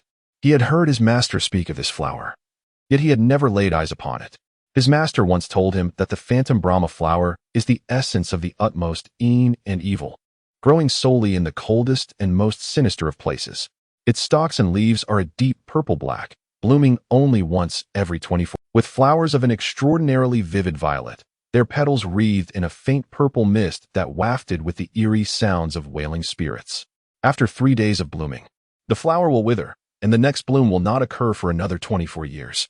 As for the purpose of the Yumming Barohua, the master did not elaborate, merely stating that any mortal who approaches it would be invaded by its deathly aura, resulting in prolonged unconsciousness at best and death at worst.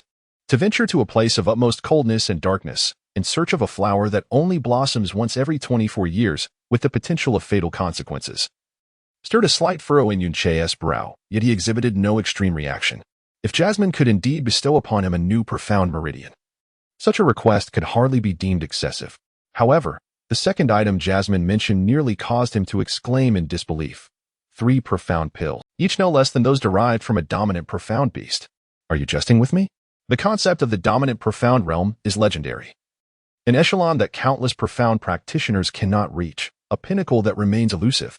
Within the entirety of the Songfeng Empire, a few may attain the royal profound realm. Yet there exists not a single individual of the dominant profound realm. Those powerful individuals of the royal profound realm are referred to as sovereign, while those of the dominant profound realm are known as overlords, signifying absolute rulers of their domain, against whom none can defy. Not only in the current Songfeng Empire, but for an entire millennium, the emergence of a transcendent powerhouse of the dominant profound realm has been non-existent. And Jasmine, with her delicate lips, casually demands 3 pills from dominant profound beasts. The mere thought of finding these 3 dominant profound beasts is daunting. Who in the Songfeng Empire could contend with a dominant profound beast? Beyond the royal profound realm, every step ascends to the heavens. 5 practitioners at level 10 of the royal profound realm could not possibly rival a single one at level 1 of the dominant profound realm. Thus, the combined strength of all royal profound realm practitioners in the Songfeng Empire would be inadequate to confront even a single dominant profound beast. The request for 3 pills of this caliber would likely send the leaders of the 4 great sects into a frenzy. Furthermore, Jasmine's third request nearly caused Yunche to sit down in shock. At least 70 pounds of purple vein divine crystals. It is purple vein divine crystals, not purple vein celestial crystals. The latter are rare treasures of heaven and earth, with a piece the size of a fingernail worth a fortune. Only accessible to the grandest sects, while ordinary practitioners dare not even dream of them. Purple vein divine crystals are extracted from the purple vein celestial crystals. A crystal the size of a house could yield a piece the size of a fingernail. Therefore, 70 pounds of purple vein divine crystals. Yunche had ample reason to believe that the total of purple vein divine crystals across the entire Tianqian continent might not even amount to 70 pounds. If such a quantity truly existed, its value would be sufficient to purchase at least 3 Confronting empires. Are you certain you are not jesting with me? As Yunche spoke, breath escaped his lips in disbelief. He was convinced that anyone in the Confronting Empire who heard this request would be rendered speechless. Jasmine's expression bore no hint of jest. With cold eyes, she stated, "The poison has infiltrated my soul. Even the heavenly poison pearl requires several years for complete purification. After the poison dissipates from my body, I must undergo a complete reconstruction. These 3 items are indispensable for my bodily reconstruction. And the time frame? 30 years. 30 years? This duration finally allowed Yunche to exhale in relief, and he nodded slowly. Very well. I accept this condition. What a triviality. 30 years is quite a stretch of time. Of course, I would agree first and deliberate later. As for the Yao Ming Paluo flower, the Xian Dan of the Ba Xian beast, and the 70 pounds of purple vein sacred crystal, well, there is still 30 years. One step at a time. I suppose. What is the second condition? Yunche held his breath and inquired, for if the first condition was so daunting, the second might prove even more perilous. The second condition is that you must reach the Jun Xian realm within 30 years. Jasmine maintained her steady gaze upon Yunche, articulating her words slowly and clearly. Yunche suddenly felt an impulse to pin this little girl down and give her a good spanking. He increasingly suspected that this young girl was merely toying with him. As for the Tianqian continent, I know not. Throughout the annals of the Confronting Empire, no one has ever achieved the Jun Xian realm within 30 years. To be more precise, no one has ever reached the Jun Xian realm at all. Yunche asserted earnestly, though the slight twitch of his lips betrayed his inner indignation. So, will you accept? Jasmine arched her eyebrows. Accept? Of course I will. Yunche responded without hesitation, his expression suddenly becoming solemn, his eyes reflecting an unparalleled tranquility. The first condition rendered me somewhat apprehensive. However, this condition truly does not faze me. My assertion regarding the Confronting Empire's history, that no one has ever attained the Jun Xian realm within 30 years, was merely to express that given the same starting point, I would overturn the history of the Confronting Empire. With the heavenly poison pearl in my possession, should I be outdone by anyone from the Confronting Empire? That would be the true mark of failure. Achieving Jun Xian within 30 years is far from a fanciful dream. Yunche's eyes narrowed. His tone as calm as still water. He had anticipated that such a passionate and fervent declaration would elicit a spark of admiration from the little girl. But much to his disappointment, Jasmine merely nodded slightly. Feeling somewhat disheartened, he asked, "But why do you require me to reach the Jun Xian realm within 30 years? A person's vitality is directly proportional to their Xian power. My current ethereal life force is derived from your vitality. In order for me to reconstruct my body and perfectly retain my previous strength, I must possess at least the vitality of the Jun Xian realm." Jasmine replied, her expression serene. Yunche nodded, somewhat comprehending yet bewildered. Suddenly, a shock coursed through his heart. To maintain the original strength after the fusion of the reconstructed body and soul, one must possess at least the vitality of the Jun Xian realm, which implies that her previous strength must exceed the Jun Xian realm. No. Impossible. Absolutely impossible. I must be misunderstanding something. Yunche shook his head internally, discarding this ludicrous notion. Yunche gazed at her, momentarily rendered speechless. Are you unwilling? Jasmine raised an eyebrow slightly. Her exquisite and youthful face cloaked in an aura of unsettling authority. How old are you this year? Yunche queried, his expression fraught with confusion. However, as he pondered, a sense of relief washed over him. If she were truly only 13, then regardless of her formidable strength, noble lineage, or her cruel arrogance, she could only possess less than 13 years of life experience. With the memories of 2 lifetimes at his disposal, dealing with her would be effortless. No matter her might and dominance, she remained merely an undeveloped young girl. Are you feeling that I am much easier to handle now that you know I am only 13? Jasmine narrowed her starry eyes, her tone laced with chilling indifference. Her words struck a chord within Yunche. He quickly shook his head. How could that be? The reason I inquired about your age was to inform you that I am 16, 3 years your senior. Given your youth, it seems somewhat inappropriate for you to be my master, does it not? Age? Jasmine scoffed dismissively. Even if the strongest on this continent bowed before me for a decade, I would not spare him a glance. My offer to become your master is a benevolence you dare to refuse? Her tone was so commanding it left Yunche breathless. Without hesitation, he nodded. Very well, I accept you as my master, but I shall not bow to you. Reasons? Jasmine inquired coolly. I can kneel to elders, to benefactors, even to a wife, but to kneel before a girl I have known for merely a few days, I cannot do. This is the most fundamental dignity of a man. Yunche shook his head, his voice resolute. Huh. Jasmine laughed. Her smile as beautiful as the blooming jasmine flower, yet her voice carried a chilling undertone. That is not for you to decide. No sooner had her words fallen than her right hand, like lightning, seized Yunche's shoulder. In an instant, he felt as if a mountain had descended upon him. And under the immense and irresistible force, he found himself kneeling heavily before Jasmine. You. Yunche's face flushed with anger as he attempted to rise. Yet, confronted with Jasmine's overwhelming power, he had no capacity for resistance. Even with all his might, he could not lift his body an inch. Kneel before me, and I shall officially become your master, not only altering your meridians but also guiding you on your path of cultivation. As he struggled, Jasmine's haughty voice echoed in his ears. He shook his head vigorously, murmuring, You can give up, even if I do not want the meridians. I shall never kneel to a mere girl like you. As Yunche's words trailed off, a heavy force pressed his upper body down to the ground. Jasmine raised a foot as pure and white as an ice lotus and placed it on Yunche's shoulder. With a slight exertion, a resounding crack echoed as his skull met the cold earth, completing the act of submission. Jasmine's delicate foot remained firmly on his shoulder as she crossed her arms, mocking him. Do you believe your bones are resilient and admirable? Lacking strength. You possess neither the ability to refuse my demands nor the right to exude pride before me. In the face of absolute power, your perceived dignity and arrogance are nothing but a jest. Jasmine's words fell upon Yunche like a bucket of icy water, rendering him momentarily stunned. Yet, he began to smile, a quiet, self-reflective smile. Indeed, without strength, what right did he have to speak of dignity and pride? The arrogance he had just displayed must have appeared utterly ridiculous in Jasmine's eyes. Reluctantly, he had indeed bowed down. From this moment forth, I shall be your master, Jasmine declared, her foot still resting upon Yunche's shoulder, looking down at him imperiously. Do you have any questions for your new master? Yes. Yunche raised his face, his gaze upward, his voice strained.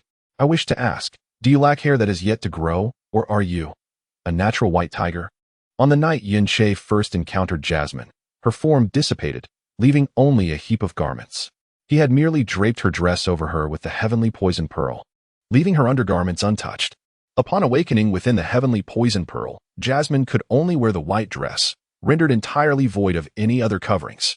With Jasmine's foot upon his shoulder and her legs naturally apart, from Yunche's perspective, the exquisite view between her legs, pale with a hint of pink, was undeniably clear. Chapter 44. The blood of the indomitable evil god. Yunche's words caught Jasmine off guard. Only when she suddenly noticed the direction of his gaze did she truly comprehend the implication. Eep. With the swiftness of lightning, Jasmine leaped back, instinctively pressing her hands against her dress. Her snow-white face flushed with a mix of anger, panic, and a rapidly spreading blush. Indeed, this proud and fierce girl, known for her ruthlessness, was now flustered and blushing. In her moment of surprise and fury, her face suffused with crimson. Her gesture of covering her dress mirrored that of an ordinary girl suddenly subjected to indignity, yet it possessed an alluring charm that no other girl could rival, leaving Yunche momentarily entranced. Of course, if it weren't for the chilling aura of menace surrounding her, it would have been even more perfect. With her face full of ire, Jasmine bit her pearly little fangs tightly together, her eyes glinting with ferocity, as if she wished to devour him whole. Having grown up amidst the reverence, worship, and fear of all around her, there were few who dared to meet her gaze, aside from her kin. She had never imagined that her own body would be so desecrated by a mere mortal, and one so utterly worthless at that. The murderous aura enveloping Yunche was as tangible as a blade, suggesting that in the next moment, its bearer might utterly rend him asunder. Yet, Yunche remained unfazed. Adjusting his neck, which had nearly been misaligned by Mo Lee's misstep, and rising from the ground with a pat on his backside, he earnestly inquired, "I have agreed to the 3 conditions you proposed. Is it not time to bestow upon me the new profound vein you mentioned? Forget everything you just witnessed." Mo Lee's expression was fierce, her killing intent as frigid as ice. However, her beauty was so enchanting that even her most ferocious demeanor appeared irresistibly delightful, rendering Yun-Che impervious to any sense of intimidation. "Were it not for our shared fate, I would have surely gouged out your eyes, leaving you without a grave. I absolutely did not see anything I shouldn't have," Yun-Che exclaimed, his face a mask of panic, silently adding in his heart, "Indeed. What I saw was all within reason." Faced with Yun-Che, who seemed impervious to her wrath, Mo Lee's anger gradually subsided. Nevertheless, her hands instinctively tightened around her skirt, fearful that even a gentle breeze might expose her. Coldly, she declared, "This princess has chosen to take you as her disciple not out of mere whim, but because I do not wish to impart my knowledge of profound cultivation to just anyone. To become my disciple is the greatest fortune of your life. And from this moment forth, you must address me as master." "Oh, well?" Yun-Che hesitated, his expression conflicted. "Do you refuse?" Mo Lee arched an eyebrow. "Of course not." Yun-Che quickly shook his head, cautiously explaining, "It's just that I previously mentioned having a master who bestowed upon me the sky poison pearl. My last master was a kind, elderly man with white hair, whom I called master for many years. Thus, whenever I hear the term master, I inevitably think of him. And you, being so beautiful and lovely, surely would not want me to associate you with an old man in my mind, would you, Mo Lee? Perhaps I should simply call you Mo Lee? That name is both cute and melodious, perfectly befitting you, or perhaps I could refer to you as Little Mo Lee. Mo Leo? Mo Air? Lier? Mo? Lili? Little Mo? Little Lili? Addressing you as Princess, Your Highness, or Princess Mo Lee is also an option." Or, Mo Lee's brows twitched slightly, and her rosy lips quivered in annoyance as she could no longer endure it. "You may call me Mo Lee, but you must never forget that I am your master. You must also remember your duties and responsibilities as my disciple." "Understood." Yun-Che nodded eagerly, resolutely stating, "As long as Mo Lee truly grants me a new profound vein, I shall honor you as my master, respect you, heed your words, and diligently strive to purify all the toxins from your body, aiding in the reconstruction of your form." The final 2 sentences spoken by Yun-Che caused a subtle ripple in Mo Lee's gaze. Her voice then turned cold, laced with an undercurrent of menace. "Moreover, you are forbidden from committing any act of disrespect towards this princess, or else." "Of course," Yun-Che replied, his expression becoming grave. "What transpired earlier was merely a misunderstanding." "Silence," Mo Lee interjected, her anger flaring at the reminder of the previous transgression. The very mention of it diminished her confidence significantly. "Oh." Yun-Che quickly fell silent, redirecting the conversation to the matter he yearned for most. "So, regarding your promise to bestow upon me a new meridian, may we commence?" After a moment of contemplation, Mo Lee replied, "Take this princess to a secluded location where no one shall intrude." Having never set foot in Qinglin town before, Yun-Che felt entirely unfamiliar with the surroundings, and the Qilong mountain range was no exception. Though his stomach growled with hunger, Mo Lee's words ignited a thrill within him, causing him to ignore his cravings as he cautiously ventured deeper into the mountains. After rounding a low hill, he arrived at a verdant glade, devoid of wild beasts and signs of human passage, where he halted. "This should suffice. I hope no one will come here," he said, casting a wary glance around. "Mo Lee, what exactly do you intend to do?" Yun-Che inquired, as the prospect of acquiring a new meridian in such a brief span of time seemed utterly implausible. Mo Lee, who had been following closely behind, approached him gracefully. Her bare feet remained untouched by dust, their delicate whiteness evoking an irresistible urge to caress them. Coming to a stop before Yun-Che, she gazed into the distance, her eyes shimmering. "Do you know why this princess has been pursued and afflicted with this dreadful poison?" "Why is that?" Yun-Che prompted, playing along. "Because of this drop of blood." To Yun-Che's astonishment, Mo Lee slowly raised her right hand, her slender finger pointing skyward. As a peculiar luminescence enveloped her fingertip, a drop of crimson-black liquid gradually materialized, suspended delicately above her finger. "What is that?" Yun-Che inched closer, peering intently. It appeared to be a droplet of blood. 300 years prior, an explorer delving into a treacherous relic from ancient times stumbled upon a remarkably ancient tome. It contained a revelation. In the primordial era, there existed a true deity known as the evil god, the last divine entity to fall in the age of gods, marking the true end of that epic. As the evil god perished, he left behind a drop of indomitable blood imbued with his source of wicked power. If one could obtain this drop of immortal blood and infuse it into their body, it would engender the power of the evil god within their meridians. This account soon spread, igniting an insatiable desire for the divine power, compelling many to fervently seek the blood of the evil god. However, for centuries, all efforts proved fruitless, until a month ago, when a location was discovered, said to be where the evil god had met his demise. Countless individuals flocked to that place, seeking the remnants of a possible divine being. Unbeknownst to them, the fabled blood of the eternal evil god was unexpectedly discovered, igniting fierce competition among all. Yet, it ultimately fell into the hands of this princess. Are they vying for this drop of evil god's blood in your possession? Yunche inquired, a wave of confusion surging within him. The blood of the evil god? Countless people competing? If such a commotion truly existed, why have I never heard of it? Even the term evil god is unfamiliar to me. Moreover, does the ancient true god truly exist? Daring to seize what belongs to this princess is tantamount to courting death. With a fierce glint in her eyes, Emily spoke bitterly. Upon acquiring this drop of evil god's blood, I realized that the power it harbors is entirely different from what one might imagine. There is no apocalyptic force within it, nor even a trace of destructive power. If infused into the body, it merely forcibly alters the attributes and composition of the internal meridians, erasing all pre-existing power. It's a complete reset, nothing more. The subsequent cultivation still relies on one's own arduous efforts. The anticipated divine power was, in truth, utterly absent. Its essence merely added a hint of evil god attribute to the meridians. Its strength, it seems, is only marginally superior to that of ordinary meridians. I could never sacrifice all my current power for a mere drop of evil god's blood, but it appears perfectly suitable for you. Emily moved her fingers, allowing the tranquil dark red droplet to float before Yunche's chest. Your meridians are already crippled, and your strength is nearly non-existent. Infusing this drop of evil god's blood will rapidly rejuvenate your meridians, transforming them into evil god meridians. Although I sense no formidable power within this drop, the resulting evil god meridians might possess some unique abilities. At the very least, it won't allow you to remain this useless any longer. As she spoke, Emily's gaze suddenly flickered, her snowy wrist sinking, and her delicate fingers propelled the drifting evil god's blood toward Yunche's chest. In an instant, a bloody imprint opened on his chest, and the dark red droplet, upon contact with Yunche's spilling blood, seemed irresistibly drawn in, swiftly surging into his body. Chapter 45, The Rebirth of Meridians. The moment the dark red blood droplet entered Yunche's body, starting from the bloody imprint on his chest, dozens of dark red patterns resembling bloodstains frantically spread across him.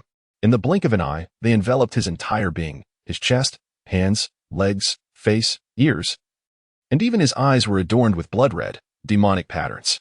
In that fleeting moment, Yunche felt as though he were being pierced by 1,000 blades. An excruciating pain surged from every corner of his being, evoking a tortured cry that escaped his lips, causing his entire body to tremble violently. His vision blurred abruptly, descending into a dark crimson haze. A devouring force emanated painfully from within him, and Yunche, intimately familiar with the human anatomy, recognized that the devoured part was undeniably his already crippled meridian. The meridian serves to channel vital energy, although one can survive without it. The ability to cultivate even a trace of energy would be forever lost. While the meridian does not pertain to life and death, it remains an integral part of the body. The gradual consumption of a crippled meridian is akin to having one's internal organs slowly torn apart. The level of agony is unimaginable. Jasmine had mentioned earlier that this drop of the undying blood of the evil deity would consume the original meridian and subsequently generate a new one. Now, as the meridian was being devoured, it at least confirmed that she had not spoken falsehoods. If the formation of a new meridian was indeed possible, then what was this pain in comparison? The indescribable torment persisted, a suffering that transcended the limits of human endurance, a pain that continued, prolonging itself. The rate at which the crippled meridian was being consumed was slow. At this pace, complete annihilation would require at least a quarter of an hour. I seek neither the power of the evil deity nor a meridian stronger than that of an ordinary person. I only desire a meridian akin to that of others, even if it were slightly weaker. If that could be realized, I would willingly endure tenfold this suffering. The dreadful pain caused Yunche's nerves to convulse violently, yet within his heart, there was a serene calm, even a stirring exhilaration. As the blood of the evil deity was infused into Yun-Che's body by Jasmine, a wicked smile crept upon her lips, laced with malicious glee. From the memories she gleaned from this drop of undying blood, she knew that once it entered the body, it would forcibly consume the original meridian. The process of devouring the meridian, akin to slicing and shattering it bit by bit with a knife, was an excruciating torment, one so horrendous it could make even the most formidable masters writhe in agony.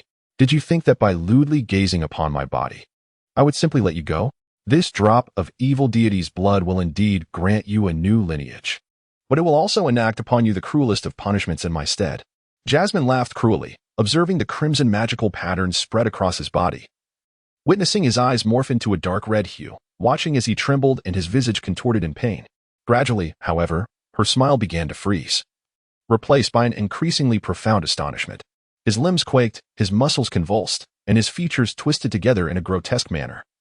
Beads of sweat the size of beans streamed down his forehead at an alarming rate. It was unimaginable what magnitude of suffering he must endure for his body to react in such a shocking and distressing manner. However, apart from the initial cry of pain, Yun-Che did not utter another sound of suffering, not even the faintest whisper. Time passed inexorably. 1 minute, 3 minutes, 5 minutes. Jasmine's expression transformed into utter astonishment. To endure the torment of the devouring of his profound veins, how could he remain entirely silent? Sweat drenched Yun-Che's entire being. Every inch of his flesh trembled in agony, yet amidst his clenched teeth, not a single sound escaped. Strangely, within his contorted visage, there flickered a hint of exhilaration. He ought to be in unbearable pain, wishing for death. How could he react in such a manner? How could an ordinary person, having lost a profound vein, possess such formidable willpower? No. Is this truly the resolve a human can possess? Such suffering, even my father could not bear with such composure. This mere mortal, this individual bound to the heavenly poison pearl, who exactly is he? In that moment of shock, Jasmine realized she had underestimated this person entirely. His body may be frail, his profound strength negligible, yet at this moment, he exhibited a terrifying willpower that defied all expectations. Previously, she had been perplexed as to why the heavenly poison pearl, a treasure of profound significance, would be attached to someone so inconsequential. Now, she began to sense that it was not the spirit of the pearl that had diminished, nor had it gone mad. A quarter of an hour passed. The dark red demonic patterns that enveloped Yun-Che's body suddenly shimmered with crimson radiance, and his contorted features began to gradually ease. The devouring of the profound veins had concluded, giving way to the emergence of new veins. In the very place where he had been devoured, he felt the rapid growth of new profound veins, and their pace was astonishingly swift, exceeding the speed at which the original veins had been consumed. The emptiness he had just experienced was swiftly replaced by an entirely new sense of fulfillment, and the pain he had endured ebbed away like the receding tide. The sweat ceased to flow, the muscle spasms subsided, and even his complexion became tranquil. Yun-Che closed his eyes, his body unmoving. If one looked closely, they might even discern a serene smile gracing the corners of his lips. In this stillness, Yun-Che turned his inner vision inward, delighting in the sight of his profound veins flourishing within him. At this moment, he held no shred of doubt regarding Jasmine's words. The rebirth of his profound veins, an extraordinary phenomenon, was vividly and undeniably manifesting within him. A person's profound veins grow slowly from birth until they fully form around the age of 14. Yet his newly born veins emerged with the rapidity of bamboo shoots after a spring rain, fully realizing themselves in less than 2 minutes, regardless of size or shape. The formed profound veins mirrored precisely those of the human beings Yun-Che was familiar with, showing no discernible difference upon inner observation. Under his meticulous perception, he swiftly located the 54 mysterious gateways. Their distribution and sensations bore no distinction from the meridians of an ordinary individual. Among these 54 gateways, 11 had been activated, indicating a talent that was slightly above average. There was not a trace of hidden mystical power, it was merely at the initial level of 0. There was no so-called power of the malevolent deity, nor were there any unique attributes of the meridians. It was simply an utterly ordinary pathway. Yet, Yun-Che felt no disappointment. Instead, a tempest of joy surged within him, and his blood boiled with exhilaration. For this was an intact, unblemished new meridian. It signified that he was no longer destined to be a waste, eternally trapped at the first level of the initial realm. Although the goal remained distant, the vow to bring the Shao clan to their knees within 3 years no longer seemed insurmountable. Yun-Che shouted triumphantly within his heart. At that moment, The dark red magical patterns on his body ceased their flickering and vanished in an instant, allowing Yun-Che to finally open his eyes. He had truly succeeded. Clenching his fist in excitement, Yun-Che exclaimed. However, he soon shifted his tone, expressing doubt. But are you certain this is what you call the divine meridian? It appears indistinguishable from an ordinary one. A fleeting shadow of disappointment crossed Jasmine's eyes as she replied coolly. This princess sacrificed her body and nearly lost her life to obtain this, only for it to end up benefiting you. Yet, it can only reach this level within you. Do you think the power of the divine is something everyone is entitled to touch? To unlock the special abilities of this malevolent deity, meridian, all 54 gateways must be activated. If you could innately open more than 20 gateways, I could assist you within 30 years. However, with only 11 innately opened, even if I were granted a century, it would be beyond my capabilities. The notion of opening all 54 gateways would leave anyone astounded. Such an achievement would constitute the legendary celestial spirit meridian. In a millennium of history, none had ever materialized under the rule of the Songfeng Emperor. Yet Yun-Che remained remarkably composed, regarding Jasmine with an oddly inquisitive gaze. Are you certain that opening all 54 gateways is sufficient? Let me see. With that, he raised his left hand and pressed his palm against his chest, whispering, "Heavenly poison. Purify." The heavenly poison pearl instantly emitted a verdant glow, permeating Yun-Che's body and reaching his newly formed meridian. The number of gateways activated innately largely determines the heights an individual can attain in their lifetime. As later activation of gateways is exceedingly challenging, requiring supremely potent elixirs, fortuitous opportunities, and sheer luck. Forcing open gateways through external means carries immense risk. A moment's carelessness could inflict irreparable, permanent damage upon them. In the Tianxin continent, over 99% of practitioners have no additional gateways activated in their later years. Yet, what caliber of existence was the heavenly poison pearl? With its unparalleled purifying ability, the process of unblocking the obstructed meridians was as effortless as a mere flick of the wrist, devoid of any risk whatsoever. During his time in Luoyang City, he utilized silver needles to channel the purifying power of the heavenly poison pearl into the 54 blocked meridians of Xiaqingwei, not only unlocking all her sealed channels, but also cleansing those that were innately open, rendering her profound energy remarkably pure, free from any impurities.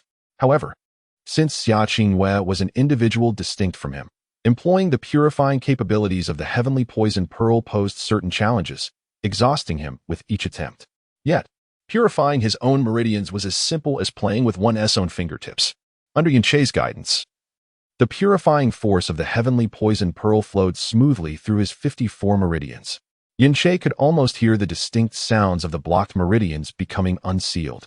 In less than half a minute, all 54 meridians of his newly formed profound veins had been opened. All right, now that all 54 meridians are open, what shall we do next? Yun-Che remarked with an air of ease. Chapter 46. The 7 Realms of the Evil God. The heavenly poison pearl possesses such an ability, Jasmine exclaimed, gazing in astonishment at Yun-Che's left hand. Strictly speaking, this is not entirely the ability of the heavenly poison pearl. Yun-Che replied with a hint of pride on his face. Even without the heavenly poison pearl, as long as I find the appropriate purifying elixir, I could still open all the meridians, though it would require significantly more energy and time. You? Jasmine's gaze was rife with skepticism. Did I not mention that I am a divine physician? Yun-Che countered. As a divine physician, I must possess an intimate understanding of both the internal and external aspects of the human body. I am exceedingly familiar with profound veins. In my lifetime, I have successfully unblocked no fewer than 8,000 meridians, and since 3 years prior to my master's departure, I have never failed in this endeavor.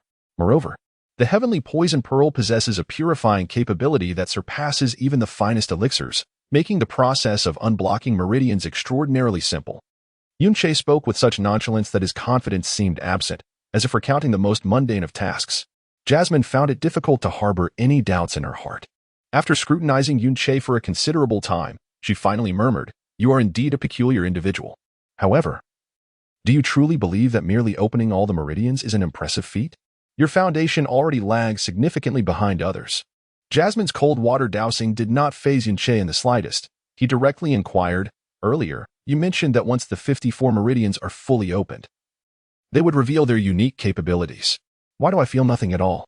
Perhaps you should take a closer look at your current profound veins," Jasmine suggested. Yunche promptly closed his eyes, beginning to introspectively examine his newly formed profound veins.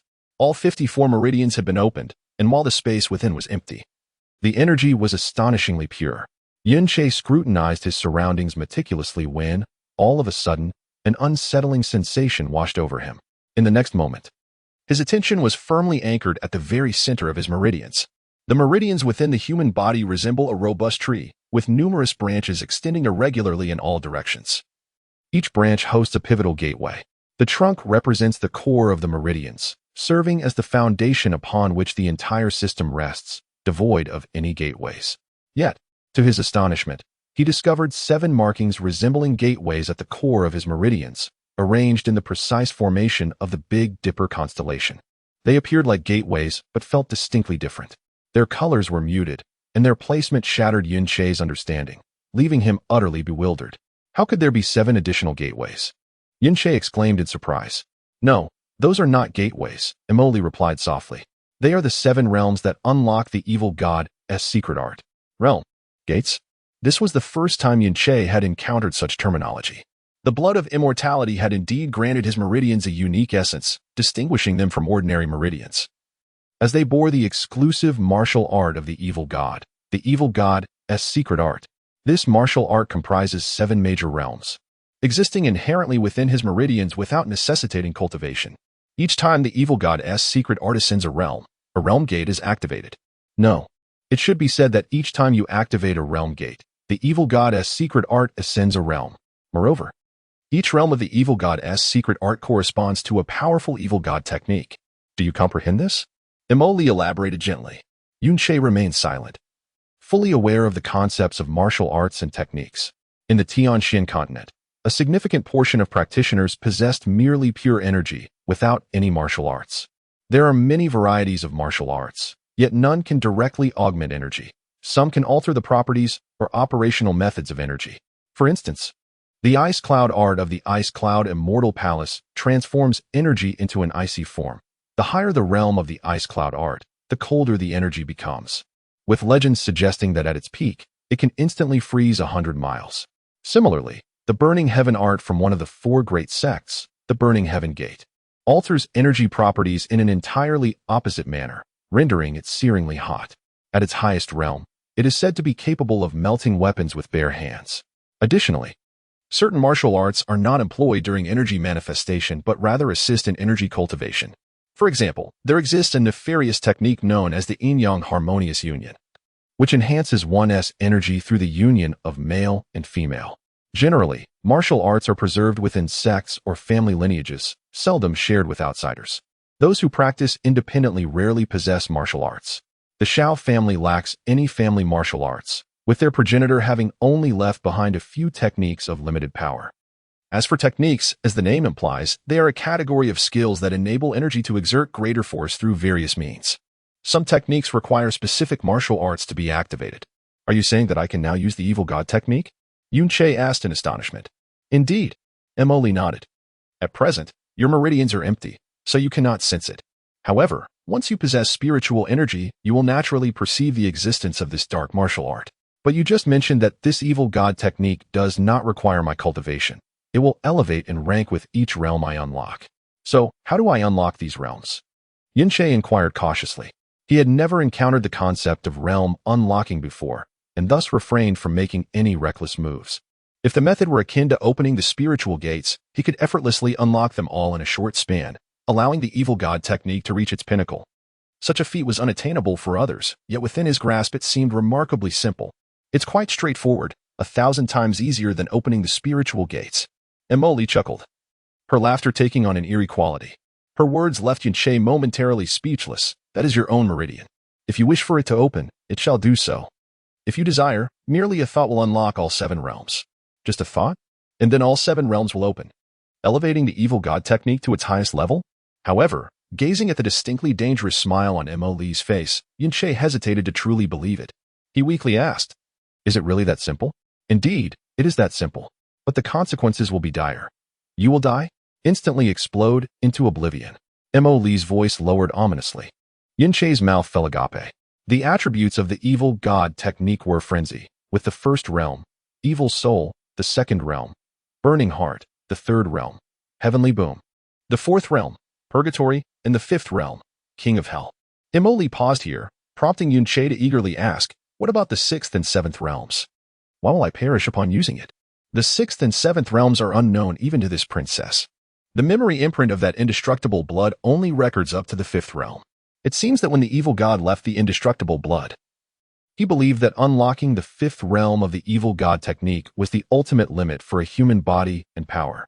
Unless one seeks their own demise, it is impossible to access the sixth realm, hence no information regarding the sixth and seventh realms was left behind. For each realm unlocked, the pressure on your body escalates tremendously. Should you forcibly elevate the evil god technique to a level beyond your endurance, your body may suffer severe injuries or even explode, resulting in your death. With your current physique, even unlocking the first realm would lead to your immediate demise. Is it truly that terrifying? What does the frenzy attribute of the evil god technique entail? To what extent must I reach to utilize it? Yunche questioned. Emoli cast him a sidelong glance, a hint of disdain flashing across her delicate features. Do you not think that it is rather premature for you to be posing such questions? You now find yourself in a state of nascent energy, devoid of any power, yet you dare to dream of soaring to great heights in a single leap. Very well, you are indeed correct. Yunche refrained from retorting or pressing further, shifting his focus entirely from the matter at hand. Taking a deep breath, he declared, though my starting point may be belated, I shall not allow this lineage from the malevolent deity to languish. I will commence my cultivation immediately. Gurgle. Just as Yunche resolved with unwavering determination, an untimely sound emanated from his stomach, instantly deflating the momentum he had just gathered. He had gone an entire night and the entirety of the morning without sustenance, leaving him ravenously hungry. Previously, Jasmine had engaged in a series of fierce confrontations, suffering a violent backlash from potent toxins. Although subdued by the celestial poison pearl, the malevolence had seeped deeper into her very soul. Should purification via the celestial poison pearl not occur soon, it could potentially spread to her soul's core, rendering even the pearl incapable of saving her. Wait a moment. I have several questions I've longed to ask. You consistently refer to yourself as this princess. Are you a royal princess from some empire? Hey. Before Yunche could finish his inquiry, Jasmine's form dissipated, transforming into a streak of crimson light that entered the celestial poison pearl. After a moment of contemplation, he cast a glance at the vast mountain range, uncertain of its extent, and with a slight grit of his teeth, he strode purposefully in the opposite direction of Qinlin Town. Thus began his journey of cultivation, commencing at the foot of the Crimson Dragon Mountain Range. Chapter 47. The Extremes of Life and Death. Yunche settled onto the ground, closing his eyes. After a few breaths, his expression had transformed into one of complete tranquility. His mind a vast expanse, the sensations of hunger, as well as the exhilaration and impatience stemming from his newly acquired energy, dissipating entirely. All of his spirit and consciousness converged upon the nascent energy within him, having cultivated across 2 lifetimes, transitioning from nothingness to existence. He no longer required the guidance of others. The first thread of energy within his meridians was drawn from his own vitality, gradually channeling this essence into his conduits, where it would transmute into a faint energy. Once this ethereal energy filled his meridians, he would officially step into the realm of foundational energy cultivation.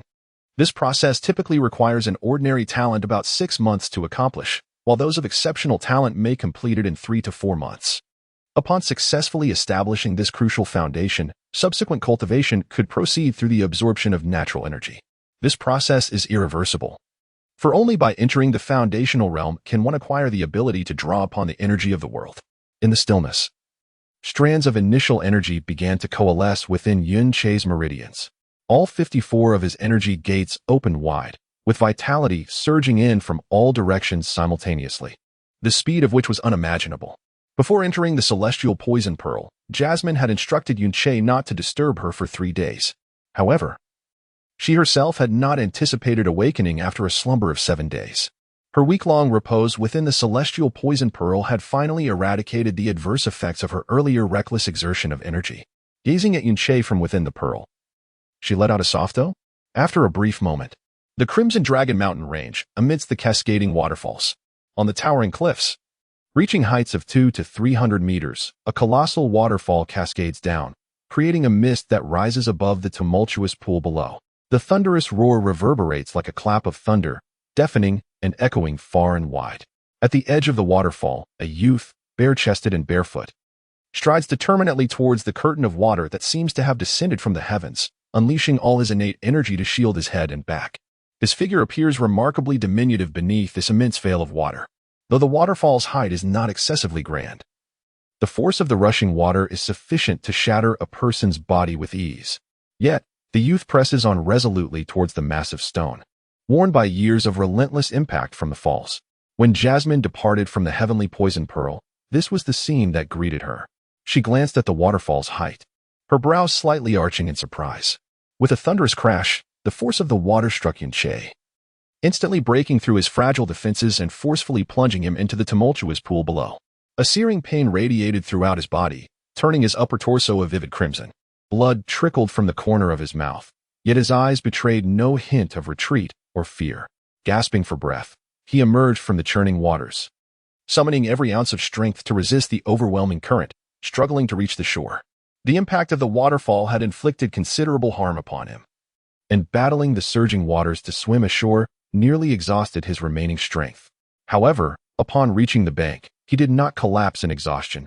Instead, he steadied himself and resolutely made his way back towards the massive stone beneath the waterfall. A faint glimmer of energy, his last vestige of power, was concentrated above him to protect his head. Already at the first level of the initial profound realm? How astonishingly swift! Jasmine's heart raced at the sight of Yunche's minuscule energy release. In merely 7 days, he had formally entered the first level of the initial profound realm. Such rapid progress was astonishing even by her standards, despite being a mere mortal. His newly awakened profound veins bore no distinction from those of an ordinary person prior to embracing the evil god's art. What method could he possibly have employed to achieve such a breakthrough in just 7 days? Under normal circumstances, even with all profound gates opened, one would require at least a month to reach this level. Yet, to dare to confront such a waterfall at merely the first level of the initial profound realm was tantamount to courting death. Moreover, after being gravely injured by the waterfall, his profound energy nearly dissipated. He showed no signs of respite as he stepped forward once more.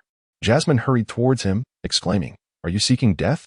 Yunche paused momentarily at the sound of her voice, but only for an instant before continuing his advance towards the waterfall. With a thunderous roar, his final vestiges of energy were undoubtedly swept away in an instant. Dozens of fine lacerations opened across his back, and darkness clouded his vision as he coughed up a mouthful of blood, only to be thrust once more into the tumultuous waters below. "Do not assist me." The pallor of Yunche's face was as white as paper, and the bloodstains on his back were a harrowing sight. He half opened his eyes, his gaze seemingly unfocused, yet paradoxically imbued with an icy clarity.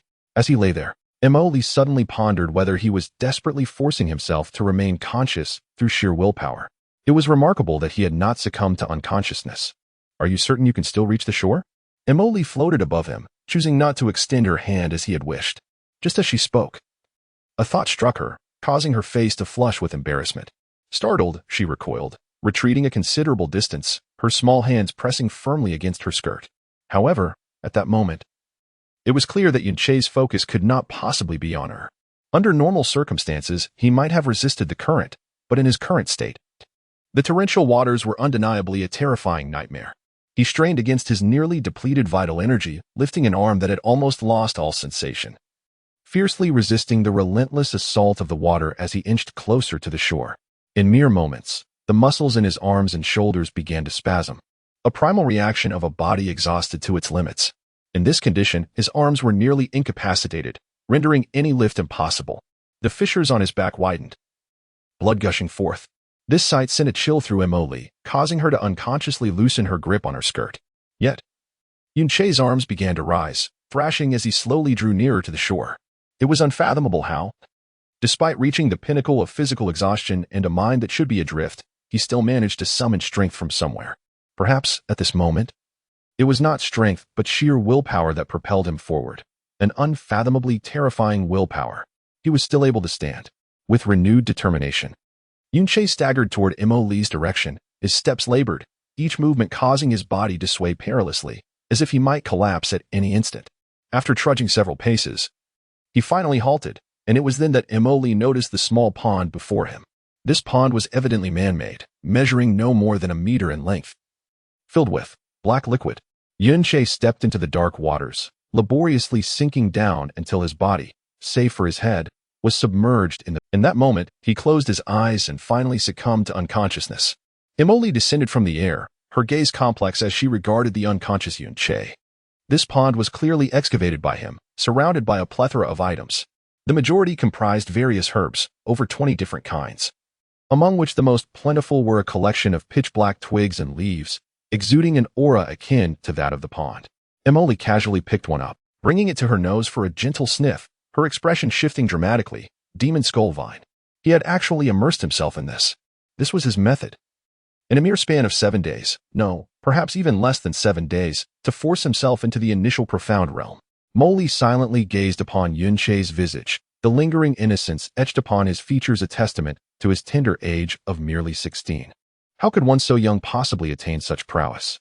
Had he truly traversed the depths of hell? 2 hours later, Yun-Che awakened, his eyes fluttering open to who floated nearby, her expression cool and composed. As soon as their gazes met, she instinctively placed her hand upon her skirt. "Have you been like this for the past few days?" Molly inquired. "Pretty much," Yun-Che replied, sitting up with a slight struggle, the wounds on his back nearly healed. The pool not only contained the magical skeletal vine, but also the finest healing elixir crafted from the herbs he had gathered. "Are you not afraid of—" Molly's demeanor grew a shade colder. "I will not allow myself to perish." "Absolutely not." Yun-Che responded with a gentle smile, exuding confidence and determination. Molly scoffed lightly. "You hold yourself in too high esteem. Do you believe a waterfall contains only water? If a stone were to crash upon you, your body would be shattered in an instant. I wish to know, why do you exert yourself so?" "Because I require immense strength," Yun-Che replied, reclining in the pool, speaking slowly. "Had I possessed sufficient power, my master would not have been forced to his demise, and my kin would not suffer indignities.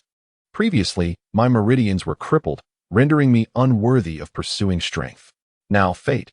No, it is you, Molly, who have bestowed upon me a new meridian. Thus, I have no reason to be idle. And you, my dear Master Molly, you command me to reach a level unprecedented in the Tsongfeng Empire within 30 years.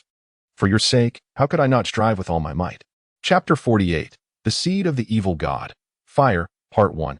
Yun-Che's method of cultivation was straightforward yet extreme, bordering on terrifying. He harnessed the waterfall's immense force to disperse his entire energy, inflicting severe damage upon his vitality. In this state of near exhaustion, he pushed himself to the brink, tearing apart the limits of his energy and body. For every shred of limit torn asunder, he took a step forward. However, this process, if mishandled, could lead to instant death. Subsequently, he submerged himself in the potion derived from the magical skeletal vine. This vine bore potent toxins and could severely stimulate the body, causing Yun-Che's consciousness to fade while the cells upon his skin spasmed, contracted, and thrived under the intense stimulation, hastening the healing of his wounds and further amplifying his physical strength. As for the toxicity of the vine, he bore the heavenly poison pearl, rendering him unafraid. For the past few days, he had traversed this path, akin to a madman bent on survival, engaging in the most extreme forms of cultivation. Humph. Since you are so intent on pushing yourself, this princess shall not hinder you. So, how long do you intend to practice here?" Molly asked, her tone both playful and proud. "Until I conquer this waterfall," Yun-Che declared resolutely. Yun-Che stated resolutely, his gaze flickering with a glimmer of determination. "If I cannot conquer a mere waterfall, how can I hope to achieve my goals?" "Very well, then. I shall observe how long it takes you to conquer this waterfall. In the meantime," Jasmine turned her petite face away, her cheeks revealing a hint of shyness. "Quickly, procure for me a new outfit. Underwear, outerwear, shoes, and hair accessories, all of it. Is that truly necessary?" "I find this attire quite appealing," Yun-Che remarked earnestly, surveying Jasmine from head to toe. "If you do not buy them, I shall be displeased," Jasmine declared, an icy aura emanating from her. "All right. Once I have regained my energy, I shall go," Yun-Che conceded. Jasmine rose, her expression calm as she stated, "I am indeed a princess, yet not one of royal lineage. As for where I hail from, it is a place so distant that even if I told you, you would not comprehend its name." Jasmine's delicate brows furrowed, her voice turning cold. "The pursuers after me have all perished. However, I did not anticipate their use of this forbidden poison. It ensnared me before I was aware. My purpose in coming here was to seek the 5 sacred sites of the evil god, as mentioned in the memories carried by his blood. One of these sites lies to the east of the Tsongfeng Empire. During my search, the venom suddenly manifested, and you are likely aware of the subsequent events. The 5 sacred sites of the evil god. Yunshe inquired, astonished. The memories from the evil god indicated that this Tianxian continent was crafted by his own hand, and within it resided 5 sanctuaries of his. Before his demise, he left behind 5 seeds in those locations, specifically stating. Jasmine glanced at Yunshe and remarked, only those who inherit his power can locate them. Are you suggesting that only I can find them? Yunshe felt a surge of excitement and quickly asked, what exactly are these seeds? How formidable are they? And how might I discover their locations? How would I know? Yet, given that they are remnants of the evil god, they are bound to be powerful. However, you should suppress such frivolous thoughts for now. The realm surrounding the evil god's sanctuaries is undoubtedly formidable, far beyond your current capability to approach or touch. Only when you can look down upon the entire Confronting Empire should you contemplate this. Jasmine replied with an air of maturity. Yunshe could only fall silent, suppressing his thoughts as he diligently restored his energy. Ultimately, however, Yunshe returned empty-handed. For the sequence of events unfolded as follows. Jasmine, how about this outfit? It seems rather appealing. Absolutely not. I never wear purple clothing. Then, what about this one? Why are the garments here of such poor quality? How could I possibly wear such coarse attire? This is merely a remote little town, and the garments in this shop are considered the most luxurious in the vicinity, even if I must settle for them. I refuse to wear such coarse attire. I shall not don any of these garments. Once I conquer the waterfall, I shall journey to Crescent City. Surely, there I will find finer apparel. If you do not wish for the clothing here, you will have to wait until then to make a purchase. Perhaps a pair of small trousers to begin with. You dare to provoke me. Do you believe I won't end your life right now? Before I knew it, for months had quietly passed. In the Red Dragon Mountain range, by the waterfall. Boom. The youth's body began to tremble, until he could no longer sustain himself and was plunged into the surging pool below. For these past months, he had lingered at the waterfall's edge, repeatedly pushing his limits. Yet the immersion in the demonic skull-vine liquid prevented any permanent harm to his body. An hour and a half later, Yunshe opened his eyes, leaped from the small pool, wiped his body, and then devoured a leftover roasted rabbit leg with fervor. This time, he managed to persist for 23 seconds. A slight improvement over his previous attempt. Jasmine approached him, cradling her petite chest with both hands, and spoke softly. At this rate, in a month and a half, you will break through to the 5th level of the initial profound realm. This pace is quite commendable. Starting from nothing, he ascended to the 1st level of the initial profound realm in 7 days, reached the 2nd level in a month, achieved the 3rd level in 2.5 months, and just 10 days prior, he broke through to the 4th level. Such speed is not merely impressive.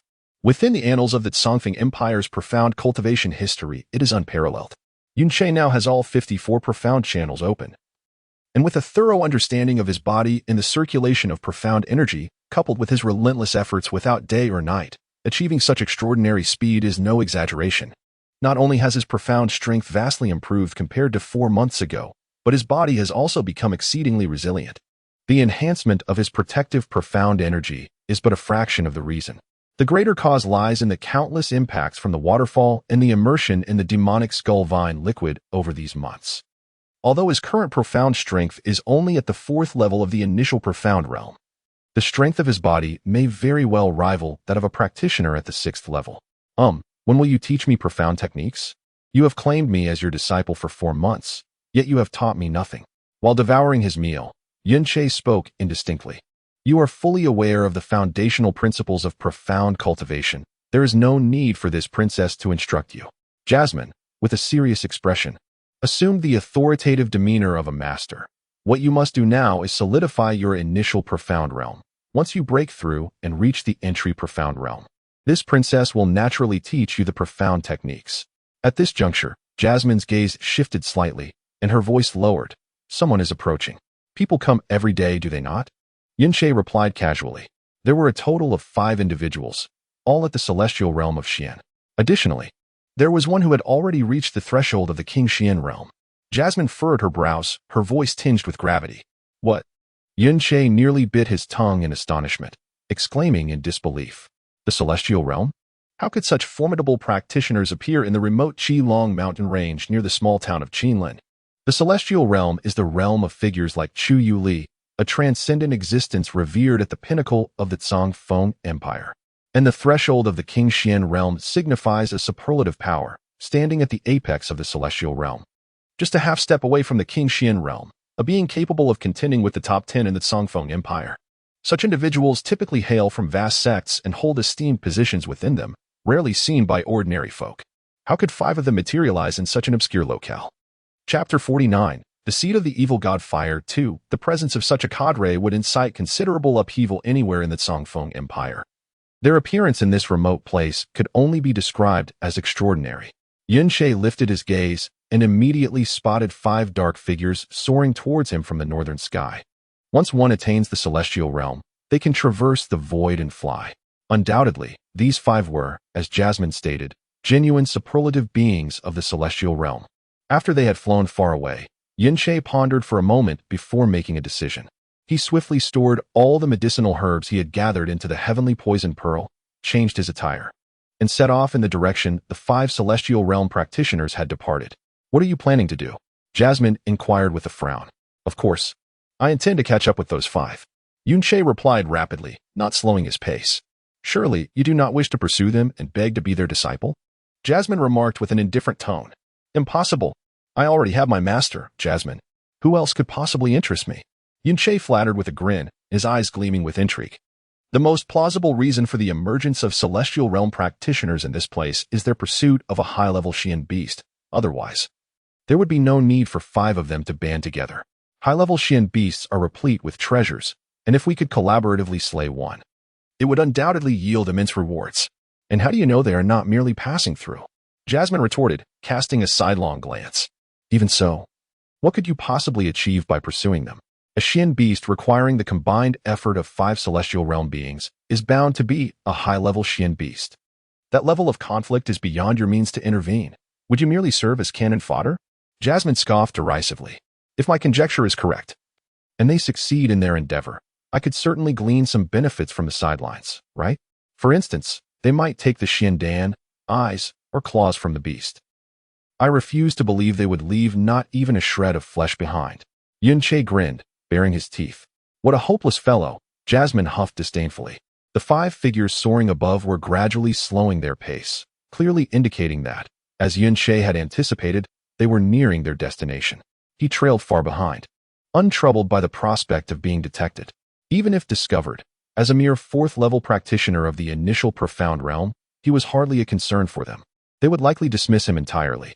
Ahead, fierce mid-level profound beasts roamed freely, warning that those below the 10th level of the initial profound realm should not venture forth.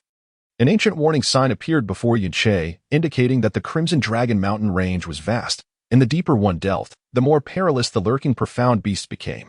While the overall strength of the beasts in this mountain range was not particularly formidable, they were certainly beyond what a practitioner of Yunshe's caliber could contend with. Not far along, another warning sign emerged, proclaiming, "High-level profound beasts are present ahead. Those below the 5th level of the profound realm, please retreat." Throughout his journey, Yunshe encountered 5 such signs, the final one bearing blood-red lettering, "Crimson Dragon Forbidden Zone." These 4 words emanated a chilling sense of oppression. At this moment, the 5 figures in the sky came to a halt. From a distance, Yunshe could faintly discern their conversation. "Is this the vicinity?" "Indeed. That red area ahead must be the dwelling place of the flame dragon. Are you certain you've thoroughly investigated its strength?" "Yes, it is a 10th-level celestial profound beast. With the Great Elder present, we have every reason to believe we can subdue it. If we can obtain its fire attribute profound core, it will undoubtedly empower the young master's burning sky technique to break through once more. If all goes well, in the next Songfing ranking battle, we are confident we can surpass Shaozong and even the Ice Cloud Immortal Palace." The burning sky technique? The mere mention of these 3 words sent a shiver down Yunshe's spine. Could these 5 individuals belong to the Burning Heaven sect of the Songfing's 4 great sects? It was no wonder they could mobilize such a formidable assembly. They hailed from the core of the 4 great sects. Their purpose, indeed, was to hunt a powerful, profound beast. Were they referring to the legendary red dragon that had long been rumored to inhabit the Crimson Dragon mountain range? "It seems someone has been following us." Just a little brat from the initial profound realm. Likely, it's their first encounter with the profound void. So they foolishly trailed behind. Humph, if they seek death, they need not wait for the flame dragon to act. I could send them on their way right now. TCH. To stoop so low as to concern oneself with a mere fledgling of the initial profound realm. How unbecoming. Yun Che's heart tightened, despite his utmost caution. He had evidently been noticed. After all, his pursuers were terrifying beings of the celestial profound realm. Drawing a deep breath, he began to retreat, feeling the urge to withdraw. At present, his strength was too feeble.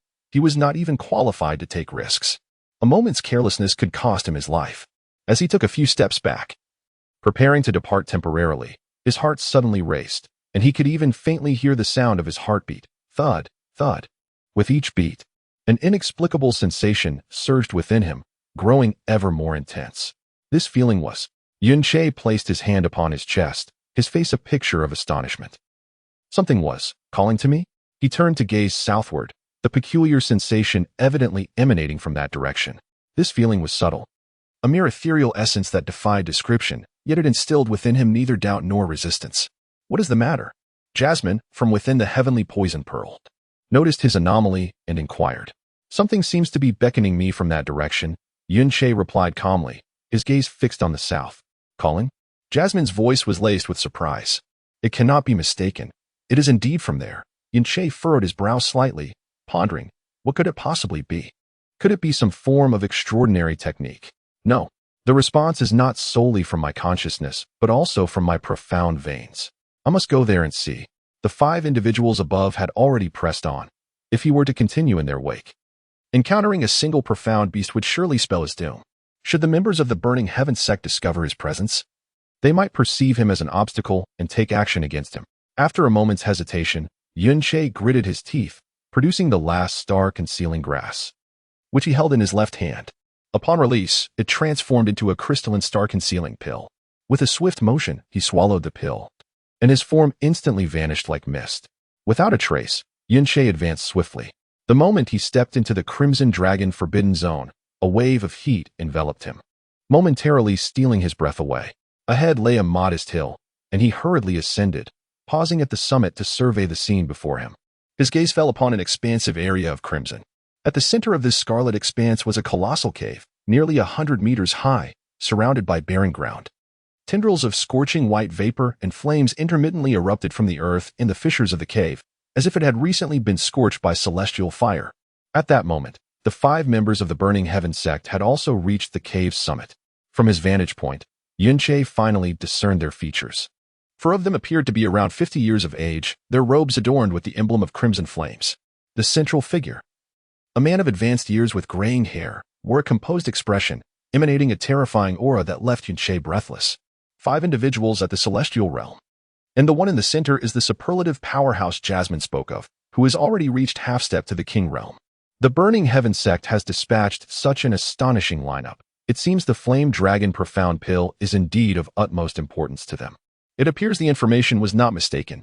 Dwelling within is a colossal fire-based profound beast. The man on the far right declared with a serious demeanor, do not act rashly. Within this cavern may lie unforeseen mysteries. It would be wiser to lure out this blazed dragon. Allow me to take charge.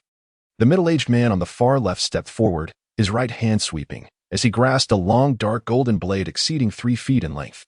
The primary weapon of the Burning Sky sect is the sword, with one of its core techniques being the Burning Sky Blade. As the Burning Sky formula activated, flames engulfed the sword, augmenting its already formidable power. With a mighty shout, the middle-aged man raised the long sword, flames igniting along its blade, and with a thunderous roar, he delivered a fierce downward slash. Boom! A robust fire dragon erupted from the sword, propelled by waves of scorching air and howling winds towards the cavern's entrance. With a deafening crash, the fire dragon exploded upon impact, creating a massive crater over 10 meters deep, scorching the earth around it. Even the vast cavern trembled subtly in response.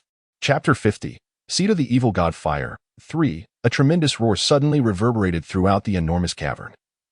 A sound so powerful it shook the very foundations of the earth. Even from a considerable distance, Yun Che felt his ears ringing with deafening silence. Amidst the roar, a flicker of firelight pierced through the darkness of the cave, followed by a fire pillar, dozens of meters in diameter, surging upward towards the 5 individuals in the air. A wave of intense heat instantaneously filled the surrounding space for miles. Yun Che felt a fiery sting on his face, his heart racing in astonishment. It appears the legends of the Blazed Dragon are indeed true. Even if it is not a dragon, it must certainly be a terrifying fire-based mystical beast. This obscure red dragon mountain, which only harbors the most rudimentary of mystical beasts, surprisingly conceals such a dreadful creature. Dodge. The sudden eruption of the fire pillar caught the five off guard, prompting them to swiftly reposition in various directions. The fire pillar shot up hundreds of meters into the sky before gradually dissipating, and at that moment, a colossal dragon silhouette emerged at the cavern's entrance. Towering 100 feet high, its entire body was a fiery crimson, akin to molten steel. Its immense wings and tail blazed with intense flames as it lifted its head, its scarlet eyes radiating a fierce authority, and spoke in human tongue. "Bold humans, how dare you trespass upon my domain?" Its voice was deep and coarse, imbued with an invisible yet palpable dread. The Grand Elder of the Burning Sky sect stepped forward, proudly proclaiming, "I did not anticipate that this nameless land harbored a dragon. A fire dragon, no less. However, with your esteemed stature and formidable power, dwelling in such a place must be quite stifling. Once we procure your mystical core, we shall elevate your strength to the pinnacle of the Something Empire. What do you think of that?" The Grand Elder, Phenemoli, was inherently arrogant. He exchanged no pleasantries with the Blaze Dragon, directly stating his intention, his demeanor radiating an air of inevitability, as if the mystical core of the Blaze Dragon were already within his grasp. Based on the aura of profound energy emitted by this flame dragon, it is evident that it is a level 9 celestial beast, which aligns closely with the intelligence gathered. Feng Mo Li has resided at the pinnacle of level 10 celestial realm for 7 years, just a mere step away from the King Xian realm. He is more than capable of defeating this flame dragon single-handedly, especially with 4 other formidable companions from the same sect by his side. Furthermore, their sect's profound technique, the Burning Heaven technique, grants them considerable restraint against fire attribute profound beasts. Feng Mo Li's words ignited the flame dragon's fury, causing its wings and tail to blaze with even more intensity, while the temperature around them soared in tandem with its wrath. "Greedy humans, you shall pay the gravest price for your arrogance and avarice. This king will reduce you all to ashes." The enraged flame dragon flapped its massive wings, propelling its fiery form skyward, resembling a colossal fireball ascending into the heavens.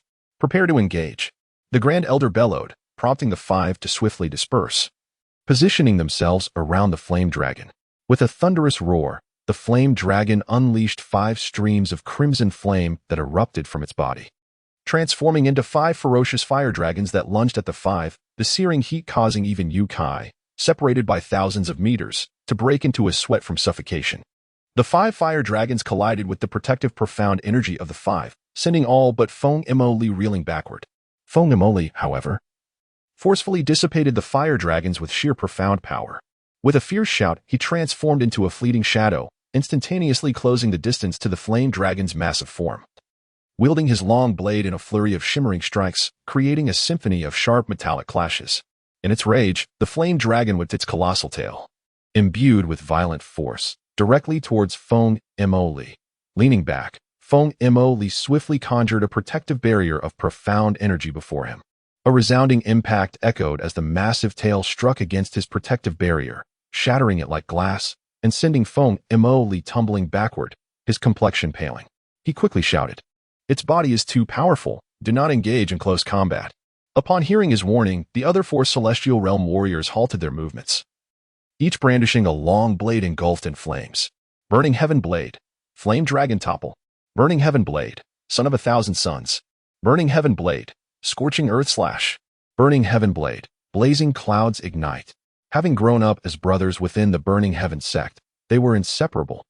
Having trained together since childhood and possessing an unparalleled level of familiarity and synergy, almost in unison, they raised their blades and, from a distance of several dozen meters, slashed toward the flame dragon, their terrifying blade energies creating distinct ripples in the air, forcing the flame dragon into a corner with strikes from the left, right, above, and below, sealing off all avenues of approach and retreat. Boom, boom, boom, boom. The enormous body of the flame dragon rendered it somewhat less agile, for slashes of blade energy struck its form, leaving faint marks on its surface amidst the piercing sounds of impact. These strikes caused a slight imbalance in its massive frame. At this moment, the counterattack from Feng Mo Li came suddenly. He appeared above the flame dragon, wielding an extraordinarily heavy strike that crashed down upon its head. With a roar of pain, the flame dragon unleashed an enraged bellow, erupting in a conflagration of intense flames that surged forth, forcing the 5 combatants back in an instant. Although their burning sky technique afforded them some resistance to the flames, it did not render them entirely invulnerable. They wasted no time granting the flame dragon respite. As soon as they were pushed back, they advanced once more with remarkable swiftness, unleashing blade energies that seemed capable of rending space itself, mercilessly striking the dragon's body time and again. The cacophony of slashing sounds, explosive fire, and jarring collisions reverberated throughout the entire Crimson Dragon Mountain range, sending the lower-tier mystical beasts in the vicinity into a panicked flight.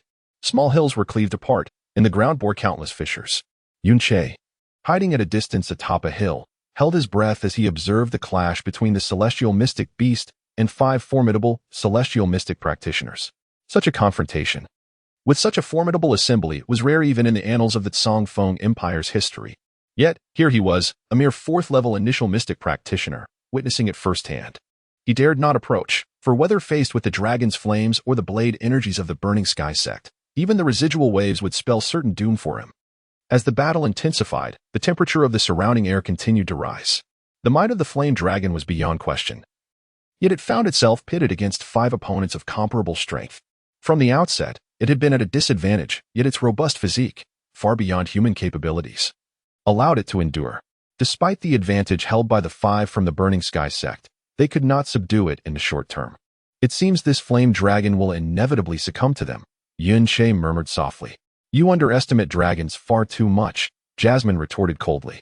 Though this may be a lower-tier dragon, it is still a true dragon, not a mere flood dragon or lizard dragon, which are but imitations. True dragons possess a remarkable intellect and can conceal their true strength as an additional layer of protection. These individuals believe it to be a mere celestial mystic beast. Thus they brought along a half-step king mystic, but little do they know, it is a genuine king mystic beast. Yunche's expression turned to one of astonishment.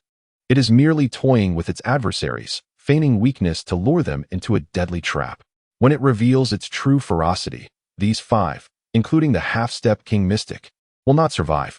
Yunche felt a shiver run through him. This dragon was indeed cunning and treacherous. As the battle grew more intense, their combat position gradually shifted southward, moving further from the cave. This was evidently a strategic maneuver by the flame dragon, aimed at preventing the residual effects of their clash from damaging its lair. The cave? Yunche's gaze was suddenly fixed upon the vast cavern before him.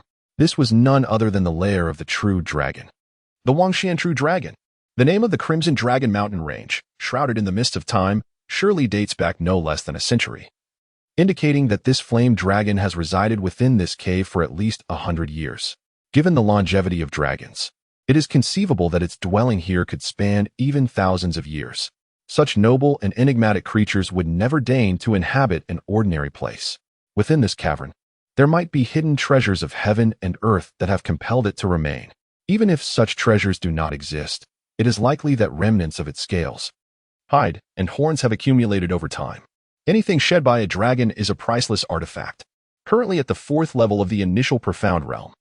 A result of 4 months of arduous effort, Yunche's progress, though remarkable, still placed him at the lower echelons of the Tsongfeng continent.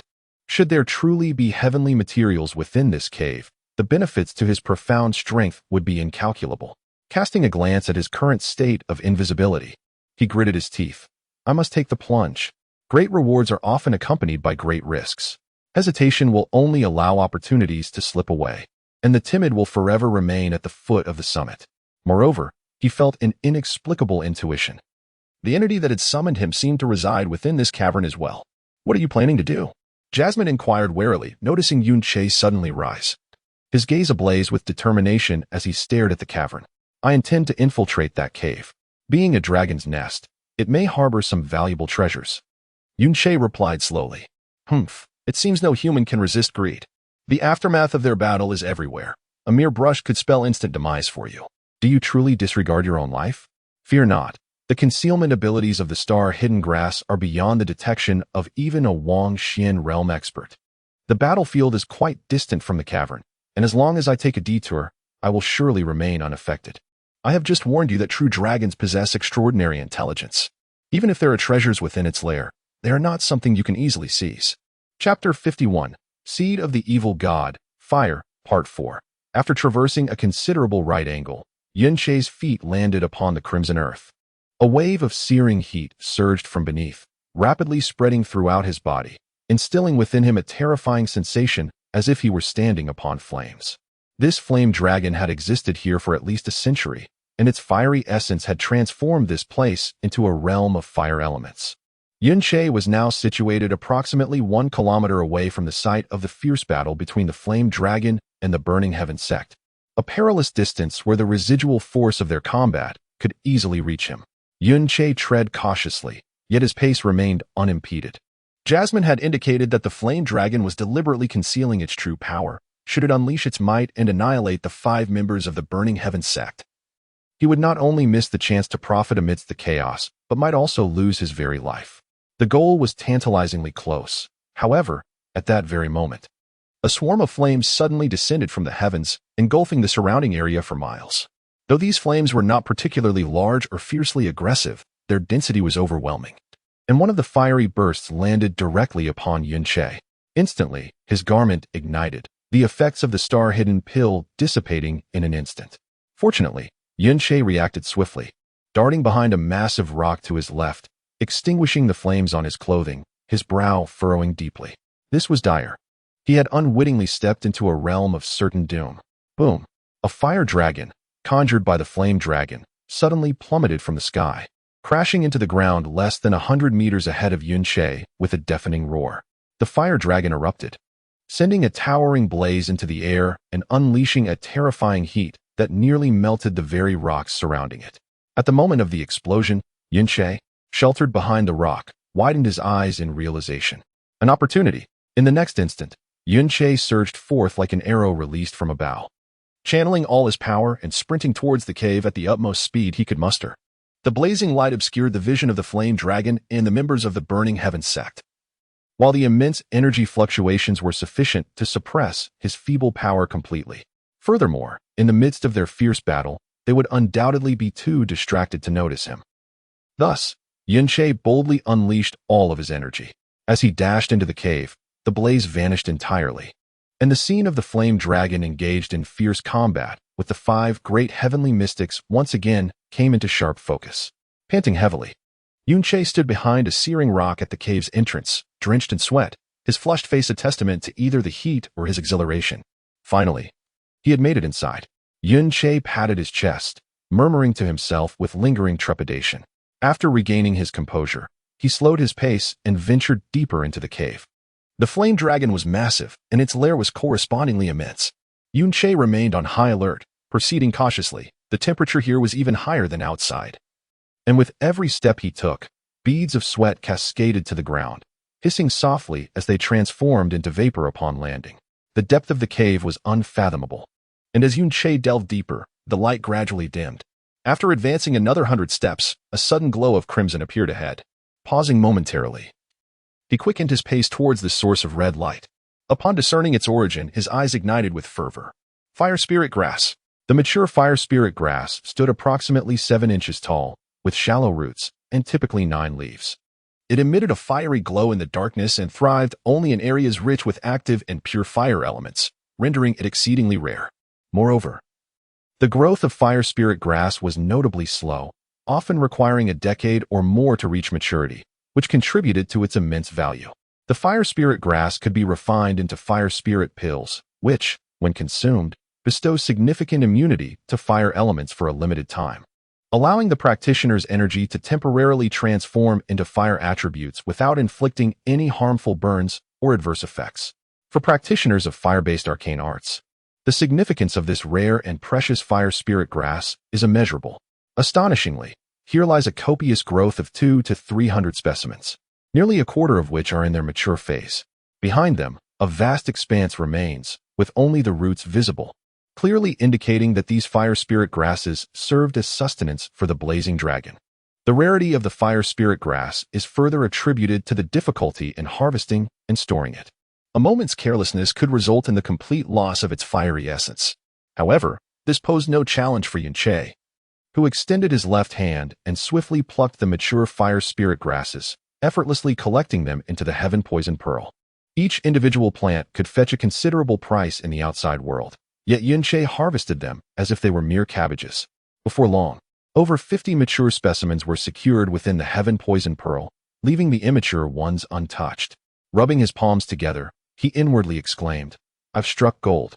If I sell these through an intermediary to the Burning Heaven sect, it will amount to a substantial fortune.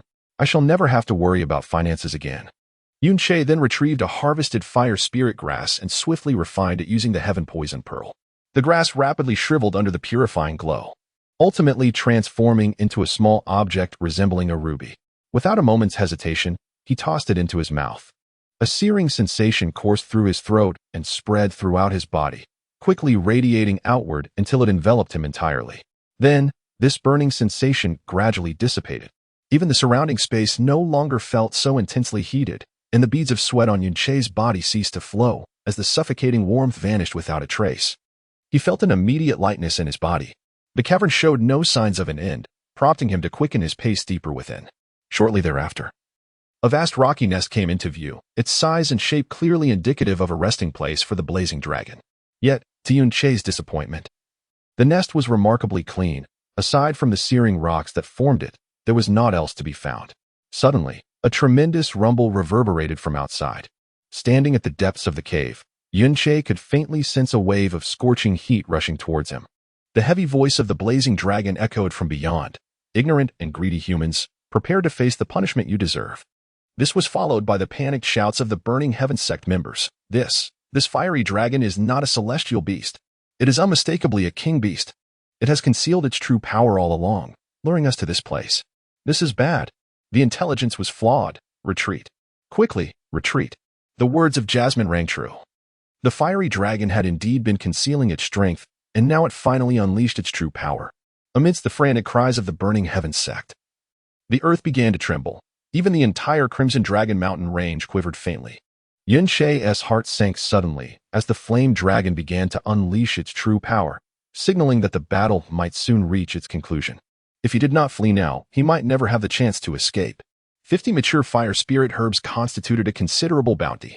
Without further hesitation, Yunche dashed towards the exit, but after just 3 strides, his heart skipped a beat, and his steps came to an abrupt halt. "What are you stopping for? If you don't leave now, will you wait for the flame dragon to turn you to ashes?" Jasmine's cold voice pierced through the air.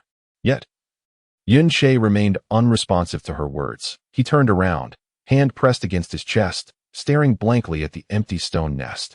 The same sensation from before resurfaced, and this time it felt hauntingly close. What is it that calls to me?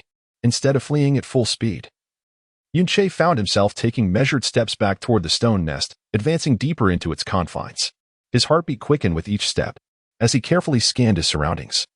His gaze eventually settled on the far right corner of the nest. The rocks here bore the weight of countless years, hard and ancient, yet one stone stood pristine, seemingly frequently disturbed. Yunche hurried over, pressing his hand against the stone and exerting force to shift it. With a resounding thud, the stone toppled, revealing a deep crimson glow that immediately captured Yunche's attention.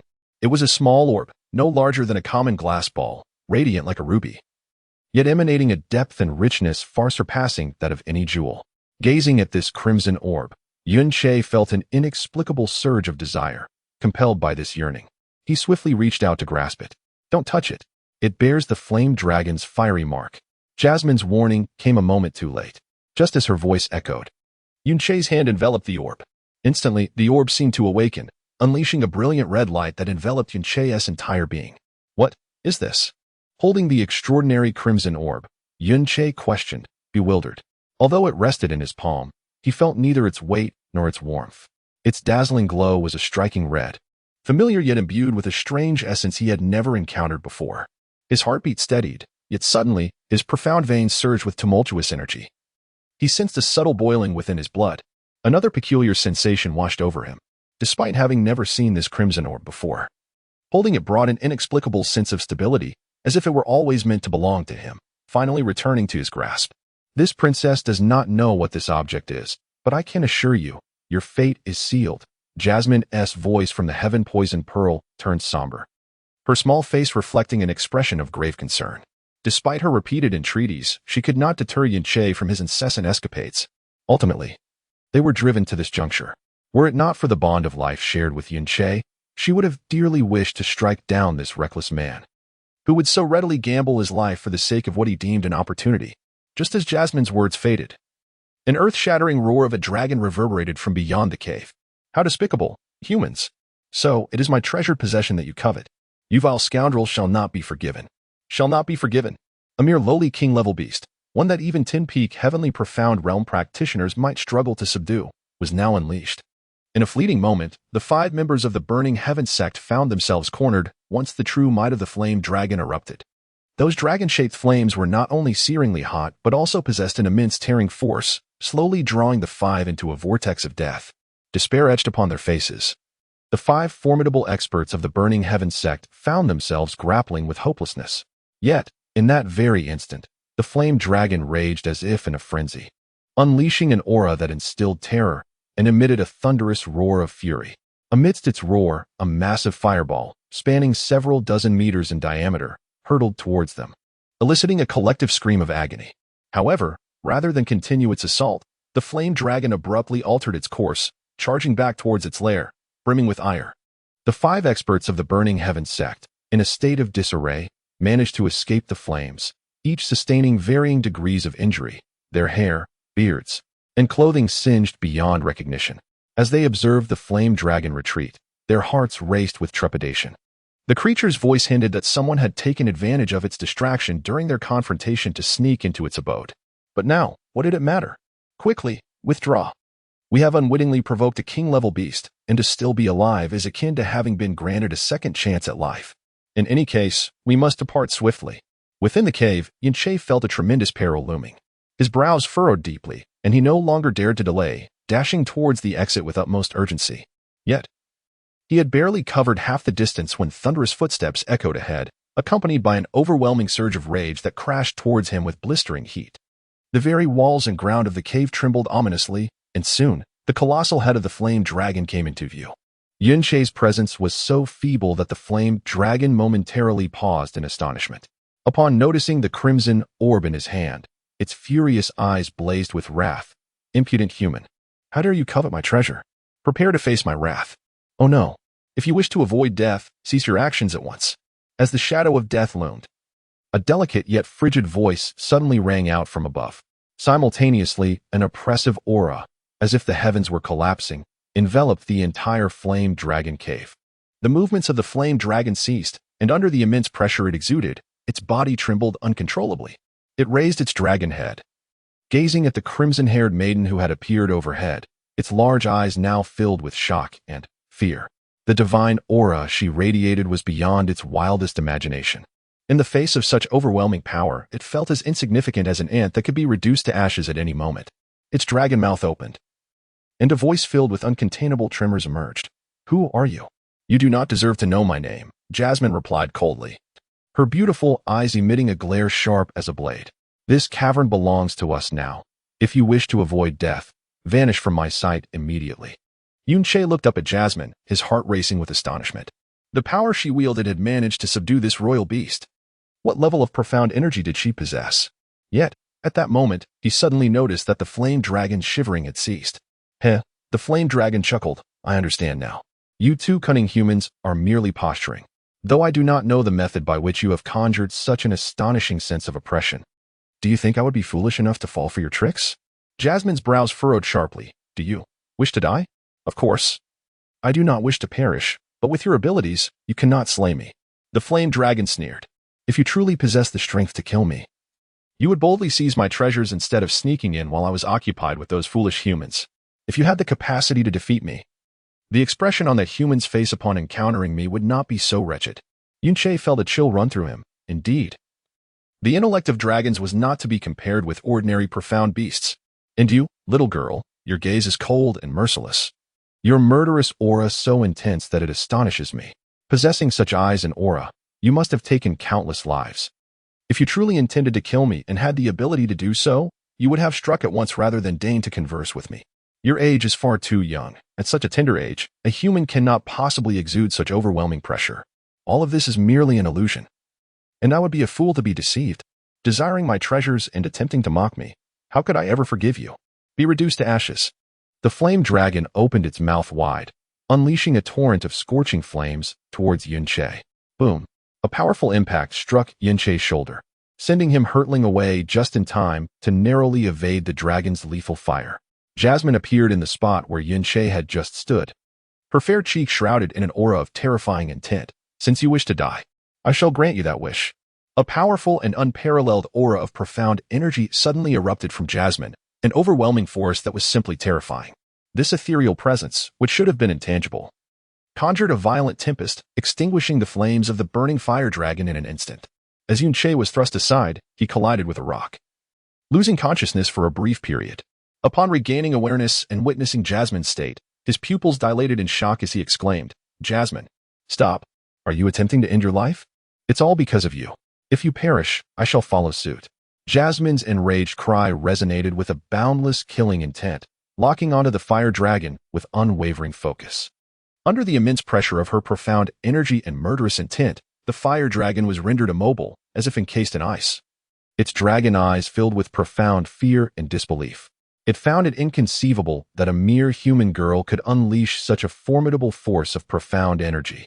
Perish Star God's radiant annihilation / Jasmine, stop. Yunche's heart sank in terror at her actions, yet before he could rise, Jasmine's delicate frame had already launched toward the fire dragon, soaring like a meteor as she passed through its massive form. In that fleeting moment, it felt as though the very elements of the universe had halted. The howling wind stilled, the flames ceased to burn, and all sounds faded into silence. Even the echoes of his own cries.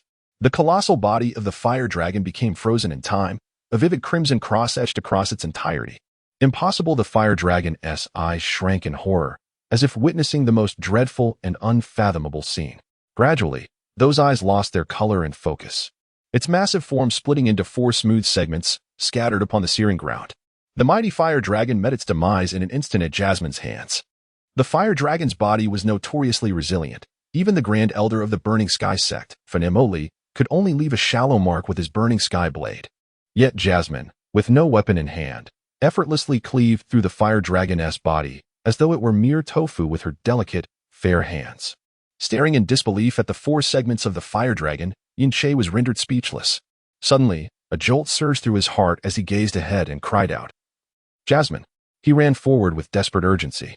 At that moment, Jasmine lay on the ground, her face, neck, and limbs devoid of color, utterly pale.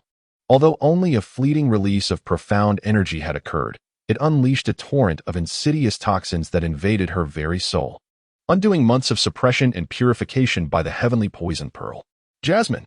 Reaching her side, Yunche hastily knelt, placing his left hand on her frail shoulder, channeling the purifying power of the heavenly poison pearl into her body. However, the toxins within her spirit were far too formidable. Even the purifying speed of the heavenly poison pearl was insufficient to quickly suppress their rampant devastation. Her body gradually grew cold, becoming increasingly transparent and ethereal. This time, it should, truly, lead to her demise. Jasmine murmured, her voice as soft as a whispering breeze. The eyes that usually radiated with coldness and pride were now filled only with a heart-wrenching dullness and sorrow. Chapter 53. The Seed of the Evil God, Fire, Part 6. Jasmine. Jasmine. Calling her name, Yunche felt a tight pang in his heart.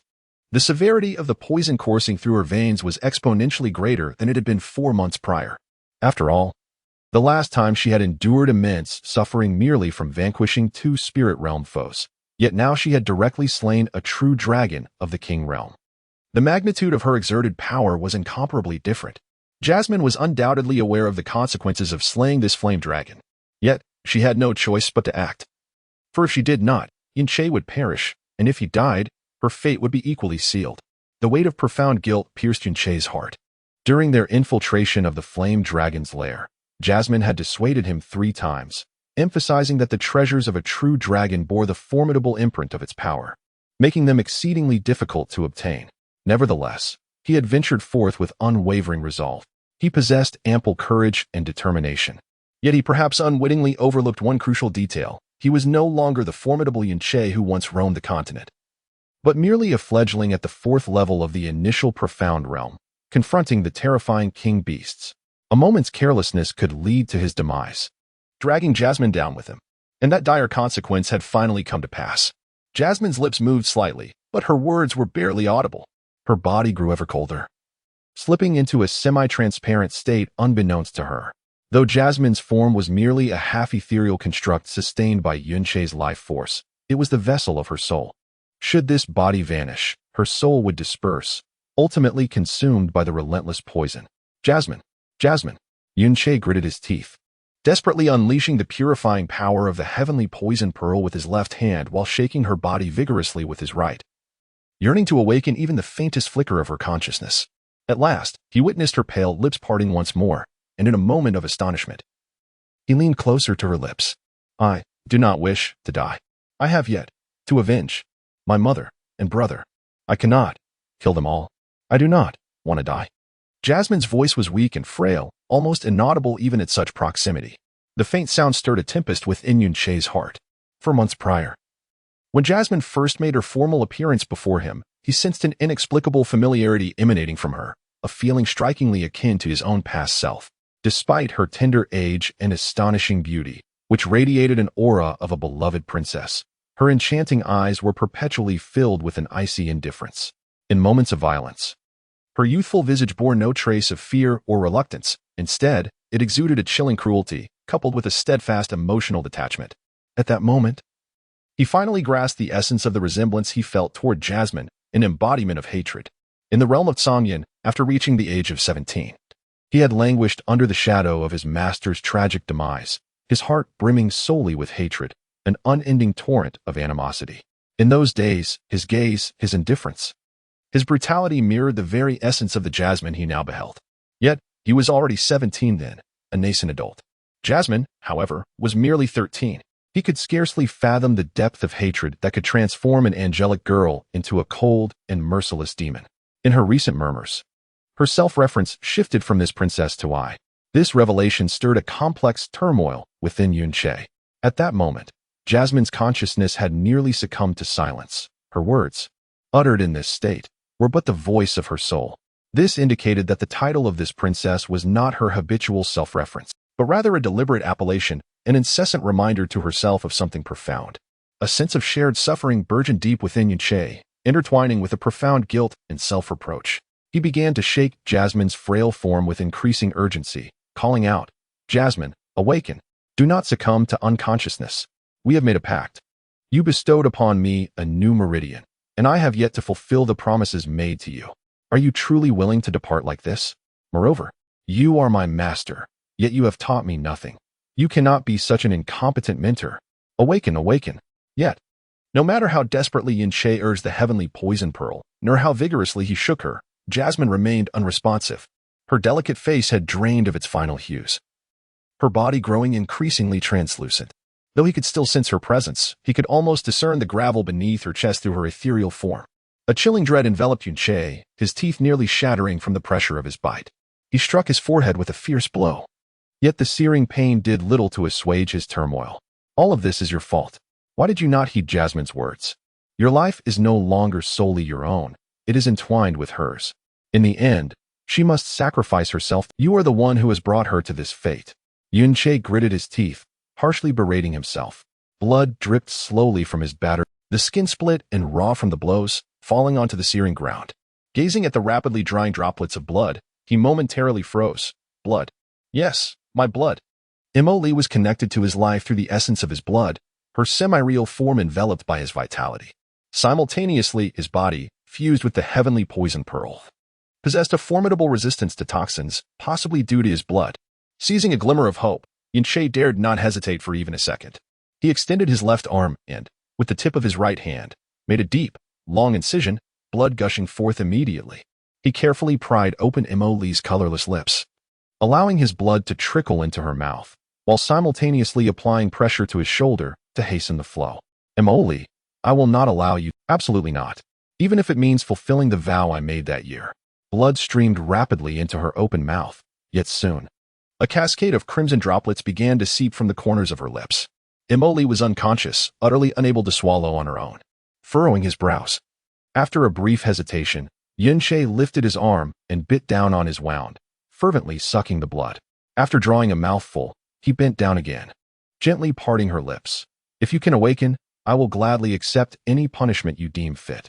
In a whisper, Yunche lowered his head, softly pressing his lips against hers, cautiously transferring his blood into her mouth, followed by a gentle breath to guide his essence into her body. After several repetitions, the wound on his arm began to heal, slowing the flow of blood. Without delay, he extended his right hand, carving another deep gash next to the blood once more trickling down. The liquid continuously flowed into Mo Li's mouth. By the time the fifth wound appeared on Yunche's arm, nearly one-fifth of his blood had entered her body. A heavy dizziness began to envelop his mind, and at that moment, he suddenly noticed that Mo Li's form was no longer fading. Instead, it gradually became clearer. The toxic reactions sensed by the heavenly poison pearl quieting as if extinguished by gentle rain. Have I succeeded?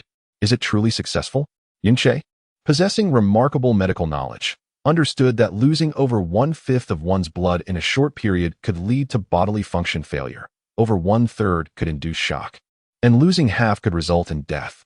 Yet, despite this knowledge, his actions remained unwavering, relentlessly carving new wounds into his arm, until he could no longer resist the overwhelming dizziness that enveloped his mind, and the world before him faded into oblivion. He collapsed against the stone wall behind him. In the haze of his consciousness, the image of a girl he had long endeavored to forget slowly emerged. Those 7 years consumed by hatred, during which he relentlessly sought greater power, left him battered and bruised, teetering on the brink of death countless times. Each occasion, she tenderly tended to his wounds, prepared delectable meals for him, mended his tattered clothes, and made his bed.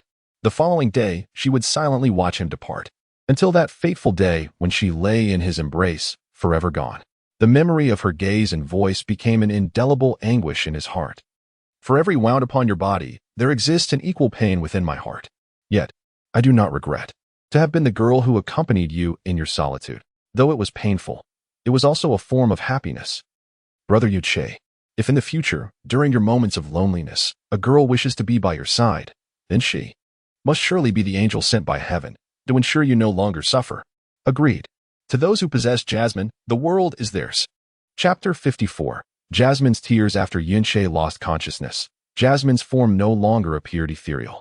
She slowly opened her eyes, gazing at the blood at the corner of Yunche's mouth and the harrowing wounds on his left arm. All the coldness and indifference in her eyes melted away like ice, replaced by a profound complexity and bewilderment. Yunche was unaware of how long he had been unconscious. When he finally regained awareness and opened his eyes, he was met with Jasmine's open gaze. "Jasmine, you've regained consciousness," he exclaimed, his voice hoarse.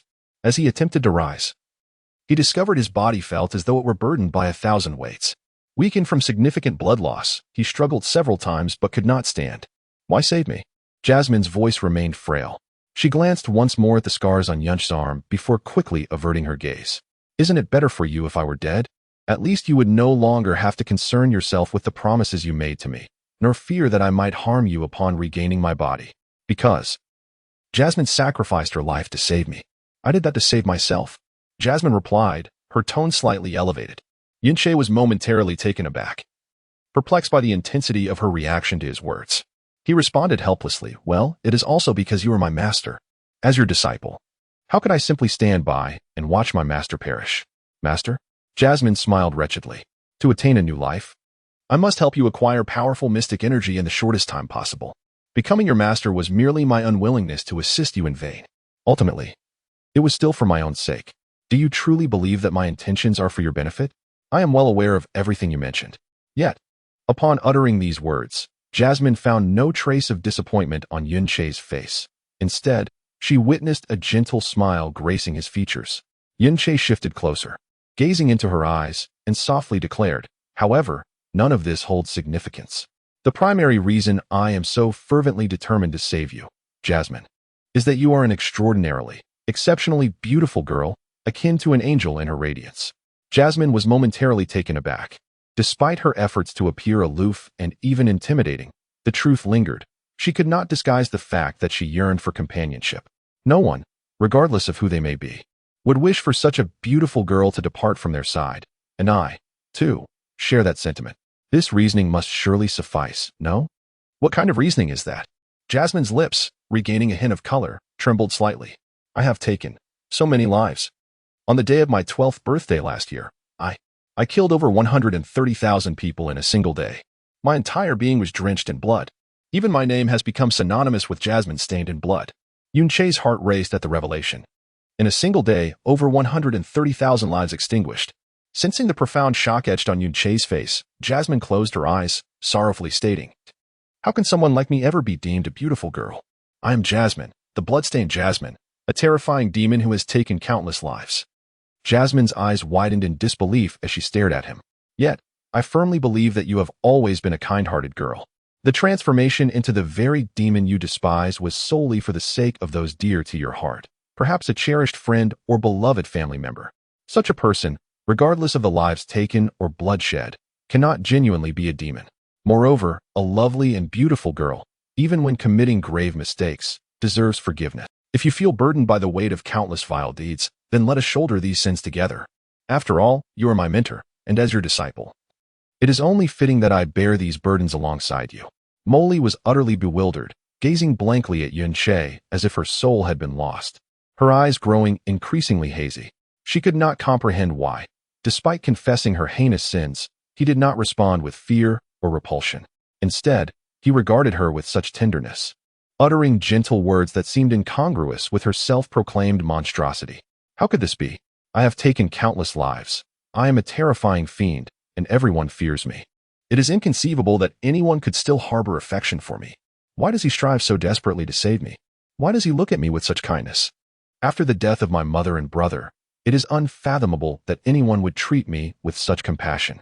As Molly's gaze became more indistinct through her blurred vision, Yunche's face gradually morphed into that of her brother, smiling warmly. In an instant, tears streamed uncontrollably from the corners of her eyes. She, who had once vowed never to weep again, found herself overwhelmed by an uncontrollable flood of sorrow, as her heart, long frozen by hatred and guilt, quietly opened a tiny fissure. "Molly, so you can cry after all? Ah, now you truly resemble a girl," Yunche chuckled softly, extending a finger to gently wipe away her tears. Yet, Molly did not resist him. Rather, she wept even more fiercely, sobbing, I am your master. You just kissed me secretly so many times to save me, and now, you allow me to cry before you. You must not bully your master like this." Woa. He was entirely correct. Molly's true nature was not as she typically presented. He understood her innermost self, having traversed similar experiences, sharing her essence and gaze, and he recognized where her heart was most vulnerable and tender. After her tears subsided, Molly's mood gradually steadied. Her body and spirit remained feeble, yet the dire threat had receded. She reached out her small hand, vigorously drying her tear-streaked face, then earnestly resumed her usual icy demeanor, avoiding Yunche's gaze. With a stern voice, she declared, "Although the danger has passed, I cannot use any of my power for at least 3 months. If I do, not even your blood will be able to save me. I understand.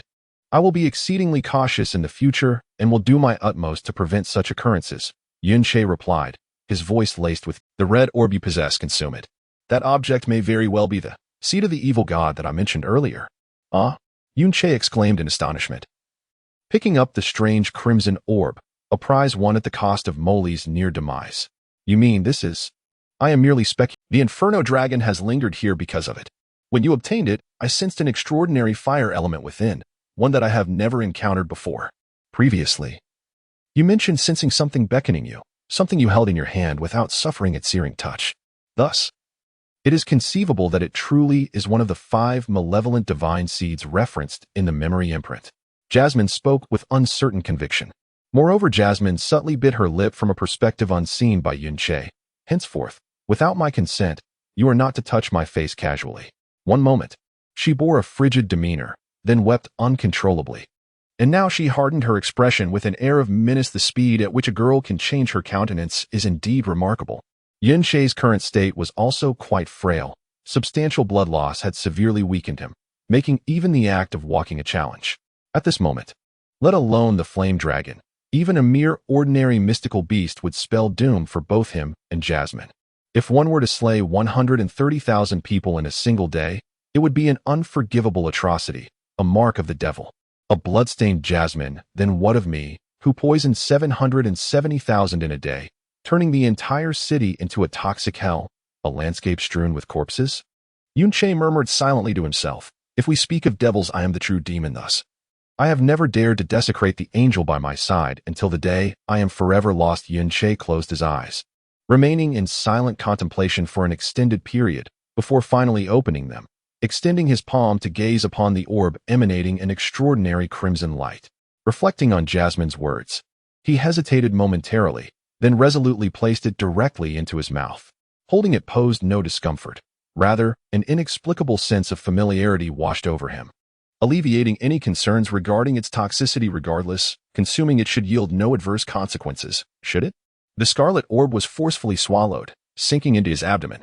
In that instant, he felt his profound veins tremble violently. Before he could even investigate the unusual movement, a surge of crimson radiance erupted from the surface of his body, transforming into roaring flames that engulfed him entirely, bathing his form in a brilliant crimson inferno.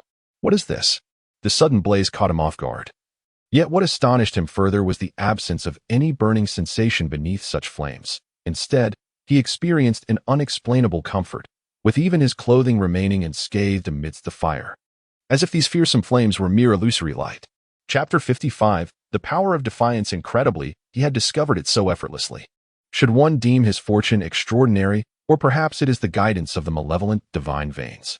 The flames surrounding Yunche grew ever more intense, rapidly ascending to several meters in height. The surrounding walls, and even the rocks beneath his feet, began to dissolve slowly in the relentless heat, illustrating the terrifying temperature of these flames. Yet, throughout it all, Yunche sustained no harm whatsoever, nor perceived even the slightest discomfort. Within the embrace of the flames, he sensed his profound veins thrumming with vigorous agitation. He struggled to concentrate and hastily turned his attention inward to examine his profound veins. That one glance nearly compelled him to cry out, and due to the transformation of his mystical veins, they had entirely turned a deep crimson hue. Even the 54 mystical gateways, all activated, had adopted an even more profound shade of red. His mystical energy began to surge rapidly within the veins, a torrent of unknown energy flooding in, causing the energy within to swell, expanding endlessly until it reached the utmost capacity of the mystical veins. With a soft thud, Yunche faintly heard something shatter. The energy within the mystical veins swiftly contracted. Its quantity remained unchanged, yet it grew denser. This was undeniably the most evident manifestation of a transcendence in mystical energy level. Astonishingly, in the blink of an eye, his mystical energy leaped from the 4th level of the initial mystical realm directly to the 5th. Yet, this was far from the conclusion. The energy within the mystical veins continued to swell rapidly.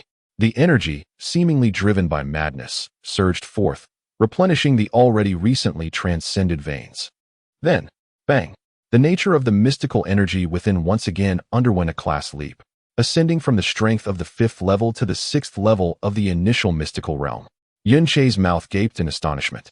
Even with the wisdom gained from 2 lifetimes, he could scarcely fathom this extraordinary advancement in mystical energy. In less than half a minute, the flames that had erupted from him had propelled his energy level from the 4th to the 6th level of the initial mystical realm. Such an occurrence was not merely unheard of, it was beyond the realm of belief. He even experienced a fleeting sensation of dreaming. The ascent of 2 levels was still not the end. The scarlet flames enveloping him continued to rise slowly, now reaching heights of several dozen meters. While the ground beneath him melted and sank dramatically, streams of lava pooling at his feet, yet he remained untouched by harm. The energy, still surging wildly, filled his now crimson mystical veins, leading to a terrifyingly explosive growth in his mystical energy.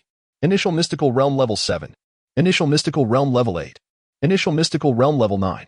Initial mystical realm level 10. Even for a prodigy nurtured in a grand sect with abundant resources and wise mentors, the journey from the 4th to the 10th level of the initial mystical realm typically required at least 3 years. According to tales he had heard, Xia Qingyue took 3.5 years to ascend from the 4th to the 10th level, a timeline that was considered extraordinarily rare in the small city of Luoyang, where she was hailed as the foremost genius. Yet he, Yunche, accomplished this feat in less than 5 minutes. This was not merely a challenge to Yunche's understanding. It utterly overturned the fundamental rules governing the growth of mystical energy in the Tianxian continent. Thus, while his heart brimmed with immense joy, it was overshadowed by an equally profound sense of fear. More terrifying still, the expansion of his mystical energy showed no signs of abating, nor had its pace slowed. Even with the energy already reaching the 10th level, it continued to amplify rapidly. Indeed, it was as he suspected. The substance he consumed was one of the 5 seeds left by the evil god in the eastern expanse of the Songfeng Empire. This princess has searched in vain for so long, yet you, with such meager abilities, have stumbled upon it unknowingly. Your luck is simply so extraordinary that it seems deserving of divine retribution. Jasmine's voice carried a hint of gritted teeth. What kind of seed of the evil god can cause such a surge in power? Yunche inquired, his expression still one of, perhaps the seed of the evil god contains a trace of its power. Now that the inheritor of the evil god's meridian has been found, it has transformed your meridian into the fire attribute while simultaneously endowing you with a portion of its strength.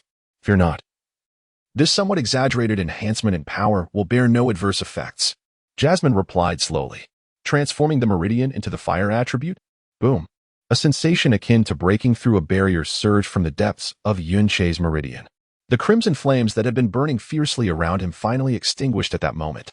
In an instant, Yunche distinctly felt an almost transcendent transformation within his entire meridian, rendering it more resilient and expansive, imbued with an intensity that was searing. The essence of his power became incredibly thick and rich, beyond his wildest imagination. Even every vein, bone, and sinew in his body felt as though they were undergoing a metamorphosis, filled with a vigor far surpassing what he had previously known. His vision sharpened, his hearing heightened, and even his perception of the world around him underwent a profound change. This exhilarating sensation of rebirth from within was almost enough to elicit a cry of joy from him. Yunche tilted his head back and exhaled deeply, and instantly, a formidable aura of power radiated from him, exponentially stronger than before. Congratulations on reaching the first level of the entry realm. You can now truly call yourself a practitioner of the arcane arts, Jasmine remarked with an air of nonchalance. All previous feelings of shock, fear, and anxiety vanished the moment he stepped into the entry realm. He raised his hands and extended a finger, focusing his will, and a small flame ignited at his fingertip. The temperature of this flame was intensely hot, yet it did not scorch his skin in the slightest. Gazing at this flame, kindled by his own power, he smiled silently. Is this heaven's compensation for me? After languishing for 16 years, it has returned to me in mere hours, all that which rightfully belongs to me, multiplied manifold. Yunche turned inward, observing that his meridian had transformed into a brilliant crimson hue, akin to a flawless ruby, meticulously carved and unblemished. Not only, but also his veins, blood, and even every single cell within him now bore traces of this vibrant red essence. Could it be that my body will no longer fear the flames? Yunche pondered, fully aware of how audacious a statement that was. Nonetheless, this was the undeniable, vivid sensation imparted to him by his body and meridian at that moment. Indeed, there was no doubt. Molly spoke, her voice tinged with an unusual tone, in ancient legends. The malevolent deity possessed the most formidable elemental power within the realm of chaos, capable of manipulating the elements of nature at will through arcane energy. Furthermore, he could effortlessly transmute this arcane energy into elemental strength, within the memory imprint of the indestructible blood. It is vividly recorded that among the 5 seeds left by the malevolent deity lies the source power that embodies his immense elemental force. Should one obtain this source power, not only could they command the corresponding elements, but they would also gain an absolute immunity to such elements. It is for this reason that, despite not utilizing the indestructible blood of the malevolent deity herself, this princess has dared to venture into this continent, risking great peril in pursuit of the malevolent deity's hidden realm as mentioned in the memory imprint. The allure of manipulating elements and possessing immunity to them is an enticement that even this princess cannot resist. For in this era, where true gods have long since perished, such a capability is, in its truest sense, a power that defies the heavens. Molly's voice suddenly turned icy. At the same time, this is a forbidden Pandora's box. Now that this box has been opened, no one can predict the chain reactions that the resurgence of such a godly power, long deemed extinct, may trigger in the world. Perhaps you will face divine retribution, or perhaps it will unleash unending calamities and misfortunes upon you. For if the secrets you harbor were to be unveiled, countless individuals would seek to take your life and seize your defiant power. If it weren't for the fact that this princess shares her fate with you, even she would contemplate ending your life to appropriate your strength. Hey, is it really necessary to frighten me so? Yunche replied. Though he had only just entered the realm of arcane energy, he feigned fear, for he understood that even the weakest of arcane beasts could easily vanquish him. Yet, despite his words, the confirmation of his ability to control fire and achieve complete immunity to flames left his heart in a state of tumult for an extended period. To be impervious to fire, indeed, such a power could only belong to legendary beings, not to mention humans. Even the formidable fire dragon that Molly had annihilated could not possess such an immunity. It too would be scorched to nothingness when faced with flames far exceeding its own tier. This princess does not seek to intimidate you. Therefore, do not allow the surge of your arcane energy to lull you into complacency. You must swiftly enhance your strength, ensuring you possess adequate means of self-protection. Now that your arcane energy has reached the inter-level realm, you must consolidate your current power in the time to come. Moreover, this princess can begin to impart some arcane techniques you may study. But first, let us dispose of this fire dragon. Its remains are a veritable treasure trove for you at this juncture. Molly's tone remained as cold and indifferent as before, devoid of emotion. Yet, to Yunche's ears, it imparted a vastly different sensation than before.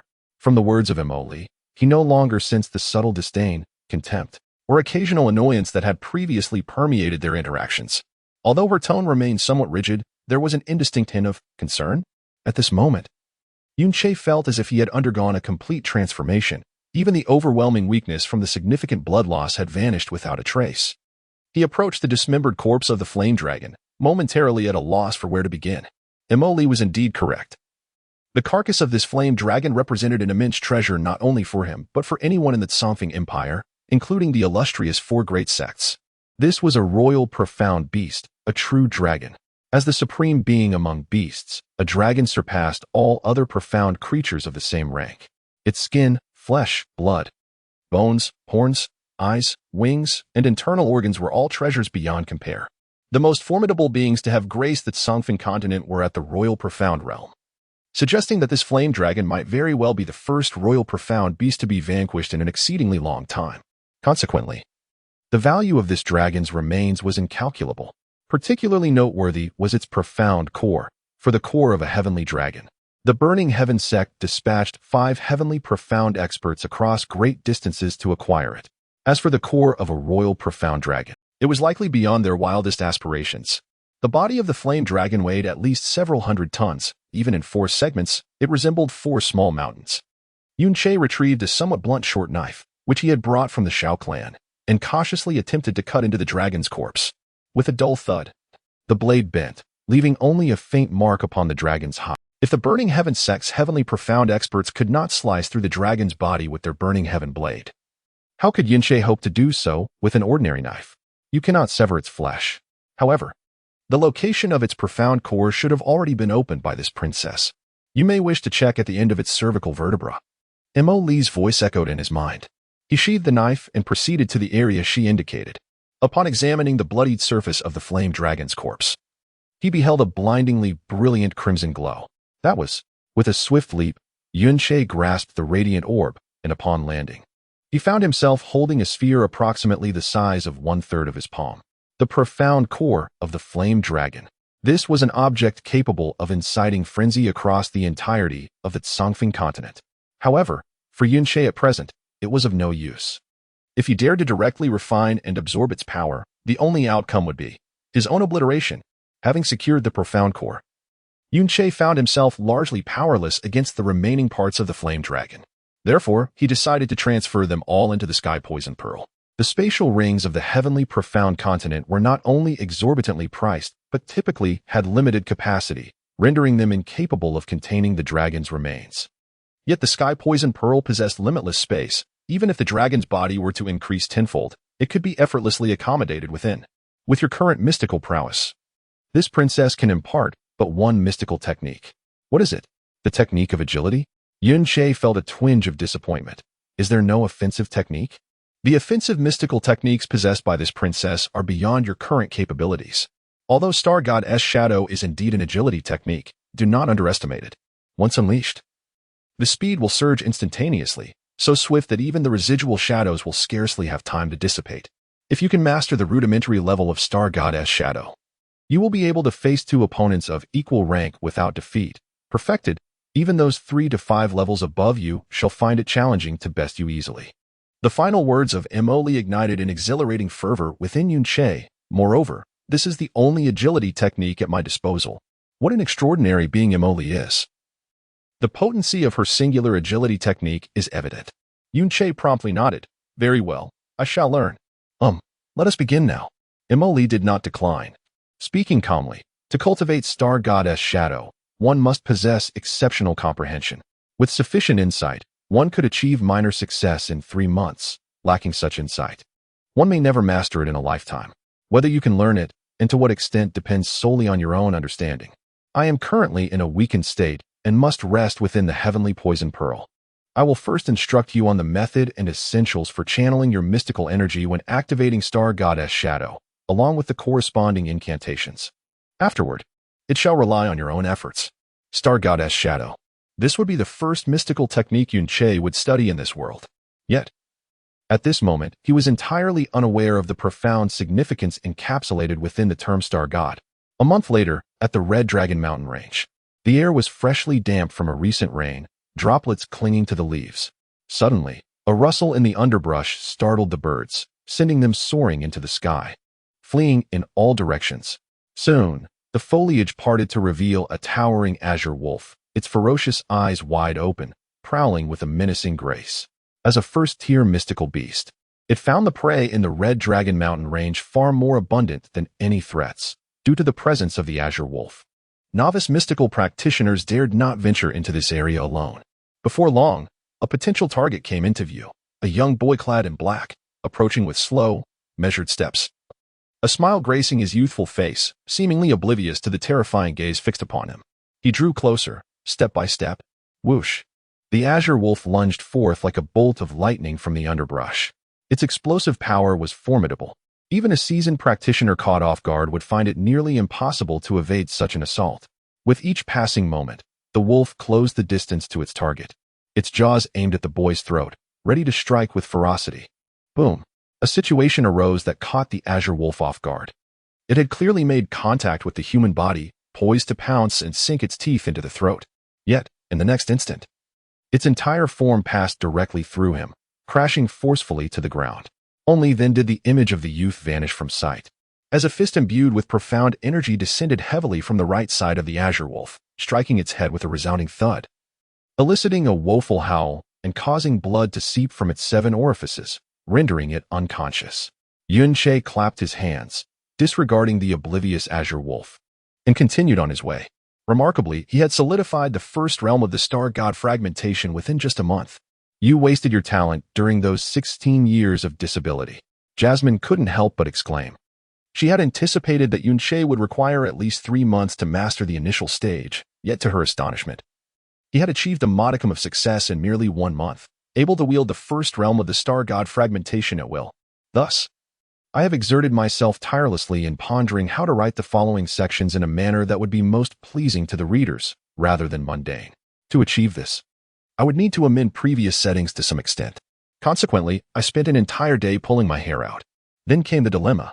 Every time I finished pulling my hair and touched a metallic doorknob, a crack of electricity would occur. Is this the legendary lightning type ability? Goodness, have I actually acquired a superpower? Do you think I might be captured and turned into a lab rat? Oh, how frightening. I can hardly type a word. Chapter 57, Crescent Moon City. Black Moon Merchant Guild. Crescent Moon City lies in the eastern central region of the Tsangfeng Empire, its scale being tenfold that of Luoyang City.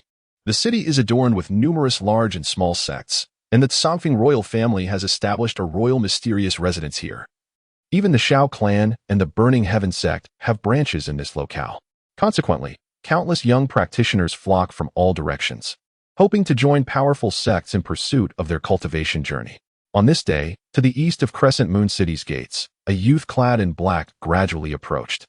He appeared to be merely 16 or 17 years old, with a youthful visage, yet his gaze was solid and profound, and his countenance bore an uncharacteristic resolve and serenity for his age. He walked slowly, each step leaving a shallow indentation on the firm ground, accompanied by a trail of conspicuous sweat droplets. The distance from Qinglin Town to Crescent Moon City spans 700 kilometers, and Yun-Che had journeyed for over a month. It was not that he did not wish to hasten his pace, rather, he was unable to do so. From the day he departed Qinglin Town, Jasmine had tasked him with locating an object weighing over 400 pounds. Consequently, Yun-Che, resolute in his determination, spent all his remaining yellow profound coins to procure a piece of wrought iron weighing 660 pounds from a small blacksmith shop at Qinglin Town. He then prepared provisions and set out on foot, eschewing the purchase of a profound horse, while bearing the weight of this 660-pound iron. For a practitioner of true profound realm, this weight would be inconsequential. However, for someone in the initial profound realm, it was far from trivial. On the first day of bearing the weight of the cast iron, Yun-Che found each step to be a tremendous exertion of his profound energy. His shoulders ached intolerably, and his cervical spine felt as if it might snap at any moment. After walking 400 steps, his energy was entirely depleted, and the weight of the iron forced him to the ground, rendering him unable to rise for a considerable time. Yet, after a brief respite, he exhibited no signs of resistance to the iron, resolutely shouldering it once more and advancing step by step. The sweat he shed along the way was enough to form a modest stream. Yun-Che's formidable perseverance astonished Emily once again. Throughout the journey, he never once set down the cast iron upon his back. Even when utterly exhausted and bleeding from his back, he displayed not a trace of aversion nor uttered a sound of pain. Instead, he remained remarkably calm. 700 kilometers later, from the initial struggle to the gradual acclimatization, the profound energy within Yun-Che's meridians was consumed and restored thousands of times, growing increasingly dense and robust. Even a fortnight prior, signs of a potential breakthrough had begun to emerge, yet Yun-Che resolutely suppressed any advancement. The rapid increase in his energy had been too fierce. He needed to stabilize it and ensure his body could fully adapt to and command this newfound power. On this day, the gates of Crescent Moon City finally came into view. The moment had arrived. Yun-Che walked forward slowly, a smile gracing his lips. Good. He nodded, his gaze fearless, infused with a subtle excitement and anticipation. It was time to remove the cast iron. His body had completely adjusted to the surging profound energy. No. Even if it surged a few more levels, he would still be capable of enduring it. As Yun-Che released the iron, it crashed onto the ground, creating a deep indentation. In that instant, he felt as though his body had become weightless, almost non-existent. He took a deep breath and leapt, soaring over 5 zhang in height before landing steadily. With a flick of his right hand, a blaze of crimson flame ignited, roaring fiercely before extinguishing, then reigniting and extinguishing again, all under his effortless control. I have splendid news for you. Your body can now barely withstand the first realm of the evil god's 7th stage. This means that when faced with an insurmountable adversary, you may attempt to unlock the first realm. Is it truly possible to unlock the first realm now? Yun-Che inquired. Astonished. Only with great difficulty, Emily replied with a note of caution. In dire situations, you may attempt it. With your current energy and physique, it should not pose a life-threatening risk, but whether it may result in some degree of permanent damage is uncertain. Before entering the 7th stage of the profound realm, it would be wise to refrain from reckless usage. Yun-Che had initially wished to experience the sensation of unlocking the first realm and to witness the formidable techniques that would accompany it. However, upon hearing Emily's warning, he reluctantly abandoned the thought. The potential for irreparable harm due to his body's inability to withstand the strain was a risk he could not afford to take. Approaching the city of the new moon, the imposing and formidable city walls loomed before Yun-Che, exuding an aura of immense pressure. Beneath the towering gates, a steady stream of people flowed, creating a tumult that the city of flowing clouds had rarely witnessed. As he entered the city of the new moon and walked along the streets, an endless array of buildings and shops stretched before him, bustling with activity. As voices rose like waves in a grand chorus of liveliness and prosperity, regardless of age or gender, nearly every individual radiated an aura of profound energy, be it strong or weak.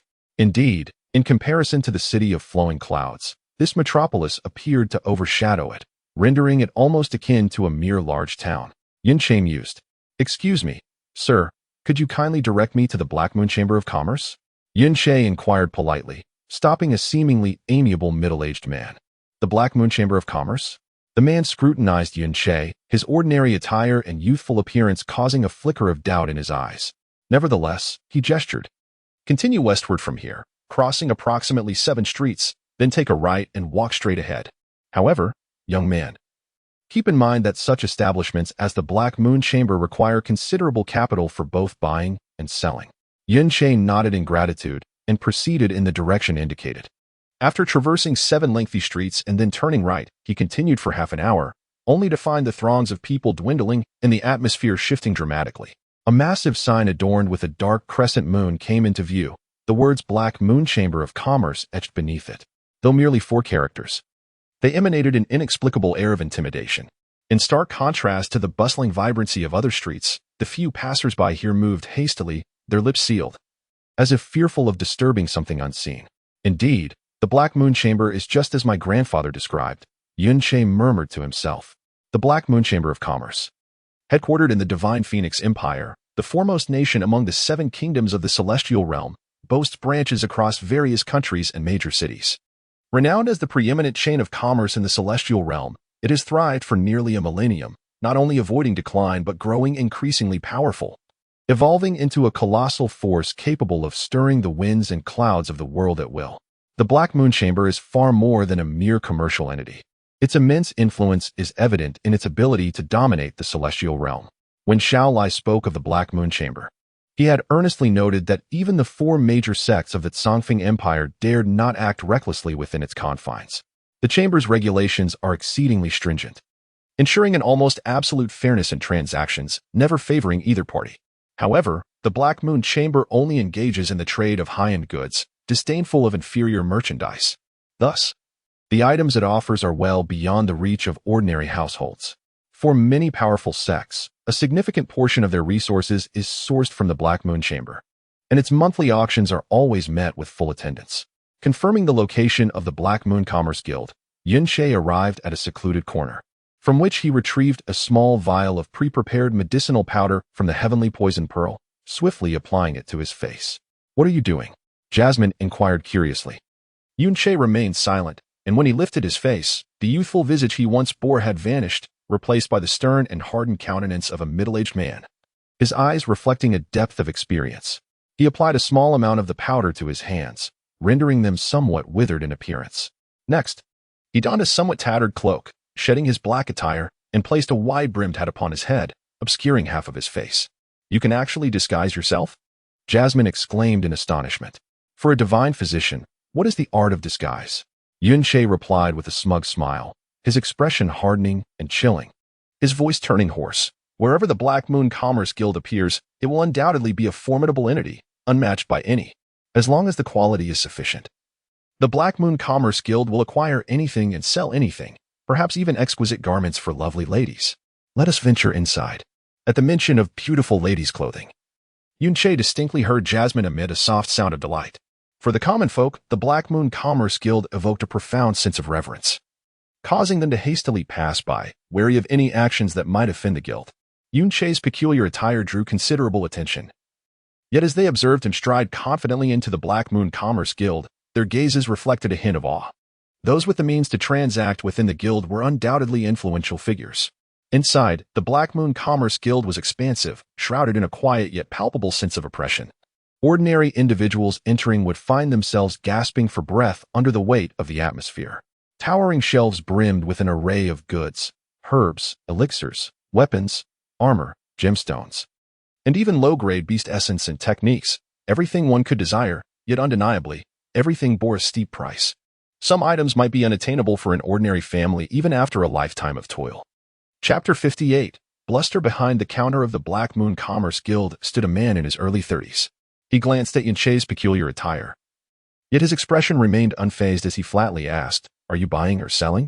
Without further ado, Yun-Che raised his right hand and placed 3 crimson pills upon the counter, his voice icy. 3 fire spirit pills. What is your offer?" The 3 crimson pills were concocted from the fire spirit grass Yun-Che had gathered in the Flame Dragon Cave. Fire spirit pills? The clerk's previously stoic face finally betrayed a flicker of interest as he picked one up, lightly touching it with his fingers. Suddenly, his expression shifted dramatically, and he exclaimed, 10% purity fire spirit pills. The higher the purity of the elixir, the more potent its effects and the swifter its assimilation within the body, with prices soaring correspondingly. The same medicinal pill with an 8-part purity is at least twice as expensive as one with a 7-part purity, while a 9-part purity is seldom encountered in the market, reserved either for the core disciples of sects or for tribute offerings. As for a 10-part purity, even the Black Moon Commerce Association, which spans the entire Tianqian continent, seldom sees such a rarity.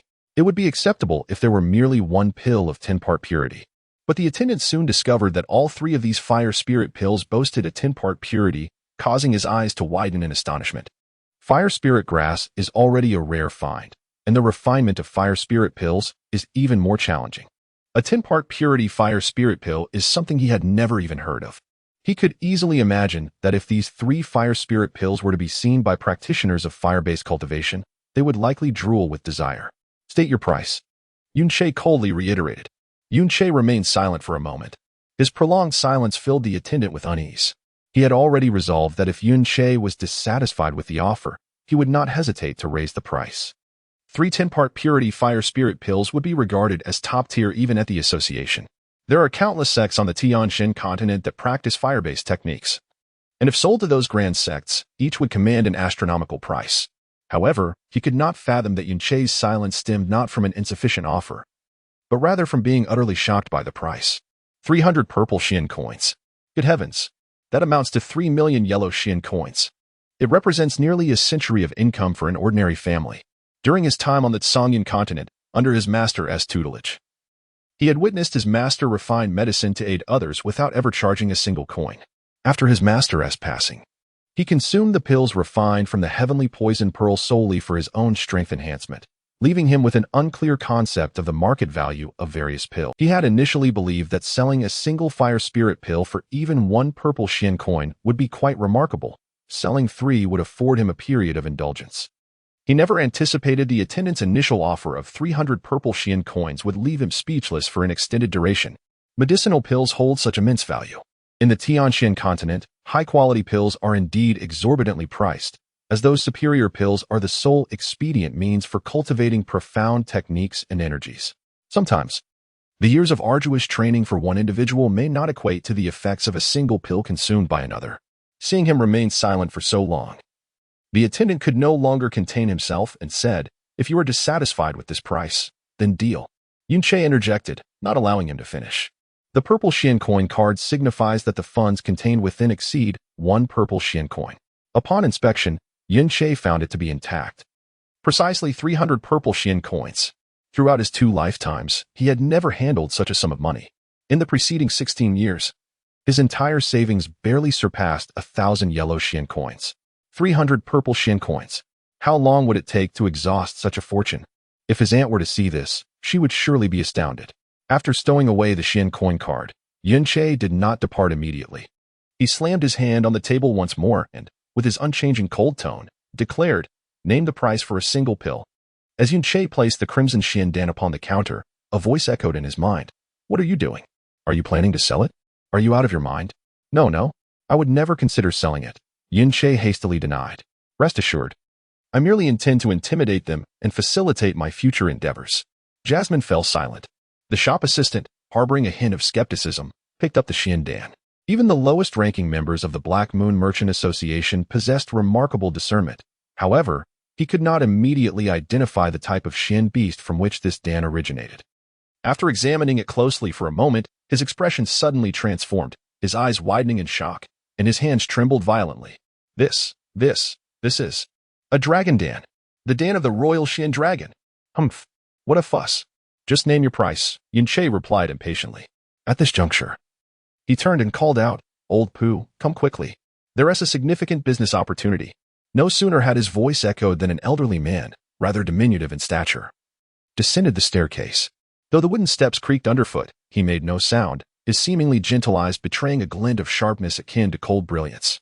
This man was none other than Pooh He, the renowned proprietor of the Black Moon Merchant Association, known throughout Crescent Moon City. A significant business opportunity? Pooh He approached, casting a tranquil, yet subtly haughty glance at Yunche. "Old Pooh, look," the assistant stammered, his hands quaking as he presented the Xian Dan to Pooh He. Pooh He shot him a disapproving glare, reprimanding, "Humph, you are becoming increasingly inept. A mere Xian Dan has you in such a tizzy. Could it possibly be a heavenly Xian Dan? Do you not realize that your behavior might lead outsiders to believe we at the Black Moon Merchant Association are utterly inexperienced?" As he chastised the assistant with a frigid demeanor, he casually took the Xian Dan into his own hands. The moment he grasped it, his voice faltered. His hand shaking slightly, he leaned in, channeling his Xian energy to carefully sense the power within the Dan. After a few breaths, he shuddered anew, his beard bristling as he emitted a shriek that surpassed the assistant's by at least an octave. "Heavenly Dragon Dan." The assistant cast a discreet, scornful glance at him, thinking to himself, "Just a moment ago, you were criticizing me, and now you're shouting even louder. Humph. Such a trivial royal Xian Dan has you all in an uproar. The Black Moon Merchant Association is truly becoming more and more commendable. Amidst Pu He's profound astonishment, a cold, raspy voice whispered in his ear. He quickly composed himself, turning to scrutinize Yin Che with newfound seriousness, gently placing the Yin Long Xian Dan down. He adopted a respectful demeanor. Esteemed guest, may I inquire your honored name? When he had first descended the stairs, he had shot Yin Che a glance, his expression one of derision, for no one in Crescent Moon City dared to show off within the confines of his Black Moon Merchant Association. However, at this moment, Pu found Yin Che's demeanor to be utterly unremarkable. A person capable of producing a heavenly dragon pill is of such extraordinary stature that he need not extend courtesy to a small city's Black Moon Chamber of Commerce. He had just scrutinized this middle-aged man and was inwardly astonished, for the depth and sharpness of his gaze were beyond comprehension. So profound that it rendered Pu unable to discern even the slightest detail, and so piercing that all his secrets seemed to lay bare before him. Yin Che's eyes narrowed slightly, his gaze and voice turning abruptly frigid.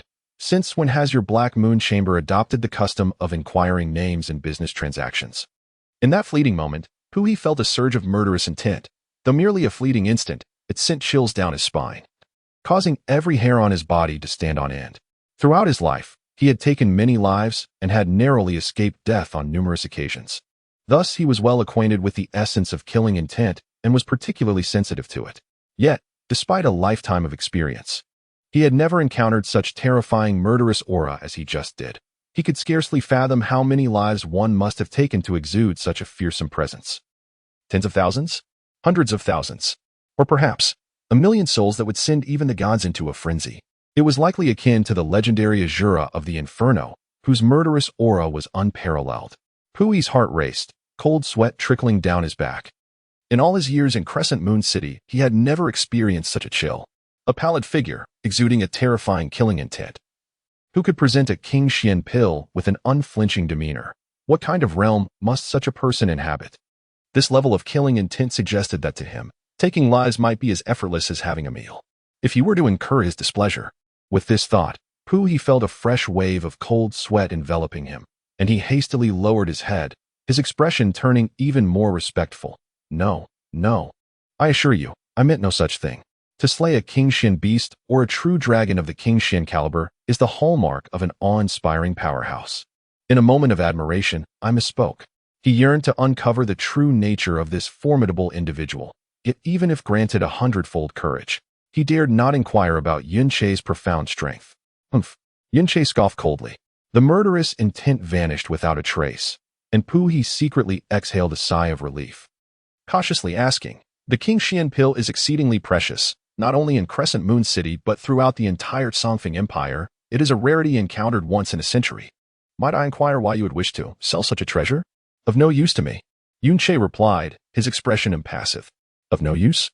Pui's heart raced anew. To dismiss the King Xian pill so casually, what realm must this man inhabit?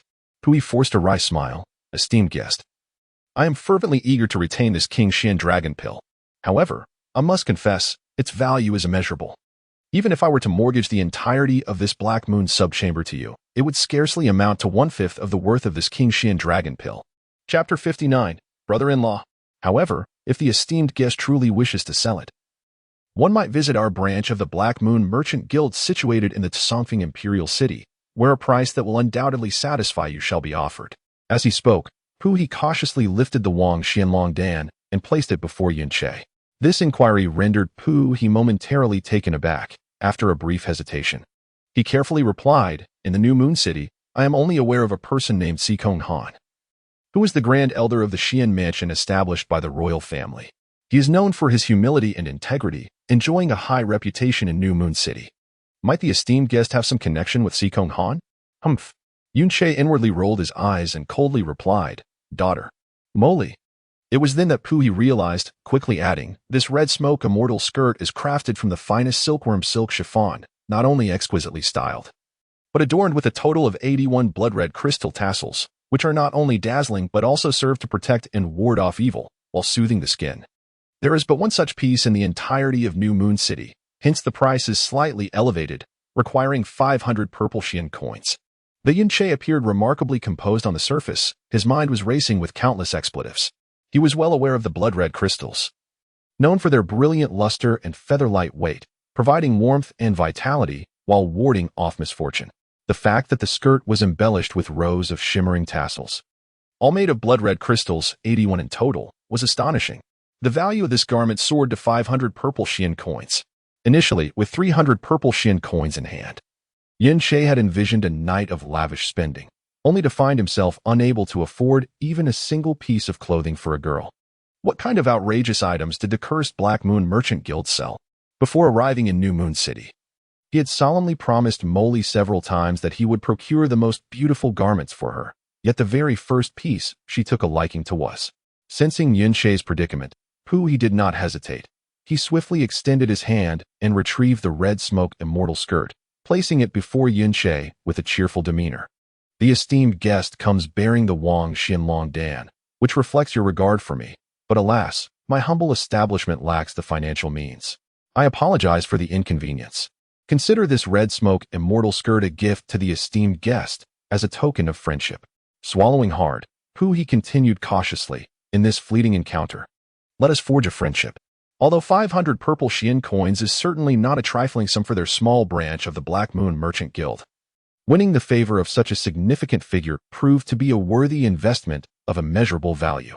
Yin Che feigned silence for a moment before lifting the red smoke immortal skirt and turning to leave, casually remarking, I shall remember this favor. As he watched Yin Che disappear from view, he let out a long sigh of relief, instinctively wiping the cold sweat from his forehead. The timid shop assistant, who had been standing silently at the side, finally approached and whispered, Master Pu, when did such a figure emerge from Crescent City to produce a Wang Xian grade Xiandan? I nearly had a heart attack when I realized that the pill was of such high caliber. If word spreads about Wang Xian Long Dan appearing in Crescent City, the masters from all around, no, from 1,000 miles, would flock here. What will happen to Crescent City then? At this point, the assistant shuddered at the thought. However, upon entering, I detected his Xian power, and it seemed he was merely at the first level of Xian. Hence, you are still too young. Pui patted his shoulder and spoke earnestly. A person capable of hunting a Wang Xian beast possesses a level of Xian power beyond your perception. At his realm, one can effortlessly control the aura of their Xian power. It's not surprising if you can't gauge even the first level of Xian, let alone the initial stage.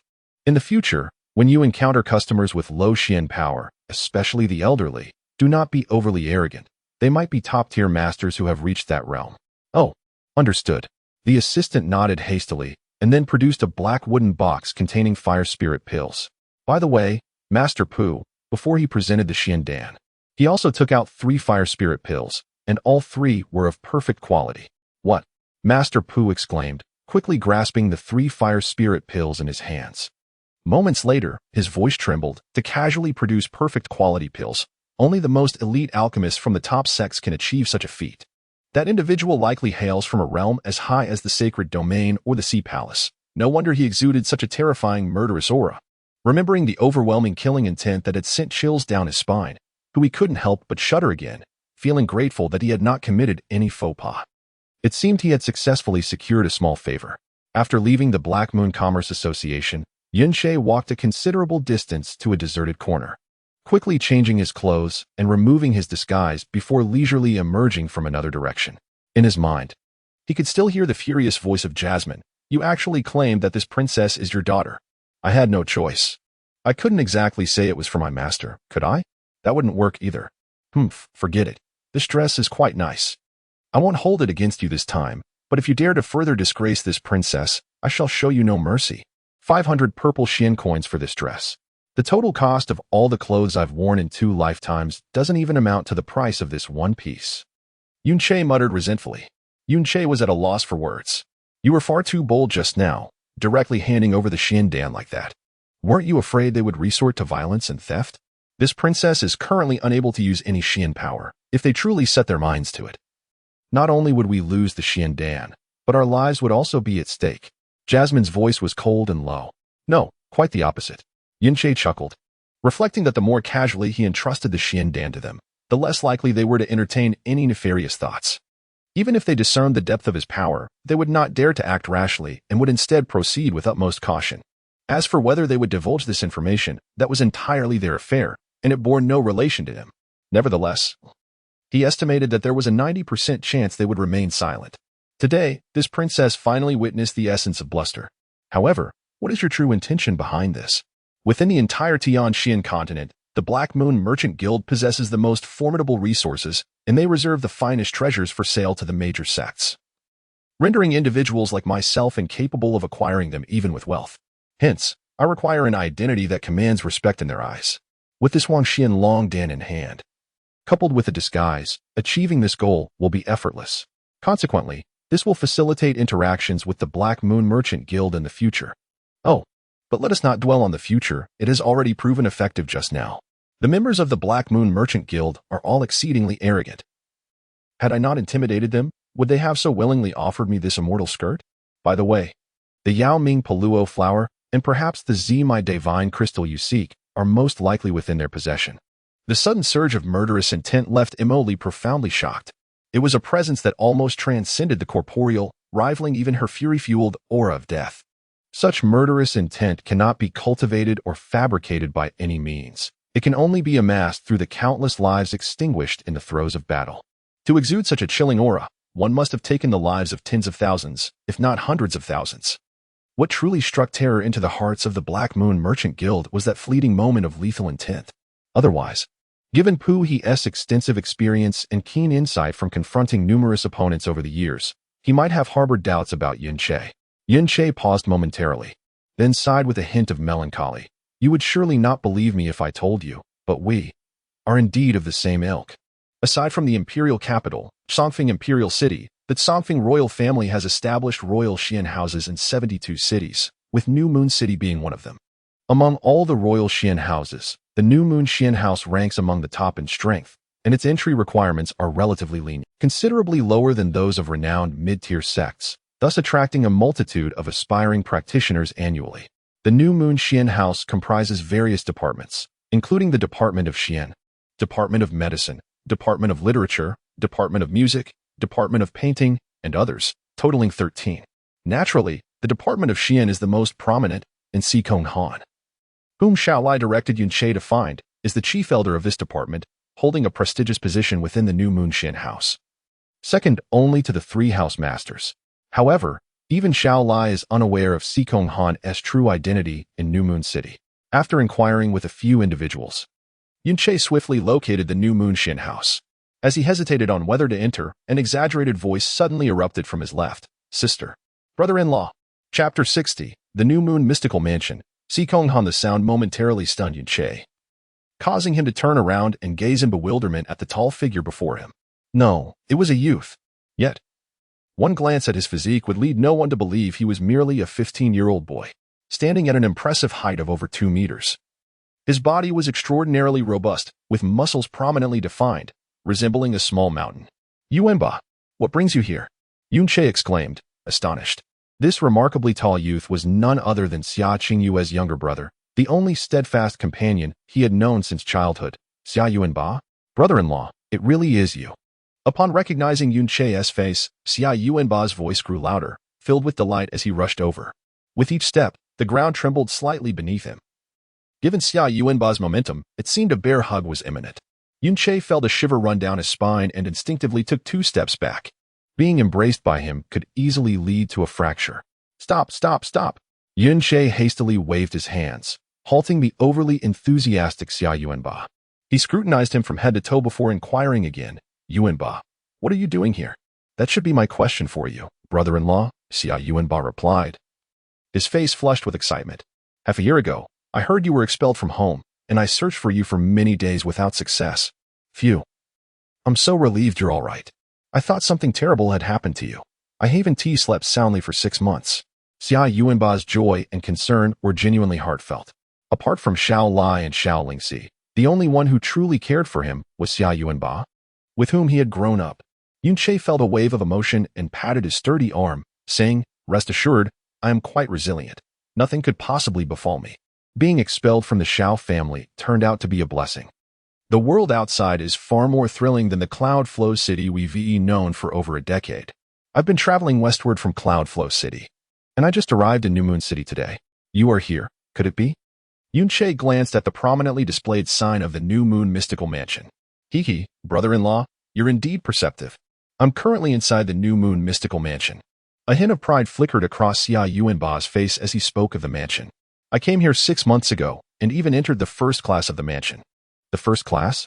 Is it particularly difficult to get into? Judging by Xia Yuanba's tone, it seemed that this first class held great significance. Of course, Xia Yuanba nodded proudly. The first class is personally overseen by the Grand Elder of the mansion, and the entry requirements are the most stringent. One must either possess exceptional talent or have sufficient connections. Yunche recalled that half a year ago. Xia Yuanba was merely at the 4th level of the initial profound realm at his age.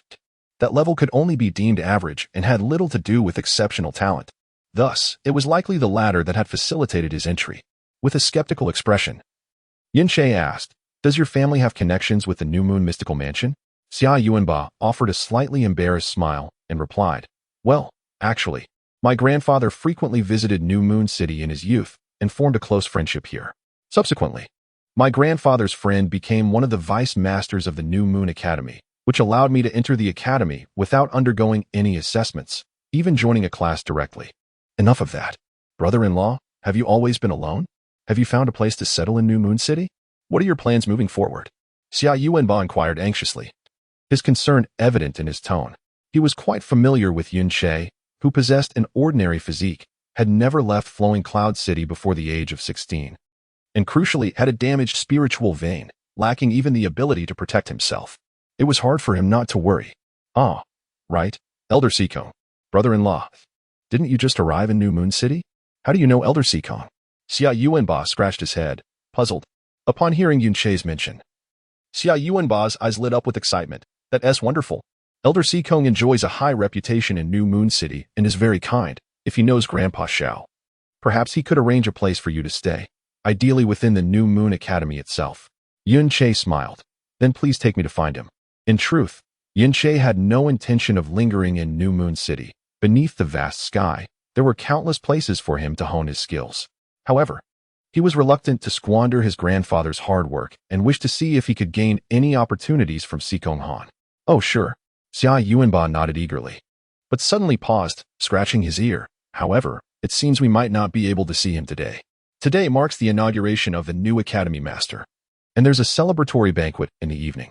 I heard that all the renowned sects in New Moon City will be attending, and Elder Sikong must be busy preparing." Yunche pondered for a moment and said, "In that case, let's still pay him a visit. It would be best to see him. If not, we can wait until tomorrow." "Oh, all right." With that, Xia Yuanba led Yunche toward the grand entrance of the New Moon Academy. Upon reaching the entrance, they were halted. A young man guarding the gate stepped in front of Yunche. "Non-disciples are not permitted to enter." Xia Yuanba quickly interjected, "Brother Jean. He is my brother-in-law and has matters to discuss with Elder Sikong." The person referred to as Brother Jean bore a stern expression and replied coldly, "Under normal circumstances, Academy disciples may bring one person in, but not today. This evening is the inauguration banquet for the new master. All elders are busy and cannot receive visitors. If you have matters to address, please return tomorrow." Faced with this, Xia Yuanba could only look at Yunche helplessly. After a moment of contemplation, Yunche took out the wooden token his grandfather had given him and said, "I wonder if this token would allow me to see Elder Sikong right now?" Yunche was merely testing the waters, yet to his surprise, it worked. Upon entering the New Moon Academy, Xia Yuanba looked astonished. "Brother-in-law, how do you possess Elder Sikong's 7 mystic token?" This token is only held by the 7 closest individuals to each elder, and with it, even those from the New Moon Academy can enter at any time. This brand was gifted to my grandfather by Sikong Han back in the day. Perhaps to facilitate my grandfather's visits to the New Moon Mystic Pavilion, Yunche elucidated. He pondered, "Sikong Han actually bestowed such a token upon my grandfather. It seems my grandfather's past kindness towards him was far from trivial." At that moment, Xia Yuanba led Yunche directly toward the Elder Hall of the New Moon Mystic Pavilion, all the while recounting his experiences over the past 6 months. Suddenly, an unusual voice from Jasmine echoed in Yunche's mind. "Is this person your friend?" "Indeed. Is there a problem?"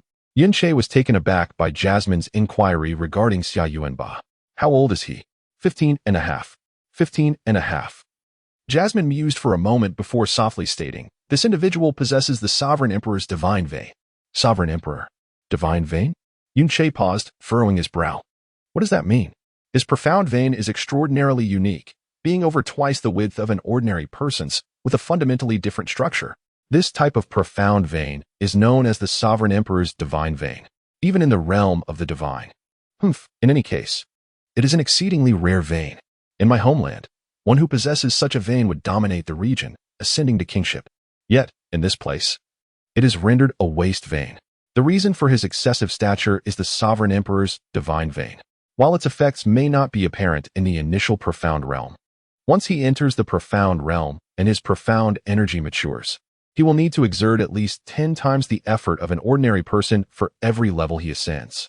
Furthermore, he will remain permanently confined to the profound realm, forever unable to break through to the true profound realm. Yunche, brother-in-law, we have arrived. Just as Yunche was about to inquire further, Xia Yuanba had already halted him, standing before the elder hall. I will check if Elder Sikong is present.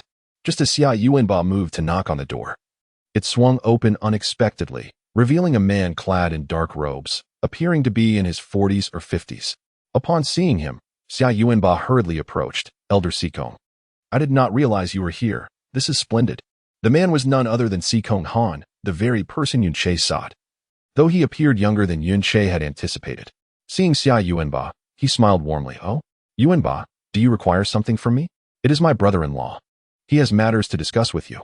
Xia Yuanba stepped aside, allowing Sikong Han to see Yunche, who had been completely obscured by his imposing figure. Yunche stepped forward and respectfully said, Elder Sikong, I am Yunche, a junior from the Flowing Cloud City in the east. I wonder if Elder Sikong remembers a certain old friend named Shaolai from Flowing Cloud City? Shaolai? You mean Shaolai? Upon hearing this name, Sikong Han exhibited a reaction that surpassed Yunche's expectations. He swiftly approached, gripping Yunche's shoulders. Where is he? Has he come to New Moon City? Yunche shook his head. No. My grandfather is still in Flowing Cloud City. I have come here to find you, as per my grandfather's wishes. Upon finishing his words, Yunche presented the 7 profound token before Sikong Han. Sikong Han picked up the token, letting out a low sigh. He expressed with a touch of nostalgia. It has been 7 years. Throughout these years, I have often contemplated visiting Luyun City to see him. Yet I have never been able to fulfill that wish. I hope that this time, I can repay at least a fraction of the kindness he showed me back then.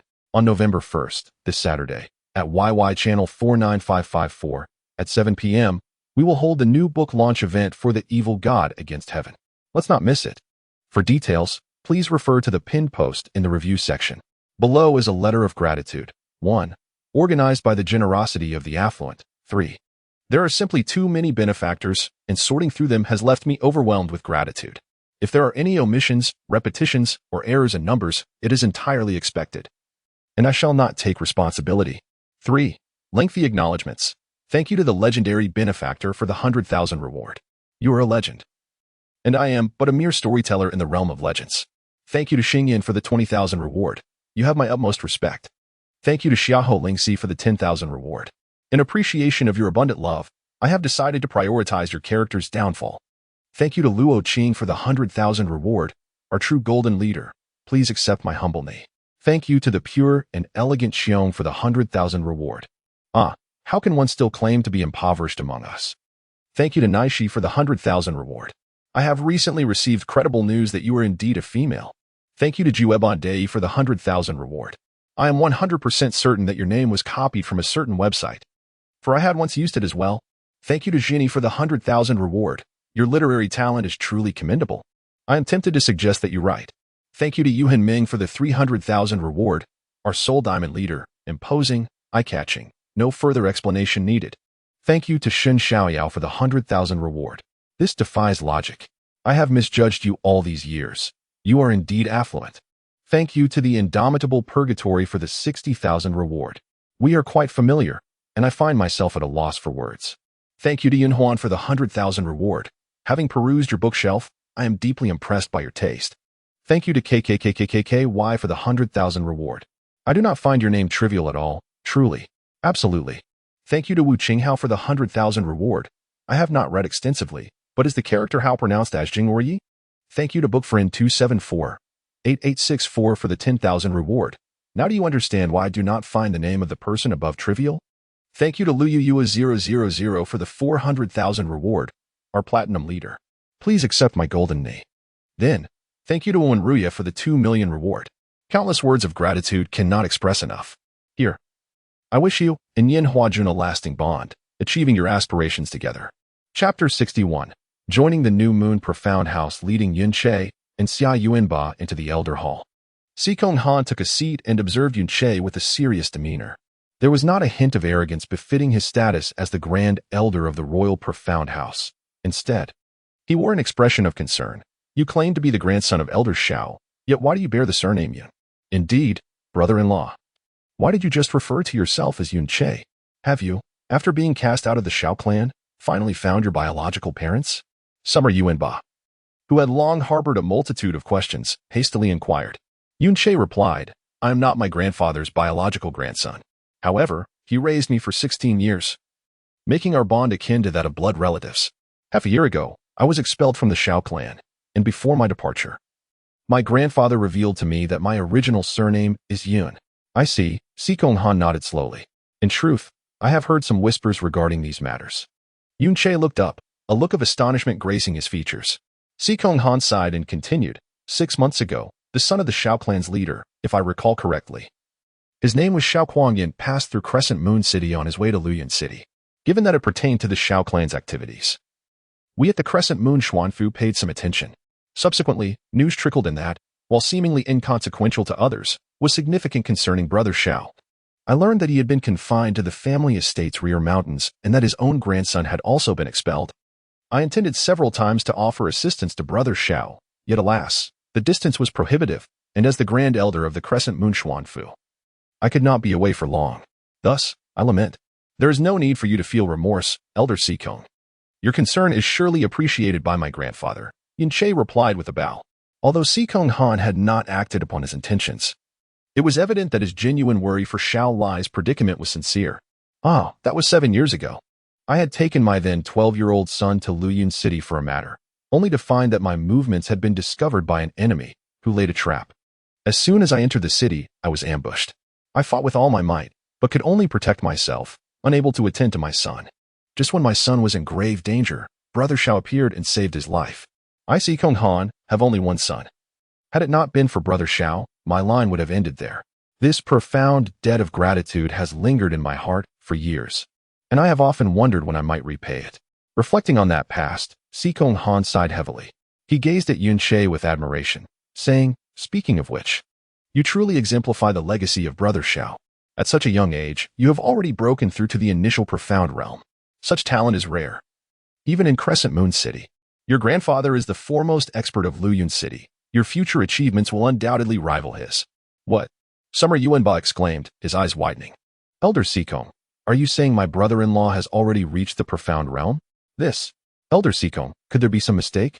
My brother-in-law has had a damaged meridian since childhood, remaining at the initial profound realm. How could he possibly be at the profound realm? Oh, Sikong Han's face showed confusion.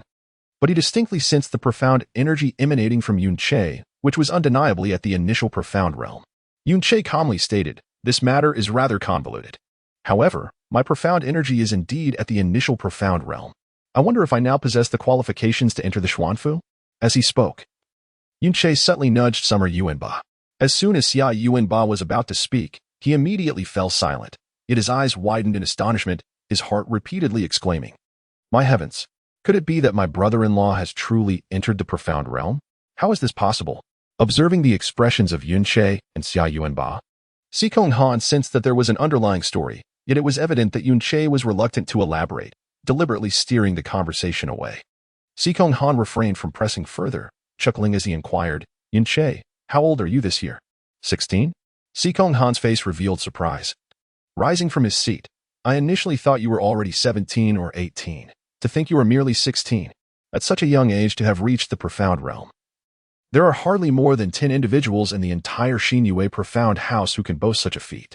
Had you been born into a mid-level sect, your prowess would undoubtedly surpass what it is now. Xia Yuanba was left in a state of shock, repeatedly attempting to speak yet struggling to find his voice.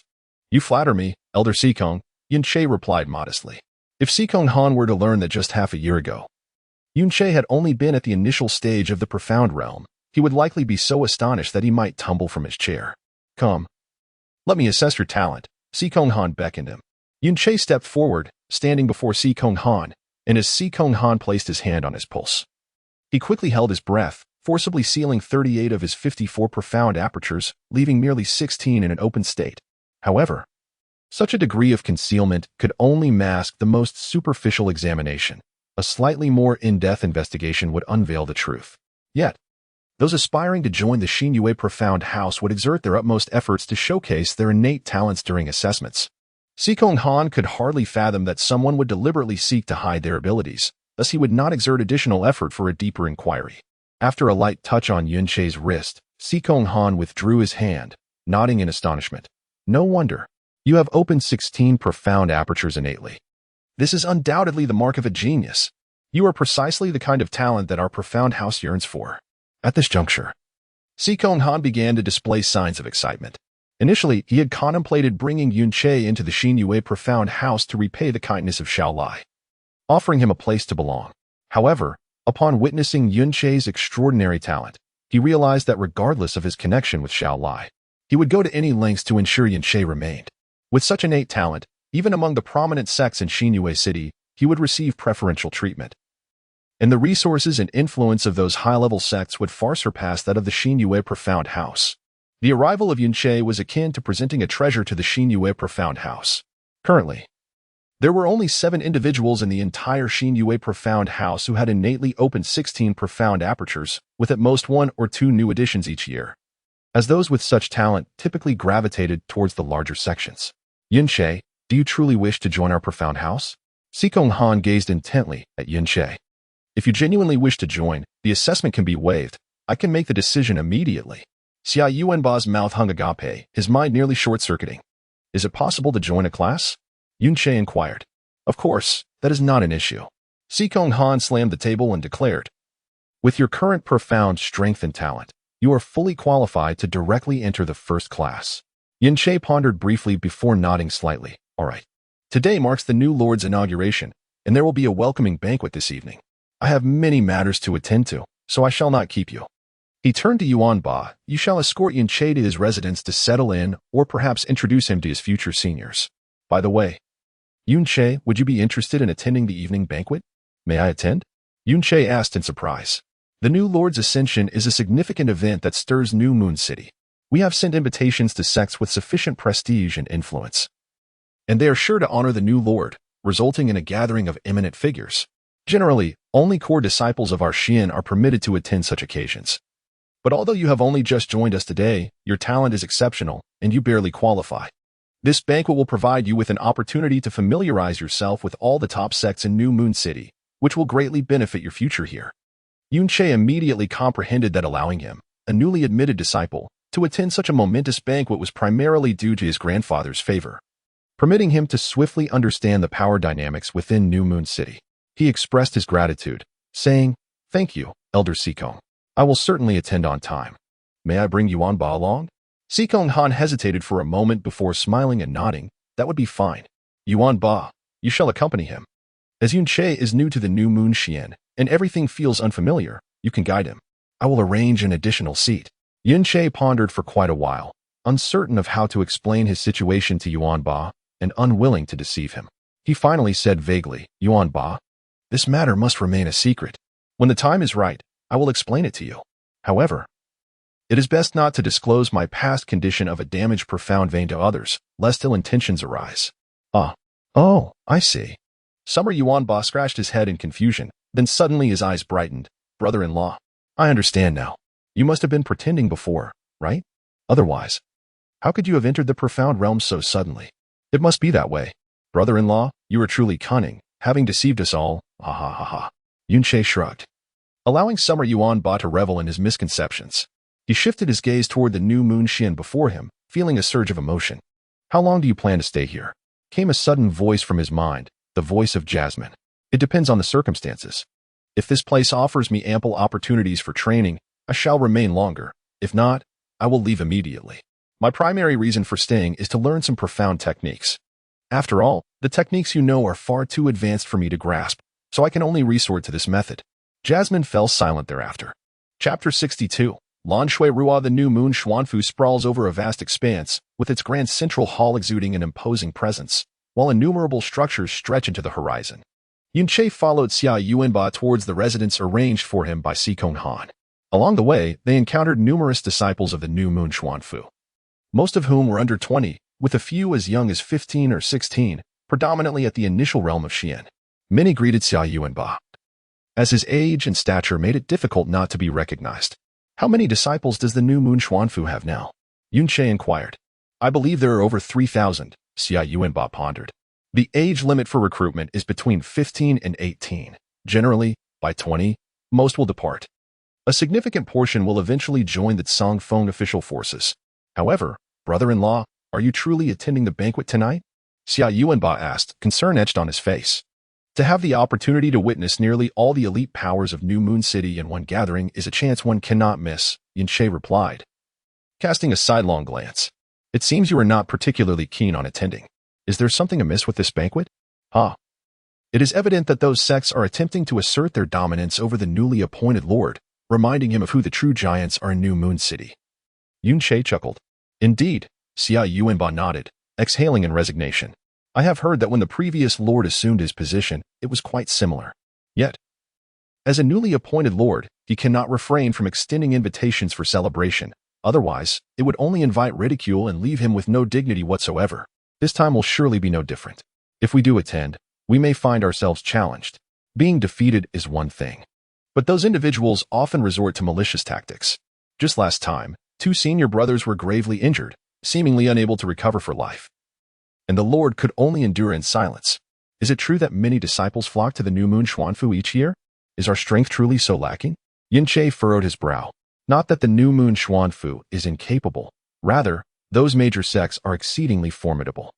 Although the new moon Xuanfu is established by the royal family, those sects boast long histories, deep foundations, abundant resources, and inherited profound skills that the new moon Xuanfu simply cannot compare to. Even their recruitment standards for external disciples are significantly higher. Moreover, those who enter a royal establishment typically aspire to serve the royal family. The intent behind the establishment of the royal Xuanfu is to attract talent to the royal forces.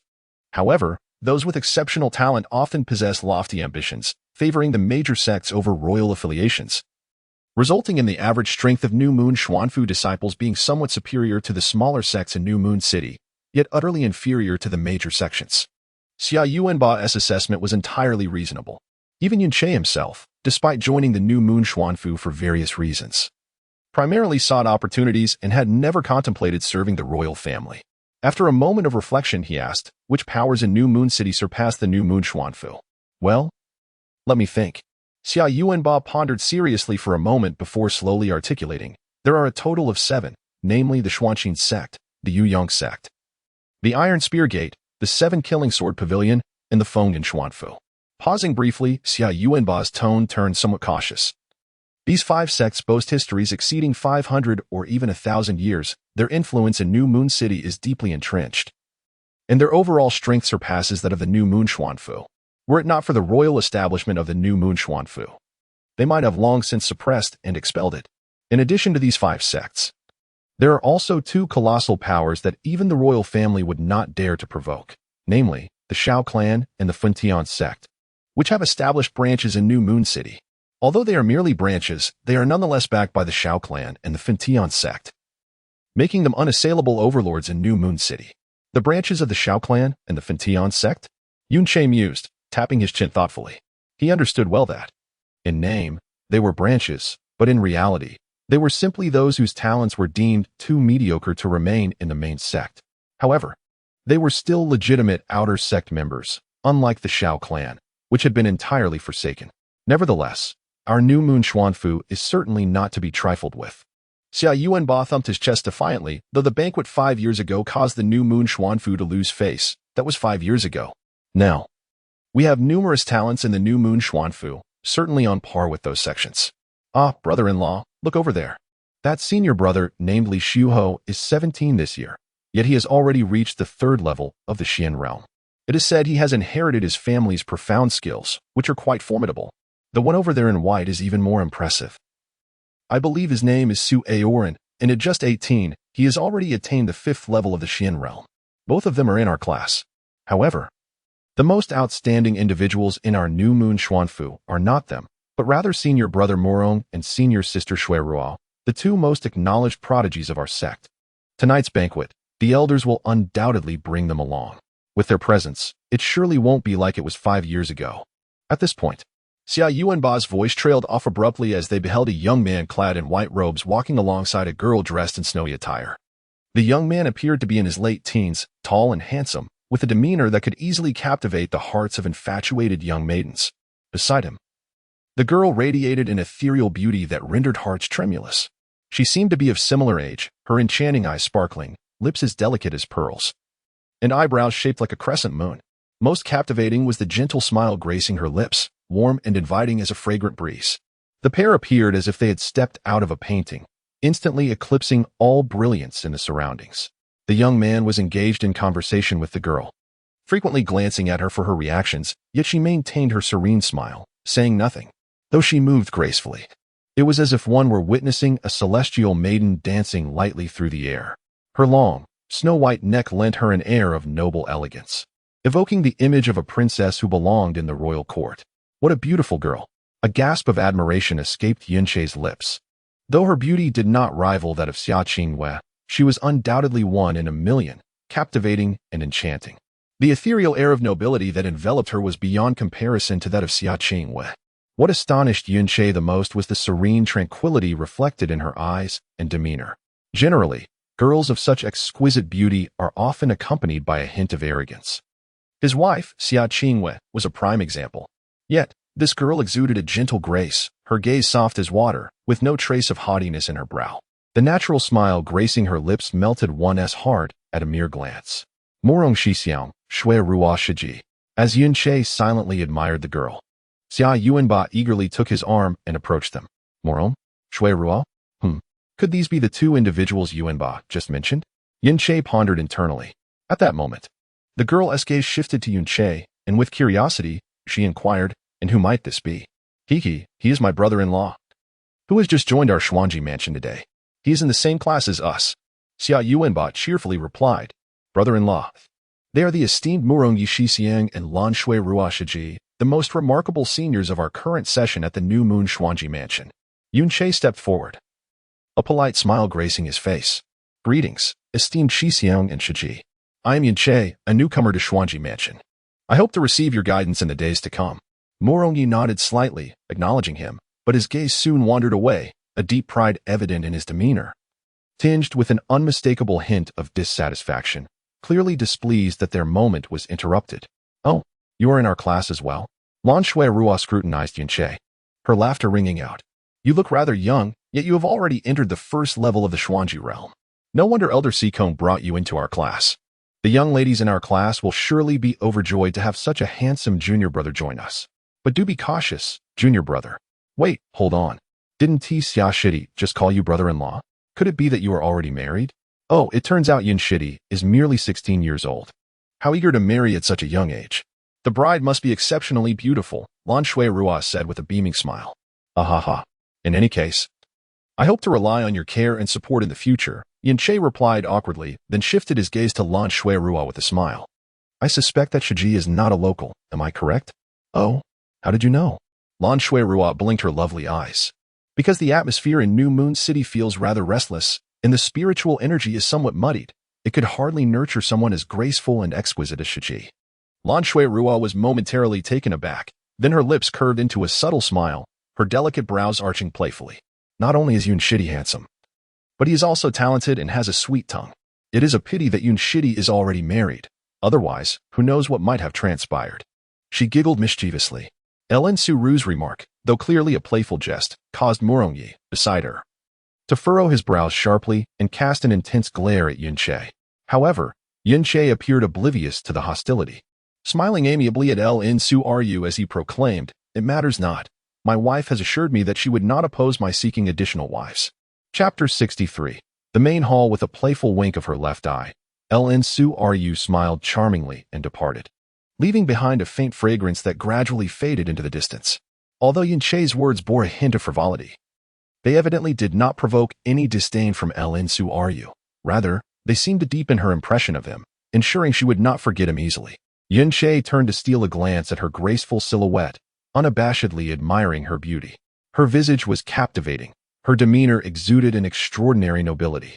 And rather than displaying arrogance, she radiated warmth and gentleness, a truly irresistible maiden for any man. However, her background was undoubtedly complex. Having spoken, Mo Rongyi cast a sharp glance at Yun Che and Xia Yuanba, swiftly making his way towards the direction Su had taken.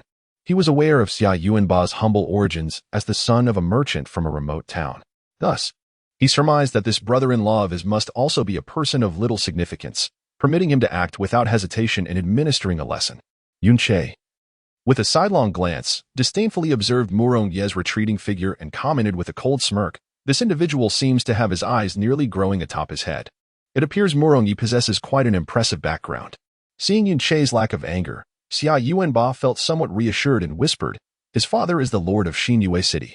Not only that, but his talent in cultivating profound arts is remarkably astounding. At merely 19 years of age, he has already reached the 8th level of the entry realm. It is said he is on the verge of breaking through to the 9th level. In the entire Xinyue Xuanfu, no one has ever dared to provoke him." "The Lord's son? Ah, I see." Yun Che chuckled softly before suddenly inquiring, "Is he pursuing Su? "Indeed. Senior sister Su is both beautiful and gentle, attracting many admirers among the brothers. However, she and Murong are recognized as a pair, and no one dares to contest him. Consequently, those who admire senior sister Su have always kept their distance." Xia Yuanba added with an odd tone, "He is the first brother-in-law I have seen who dares to speak to senior sister Su as he did just now. We must be cautious of Murongyi. While he is formidable, his heart is narrow." Yun Che shrugged, displaying a demeanor of indifference, and inquired further, "Yuanba, where does Su hail from? It is evident that her family background is extraordinary. Why has she come to Xinyue Xuanfu?" Xia Yuanba shook his head. "I do not know. I only know that she seems to be a distant relative of Elder Sikong and entered the Xuanfu at the same time as I did during the semi-annual recruitment. As for her homeland, she has never mentioned it. However, Sister Shui Ruoxue is truly remarkable. At the age of 18, she has already attained the 8th level of the Profound Realm, making her the most gifted individual of this generation in the New Moon Profound House, surpassing even Brother Moro. Both at the 8th level of the Profound Realm, Morongyi is 19 years old while Lan Ruoxue is 18, clearly indicating that in terms of innate talent, Lan Ruoxue excels beyond Morongyi. At the tender age of 20, Xiao Yulong had already ascended to the 3rd level of the mysterious realm, establishing himself as the foremost figure among the younger generation of the Xiao clan. Conversely, at 16, Xia Qingtian had reached the 10th level of the mysterious realm, making her the most gifted talent that Luyun City had seen in a century. Yet, whether it was Murongyi or Lan Ruoxue, they evidently overshadowed Xia Qingtian by a considerable margin, not to mention Xiao Yulong. Moreover, such prodigious young individuals were likely not uncommon among the prominent sects in New Moon City. In stark contrast, Luyun City was truly a forgotten small city, significantly lagging in terms of profound power. Grandfather Xiao Liling, at the 10th level of the mysterious realm, was the strongest in Luyun City. But had he ventured to New Moon City, he would probably rank only in the upper echelons among his peers, never reaching the pinnacle. Yuan Ba's expression grew solemn. "There is a serious matter I must discuss with you." What is it?" Upon seeing Yuan Ba's demeanor, Xia Qingtian immediately felt a surge of tension. "From now on, you must not call me brother-in-law anymore," Yuan Ba declared earnestly. "Why not?" Xia Qingtian's eyes widened in surprise. Yuan Ba clapped Xia Qingtian on the shoulder, casting his gaze into the distance. "Did not senior sister Shui Ruo mention that our class is filled with beautiful women? Well, it seems so. Yet, senior sister Shui Ruo is still the most beautiful," Xia Qingtian replied. Yuan Ba's brows furrowed slightly, his tone resolute. "If our class is indeed brimming with beauty, then by continuously calling me brother-in-law, you would inadvertently reveal that I am already married. How can I then pursue those lovely senior sisters and junior sisters?" Xia Qingtian opened his mouth, his brain momentarily stalling for 3 seconds, before weakly responding, "But, brother-in-law, you already have my sister. If you were to involve yourself with other girls, wouldn't that be just a tad?" "Not at all." Yuan Ba waved his hand dismissively, speaking with utmost seriousness. "I just spoke with senior sister Shui Ruo, and she assured me that my sister would not oppose me finding additional wives. This was a promise made directly by your sister. Furthermore, It remains uncertain whether I shall ever see your sister again in this lifetime. Yuan Ba gazed into the distance, his eyes becoming profound. The ultimate pursuits of a man's life are, after all, twofold. One is to conquer the world, and the other is to conquer women. The conquest of the world is aimed at achieving a lofty height in life, while the conquest of women serves to embellish the journey of existence. Should one fail to conquer the woman they desire, even the conquest of the entire world would culminate in a solitary and desolate peak. Yuan Ba, do you not agree with what I have stated? Although Yuan Ba found it somewhat difficult to comprehend, he sensed the gravity of the sentiment. Then, if I do not call you brother-in-law, what should I address you as? Since Yuan Ba and Xia Qitian had been childhood friends, he had always referred to Yuan Ba as brother-in-law. Apart from this term, his somewhat straightforward mind could not conjure up any alternatives at that moment. Well, regarding that matter, you may call me Big Brother, Boss, Yun Gu, Che Gu, or simply Yun Che, or Senior Brother Yun. In any case, just refrain from calling me brother-in-law. Oh, then from now on, I shall call you Boss. Is that acceptable? Indeed. Boss, boss, boss. Yuan Ba felt that it sounded slightly awkward. Indeed, just a moment ago, Sister Shui Rua mentioned her intention to procure medicinal pills from the apothecary mansion in preparation for the evening banquet. Should we not also make an excursion? My brother-in-law has recently entered the Xuanji mansion and can readily acquire a supply of pills from the apothecary mansion, which may be claimed once a month. Do refrain from addressing me as brother-in-law.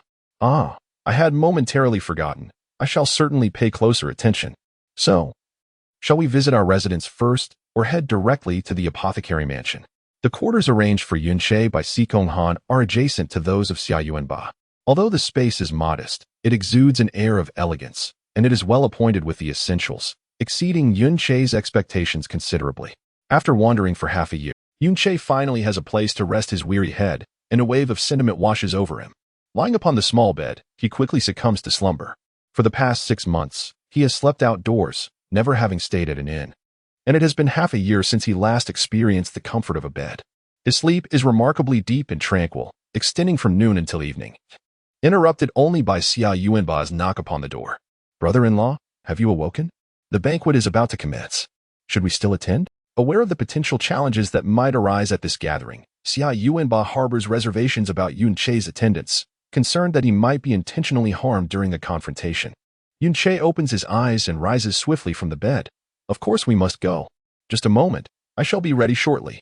At the heart of the New Moon Xuanji mansion lies a sprawling grove of bamboo, within which stands a grand hall radiating an air of solemnity. This hall is the most opulent structure in the entire mansion, aptly named the main hall, where significant affairs of the mansion are typically conducted. The banquet in honor of the new mansion lord is also being held here. As Yun Che and Xia Yuanba enter the main hall, less than 15 minutes remain before the scheduled start of the banquet. However, fewer than 1/5 of the seats are occupied, with a substantial portion filled by individuals from the mansion itself. This is clearly not due to the invited sect's inability to arrive early, but rather a reflection of their self-importance. Unwilling to arrive prematurely, it simultaneously conveys a certain disdain for the New Moon Xuanji mansion. Upon their entry, Yun Che and Xia Yuanba happen upon Merongyi, who casts a sidelong glance and bluntly inquires, "What brings you two here? Are you aware of the nature of this banquet? You ought to leave at once." Elder Sikong permitted us to attend, Xia Yuanba replies, suppressing his irritation. Elder Sikong? Allowed you? Merongyi scoffs derisively. Are you here to embarrass yourselves? This is no ordinary banquet. Soon there will be battles among the disciples of various sects, and you two insignificant figures have no place here. Never mind. Since Elder Sikong has sent you, you may enter.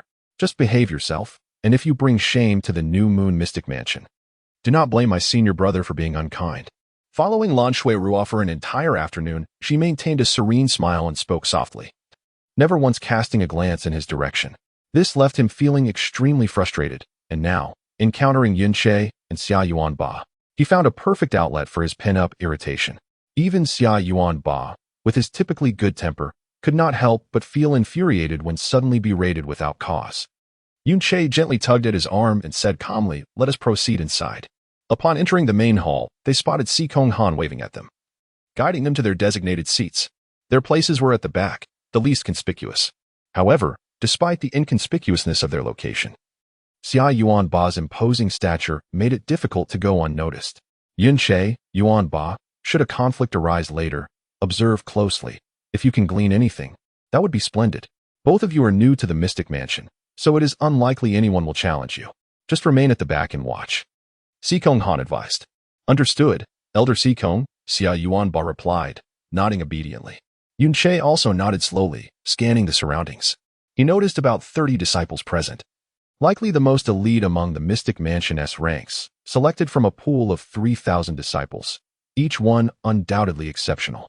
Soon, Yin Che spotted Lan Shuirua seated in the center of the front row among the disciples, a position that came as no surprise to him.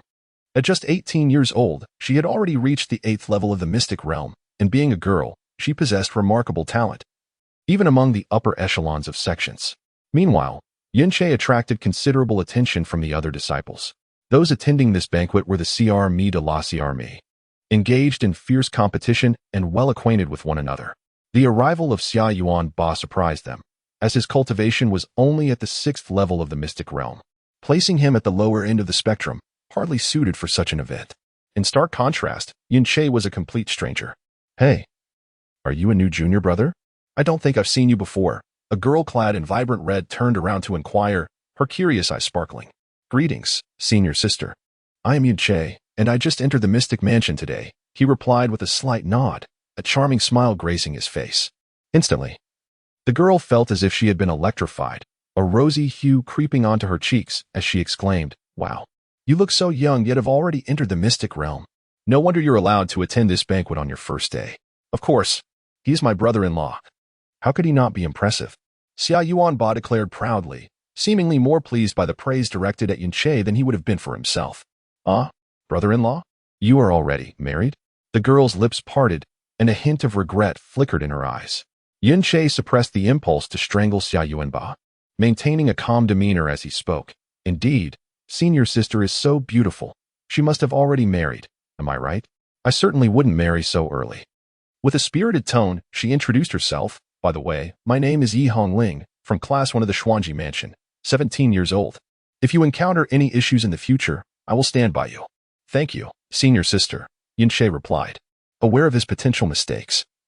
Xia Yuanba lowered his head deeply, hesitating to speak to Yin Che for a long while. At that moment, the protagonist of the gathering, the newly appointed lord of the New Moon Xian Mansion, Qin Wuyo, finally arrived. Qin Wuyo appeared to be in his 60s, with a composed and tranquil demeanor, his eyes clear and wise, radiating an aura of otherworldly grace. Formerly one of the elders of the Tsongfeng Xian Mansion in the imperial capital, he was specifically assigned to head the New Moon City, his strength unfathomable. Qin Wuyo had arrived at the New Moon Xian Mansion a month prior, but today marked the official inauguration banquet. In just a month, he had won the profound respect of various elders and disciples. Once he took his seat at the head table, representatives from several major sects began to arrive in succession, as if they had coordinated their entrance. Haha. Iron Gun Sect S. Taijian Song, accompanied by my son Tai Hengyuan, has come to congratulate Lord Qin on his new position. With a hearty laugh, a middle-aged man strode in with 7 disciples. This man was the current leader of the Iron Gun Sect. Xia Yuanba leaned closer to Yun Che and whispered. The person following him is his youngest son, Tai Hengyuan. Although quite young, his talent is extraordinary. It is rumored that barring any unforeseen circumstances, he will be the leading candidate for the next leader of the Iron Gun Sect. Lord Qin, I hope all is well.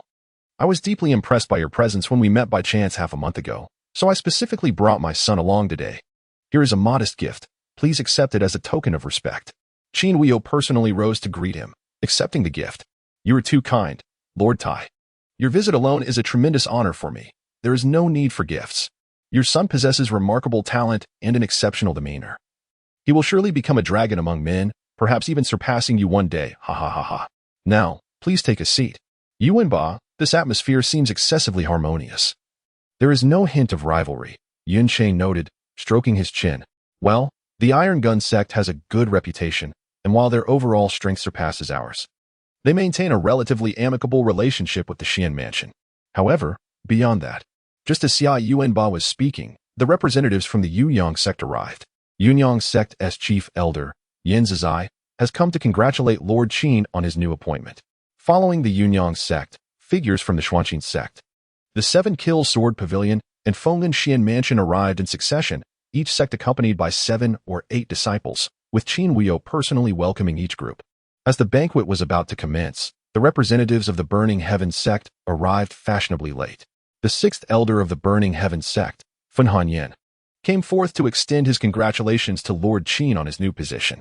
The Burning Heaven sect, more specifically, the branch located in New Moon City, was led by an elderly man clad in a crimson robe adorned with fiery patterns. As he stepped into the main hall, everyone distinctly felt a warm wave of air brush across their faces. After the external gates of the Burning Heaven sect, the Shao sect's branch was the last to arrive. Leading the group was a strikingly youthful boy, appearing no older than 16 or 17. Following closely behind him were merely a middle-aged man in his 40s and 6 disciples, all under the age of 20. The young Shao Luo City, a junior of the Shao sect, had met the master of the Qin family. Upon entering the hall, the boy performed a respectful salute towards Qin Wuyo, his demeanor serene and refined, exuding neither subservience nor arrogance. Yet, as a junior attending to congratulate, maintaining such composure was itself a mark of pride. It was Shao Luo City. Suddenly, Xia Yuanba exclaimed in a hushed tone, immediately leaning towards Yun Che and whispering, "I never anticipated he would come. On my very first day in Crescent Moon City, I heard his name multiple times. He is the same age as my brother-in-law, merely 16, yet already holds the title of the young master of the Shao sect's branch, widely recognized as the foremost among the younger generation of Crescent Moon City." Foremost? Yun Che's gaze lingered on Shao Luo City. Indeed, he appeared youthful, yet his expression bore an unexpected maturity, with an air of undeniable nobility and pride evident in his brow and eyes. The gazes directed at him were filled with a mix of astonishment, admiration, envy, and even self-deprecation. Without a doubt, when it came to talent, he was the unequivocal leader. At merely 16, he had already attained the 10th level of the Profound Realm. Rumor has it that he is on the verge of breaking through to the true Profound Realm. Brother-in-law, can you believe it? 16. And at the 10th level of the Profound Realm. A wave of astonishment washed over Yun Che's face. Instinctively, he glanced at Lan Shuerua, only to find a deep seriousness etched upon her delicate features. Ah, Shao Luo City, that name resonates profoundly with me. I never expected to encounter the foremost talent of Crescent Moon City today. Has your esteemed father not come? Qin Wuyo inquired with a genial smile. Your praise is unwarranted. Master Qin, my father, despite his earnest desire to personally congratulate you on your new position, is unfortunately unwell and unable to attend. He has entrusted me to represent him. And I hope you will not take offense, Shao Luo City replied with a warm smile, displaying a gentle demeanor. As the master of the Qin family, Qin Wuyo's new appointment deserved the presence of leaders from various sects to convey proper respect. At the very least, a chief elder should have been present. Among the 7 great sects, the Iron Spear sect, 7 Kill Sword Pavilion, and Wind and Cloud Profound House were represented by their respective sect masters, while the Profound Heart sect and Cloud Yang sect sent their chief elders. Although the Burning Heaven sect's outer door had sent a delegation, they had at least sent an elder of the 6th rank. Yet, this external branch of the Shao sect was led by a junior. Although Shao Luoqing was exceedingly polite, it was evident to anyone not blind or foolish that this was nothing short of blatant disdain. However, Qin Wuyo responded with a hearty laugh. Seemingly unfazed, "What are you saying, young Master Shao? I have long admired your presence, and to finally see you today fulfills a wish of mine. I am quite delighted. Esteemed guests of the Shao sect, please take your seats." At this point, all invited guests had arrived. The Shao sect's branch and the Burning Sky sect naturally occupied the 2 most prestigious seats, followed by the 5 major sects, and then the seat of Muronghang, the Lord of New Moon City. He bore no dissatisfaction regarding this arrangement. Although the Murong family wielded considerable influence in New Moon City, that was only in the face of commoners and smaller sections. Before the 7 major sects, even as the Lord of New Moon City, he had to humbly navigate the situation, careful not to offend in the slightest. As for the invited medium-sized sects, they were all trembling with fear. The gathering of the 7 major sects was a rare spectacle, and they could hardly afford to provoke any of them. Having said that, Qin Wuyo raised his wine cup and drank it in one gulp. The guests, in turn, raised their cups, filling the air with various blessings. Haha. The Lord of the Qin residence is truly too courteous. Should you require the assistance of our Azure Dragon Gang in the future, please do not hesitate to ask. I have heard that the Lord of the Qin residence hails from the Tsongfeng Xuanfu in the Imperial City. It is truly inspiring. With the new leadership of the Qin residence, I am certain that New Moon Xuanfu will flourish in due course. The depth of the Lord's profound strength is unfathomable. He must be at least at the 5th level of the Earth Profound Realm. which makes us all feel quite humbled.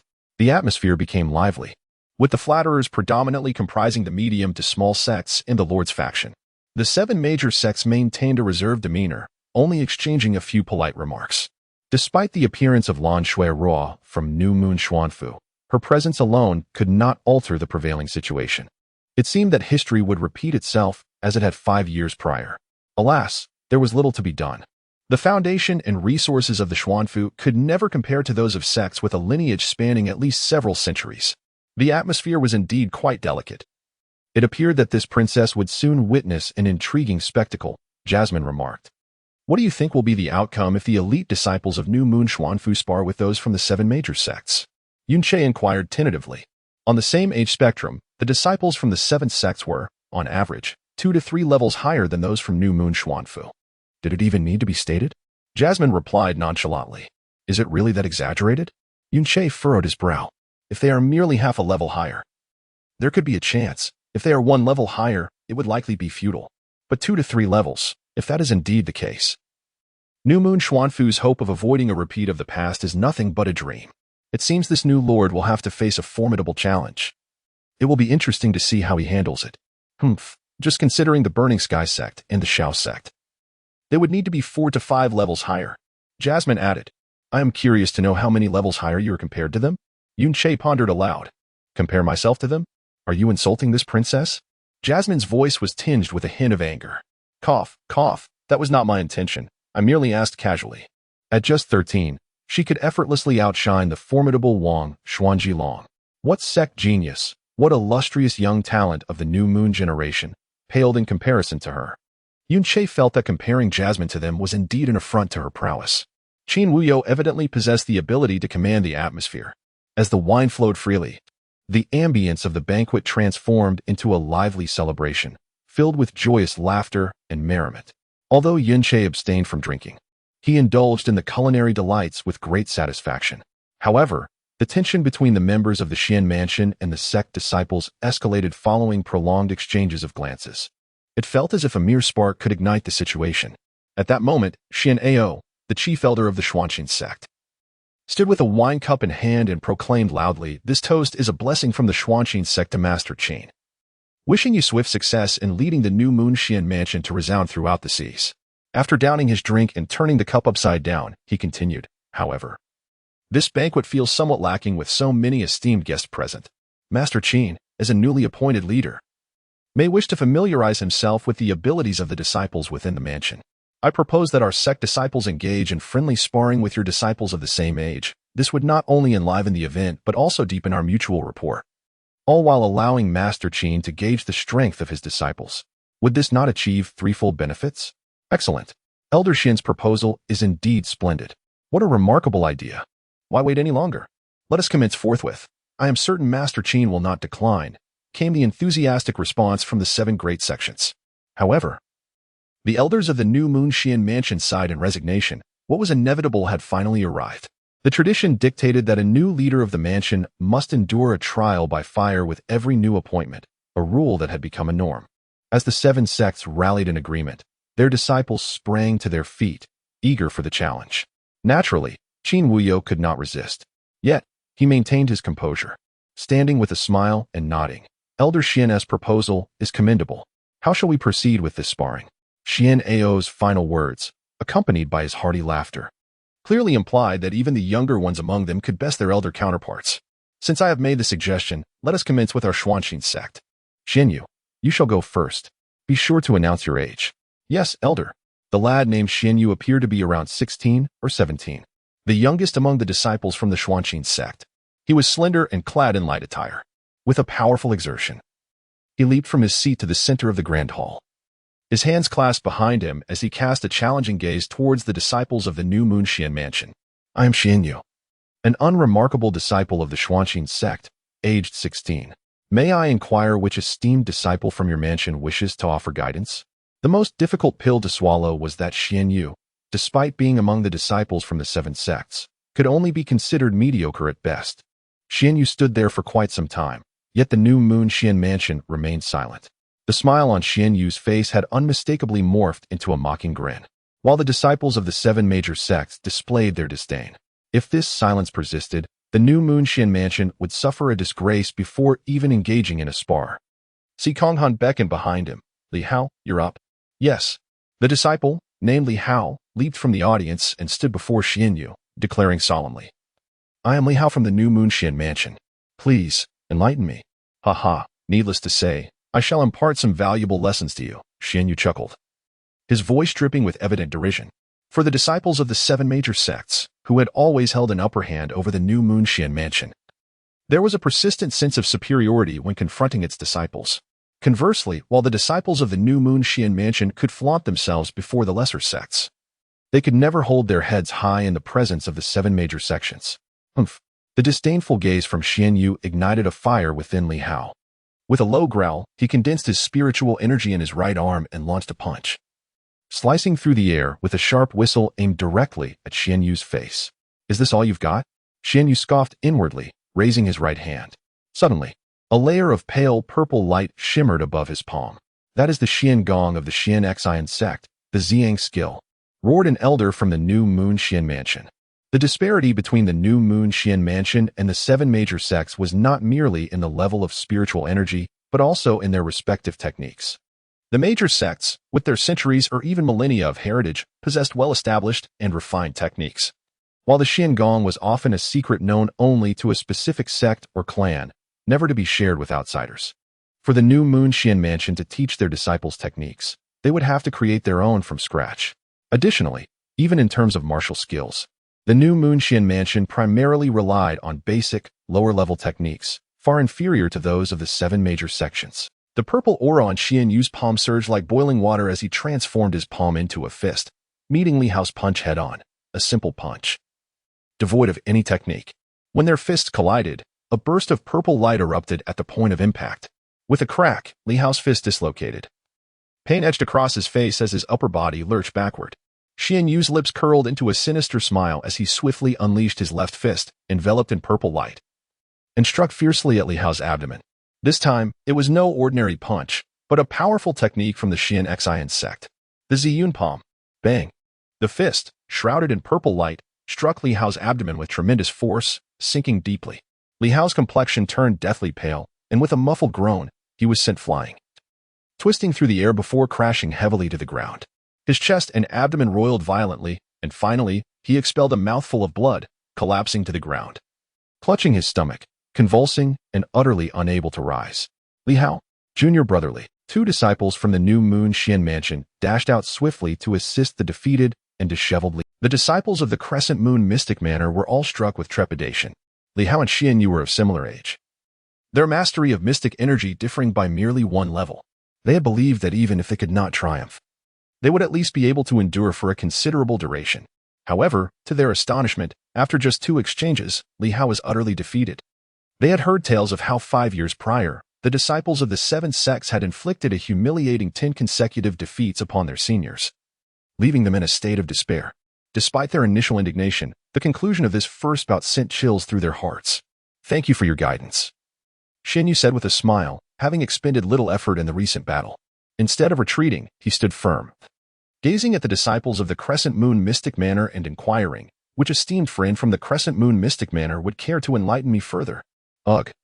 This fellow seems to be reveling in the spotlight, scoffed a disciple from the 7 Killing Sword sect. Sigh, tormenting these novices lacks any real thrill. Let us just enjoy the amusement, another remarked with a disdainful expression. Laughter erupted from the direction of the 7 sects. Before the disciples of the Crescent Moon Mystic Manor could respond, Xianyu pointed towards someone, proclaiming that towering senior brother there, judging by your stature, you must possess immense strength. I humbly seek your guidance. To their astonishment, he had pointed at Xia Yuanba. Chapter 66. A Battle That Shook the City, Part 3. Moreover, Xianyu had the audacity to refer to him as senior brother. All eyes swiftly turned to Xia Yuanba, causing the elders of the Crescent Moon Mystic Manor to furrow their brows in concern, while the disciples stared in disbelief. None had anticipated that Xianyu would choose as his challenger the merely 15-year-old Xia Yuanba, who had come today solely for the spectacle. However, given Xia Yuanba's formidable physique, it was indeed inconceivable for those unfamiliar with him to realize he was only 15 years old. Mistaking him for someone in their late teens was entirely reasonable. Si Konghan spoke up, This is our disciple, Xia Yuanba. However, you cannot call him senior brother, although he is quite robust. He is merely 15 years old. The youngest in our manor. 15 years old? Many from the 7 mystic sects sputtered their tea in disbelief. Xian Yu's eyes widened in astonishment. Yes, elder. Xia Yuanba nodded and rose. His towering frame of nearly 2 meters and 3 centimeters caused quite a stir in the hall. Yunche patted him gently, whispering, "Be cautious. Don't get hurt. Fear not. Though my mystic energy is lacking, my body can withstand quite a bit." Xia Yuanba confidently thumped his chest and strode to the center of the main hall. Standing before Xian Yu, he introduced himself. "I am Xia Yuanba, a first-year disciple of the Mystic Manor, age 15. I look forward to your guidance." Xian Yu had evidently intended to challenge someone older to assert his prowess, only to find himself facing a giant who appeared to be over 18, yet was in fact just 15. A 16-year-old battling a 15-year-old. Even a victory would bear little glory. Upon casually probing Xia Yuanba's mystic energy, Xian Yu's lips curled in disbelief. Only the 6th level of the initial mystic realm. Selecting such an opponent was a grave miscalculation on his part. What a fool. I knew he would cause a stir by attending this gathering. If outsiders were to believe that a mere 6th-level practitioner of the initial profound realm could become an elite disciple of the Xianji mansion, it would indeed be laughable. How utterly embarrassing. With a fierce shout, "Open the mountain, split the stone," Xia Yuanba initiated his assault, his massive form leaping into the air, fist clenched tightly, descending with tremendous force.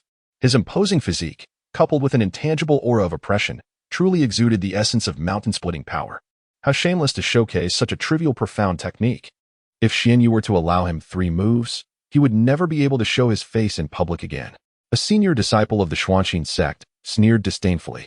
In the face of Xia Yuanba's formidable attack, Xian Yu remained unmoved, not even adopting a stance to unleash his own technique.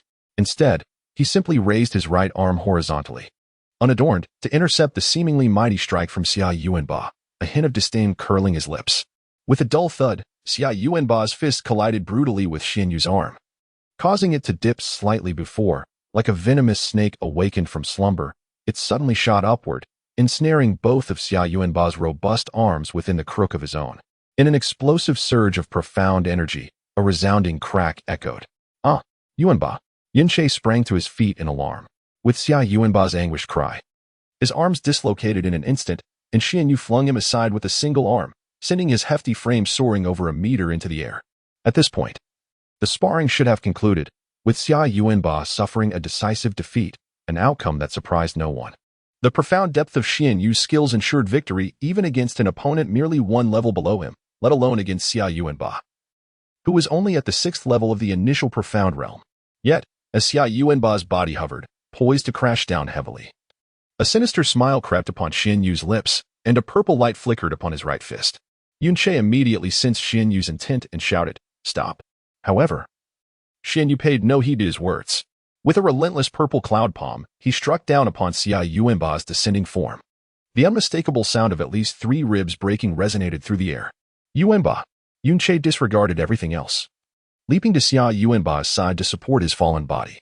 Upon landing, Xia Yuanba's complexion had turned ghostly pale, blood gushing from his mouth, his face contorted in agony. Though he appeared strong, his protective profound energy was far too weak to withstand Xian Yu's brutal blow. Yunche glared fiercely at Xian Yu, his face a stormy shade of anger. The contest was meant for sparring, to be conducted with restraint. The outcome was already clear. Why did you strike with such severity? "Humph." Xian Yu scoffed dismissively. True, it was a spar, but blades are blind, and fists are hard to retract. This is a principle known to all. Injuries during sparring are not uncommon. It's perfectly normal to sustain a few wounds. How was I to know that the elite disciples of the New Moon Profound Mansion are so fragile? Just a couple of exchanges and already bones are broken and blood is spilled. Instead of blaming your own weakness, you come to accuse me? Haha. Brother Xuan Yu speaks the truth. Among our fellow disciples, injuries like broken limbs are commonplace. That is what true sparring entails. The Xinyue Xuangu is so fragile that it cannot even withstand minor wounds. No wonder it has always been so unsuccessful. TSK, in my opinion. Brother Xuan Yu has already shown great restraint. If he were to unleash his full strength, would that boy, with his mere 6th level of initial profound realm protective energy, still be alive? The air from the 7 sects resonated with piercing sounds. The elders from the Xinyue Xuangu shook their heads in despair, feeling utterly helpless. Yunche, filled with rage, managed a mocking smile as he assisted Xia Yuanba to the side of the nearest. Lan Shuerua, Sister Shuerua, could I trouble you to look after Yuanba? Of course. Lan Shuerua swiftly descended, producing a crimson and white pill to place in Xia Yuanba's mouth. Upon looking up, she noticed Yunche had already risen and was striding towards Xuanyu. What a perilous encounter, where swords and fists could not be reined in. Yunche stood before Xuanyu, his expression now a picture of calm. He fixed his gaze upon the one who dared to maliciously injure Xia Yuanba and said softly, "Remember your words well. Now, allow me to be your opponent." Yunche, from the Xuanji mansion, only 16 years of age. Who is this youth? At such a tender age. He has already reached the first level of the profound realm, and his profound energy seems to surpass even that of Li Hao. How have I never encountered him before? The elders of the Xinyue Xuangu exchanged glances. Brother-in-law, be careful. He has too formidable. Xia Yuanba clutched his chest, his voice pained. Yunche's words momentarily stunned Xuanyu, who then erupted into laughter as if he had heard the most amusing joke in the world. Ah ha ha ha. Are you warning me? Threatening me? Seeking to return the favor? Ha ha with you? Ha ha ha. Xuanyu slowly extended 5 fingers, waving them before Yunche. 5 moves. If you can exchange blows with me for more than 5 moves, I shall concede this spar as your victory. What say you? Ha ha ha, brother Xuanyu, you truly overestimate him, came the uproarious laughter from the Xuanji sect. The host of the banquet, Qin Wuyo, who had remained silent since the spar began, finally showed a flicker of emotion. He silently observed Yunche, whose eyes remained unperturbed despite Xuanyu's boisterous laughter and mockery, and internally sighed, "This young fellow is no simple character. Have you finished your rambling?" Yunche spoke coldly. "Oh, your name is Yunche, is it? Don't just stand there. If you wish to begin, feel free to attack, at least that way you'll have a chance to strike." "If I were to attack first, you might not get the opportunity," Xuanyu said, arms crossed, with a smile. "Heh." Yunche returned the smile. Without uttering another word, he suddenly lunged forward, his left hand extending in a direct line toward Xuanyu's neck. "What? Do you lack even a single profound skill?" Xianyu's laughter was tinged with mockery, his eyes narrowed, as Yunche's left arm approached within 2 feet of his face. His right hand shot out like lightning, seizing Yunche's left wrist with precision. A sinister smile flickered at the corner of Xianyu's mouth. And just as he prepared to channel his energy to snap Yunche's wrist, he felt an emptiness where he should have grasped it. His fingers passed through Yunche's wrist, grasping nothing but air. Meanwhile, Yunche's figure dissipated like mist, vanishing from sight. At that moment, a howling gust of wind surged from his right side, leaving him bewildered and unable to react in time. Slap. A resounding sound of a slap echoed throughout the entire main hall, clear and crisp as if it struck each listener's own face. Xianyu was sent flying, spinning a full 1440 degrees before crashing down heavily. This slap was delivered with all of Yunche's might. He disdainfully wiped the reddened back of his right hand on his clothing and calmly stated, "First move." This resounding slap left Xianyu dazed, as well as everyone present. They had anticipated witnessing Yunche's swift defeat or even serious injury at Xianyu's hands. But no one expected that their first encounter would result in Yunche delivering such a forceful slap to Xianyu, one that could not have been louder. The members of the 7 sects were rendered speechless, and the disciples and elders of the New Moon Profound Palace stared wide-eyed, their minds momentarily failing to process the scene before them. Only when Yunche uttered the words "first move" did they snap back to reality, each one wide-eyed in disbelief. Among the 7 sects, particularly the members of the Xian Xian sect, exchanged glances of astonishment. Xianyu, a dignified second-level practitioner of the skilled in the sect's profound techniques, had been slapped by a mere first-level practitioner without any visible signs of profound energy. Was this some sort of jest? That was a profound movement technique? Whispered an elder from the New Moon Profound Palace. Absolutely not. The movement technique he just employed is something I have never even seen before, replied Elder Si Kong Han, his gaze towards Yunche transformed entirely. Xianyu, in a disheveled state, struggled to rise from the ground, his right cheek swollen and red as a baboon's rear. Having boasted moments before, he had never endured such humiliation in his life. He glared fiercely at, his eyes brimming with resentment, yet he managed to maintain a semblance of composure, forcing a smile as he said, "Very well. I had intentionally left an opening for you, hoping you'd last a few more moves and save yourself the embarrassment. Yet, you are so ungrateful. Prepare to face the consequences of inciting my wrath." Yunshe flicked his right hand and cast a disdainful glance at him, muttering, "Fool, you seek death." Xianyu, fully enraged, let out a low growl, raising his hands and charging towards Yunshe. Brilliant purple light flickered from both his palms, and then, with a simultaneous strike, he unleashed a powerful blow aimed at Yunshe, his fists imbued with the strength of 1,000 pounds due to the purple sun technique. "Be careful," Lan Shui instinctively shouted, seated in the front row, acutely aware of the tremendous force coalescing in Xianyu's hands. The hearts of the elders and disciples of the new Moon Xian mansion collectively tightened. After all, Xianyu's prowess was evident. The earlier encounter could very well have been a lapse in his vigilance. Now, with his fury ignited, could Yunshe possibly withstand this onslaught? Die. Xianyu's eyes gleamed with malice. The humiliation he had suffered kindled a murderous intent within him. Though he dared not actually kill anyone within the new Moon Xian mansion, he was confident that this strike alone would incapacitate Yunshe for life. Under the immense pressure, Yunshe appeared utterly immobilized, lacking even the posture to defend himself. Xianyu's fist struck effortlessly against Yunshe's chest. Then, they passed right through. What? Xianyu's eyes widened in shock as his body instinctively lurched forward. At that moment, a fierce gust of wind sliced through the air from his left side. Pia! A resounding slap echoed throughout the hall, reverberating with clarity. Xianyu's body was once again sent flying, spinning elegantly 4 times in the air before crashing face first to the ground, landing hard in a most humiliating manner. His left cheek swelled, turning a vivid crimson.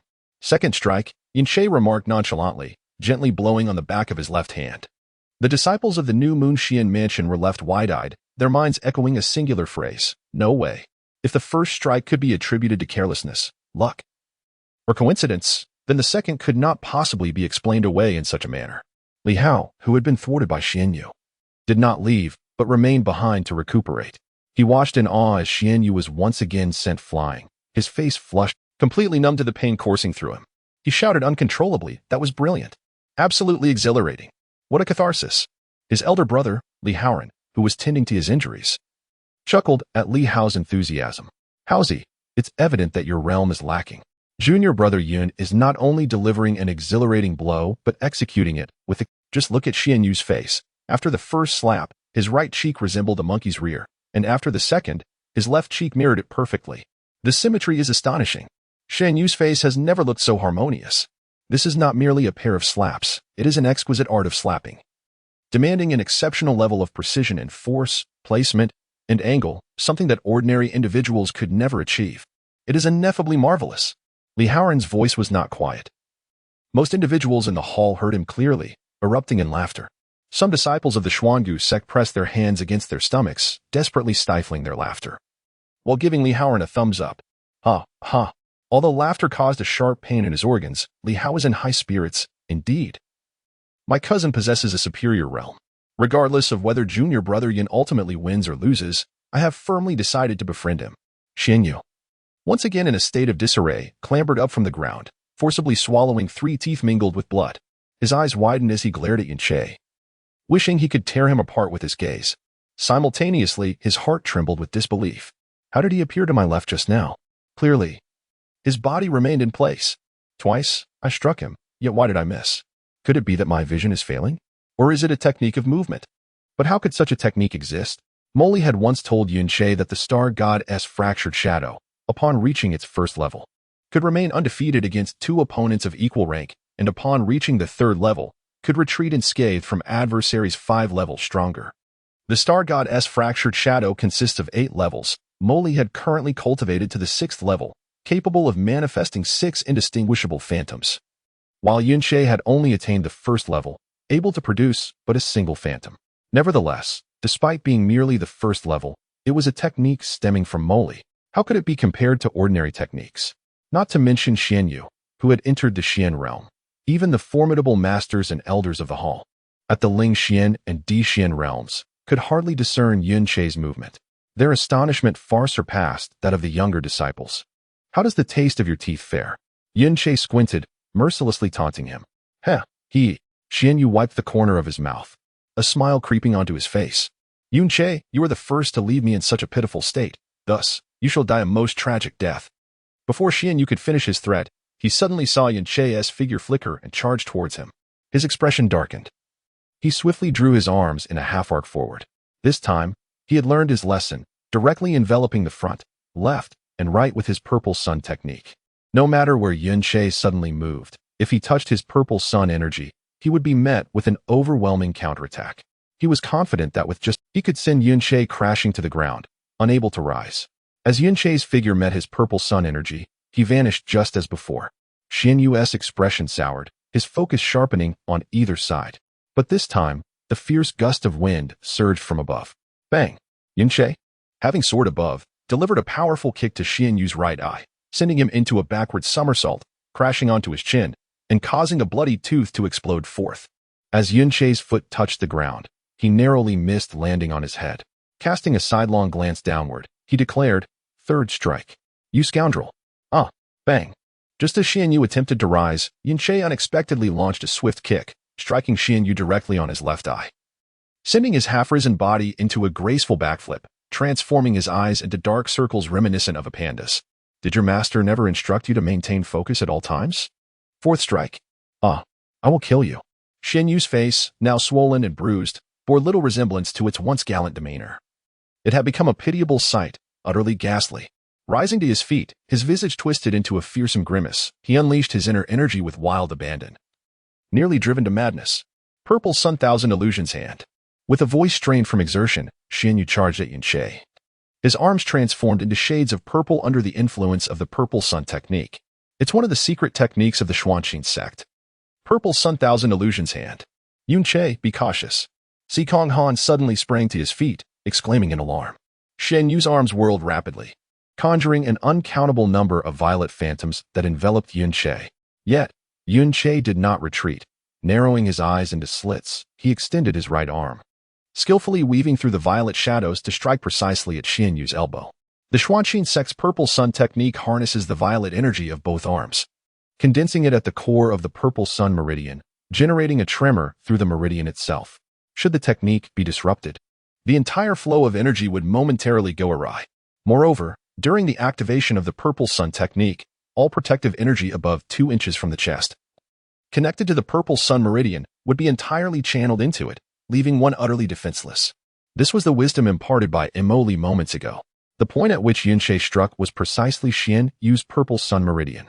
Instantly, Xian Yu's arm went numb, the violet energy vanishing without a trace, and his internal energy fell into chaos, rendering his body momentarily rigid. In that fleeting instant, Yunche advanced, delivering a powerful elbow strike to the upper region of Xian Yu's chest. Crack! Xian Yu's sternum shattered and misaligned, sending him soaring through the air like a leaf in the wind, a torrent of blood erupting from his mouth as he fell, akin to a sandbag, to the ground. His body convulsed twice before he could rise no more. You! Xian Yu pointed a trembling finger at Yunche, his body quaking. But he could only utter the word "you" before rolling his eyes back, his head tilting, collapsing into unconsciousness. It was uncertain whether he had succumbed to his injuries or was overwhelmed by rage. Xian Yu. The disciples of the Xuanqing sect were all taken aback, 2 of them hastening to support Xian Yu's fallen form, urgently feeding him 3 medicinal pills. One of them glared at Yunche, fury etched across his face, and shouted, "In a friendly spar, how could you strike so ruthlessly? If anything befalls Xian Yu, our Xuanqing sect shall not spare you." "Huh, I cannot comprehend your words." Yunche scoffed and remarked, "Though it is indeed a sparring session, one must acknowledge that blades are blind and fists are difficult to restrain. It is not uncommon for injuries to occur during such exchanges, and sustaining some wounds is rather ordinary. How could I have known that the disciples of your Xuanzong are so fragile? Merely 5 exchanges, and yet bones are broken and blood is spat. Instead of holding your own disciples accountable for their weakness, you choose to cast blame upon me? Furthermore, the weather has taken an unexpected turn. Yesterday's low was still above 10 degrees, yet today it plummeted to a mere 2. Venturing outside, I was swiftly caught in the chill, leaving me lethargic and with a throbbing headache all day. Today, I find myself utterly unable to compose anything substantial, only this single entry.